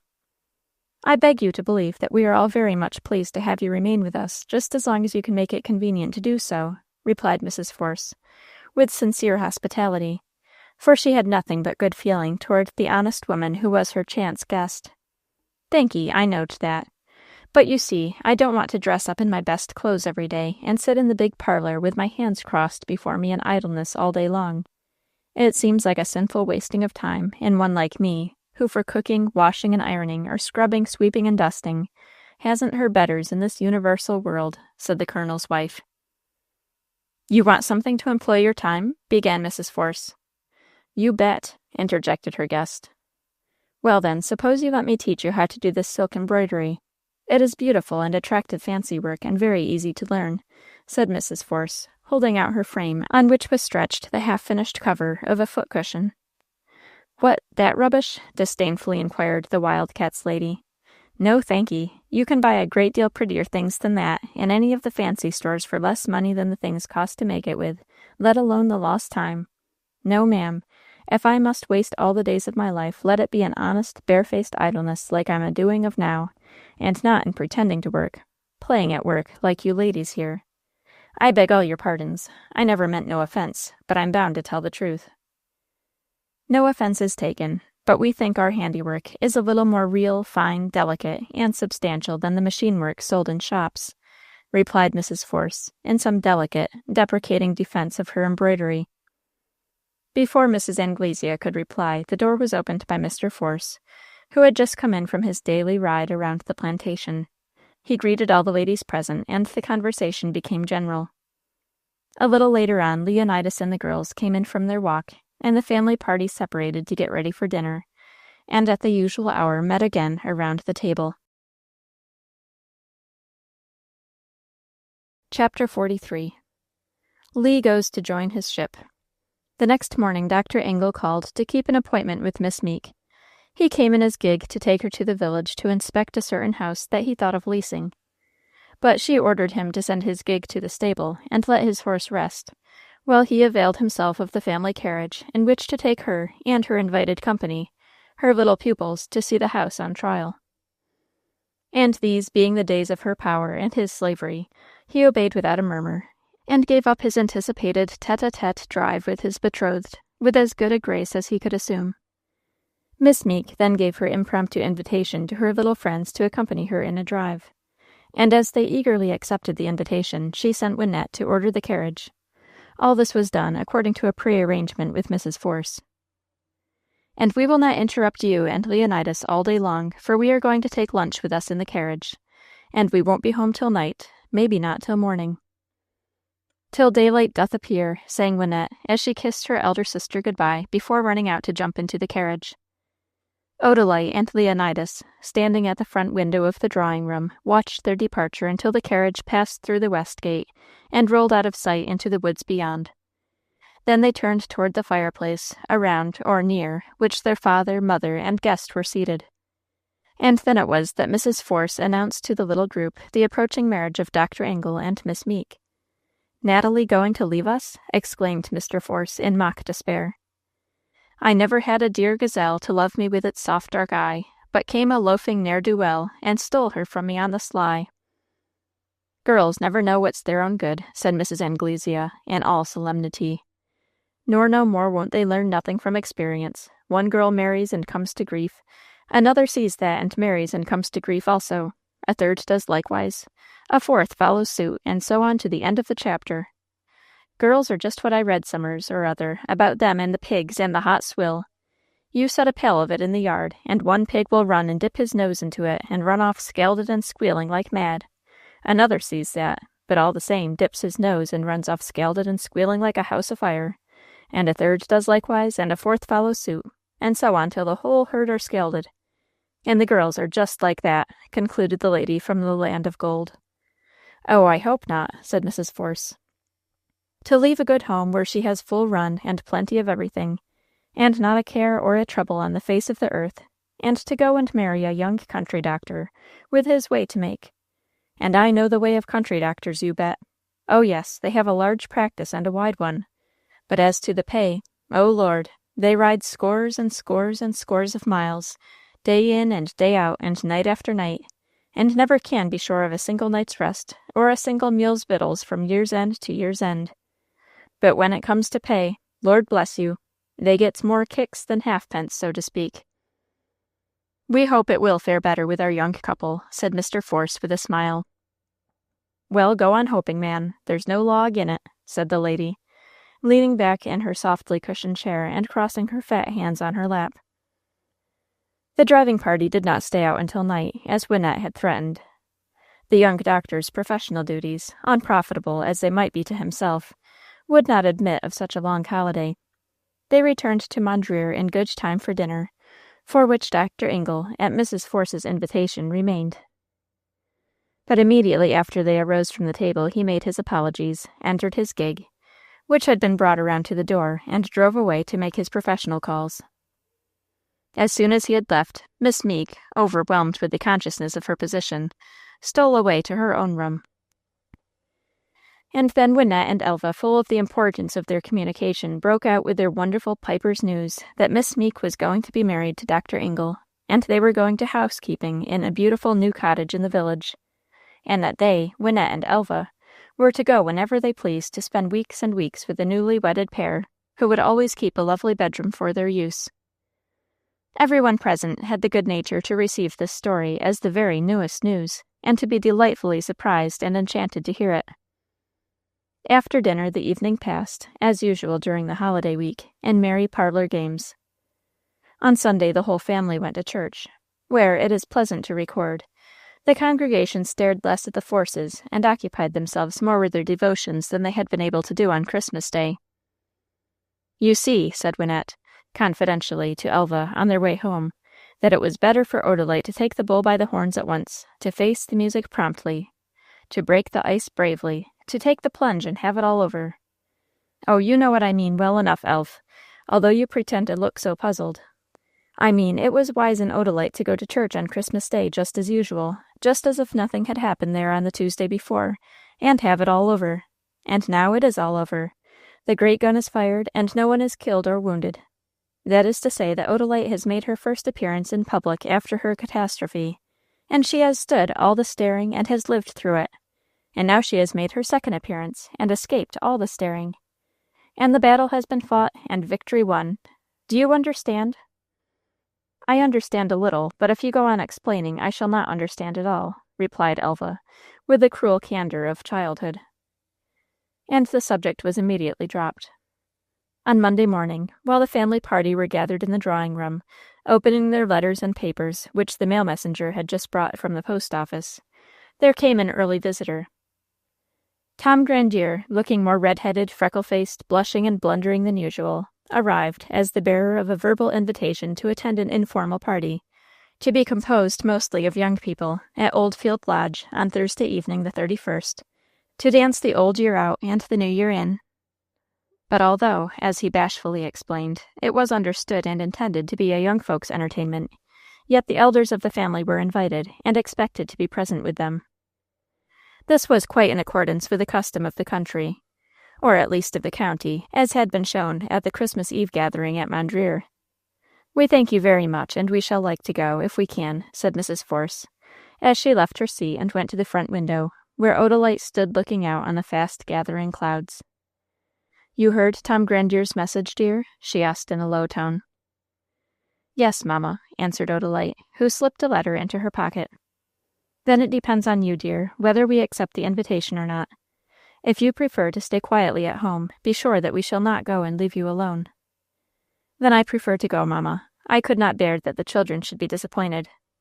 And indeed," she added, seeing that her mother hesitated, "I shall enjoy going." "Very well, dear," said Mrs. Force, and she went back and spoke to Tom Grandier, accepting, in the name of her whole family, the invitation of which she was the bearer. Tom then arose, and saying that he had yet to go to a good many other houses, took leave and departed. Chapter 44. Anglesea again. Mrs. Force went up to her daughter and said, "Come with me to my own room. I have something to say to you."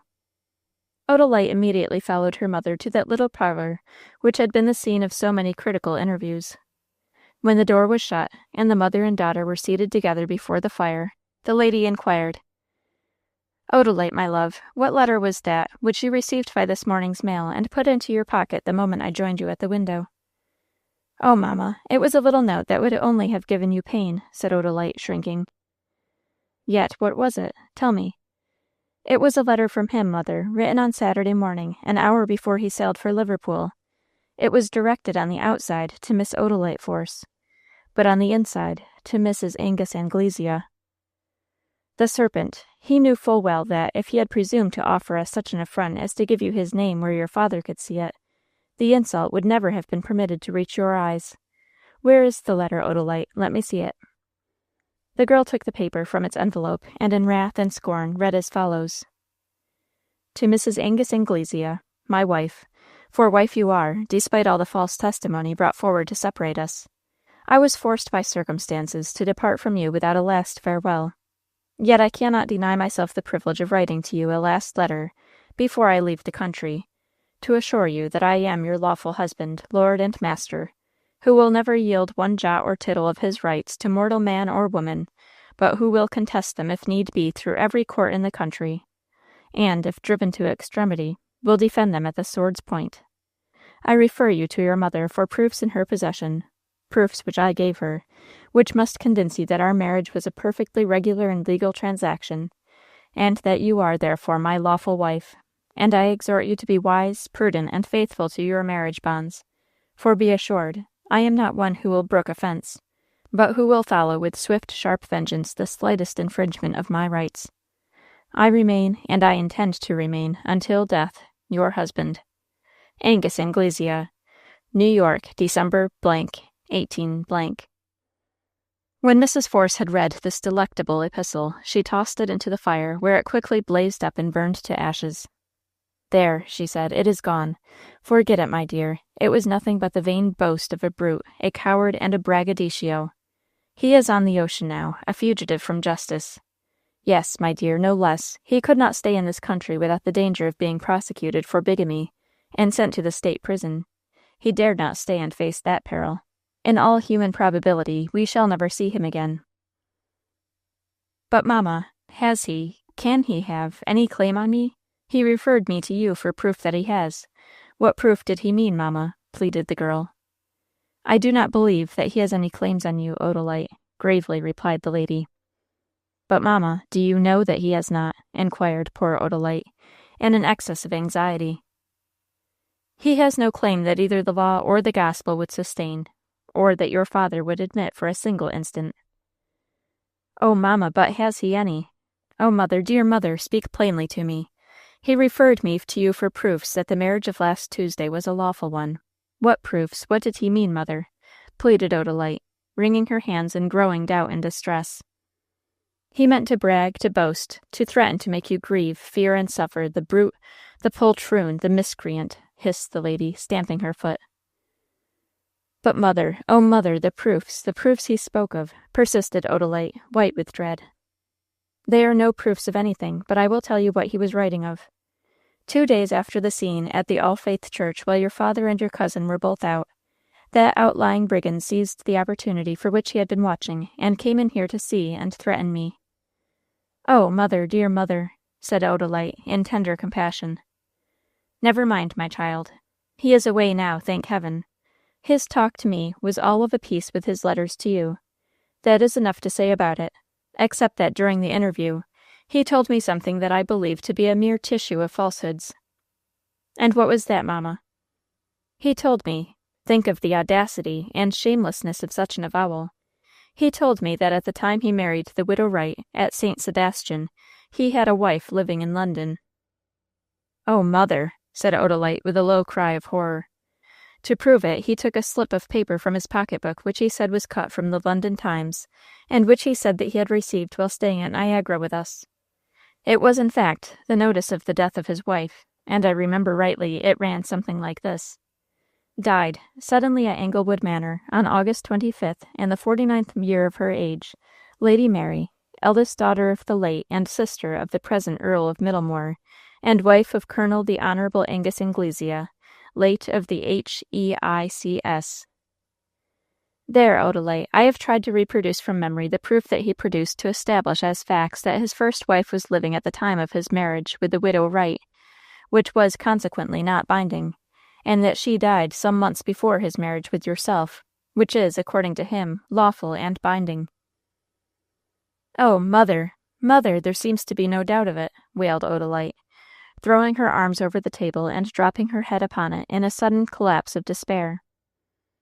Even if there were no doubt about the matter, even if he has a legal claim upon you, it is not a moral or Christian one, but a technicality which your father will never admit, even if that man should dare to come back and urge it.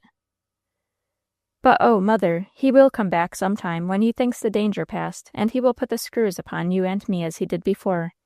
He will make me declare that my happiness depends upon my reunion to him, my legal husband. He will make you plead with my father to give me up without bringing the matter into court, said Odalite, moaning, rather than speaking the words.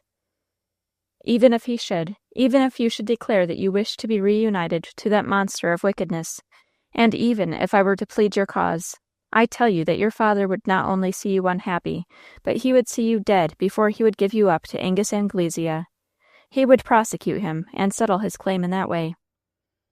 But, Odalite, I do not believe that notice of his wife's death to be just what it purported to be, or just what he represented it to be. What do you mean, mother dear? How can you doubt, when you yourself saw the printed slip with name, place, day, and date, family relations, all complete? Ah me, I wish there was room for doubt. There is wide room for doubt. The date of the day and of the month is given, but not the date of the year, in that slip, and I saw nothing but the slip, not the paper it was cut from.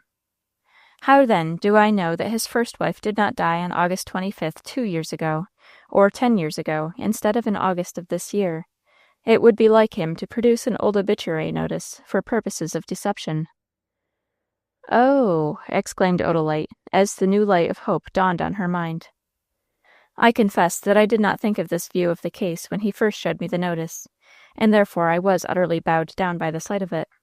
But now, the more I reflect upon it, the more convinced I feel that it was a notice of a death in August of some previous year.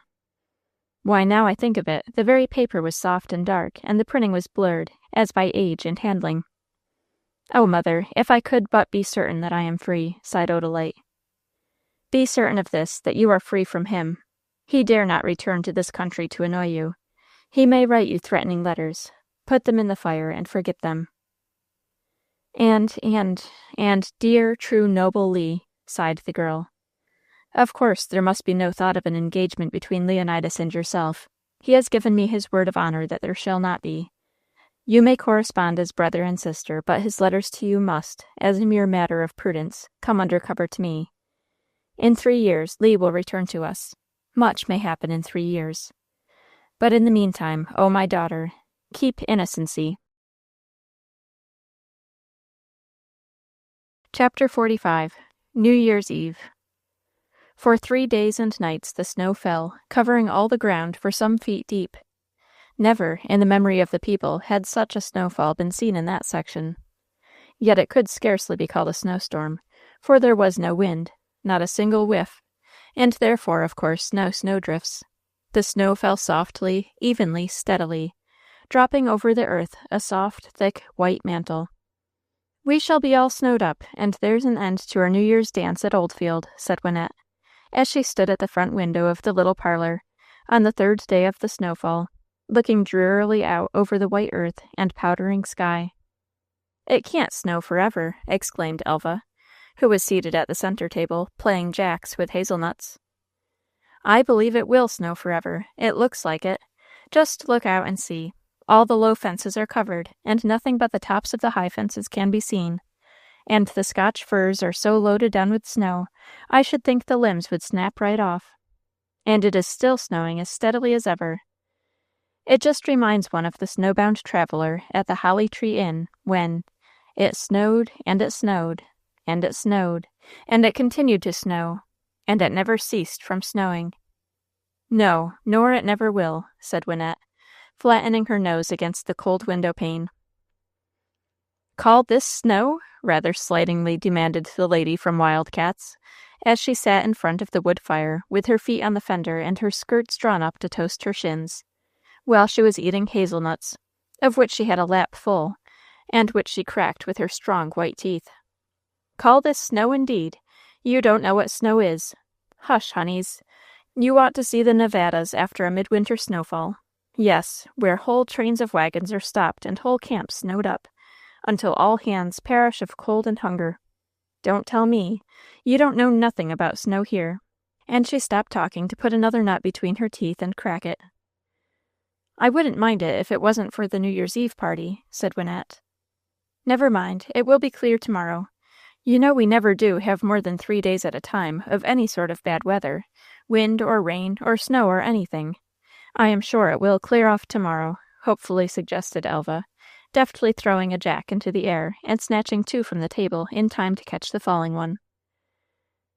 "I know it won't be cleared tomorrow. Just look how it comes. I can hardly see the fir trees now through the thick falling powder.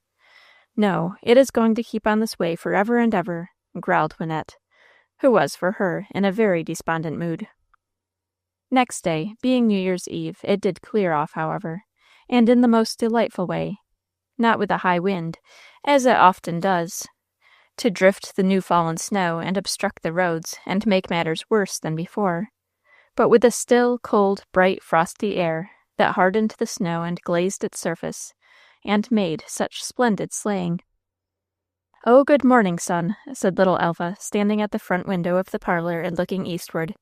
"Good morning, son. We are very glad to see you again." "After your uncommonly bad behavior in sulking and hiding yourself for the last 3 days," added Wynette, who was now standing beside her youngest sister. "You wronged the beautiful and benignant sun, Wynette, dear," said Miss Meek, coming up behind them. "The sun is always shining for us.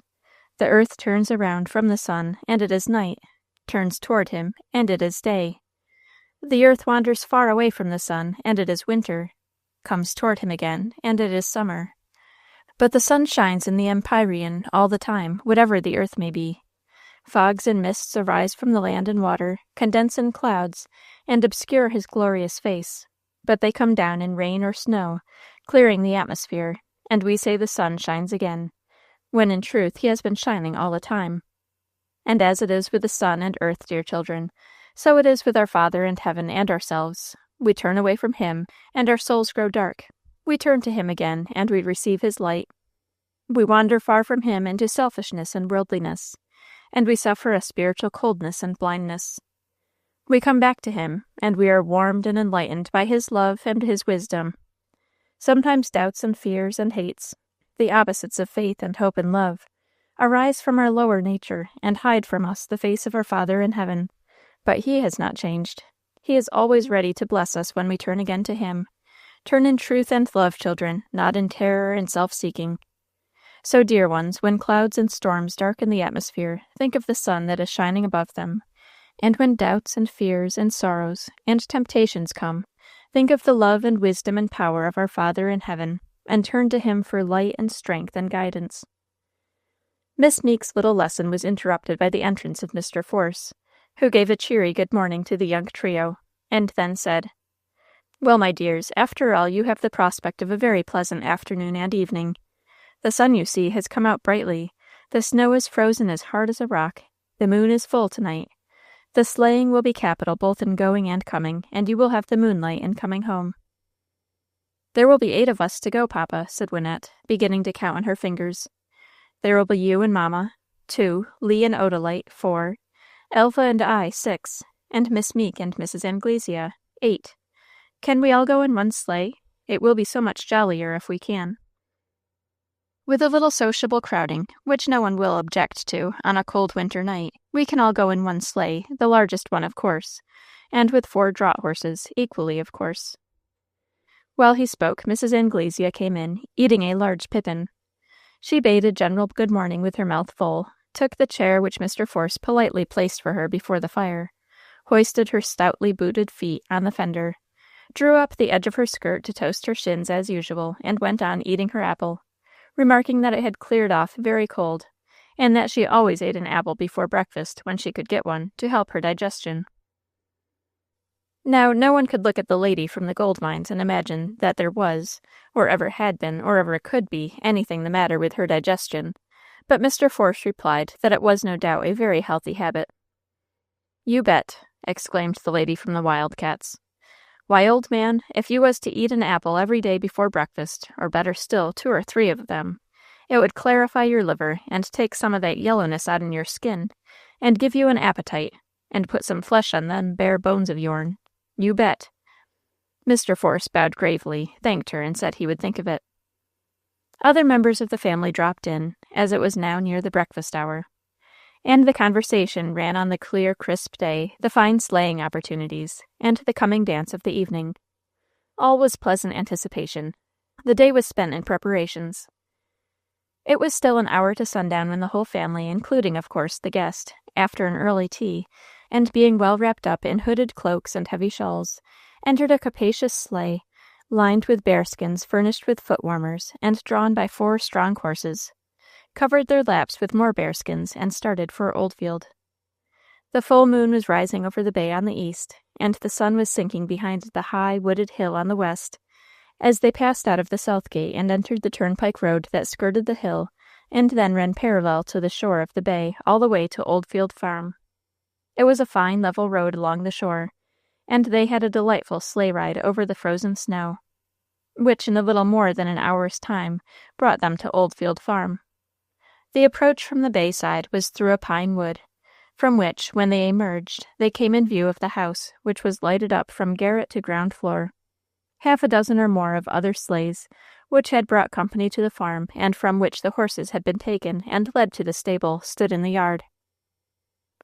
The negro boy, Dan, no longer ragged, as when we first made his acquaintance at Grove Hill, but dressed neatly in his new Christmas suit, came to the horses' heads, while Mr. Force and Leonidas got out to assist the ladies and children to alight. "Marse Abel," said Dan, apologetically, "I can take dese horses to de stable, and put all dese barskins in de loft. Invite Uncle Jake inter de kitchen, but I specs I'll hab ter leave de big sleigh out yere, case der ain't no room in de stable for all dese big sleighs in de yard. Sides which, it bein' a clear night, de sleigh won't take no harm." "All right, leave the sleigh here, my boy," said Mr. Force, drawing his wife's arm within his own, and leading the way into the lighted passage, followed by all the rest of his party.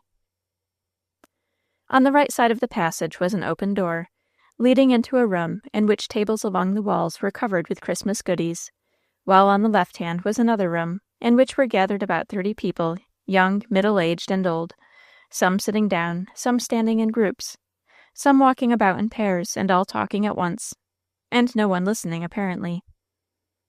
At the end of the hall, directly opposite the front door, there was a flight of steps leading to the rooms above, and up these stairs our party went to take off their wraps. In the upper passage there were doors on the right and left leading into bedrooms. At one of these doors on the right stood Peggy Grandier, ready to show the lady guests into their dressing room. At the opposite door on the left stood Sam Grandier, ready to show the gentlemen into theirs. Here, of course, our set divided and followed their guides, Mr. Force and Leonidas going one way, and Mrs. Force and her party the other. In the ladies' room they found a good open fire, and the colored girl Henny in attendance. But there was none of the company present besides themselves, except Miss Sibyl Bayard, who was standing before the glass, settling a smart cap made of white Irish gauze and white satin ribbon on her head. "Good evening, that's right. I am glad to see you all here. Be merry while you may, says I, for you don't often get the chance, says I." Such was her general greeting of the party, but after she had fixed her cap to her mind, she turned around and shook hands with every individual. When Mrs. Force and her party had laid off their wraps, they stood up in the same costumes they had worn at their own Christmas Eve dance. There was no extravagance and but little variety of dressing in that neighborhood. A changing of boots for slippers, a little shaking down of slightly rumpled skirts, a little touching up of slightly disarranged hair, a drawing on and buttoning of kid gloves, and they were all ready. Their two gentlemen met them at the chamber door, and they went down together. Their entrance seemed to complete the expected company, and to give the signal for the opening of the ball, for before seats could be found for the elders of the party, the musicians, consisting of 2 Negro fiddlers, a tambourine, and a banjo player, struck the stirring, old-fashioned tune of the Fisher's hornpipe, and gentlemen immediately took their partners. Mr. Force led out Mrs. Anglesea, Leonidas took Odalite, Ned and Sam Grandier, Winnette and Elva, for one set. William Elk and Thomas Grandier, the elders, took respectively Miss Sukey Grandier and Miss Sibyl Bayard. Dr. Ingle and Roland Bayard took respectively Natalie Meek and Rosemary Hedge. These formed the second set. There was not room enough in the farmhouse parlor for a third set, so about half the company had to wait their turn. But they amused themselves very well in the interim by listening to the music, watching the dancers, gossiping, flirting, and making flying excursions into the dining room for refreshment in the form of plum cake, pound cake, raisins and almonds, and sugar kisses, lemon punch, apple toddy, or eggnog. When the first quadrilles were completed, another set of dancers took the place of the first, and the former rested on their laurels, watched their successors on the floor, gossiped and flirted, and made flying excursions to the dining room in their turn. And high festivity continued until the tall clock in the passage struck 12, when the music stopped in the middle of Malbrook, and all then mingled together, shaking hands and wishing each other Happy New Year. Then all the dancers formed a double line the whole length of the parlor for the giddy, whirling, exhilarating Virginia reel, with which the ball ended. Finally there went around a huge jug of hot mulled port wine, from which a goblet was filled for every guest. And when this had been drunk, amid much jesting and laughter, the company put on their wraps and hoods, bade good night to their hosts, entered their sleighs, and with more jesting and more laughter, started for a moonlight drive over the frozen snow to their several homes. And so ended the New Year's Eve party at Oldfield Farm. Chapter 46. The Lady from the Mines Has a Plan. New Year's morning dawned clear and cold. The family of Mondreer, on account of the party at Oldfield on the previous evening, and the long sleigh ride home in the wee, small hours before the dawn, slept later than usual that day, so that it was 9 o'clock before they were all gathered around the breakfast table to renew their New Year's greetings over the first morning meal of the year. The pleasant party of the previous evening was discussed, and then the program of the passing day. The holiday was to be kept very unostentatiously. It had been the annual custom of many years for Mr. and Mrs. Force to entertain the Reverend Dr. and Mrs. Peters to dinner at Mondreer on New Year's Day. The custom had not been neglected on the present occasion, and the rector of All Faith and his wife were expected to come. Young Dr. Ingle, in consideration of his betrothal to Natalie Meek, had been invited to meet the Peters. These were the only arrangements for keeping New Year's Day at Mondreer. As there was no church service on that day, the party from the rectory arrived early in the forenoon, for the people of the neighborhood, even on festive occasions, kept the healthful old-fashioned hours and dined soon after noon. The rector and his wife were a fine old couple, without children at home, and very much devoted to each other. Mrs. Anglesea, efflorescent in a cardinal red damask silk, and heavy gold jewelry, seized upon the clerical pair instantly as her own especial prey, because they were new acquaintances who had not heard the story of her marriage, her robbery, and her desertion by her husband from her own lips. Mrs. Anglesea took so much pleasure in telling her tale that Wynette, in her pungent way, said that the lady from the Wildcat's Gulch was a reincarnation of the spirit of the ancient mariner, with the variation that to her every new acquaintance was a wedding guest, to whom she was bound to tell her story, and that for all the sufferings the injured wife had endured, she found full compensation in the narration of her great wrongs, and in the abuse of the enormous villainy of her husband. And facts really bore out Wynette's theory. "Now, what do you think of Angus Anglesea for a gentleman and an officer?" demanded Mrs. Anglesea of the rector and his wife, when she had finished her relation. "We must not judge, we must forgive," said the mild minister. "Forgive," echoed the lady from the mines. "Forgive? I like that. But you are a man, parson, and of course you will take sides with a man, and want me to forgive him. Set him up with it, and you too. But I'll put it to your old woman here," she added, turning to the rector's wife. "Now see here, ma'am, take it home and put yourself in my place.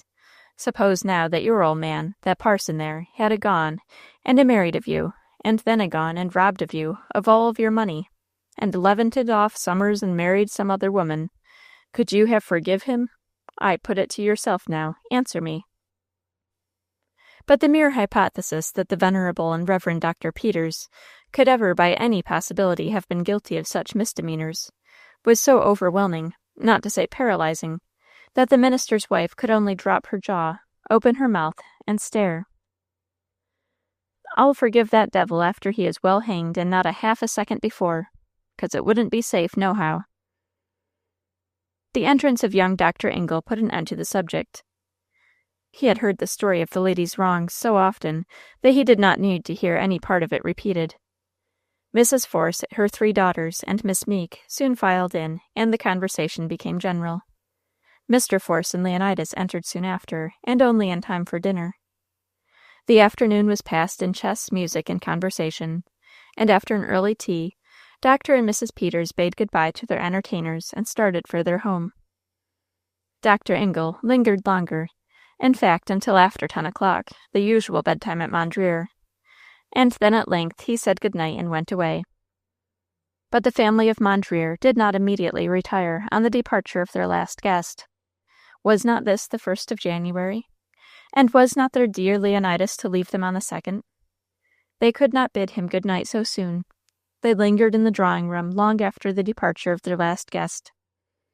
Mrs. Anglesea, who had by her fine animal instincts scented out the state of affairs in the family which entertained her, watched Leonidas and Odalite with lynx eyes. "Them young uns is sweethearts," she said, in an aside to Miss Meek, as she pointed to the youthful pair, who, seated on the cushioned sill of the bay window, were exchanging their last confidences. "Them young uns is sweethearts, as sure as you're born, and why she didn't choose him instead of choosing my beats me. But perhaps the match was made up all along of the old folks. Shouldn't wonder, not I. But if they are fond of one another, why in the name of sense can't the knot be tied afore he goes to sea? They'd be a heap better contented in parting from one another if they knowed that they belonged to each other, certain sure, no matter what might happen." "Yes," replied Miss Meek, "I think that they are lovers still, and I know that they were engaged to be married before he went to sea the first time, and they would have been married on his return from his first voyage, if Colonel Anglesea had not come between them. I betray no confidence in telling you this, for the whole county knows it well." "To be sure they do. Why, didn't I hear all about it before ever I entered into this house? You just bet I did. But why she ever could have thrown over that fine young fellow for my old rascal is more than I can tell." "I suppose he fascinated her in some way," suggested Natalie. "You bet your pile on that. Lord, how that man could make love when he tried.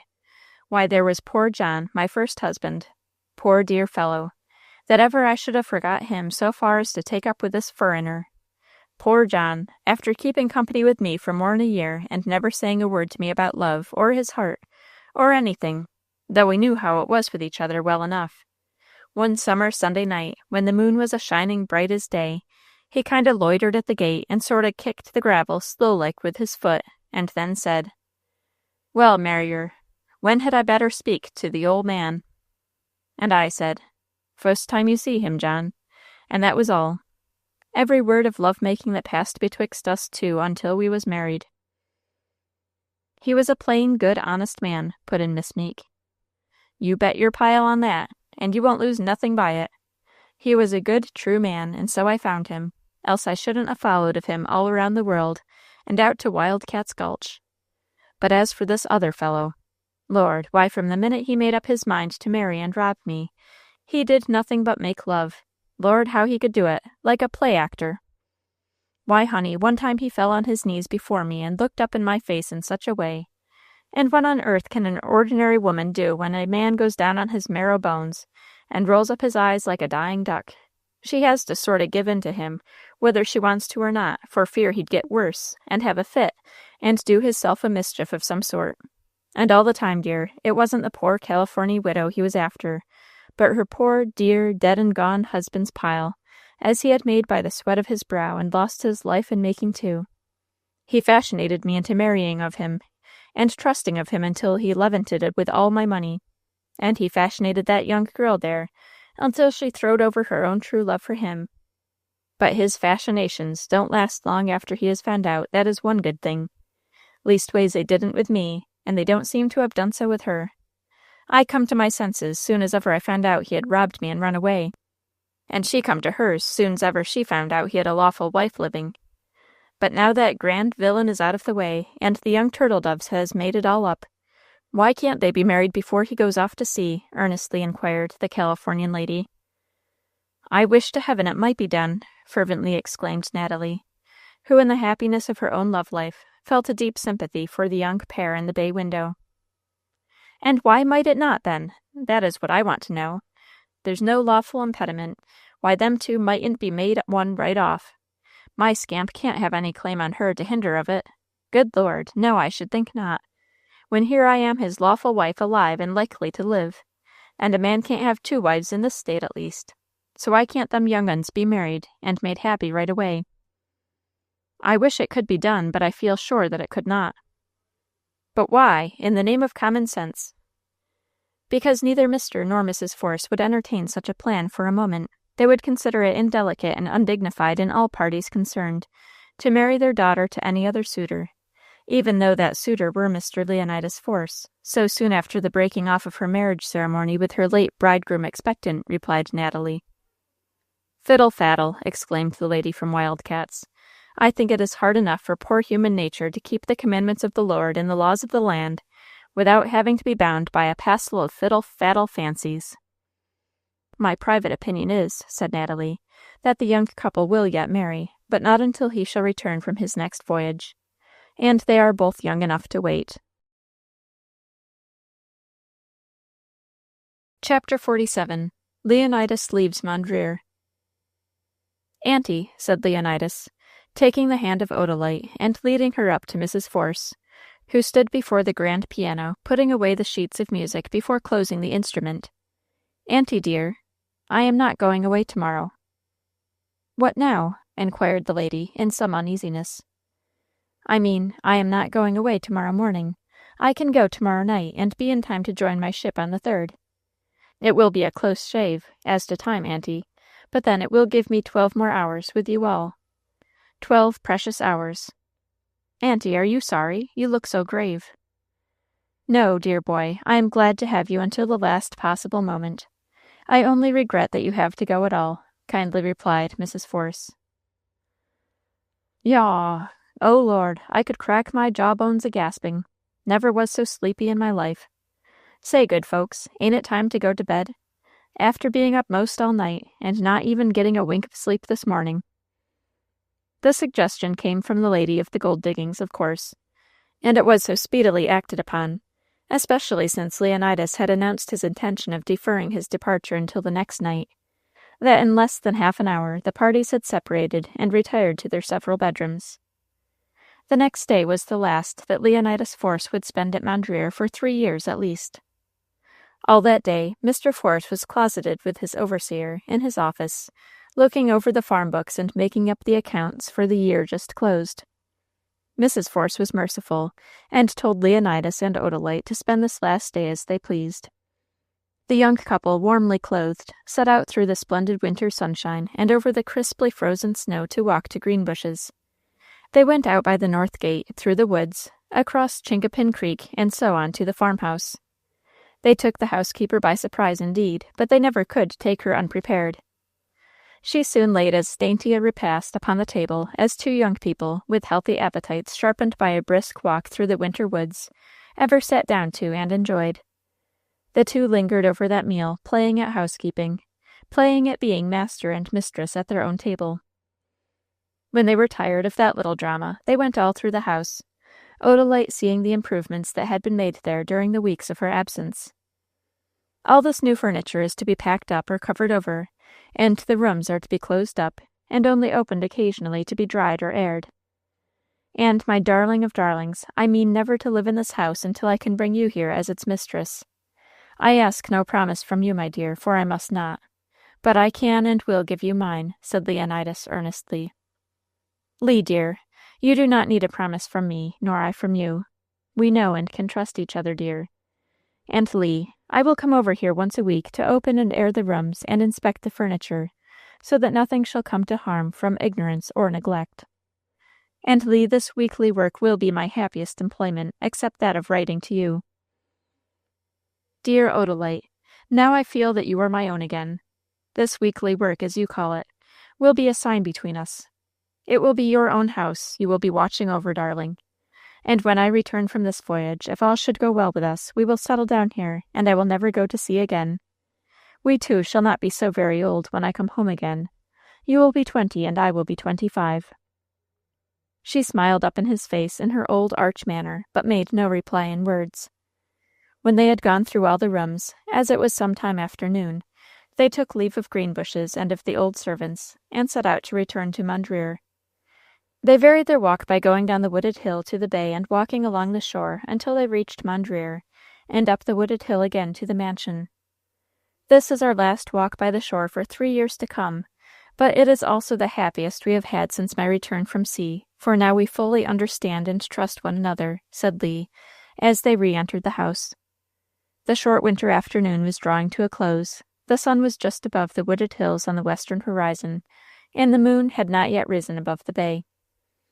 It had been arranged that Mr. Force, Odalite, Wynette, and Elva should accompany their cousin to the distant railway to see him off, to see the last of him, as Wynette put it, in a tragi-comic air. They were to go in the large sleigh, drawn by a pair of draught horses driven by Jake. Tea had been ordered at 5:30 o'clock, and the sleigh was to be brought up to the door at 6. By that time the moon would be up and the road lightened. The servants were punctual. At the appointed hour the whole family gathered around the tea-table, and by much tea-drinking and more talking and laughing tried to enliven the gloom of the last hour. As soon as tea was over, the girls flew off upstairs to put on hooded cloaks and shawls and overshoes for their moonlight sleigh ride. Leonidas put on his ulster and seal cap, and then made a round of the house and the stables and quarters to bid good-bye to all the servants, who gave him many prayers and blessings after the manner of their warm hearts. When he returned to the hall, he found Mr. Force and the 3 girls already packed in the sleigh under heaps of bearskins. "Make your adieus as brief as possible, my dear boy. It is necessary to speed the parting guest, or he will not catch the train, and then what will become of his official honor?" called out Mr. Force from the sleigh. Lee caught his aunt in his arms and kissed her while he received her blessing. Then he embraced Miss Meek, who cried a little over him. Finally, he gave his hand to Mrs. Anglesea to bid her a respectful and friendly good-bye. But that affectionate creature caught him in her arms and pressed him to her bosom, saying, when she had kissed him heartily, "Lord bless you, young un. I don't care if you do miss the train and fail to report for duty and get court-martialed and dismiss the service, for then yer can stay home and marry your gal, and let honor be hanged and the service go to Old Scratch. You'll be happy with your fine farm and your pretty wife." "Come, come, Lee, my dear fellow, come," called Mr. Force. Leonidas broke away from the kindly arms that held him and hurried into the sleigh, which started off so suddenly that the young midshipman literally dropped into the seat that had been kept for him beside Odalite. The sleigh sped over the snow-clad, moonlit ground, through the north gate of the lawn, and into the forest. Before reaching Chinkapin Creek, it turned off to the left and took the road to the railway station. Their way lay through the forest for many a mile. Odalite and Leonidas sat in the back seat, covered with the same bearskin and with their hands clasped together. Very few words passed between them, but the frequent hand pressures silently spoke. Wynette and Elva sat in front of them, and chattered incessantly to encourage themselves and their party, very much upon the same principle that boys are said to whistle in going through a churchyard at night, to keep up their spirits, for the children loved their cousin dearly and hated to part from him. Mr. Force sat on the front seat beside Jake, who drove. The horses went at full speed and fairly flew over the ground. When they emerged at last from the forest, they saw the lights in the railway station gleaming in the distance, and soon after heard the far-off thunder of the approaching train. "Faster, Jacob, faster!" cried Mr. Force. "Oh, Lee, my boy, what a close shave this is! How much you have risked for the sake of spending a few more hours with us!" "Well, I gained the hours, and I shall catch the train," exclaimed the young man, as the sleigh suddenly pulled up before the ticket office in the same instant that the train ran into the station. "Don't get out, there's no time," exclaimed Lee as he suddenly strained Odalite to his bosom, kissed her passionately, and started from his seat. A hasty handshake with his uncle and then with Jake, both of whom called blessings down on him. A hasty kiss to Wynette and Elva, both of whom burst out crying and bellowed lustily. Then a last long kiss again to his dear Odalite, who received it in a suffocating silence. In the next moment the young man had jumped from his sleigh and disappeared in the station, and almost immediately the train went on. The party in the sleigh waited in total silence but for the sobs of Wynette and Elva until the train had passed out of sight and hearing. "I thought he might have missed it, but he has not," said Mr. Force. "Oh, I wish he had," sobbed Elva. "But what would have become of his honor, my dear?" questioned her father. "Oh, I don't care a pin for that sort of honor, any more than Mrs. Anglesea does. I wanted him. I loved him," sobbed Elva. "I don't see why people should part when they don't want to and are not obliged to just for a notion," cried Wynette. "Drive home, Jacob, but not too fast. We can spare the horses now," said Mr. Force. And the coachman turned the horses' heads and took the homeward road. They arrived at Mondreer at 10 o'clock and found Mrs. Force, Mrs. Anglesea, and Miss Meek cozily sitting around the parlor fire and watching a jug of hot mulled port wine which the mistress had brewed for the returning cold and benumbed travelers. Mrs. Force took Odalite into her arms and kissed her in silent sympathy, while Mrs. Anglesea occupied herself with the congenial task of pouring out the hot spiced wine into glass goblets for the party. They all sat around the table, those who had gone abroad and those who had stayed at home, and everyone partook of the warming and exhilarating beverage, while Mr. Force related what a fine sleigh ride they had had, and how Lee caught his train just in the nick of time. They all drank Lee's health in a final glass, and then separated and retired to rest. Chapter 48. A Wedding at Mondreer. How they missed Leonidas at Mondreer can be felt by all who have ever had a dear one leave the family for an absence of years in far distant lands. In the city such a loss is felt painfully enough, but the busy life of the crowd distracts attention from individual missings. In the country and in the winter, when clouds and rain and snow prevail, and with bad weather, they have worse roads, and no interchange of neighborly courtesies, and all within the house is still, silent, and depressing. The absence of the friend is felt far more deeply. The day after Lee's departure the weather changed, bringing a dull gray sky and a warm rain that melted all the splendor of the snow and turned the hard roads into gullies of mud, so confining the family of Mondreer to their own house. Certainly they tried to be jolly under difficulties. Mr. Force reminded them that they had really nothing to mourn over, since young Navy officers must go to sea, and that if they all were as steady as Lee, the long voyage must do them good, improve their minds, and strengthen their bodies, and that they had much to be thankful for, since sickness and death had kept away from their homes. Mrs. Force and Odalite were a little more silent than usual, and that was all the difference to be seen in them. Wynette went singing about the house, to pretend that she was merry, but while gazing from the parlor window out upon the dark sky full of soft, fine, warm rain that turned the lawn into a marsh, and hid the wooded hills on the west and the bay on the east from view, she suddenly snapped out, Euphonious Mondreer should be relegated to its original descriptive name, and be called Mount Dreary, as it is in the old patents and deeds. But was it Mount Dreary last week, when we had the glorious sunshine, and the splendid frost and snow, and the waters of the bay as blue as the sky they reflected, eh? Inquired Miss Meek, deprecatingly. I don't know, said Wynette perversely. I don't remember any glorious sunshine or splendid frost and snow or any blue waters. It has always been rain and mud and darkness in this world ever since I was born. And I don't remember anything else, and I don't believe in anything else. There now. My dear, do not talk so, said Miss Meek. I can't help it, said Wynette. I know it always has been just this way, and it always will be. But who cares if it will? Not I, for one. Hi diddle diddle, the cat and the fiddle, sang Wynette, dancing away from the dreary window and dancing out of the room. As for little Elva, she went moping about the house, with red eyes, snivelling in the most undisguised manner. Miss Meek was gravely busy with her wedding preparations. Mrs. Anglesea was the jolliest person in the house, sympathetically interested in everybody's feelings and occupations. Occasionally, when there was a solemn pause in the conversation around the fire or around the board, the happy creature would take the whole company to task for their gloom. Call this a parting, do you? Why, the young fellow hasn't gone out of reach of civilization, newspapers and mailbags and telegraph wires. Wait until he goes on a wild goose chase after the North Pole, where you can't hear from him for months or years. Even if you ever hear from him again, for his chances are to leave his bones on the icebergs if they are not crunched up by the white bears. My father and my brother were whalers, and used to be gone for years, when we, mother and I, did not hear from them, and had to trust in Providence. And that was bad enough. But when they both went off on an Arctic cruise, craze I called it, long of Captain Kane, I tell you that was a time of trial.